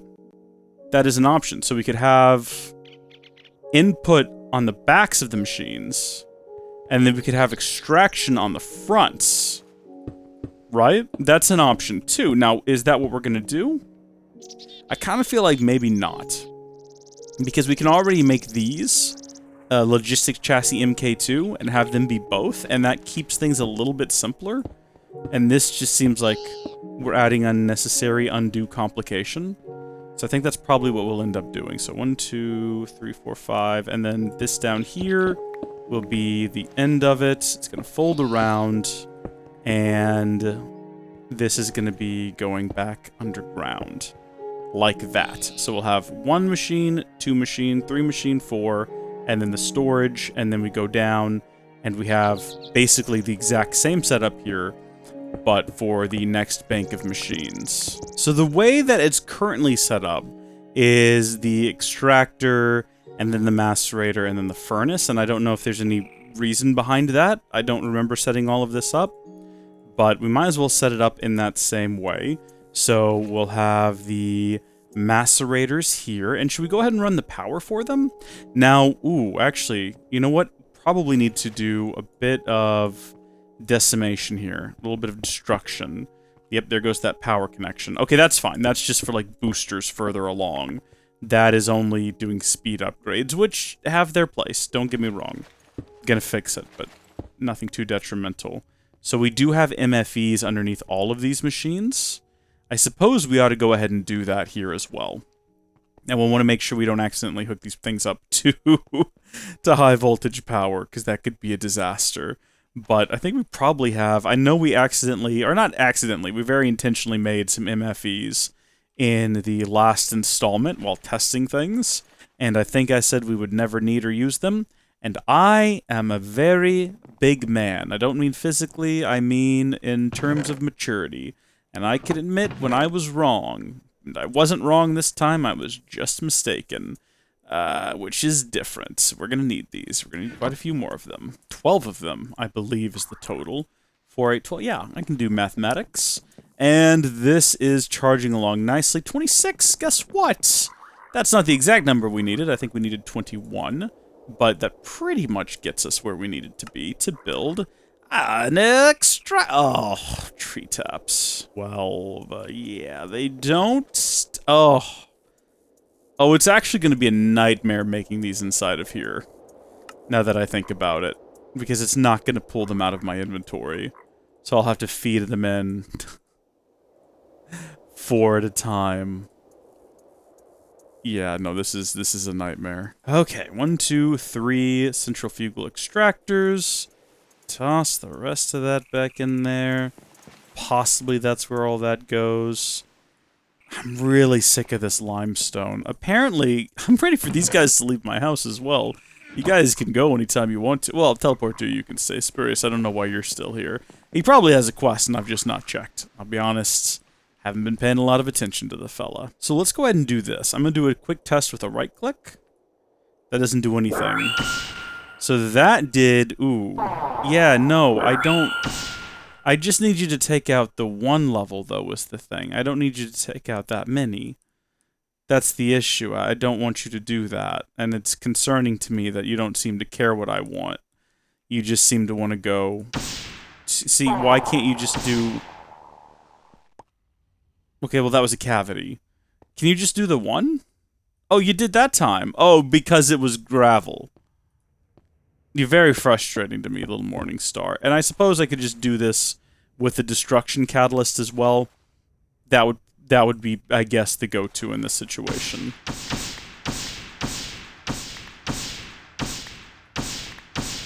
You gotta be super delicate here, because we want to make sure that we stop before we break anything of vital importance.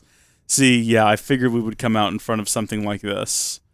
There we go. I think we can make this work, though. I think we can just route above all of this, and it'll be fine. But we can also go to the side here, although... No, yeah, that's perfect. That's perfect. And maybe we even seal this back off. Is this set to, yes. Perfect. We want to convert all of this to marble. I'll tell you what, I said that I wanted to listen to a podcast while I did this, but all I've been doing is just sitting in the silence, breathing deep, enjoying a little bit of peace. I don't know, is this... You know, there was a time in my younger days where this would have driven me crazy, but I think as I've gotten older, I've really come to understand just the benefits of quiet and peace. And I'll tell you what, a person who is bored with their own company is themselves a boring person. You know who said that? It's me. It's Grandpuff. I said it just now. You can quote me on it. I think at one point we discussed getting rid of all of the walls down here and just having this all be one open area. But kind of the more time passes where we don't do that, the less likely it seems like we're going to do that. Because it's kind of getting to be a little bit funny that that we haven't. And it's starting to be a little bit funny that we just have this ridiculous maze, this ridiculous network of tunnels just under the base for no real reason. It doesn't have to be like this. This is simply what we chose to do, and it's funny. And is this a complicated way of getting around to get more lights? You gosh darn right it is. But we live for it, and we love it. Look at that. I was going to make some more, but then I remembered I've got so many inside of there. We don't need to make any more lamps. We have enough. Watch this. Okay, so we enter the underground. Fastest route to where we were. Not actually all that complicated. Not actually all that complicated. You could make it complicated by adding a turn down this hallway when you really don't have to. And maybe you do because this is a less cramped hallway. I'm just kind of picturing this as like an actual... What happened here? Did I do that? I must have at some point. I'll have to fix that. Okay, and then you've got to, like, meander your way around here. It's wonderful. It's absolutely wonderful. There's the lamp situation dealt with, and we don't have to hold all of these directly on our person. We can get rid of some of them, as well as some of all of this down here, just taking up space, and get back to now placing MFEs. Wait, not there, though. Not there. That's not That's not going to be one of them. That's... no. In fact, we could probably put a... Ooh, do we want to do marble? We could probably put marble there to prevent future such mistakes. And back to the MFEs. There we go. So they've all snapped around to their usual global alignment position. And should we wire them up first, or go ahead and plant the machines first? It doesn't actually matter. I'm coming to terms with a broken heart. I guess that sometimes good things fall apart. Any John Bellion fans out there? Anyone ever go through a heartbreak before? It's rough stuff, isn't it? Sometimes you can get way on down the road where it feels like it should definitely be over. And yet, you kind of feel like it'll never really be over. Transport pipes, right? Anyway, should we go ahead now and hook up the transport pipes? I feel like yes. I'm trying to figure out the best way to do that. Can they fit between these, or are these on top of each other? It's hard to tell. The whole piping situation's a little bit of a mess. I think they're gonna have to hang low like this. No. What if we did them along... And I understand that these aren't gonna be able to stay here. They're gonna have to be replaced with the basic ones, not the unrouted ones. But let's do them along this wall if power's going along the other wall. And that'll at least be a little bit tidier. So we can replace these with the basic ones. And it looks like it has the same error, but if you look very closely between this one and that one, you'll see that the error is actually identical. But it's actually caused by the fact that there's no power hooked into these. Once we provide power, it will work. Oh, here's an idea. Here's an idea. Oh, see, I don't want to do that, though. Because that's going to ruin this little nook. This little nook has a certain look to it. And we're going to destroy it here in a minute. Well... I mean, that's just gonna happen no matter what, isn't it? What can we do about that? Can we actually sequester off this nook and keep it exactly preserved as it is? Can we do that? Actually... yeah, maybe. You see how it goes all the way to the end here? We could do the same here. There we go. So there's that nook. And then maybe if we go back behind here... and then another one, and then we rotate. This should take us out right here. Oh, perfect. Do just a little bit of work tidying it up back here. And maybe we will continue to make just the weirdest web of tunnels and passages imaginable. And we love it, okay? And then from there, we just have this... nightmare. You can't even fit through there. You cannot walk through there. It is too low, which is, I think, hilarious. And then it comes around this corner and connects up to right here. The alternative being we could have it run inside. Well, no, we can't. Yeah, if we break that there, it'll be exposed along the back, and we cannot have that. Oh! Or we could... no, that wouldn't work. No, never mind. No, this stays like it is. This stays like it is. And you need to be replaced with one of these. And we should see all of those errors correcting now, so everything is plugged in properly. Good. So now we start plopping down our machines, and we are going to go with the order that currently exists over there for no real reason. So that means... oh, wait a minute. These should be facing up, so that we can actually get power out of them. That's how that works, I think. Yeah, that's how that works. So, extractor, extractor, extractor. And I'll have to do this all the way down the line. Furnace, furnace, furnace. And rotary macerator. We'll move the other ones over here once we have these up and running. But, of course, now we have to replace these back here with some of these, which means I have to go make some of those. You know what? Before I even start on this, we probably need to make another black hole controller so that we can fill it with black holes and fill it with some of these more basic ingredients, because otherwise we're going to run out constantly when I have to make things like this, and immediately we're out of the MK1s, so we have to start making those, and it's failing for an unknown reason. This, I think? Yeah, there we go. But we're going to run out of something on these, because we got to have, like, 12, 13, 14, 15 of them. And somehow we've not actually run out. And everything I said thus far has been incorrect. Wait a minute. There we go. We ran out of basic chip. Well, that wouldn't have helped. That wouldn't have helped at all. It would help now, though. Because that would help with running out of the sand and the copper. So, get those out of there. Do we have any? Yeah, you know what? Probably just going to go ahead and do it. It's actually a really simple recipe. Just need your stack of diamonds. Got to get yourself an ender chest. You're going to need some plastic. And you're going to need machine casing and some pink slime ingots. Now, fortunately, we have plenty of pink slime ingots. And plastic, I think I have... Oh, it was right there. And then the final thing I've already forgotten is just that casing, which I keep on my person at all times for some reason. I could say for moments like this, but that's not why. It's just for some reason. I can't give you a better reason than that.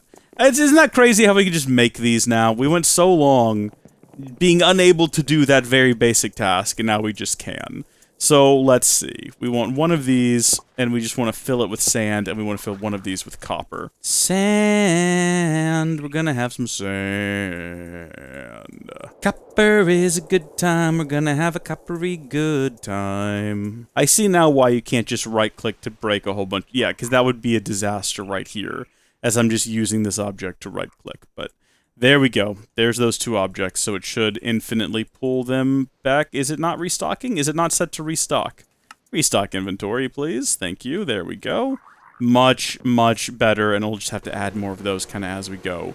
But anyway, back to building the one more of these that we needed. And the reason we need 15 is because we have 4, 8, 12 machines, and then we're going to have 3...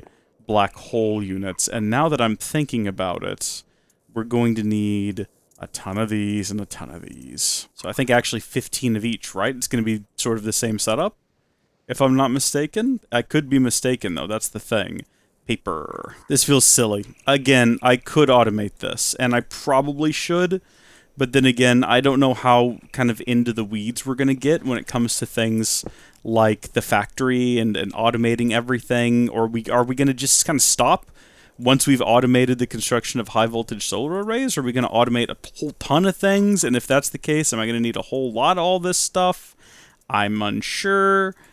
We'll have to wait and see, I guess. Now, we did originally have an idea of building this sort of flower, where all of these would be centered around a single one of these, which I think might have worked, but...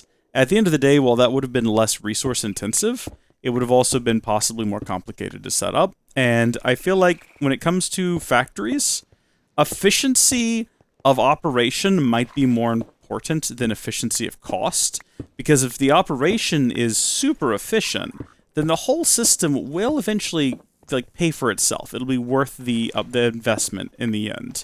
The upfront cost will be more than made up for by the sort of down-the-line levels of just ease of production, less problems, less downtime. I'm thinking in very real, sort of practical, real-world terms, but I think they apply to Minecraft. 1, 2, 3, 4...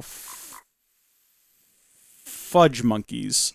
That was kind of like right on the border, and I didn't quite see which one it went into. Let's have a look. Okay. There. And then we go back the other way. Putting these all in one at a time, and completely missing these two. Like, just total scrubs. Now, this is where potentially all of the production is going to grind to a halt for a minute, while I start to transfer all of this over. But let's see, you need to pull that, and you need to also pull that. So all of these are going to be pulling in these. And then we're going to need at least one rubber as a example here. We do have a lot of excess rubber, which is surprising. But that is going to go in over here. So there we go. And speaking of excess rubber, I think the system is ready. We can go ahead and pull this out.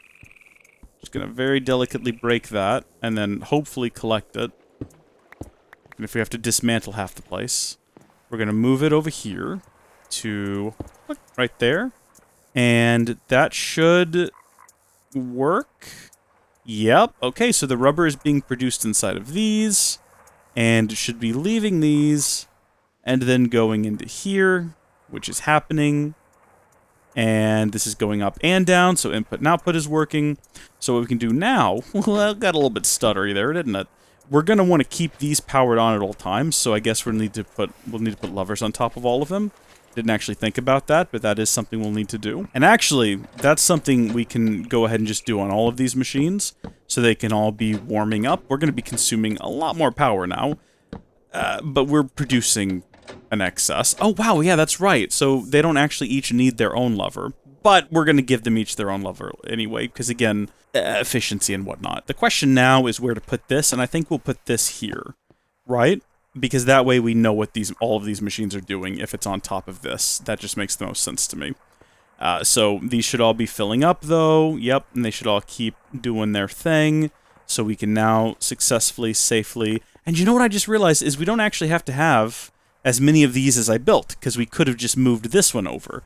But we'll need more of these in the future, so what does it matter? It's not a waste or anything like that. It's totally fine. Unnecessary lever, but for the sake of simplicity, we'll throw it down, and just like that, we did it. We successfully transferred our rubber production from one machine, without really any noticeable downtime, I think, to 4. So the journey below is probably going to be a little bit complicated at the moment, because this is probably going to be a lot of our incoming. Oh, weird, our outgoing is going that way too. That's going to cause production hiccups if it's going on such a long journey. I wonder if we could speed that up a bit by... Well, there's a couple of different ways we could probably speed it up a bit. First off, we should probably have this connect up here. That would... Well, I mean, actually, now that I think about it, where's resin coming from? Resin is coming from here. Is that right? Oh, I actually can't tell. I don't remember what side resin is on. Doesn't look like it. Looks like we're getting other things from here. So that's probably all right. But then the finished rubber, we needs to probably be fast-tracked to over here and hooked into right here. So what's the least disruptive way of doing that? You know what? Now that I think about it, we're not going to need these glass fiber cables anymore. So what we can do is we can have this glass fiber cable moved to back here, and then we can start to dismantle this. So that's going to eventually mean that we can come straight out of there, or better yet, no matter what I do, it's going to have to dip underneath that cable. I'm so dumb. I'm so dumb. No, it's not. No, it's not. Because, like I said, all of those cables are getting removed here in a bit. So what we can do... I don't want to unplug this one yet, because that'll cause downtime. So what we can do temporarily is we'll have this... Think about how we want to approach this. I'm going to put that there, and that's going to kind of break things a little bit. So everything's going to get messy. But there we go. That should fix it. And then we'll have this come along here. And then eventually it can just go up and plug in directly to that cable right there. But until then, we'll have it just... again, this is going to be temporarily messy. But that should fast-track the outgoing rubber. Yeah, instead of rerouting it. And then eventually we might have it connect up further back as well. But now is not the time to worry about that, because now is the time to get all of these other machines moved over. Alright, so as I kind of fill in these holes on the wall, I am excited to show you what it is I have accomplished, and I'm a little bit curious how we're doing over here. So we're definitely consuming more iron than we are producing. Oh, but maybe not, maybe not. The plan next, the next stage of the operation, is for some of these, we're just not manufacturing them quick enough to keep up. It looks like we might be okay on the resin. Maybe. Maybe not. So I think the next stage might be to convert some of this over here into maybe double resin, maybe having double iron, so side-by-side iron, stacked resin, I'm not sure. Or, I mean, they don't necessarily really have to be next to each other. The reason I like the idea of them being next to each other is you can have the one black hole unit. So if we had this one also be iron, they could both feed into the one black hole unit. And then same with the sticky resin. I don't know. That's just an idea that I have that I like, which means we'll have to relocate sticky resin, but that's like such a minor issue. I don't really see it being a huge issue. But, I mean, we talked a whole lot about all kinds of wacky and wild ideas for how we would lay these out, and, like, weird little patterns and whatnot, but here's what we ultimately ended up with, and it's pretty simple, and I actually like it a lot better. So, the items come in from... Technically, they can come in from both sides, but I've noticed they will take whatever the shortest point of travel is. So, in this case, they tend to come in and out of the right side, but my idea was that they would come in from the right side, and then they get dropped into the machines using the same configuration here as we've been using. So there's nothing new here. You've just got an item sink with sticky resin, and that's what gets the items into the furnaces, and then a quick sort module to get them out. And each one of these has that exact same setup. At the end here, where we've got the... I just put that away, I have to get it back out now. Quick sort module, and this time rubber. And that just dumps the rubber into here. And the reason for that is because the goal is to be producing more rubber than we're using so that we can slowly fill this up. Now, it'll take an impossible amount of time to fill this thing up, but we always have extra in case for some reason we need it. That's the idea with having the black hole unit. And it's no longer against the wall over there because that was silly. That was taking the items so far away from where they were needed, only to where, you know, oh, we actually need some of that surplus, bring it all the way back. Not anymore. Now, if it needs some surplus, it taps into it right next to where it's being manufactured anyway. You could make the argument it would make more sense to add this directly next to where it's needed. So, for example, over here, where it's automatically crafting the copper cables. And I would say if you say that and you want to build it like that, you're not wrong in doing so. I just wanted to keep it like this because, again, simplicity. Simplicity of execution. Economy of scale. Economy of motion, Penny. Wax on, wax off, alright?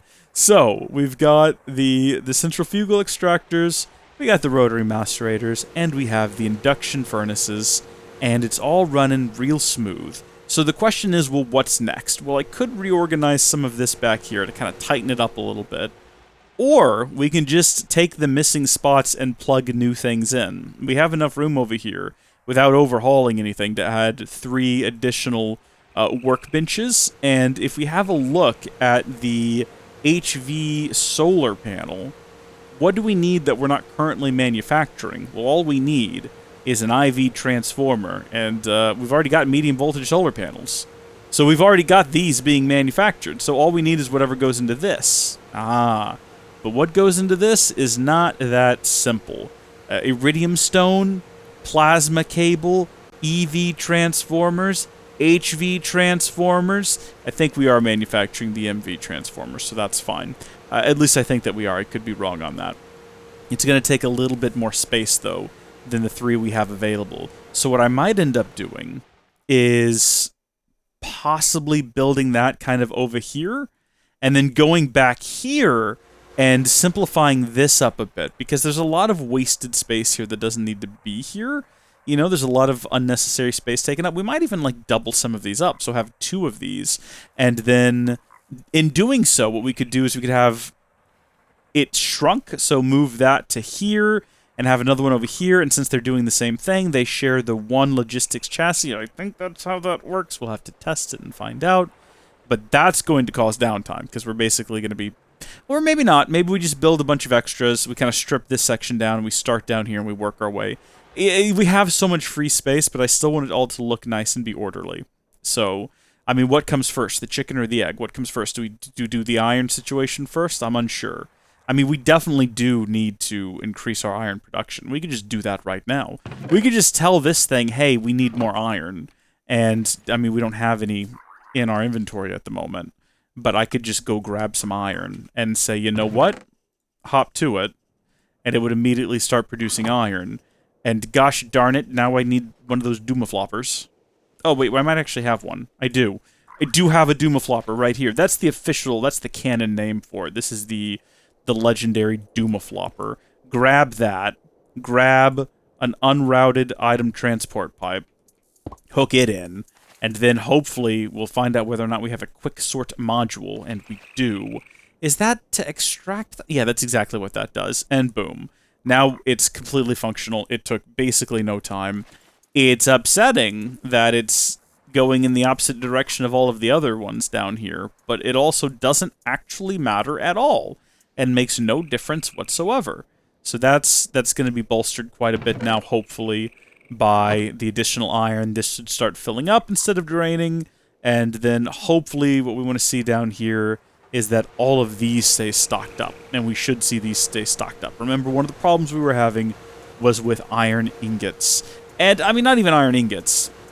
Refined iron ingots. And we have a surplus now, but that's from when we were running the Watch of Flowing Time. So I don't really count that as a success just yet. Could I see a point in the future where all of this gets doubled yet again? Maybe. There's other things I'd like to automate in the future, and I think what we'll probably end up doing is instead of having just one source for the refined iron, like right here, we might just build a second iron, or at this point, a third iron generator and a second bank of them, and having this assembly line be its own separate thing for high voltage, and having like a line, an invisible line in the room where everything past it has its own generator. I mean, I do like the idea of having everything automated and everything in one place. I really did kind of work myself into a corner here with this, though, where I didn't leave room for expansion. If I'd been thinking about it at the time, I would have probably built 4 each of these, but then also had a space to add another 4, so we could double our capacity. And I might do that. I might take all of this down now, and, like, move it all over slightly. Move it all over just a little bit so that there's room for expansion, but also maybe not. Because like I said before, we could just leave all of this to be dedicated for high voltage, and then later on down the line, if we want to have other things we want to automate, I don't even know what, but if we had other things we wanted to automate, we have the room! We're not hurting for that. But so far, I mean, you've just watched it happen. We're now up to 6,000 iron. I don't know where we were here, but that's not something we ever need to worry about. I don't even know why we did this. We didn't need to do this. We didn't need more than one of these. This, though, the rubber has been kind of difficult to keep in stock, but it's filling up now, which means that this is staying topped off, and that's just a beautiful sight to see. This is finally staying topped off and is keeping up a steady production because it's got plenty of cables, plenty of redstone, so that's just fantastic. Batteries, I don't think were ever a concern. The gold cables? No, they're good now too. Everything seems to be good. This is the only place where we're really having issues, is the manufacturing of the machine block. We're just not getting enough of those. Which means maybe we need a second one of these. Because there's actually plenty of refined iron ingots. It's just not going fast enough. We could speed it up, or we could add a second one. And I think that's what we're probably going to end up doing next time. Maybe we even emulate this setup. I mean, 4 of every crafting table seems silly. Maybe 2 of every crafting table. But we are going to go ahead and call it here for now, because I think we've probably gone on long enough. This has been a really long recording session. I don't know how short it's going to edit down to. It did do it all in one session, though. I want to throw that out there. And I think I made the right call doing it offline, not a live recording, because I think that here's the other thing, right? I said that it's easier for me when I don't focus, when I have something else playing that I'm listening to, but that also allows me to focus in a weird way that I can't do if I've got like a live audience. So I think some episodes, there's definitely, well, most episodes I enjoy doing the live recording session, but I think some episodes like this, offline, they have their place. We have to find a balance in all things. The dark and the light, the good and the bad. Let go of the past. Kill it if you have to. It's the only way to become what you were truly meant to be. Thank you folks for watching. God bless each and every one of you. If you want to support the channel, become a channel member. Perks aside, if you do actually enjoy what I do, I think that it's a fantastic way to support. $3 a month. I've thought about adding a 99 cents tier, which is the lowest one you can do. But I have nothing I can offer at that point, right? You would just be getting access to a badge, and I don't know if anyone would care about that. If you want a badge, let me know we might add a 99 cents tier. Otherwise, $2.99 a month, bonus content, $4.99 a month, bonus streams, and then other things at higher tiers. But it really, for me, it's just about making this financially viable. Because I spend a lot of time on YouTube, and historically, for the last 11 years I've been doing it, it's not been financially wise, the amount of time and money I've invested in it. And with the channel memberships, that's kind of changed quite a bit. So if you want to help support the channel, please consider. And if you don't want to, or you can't, that's fine too. Hope you enjoyed the video. God bless you, and I'll see you later. Bye! Howdy, folks! How are y'all doing? My name is Reese, and it is the dawning of a new day, both in-game and IRL, and I'm actually a little tired, and I'm not really feeling it today, I'm gonna be honest with you. Sometimes this happens. I normally try to wait until I'm feeling pumped up and full of energy and ready to rock and roll before I sit down to edit a video, but then sometimes that just doesn't happen. And the time that we have is the time we have to take advantage of. And even if I'm feeling a little tired, doesn't matter. So here's what I'm going to do. I'm leaning back in my chair right now. You can't see me, but I am like fully reclined. And I am going to continue working on this over here, refining this. I don't know. This might end up being like the first 5 minutes of a video, and then it just hard cuts to another day and we're doing something else. So, what I reckon we're going to do is we're going to have a look at some of these things. And what I'd like to do is have enough machines going that we don't have to pipe power into the auto workbenches so that they produce more quickly. Rather, would they just have enough production? What, you guys, what's your deal? No power? Really? Interesting. How is that working? I did comment before that we might have power problems, but... well, that's odd. The MFEs have power. Well, these back here do. Oh. Do you reckon it's because it... oh. So these are going to get priority. They are filling up, though. So once they're full, we should see... you know what? If we doubled the packets, maybe I'm changing what we're doing today. We might be getting somewhere a little bit better than where we currently are. Because right now, like right here, we're producing way more power than we're actually extracting. We're getting 4 packets of 512 EU. But we could double that if we just had a second EV transformer. Right? Because the EV transformer... well, no. Wait a minute. The EV transformer is putting out 4 packets, but this will only consume 1 and output 4 high voltage packets. So if we just came off the EV transformer into 4 high voltage transformers, that might be the easiest thing to do here. So HV transformer, we're going to go ahead and get that recipe pulled up, and I'll go make a few more of these real quick. We'll have to kind of reorient the way we've got these set up because they're not really in the best orientation for this. We're going to need to basically, I mean, we can't really shunt everything backwards, can we? Actually, yeah. I suppose we could, if we wanted to, just shunt everything backwards slightly. We'll worry about that in a minute. In the meantime, I gotta make my way through this mess of winding hallways and upstairs to the place where I craft things. Alright, so here's what I'm thinking we do. We go... oh shoot, I shouldn't have done that, because that thing was full. That thing was full, and now it's empty. Well, it'll fill up again. It doesn't really matter. Oh, wait a minute. Well, I've shreked up horribly here. This was all a terrible idea. Okay, breaking all of these now. Feeling like an idiot. Having a look inside. Yep, okay, we've restarted. That's fine. All that power is being generated passively anyway. It's not like I have to do anything to get it back. It's all right. It's all going to be fine. So from there, we need to go to... oh, gosh. Now I got to remember the order of this. I think it's insane voltage. And then that goes into... but wait a minute. I don't want to blow anything else up here. I've forgotten the order you go through these. I know. I'm the worst. Okay, the color is... no. The color is the one the power goes into. I'm gonna have this memorized someday, I promise. Not today, though. If you were hoping today was the day, I don't know why you'd think that. And also, I gotta hold down Shift when I right-click. There we go. And then the EV.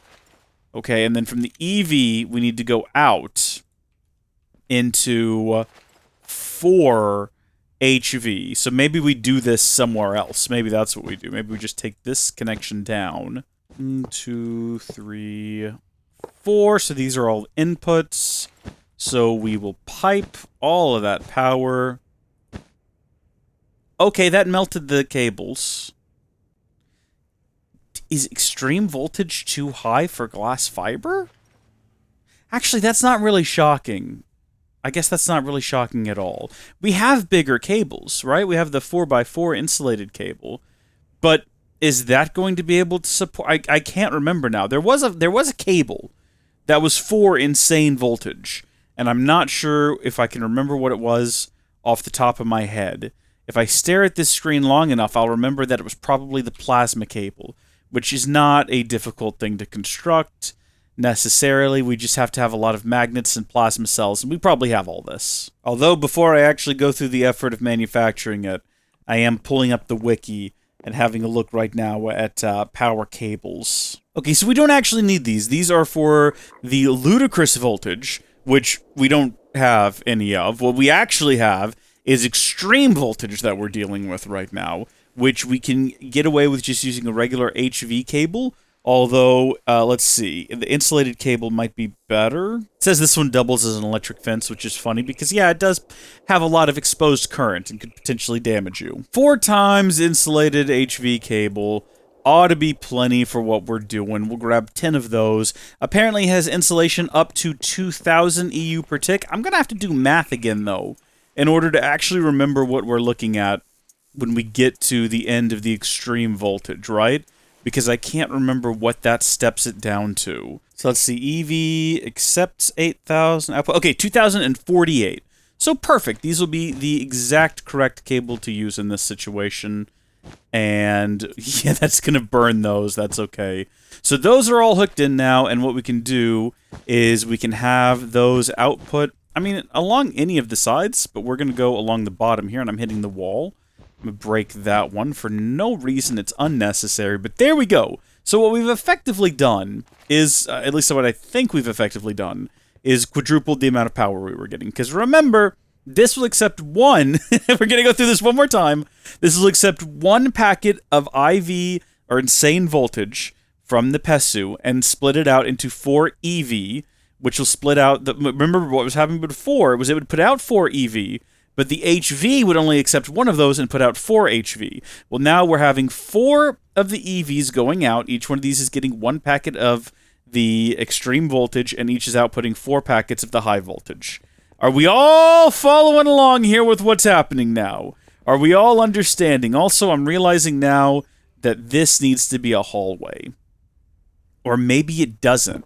Maybe this needs to be the hallway here. That could be funny and a good time. If there's just for no particular reason a wall that divides this, that is fantastic.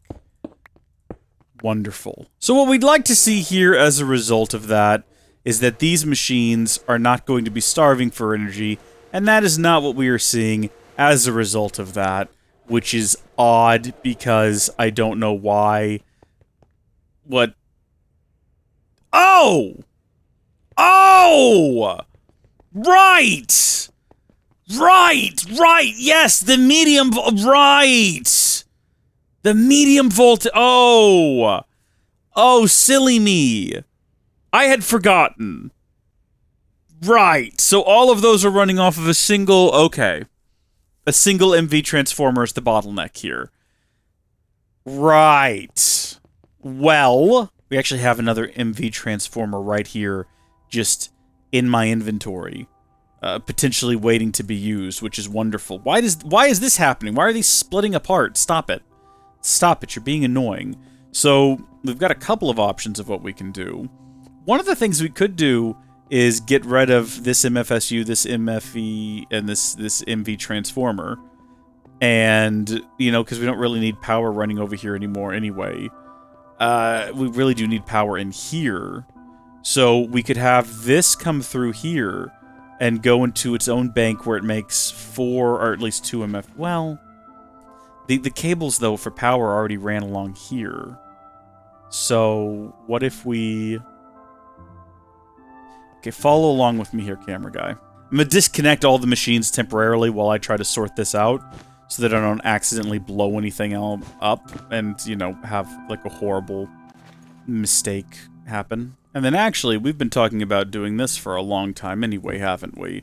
Going ahead and connecting all of this up at the top there, instead of down at the bottom. So, now that those cables are out of the way, and I say for a long time, I think that was literally last episode, so not that long. Oh, ooh. Oh, confusing mess. Okay, there we go. Although I guess what we could do is also just have that go there, and then eliminate these two and this corner one. And then have the two of these be like that. There we go. Alright, I've restored order, peace, justice to my new empire. And then we get rid of all of these cables because they're no longer necessary. And I can walk through here normally again. That is lovely. And why are there none flowing through here now? I guess that's no longer the optimal route. The way that I've configured this now, it's changed the ideal routing. It's just faster to go that way. Which means that this pipe's not even necessary anymore. It doesn't do anything. Unless I did this, right? And I broke this. And then I had this. I mean, that's not gonna fly. It's gonna be real upset about it. But there we go. Go ahead and preemptively patch that in there. And now that should be the path of least resistance. Oh, you know what? Things probably aren't traveling this way because I don't have power set up in there. That's right. See, what I've done here, effectively, is I've created what we call in the business a mess. You know what? I hate this, what I'm doing right now, but as far as I'm concerned, I really don't have any other choice, because we just got to get this up and running again. So there we go.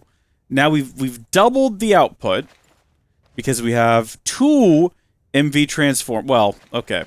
We've doubled the output, because now we have 2 MV transformers. Okay, so these machines are gonna... These MFVs are... Oh, good, these never ran out. That's good. These machines down here probably stopped running because they did run out, but I'll note that they are all filling up now, which we love to see, and hopefully it stays that way. And items are coming along this other route that we made, which is good. That was the goal, was to make sure that items had options, right? So they could always choose to take the path of least resistance. This basement is getting way too crowded. It's not supposed to be a place that's nice to traverse. It's not supposed to be tidy and orderly. But when you compare this lovely hallway to this one, and especially, I mean, look at this! Look at this! Why is it even like this? There's no reason anymore. Wait a minute, there is no reason anymore. Oh, hold on. No, yeah, wait, we can... Hold on. If we just ran a pipe like that, and then we just started breaking these pipes, would that just kind of start working? No. But if we did this, it would all of a sudden just start working. Oh, and yeah, a lot of things spilled out in the process, and there's a bit of a mess for me to deal with. But it's all working now, and it's much more orderly than it has been. Look at that. That is so much cleaner. And then, yeah, like I said, the whole reason I started recording 20 minutes ago at this point, 24 minutes and 15 seconds if you were curious, was so that we could get rid of all of these power cables. And instead of, like, overclocking all of our crafting tables, we'll just have multiples of them. Seems like a better approach to me, personally. Get rid of those, get rid of the MFEs as well, and this area has been completely depowered. Probably not the best word for it. This is a mess. This is a disgusting, knotted mess. It would be much better now if I went through and I changed to have the transport pipes on this side and the power on the other side, which is the exact opposite of the setup we have now, because it's the exact opposite of the way the power was coming in before as opposed to items. And then really there's only one item coming through this side, and it appears to be the blocks of coal. I can get rid of this. I don't need this anymore. There's no reason to have this over here. It's no longer a factor in what we're doing at all, so we can get rid of it. And gosh, it's infuriating the way that that'll just hammer through things, even if you're very lightly feathering it. Oh, did we take a big hit on stored energy there for a while when I had the cables broken? No, of course not. No, we have so much stored energy. But there we go. This is looking more orderly. It's making more sense. It's what we want to see. Oh, I also wanted to note to everyone, I did realize that I had left the pedestal and the Watch of Flowing Time on this particular iron export setup, so I went ahead and removed that. And so far, I think we're doing okay. I think we're losing iron compared to how much we're gaining. If you just sit here and watch it, I think it's going down faster than it's being replenished, maybe? Oh, well, maybe not. Yeah, so I think we're good here for now. But we might also set up insane, like an entire bank of those, but all producing iron on this side. And then, yeah, I'm kind of rolling back on what I said last time. Maybe that'll produce enough iron for the whole factory. Even though we're still producing... I want to just throw out there that everything we've done over here, we've not actually moved beyond just continuing to produce the one thing. But we're trying to perfect it. We're at 94 right now. We're getting there. That's the whole purpose of all of this. I want to perfect this, have a good system down, and then we carry on. But now I'm going to go make a whole lot of these auto workbenches. It's actually kind of crazy to me how simple this recipe is.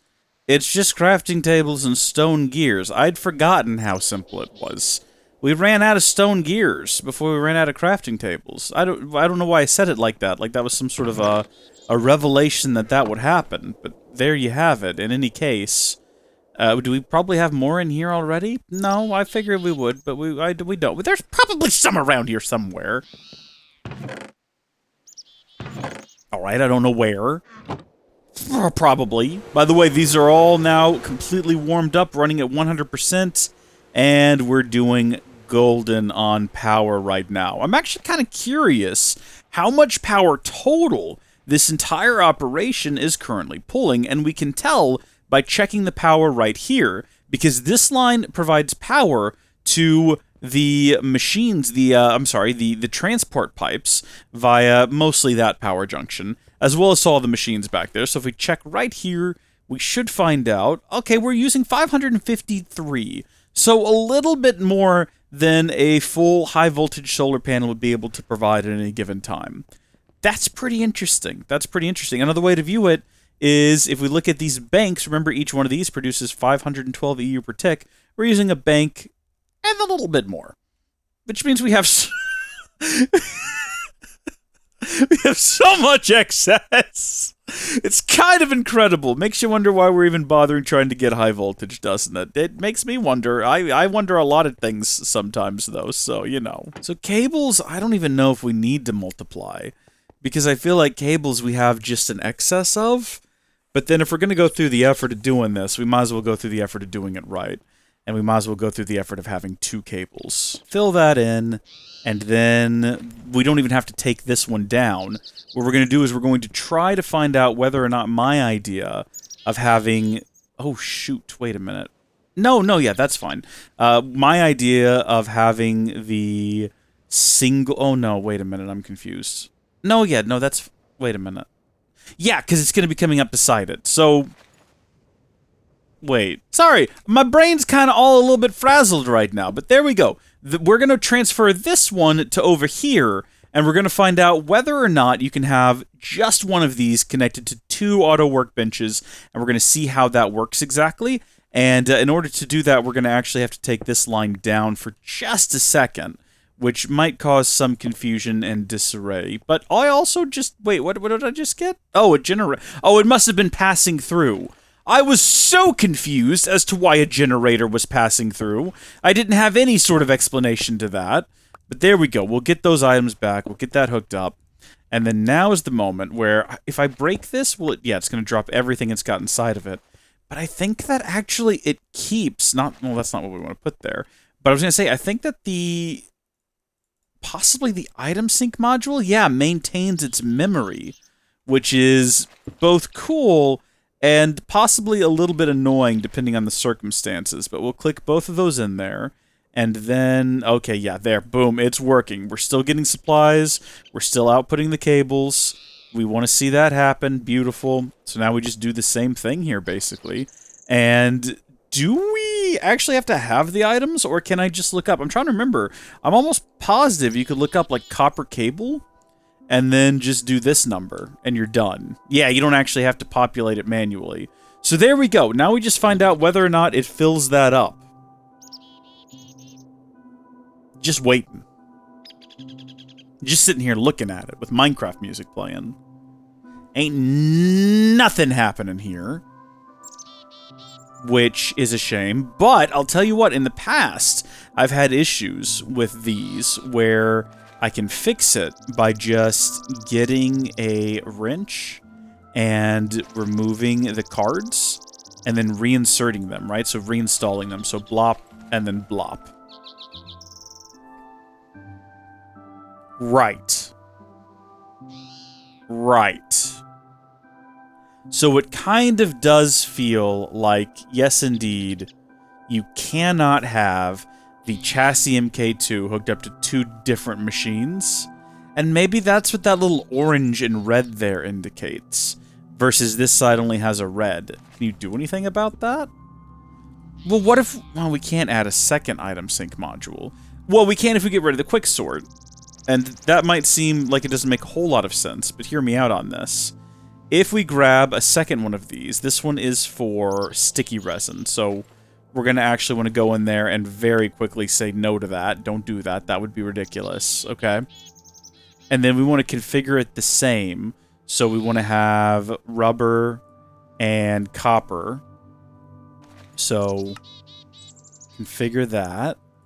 There we go. So they're both configured the same now, rubber and copper, and then, oh wait, see the color difference though, what is that all about? The red and the orange versus just the red. I bet if we go through these, we'll see that each one, oh geez, look at all this spilled out. That's probably because it lost power for that second. And all this went everywhere, but now's a golden opportunity for you to show me that fix that I made, but not that order of events, but the other way, for me to show you. Basically, I built a chest here that I can put all of these things in, not that. And instead of having to go manually sort them all out, it'll just pull them back out. Because underneath this chest is a Logistics Chassis MK2 that's been configured with the Quicksort module. So as soon as something in the lineup needs... I mean, I'll get rid of the furnace, because I'm sure we have an excess of those. But as soon as it's like, I need a battery, if there's a battery in there, it'll just pluck it out of there. How handy is that? This, though, is not working. This, though, is not working at all. Which just means we'll have to do the setup similar to this here. Which is also fine, and I'll tell you what, since the whole thing's ground to a halt anyway... Might as well go ahead and get started on that. Actually, it's gonna be quite different than it is over there. Because we don't need the pipes to come up.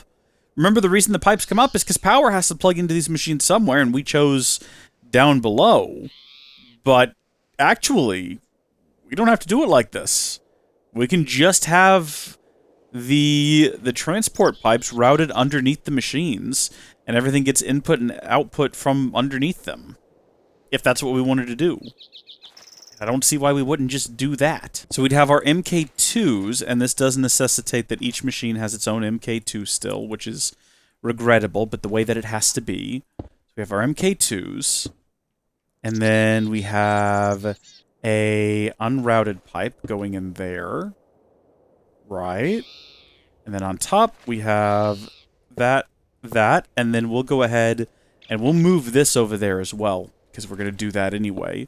So, just snatch it up, and very quickly bring it back over here, and we got to get it plugged back in, because right now the entire operation is, it's ground to a halt, because I've taken down all the cables anyway, so it doesn't actually matter.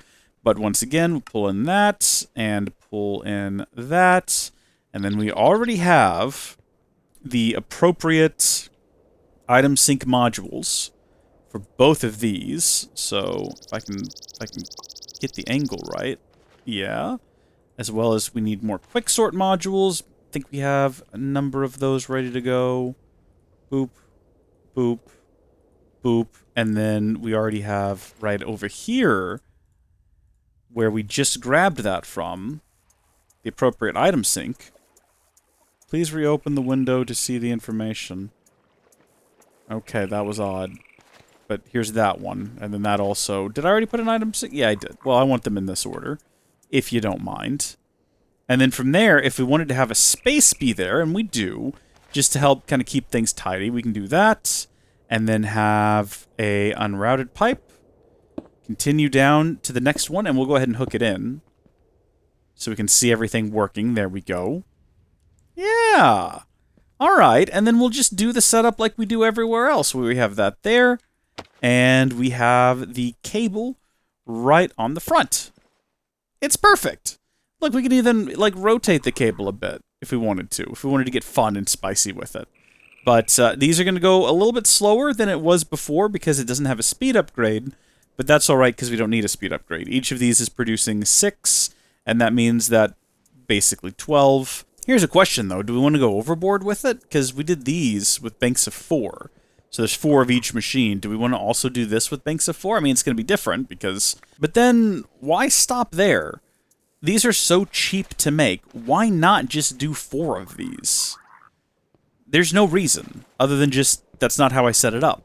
But I could set it up that way. There's nothing stopping me from doing so. Look, takes basically no time at all. Got that one back up and running.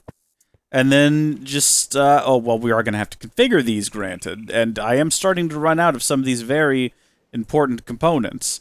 But otherwise, just slap these down. Well, hold on. Well, hold on. I got to put the things in them. Oh my gosh, I got to do the thing first. Okay, when you're paying attention to what you're doing, and you're doing it in an efficient manner, it takes no time at all. And now look at that, we've doubled it. And I'm glad we went ahead and did that now, just so in the future, if it comes down to it, we need more cables.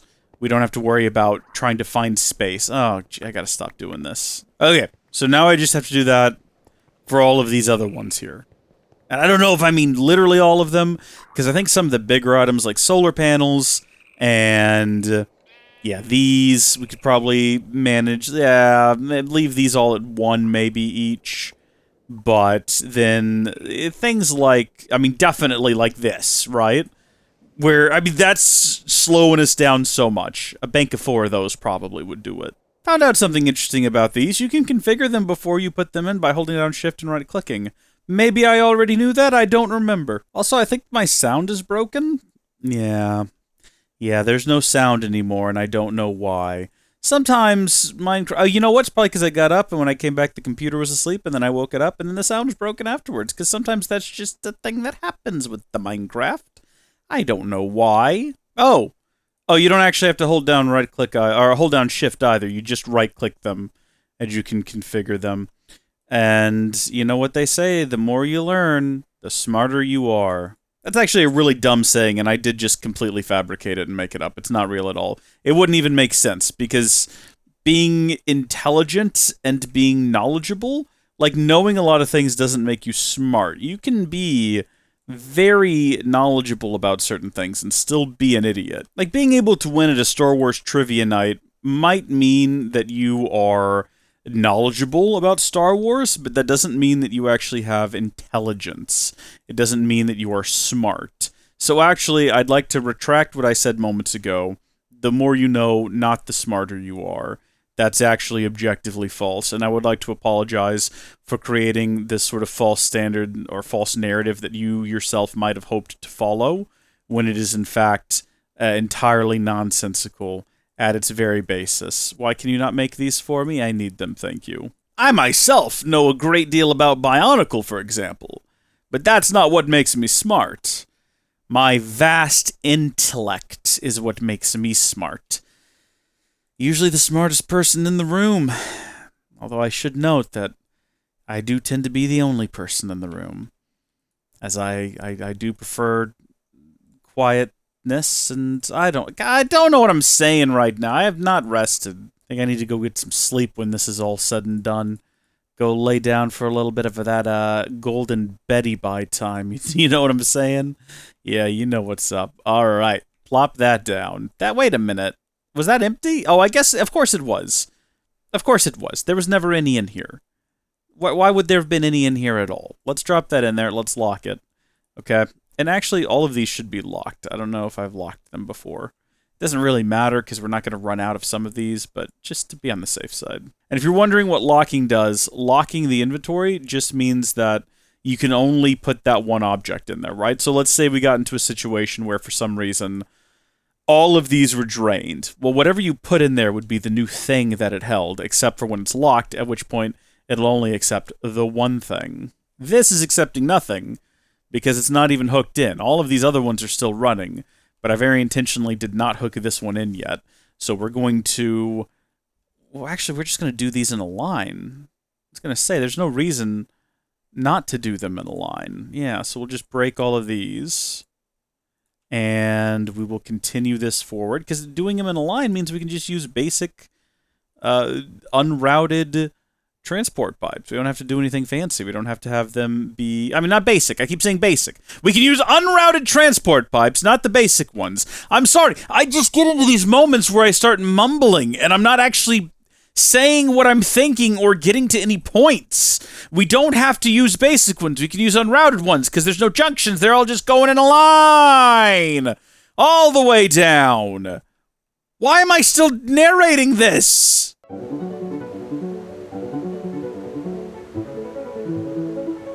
Alright, well, I'll tell you what, folks, it's the brand new day, not in Minecraft, but in the real world, and yesterday I recorded a bit of a conclusion to this that I am not going to include in the video because of two reasons. One, it was very rushed because I had company coming over and I had to get up and go get ready for that in a hurry. And then also, I was just exhausted yesterday. I was very tired the entire day, owing to a lack of sleep, a very busy morning, very poor eating. Diet has such an impact on your health and well-being. It's crazy. Especially here in America where all of our food is poisoned. It's a true fact. Look into it, alright? I'm sorry, but a lot of the stuff they put in our food, they're just not supposed to be eating. Alright? It's a real thing. Alright? Look, listen, it's true. Just pick your groceries carefully is what I'm saying, alright? And I decided I would reshoot this. I don't think this will be the end of the video, but it is going to be the end of this saga, I guess. Just wanted to recap everything we did here now that I have a clear mind and plenty of energy. So we have quadruple the centrifugal extraction, quadruple the rotary maceration, and quadruple the induction furnaising. And then back here, look, a few of these choices were arbitrary. All right, and I'll explain what I mean. Quadruple the copper cables, necessary, because we might need copper cables for other recipes in the future. Because I've decided we might as well have this be our sole source for copper cables for everything we might want to do in the factory. Same with the, whatever these things are called, machine blocks. And we now have an excess of them. Remember when there was a time when we just didn't have enough machine blocks? Those days are behind us at long last.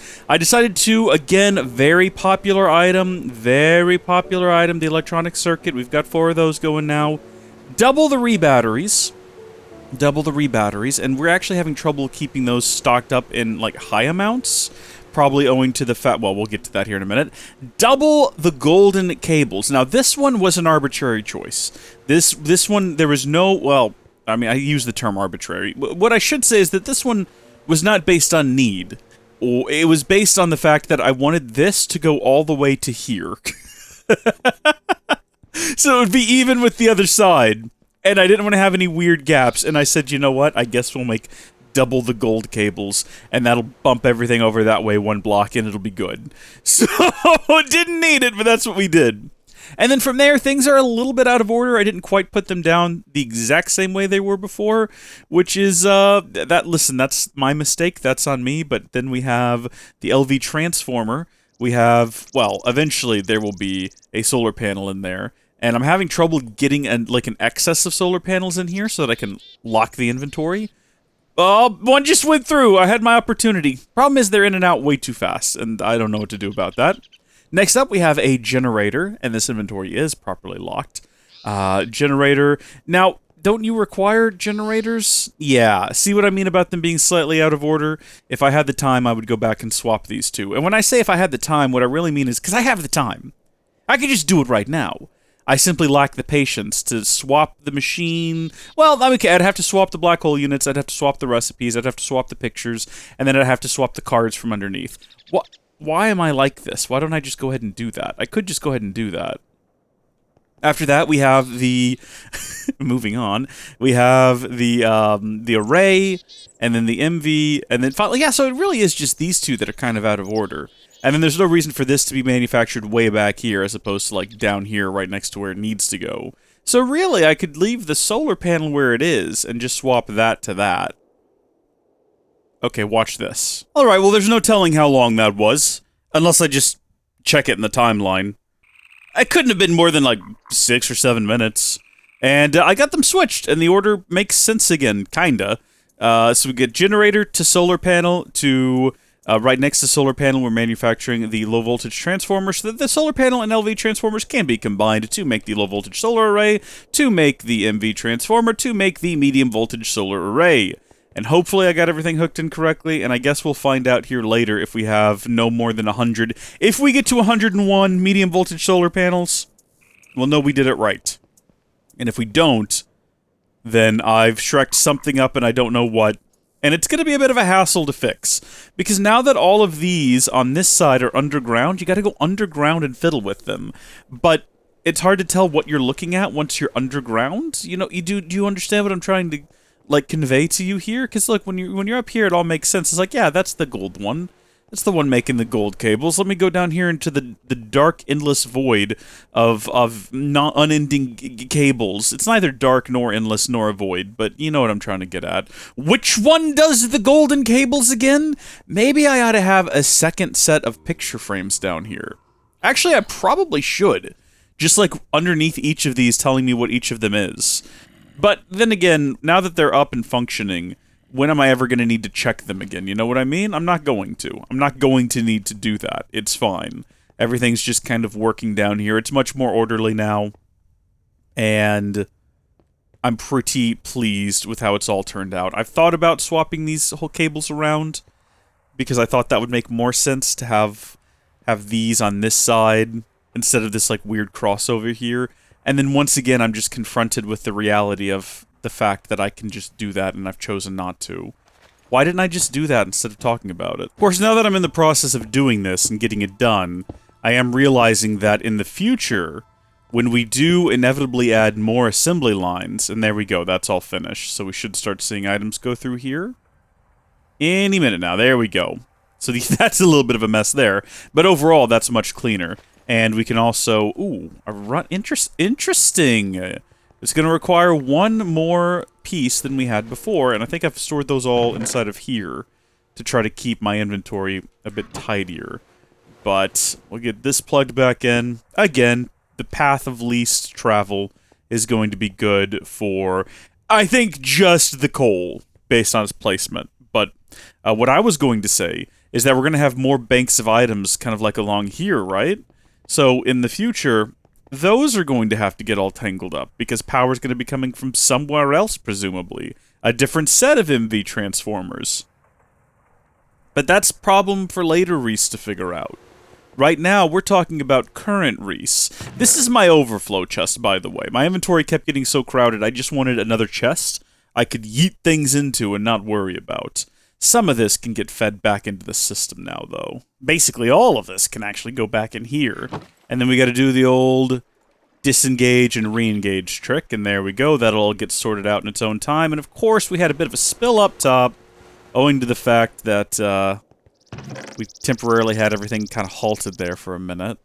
The furnaces, I don't even know why I bother putting in here, because they're just not going to go. I have to do this every time, by the way. Anytime I add something in there, I gotta do that. I don't know why. I guess it has something to do with maybe how often it pulls the items inside or something like that. But there we go. And now it's finally finished. We've taken what we had before that fit in this tiny compact area, and we made it bigger, but it's also more efficient, and eventually we're going to get to a point... 101! It's working. In the words of Anakin Skywalker. It's working! It is in fact working! It's exactly what he said when he got his pod racer fired up. That exact same cadence and everything. Great film. Great great franchise, great series. The Disney fan films, not so good. Not so good. I wouldn't even say they were fan films. I often refer to them that way mockingly, with sort of a jeer and a jab. But I don't think a fan would make anything that terrible. In fact, I've seen Star Wars fan films. A lot of them are, a lot of them are a little bit on the cheesy side. And all of them just feature people running around in the woods with double-ended lightsabers and a ton of whatever species Darth Maul is. That's what most Star Wars fan films are. Again, in the woods. But they're better than the Disney movies. All right.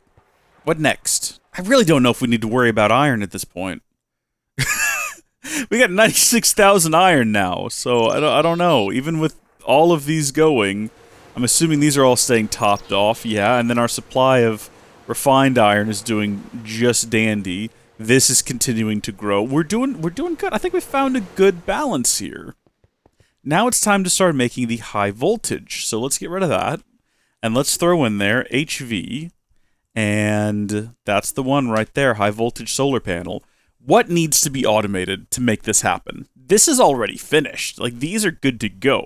So all we really need is the IV transformer. The problem with the IV transformer, it's kind of expensive, isn't it? And there's all these different components that we'll have to build. It's crazy to me that you need all of this. It's insane. Okay, so we got to have iridium stone, PESs, plasma cables, advanced circuits. That one's not too complicated. EV transformer. And then you go inside of these items, and you're going to need things like the HV transformer, a Lapotron crystal. Silver we've already got in production. But then we have to have energy crystal automation. That's nuts, the amount of things we're going to have to automate here. It's absolutely insane. And then that's not even going into, like, the plot. Look, we got to have carbon plate, and then we've got to have plasma cores, which means we've got to automate magnets, and advanced alloy, and plasma cells. What? And then don't even get me started on what goes in... Okay, well, I guess iridium plate's kind of the only new thing here, but we have to have iridium plate to make... Oh, and reinforced stone as well. We've got to have so many different... Hold on, I've got to go through here. All of this is good to go. All that's pretty straightforward. For this, in order to automate this, we'll have to have a bank of compressors. We'll need to have raw carbon mesh being made, which means we need to have raw carbon fiber being made, which, coal dust we already have being manufactured, so we're good to go there. And I would assume we probably have a pretty decent excess of it. Yeah, so we don't really need to shrek around with that, but we just have to have it automatically crafted into the raw carbon fiber and the raw carbon mesh. And then back to the actual product we're trying to manufacture here, the IV transformer. Going into this, the magnets will need electrolyzers, and we'll need more than one. I might as well go ahead and pipe that in there. Electrolyzer. Is there a difference between an electrolyzer and a charged electrolyzer? Going to the wiki and we're gonna get married. Going to the wiki and we're gonna...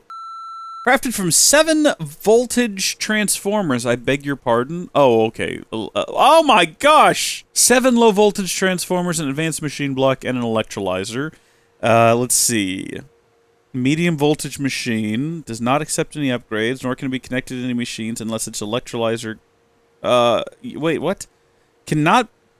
Nor can it connect to any machines unison with its electrolyzer counterpart. It kind of sounds like, reading the wiki, this just lets you plug in more than one power source. Dissimilar to the advanced machine counterpart.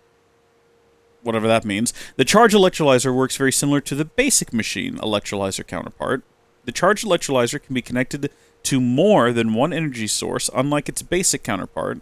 It will allow you to draw and give energy to each of them individually and discharge the item that is in it. I don't know what that means. So looking at just the basic electrolyzer, it looks like we can hook this thing up directly to a PESU if we wanted to, which would give it 120% efficiency. But also we could just hook it up to an MFSU. We might just go ahead and do that, because that was my phone. It's not on silent. I apologize for any disruption that might have caused. But if we just go with the basic one, we can slap an MFSU underneath it, and that'll be fine. And maybe we'll do like 4 of those, and maybe we'll do that right here, kind of next to all of these, since this seems to be the bank where power is going. And that might be what we do in order to deal with... I don't even remember what problem we're trying to solve right now. Was it magnets? It's probably magnets. And then the advanced alloy, that's just a compressor, so a bank of compressors. And then we have the plasma... Okay, so that's... Oh my gosh, so more compressors. Nobody knows the trouble I've seen. Oh my gosh. This is insane! We have to have a plasma fire. We have a plasma fire. We're going to need to move the UU matter generator up here. And automate that. And then I think the plasma fire... I mean, we don't need it to be fast, right? We could just have, like, the one plasma fire.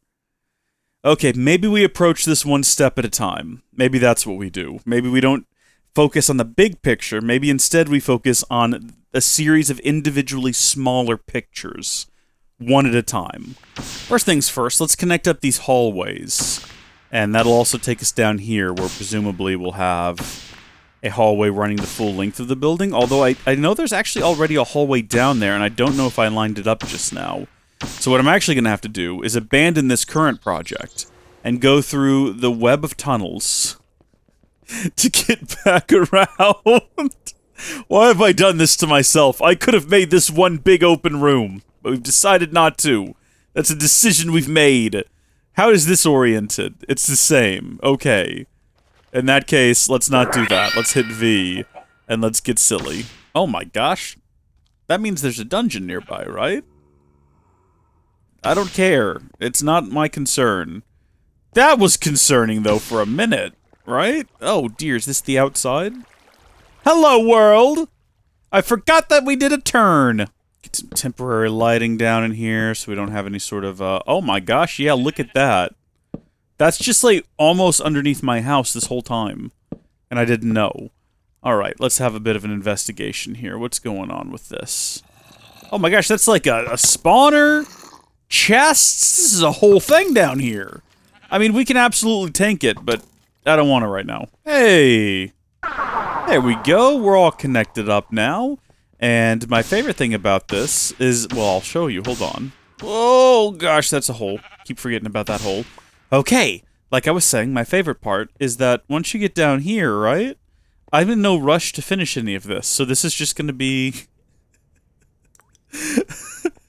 unfinished, exposed hallway of stone. And then once you get down here, this is where you're gonna find that suddenly there's a mercurial eye, and things look a little bit more, how you say, done. And finished, and not...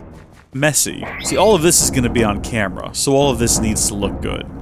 And then, sort of all of this down here, after a certain point, it should just sort of blend in with infinity, and it won't matter. Yeah, there we go. Perfect.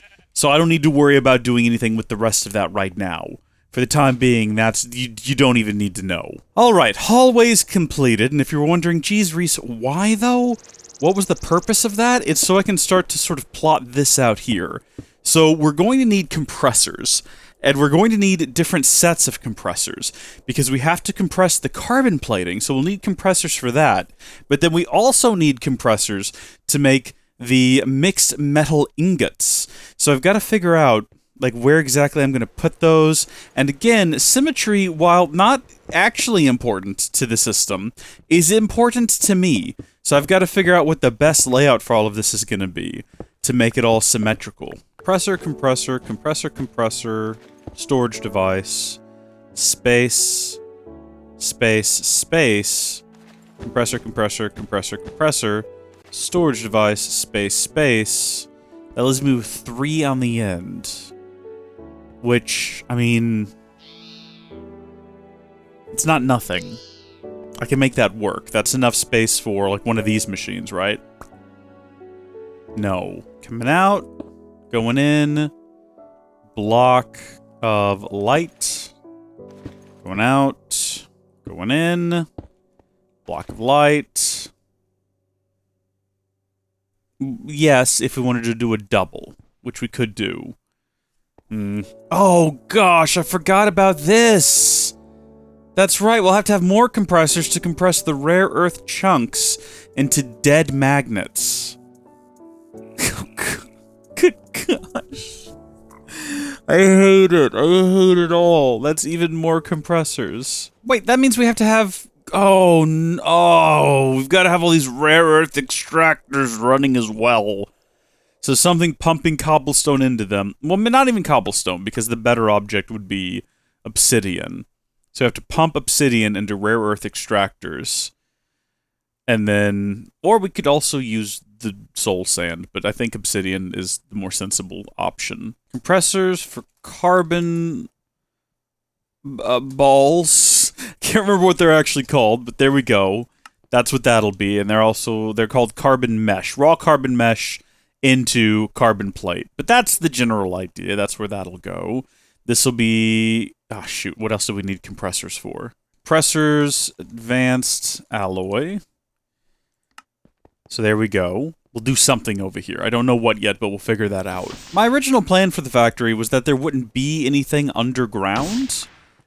Some of you may remember this, but I wanted it to all be above ground. Everything, like a mess, a tangle of electrical, and nothing was supposed to be orderly, and it was going to look just kind of nutty and crazy and fun.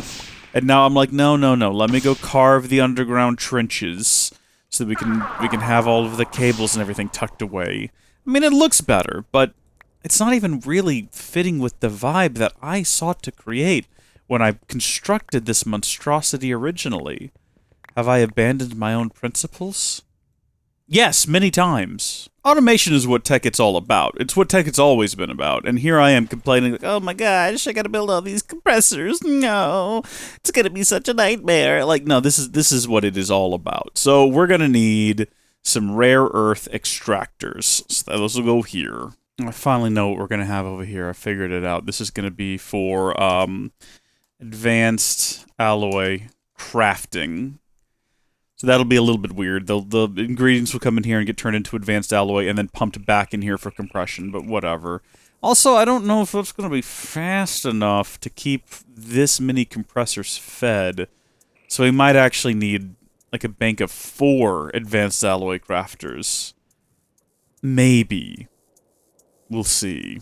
I mean, another option would be that we simply have fewer compressors for advanced alloy. Maybe we don't need that many advanced alloy compressors. A bank of 4 of them is a lot. I'm just trying to plot things out here a little bit.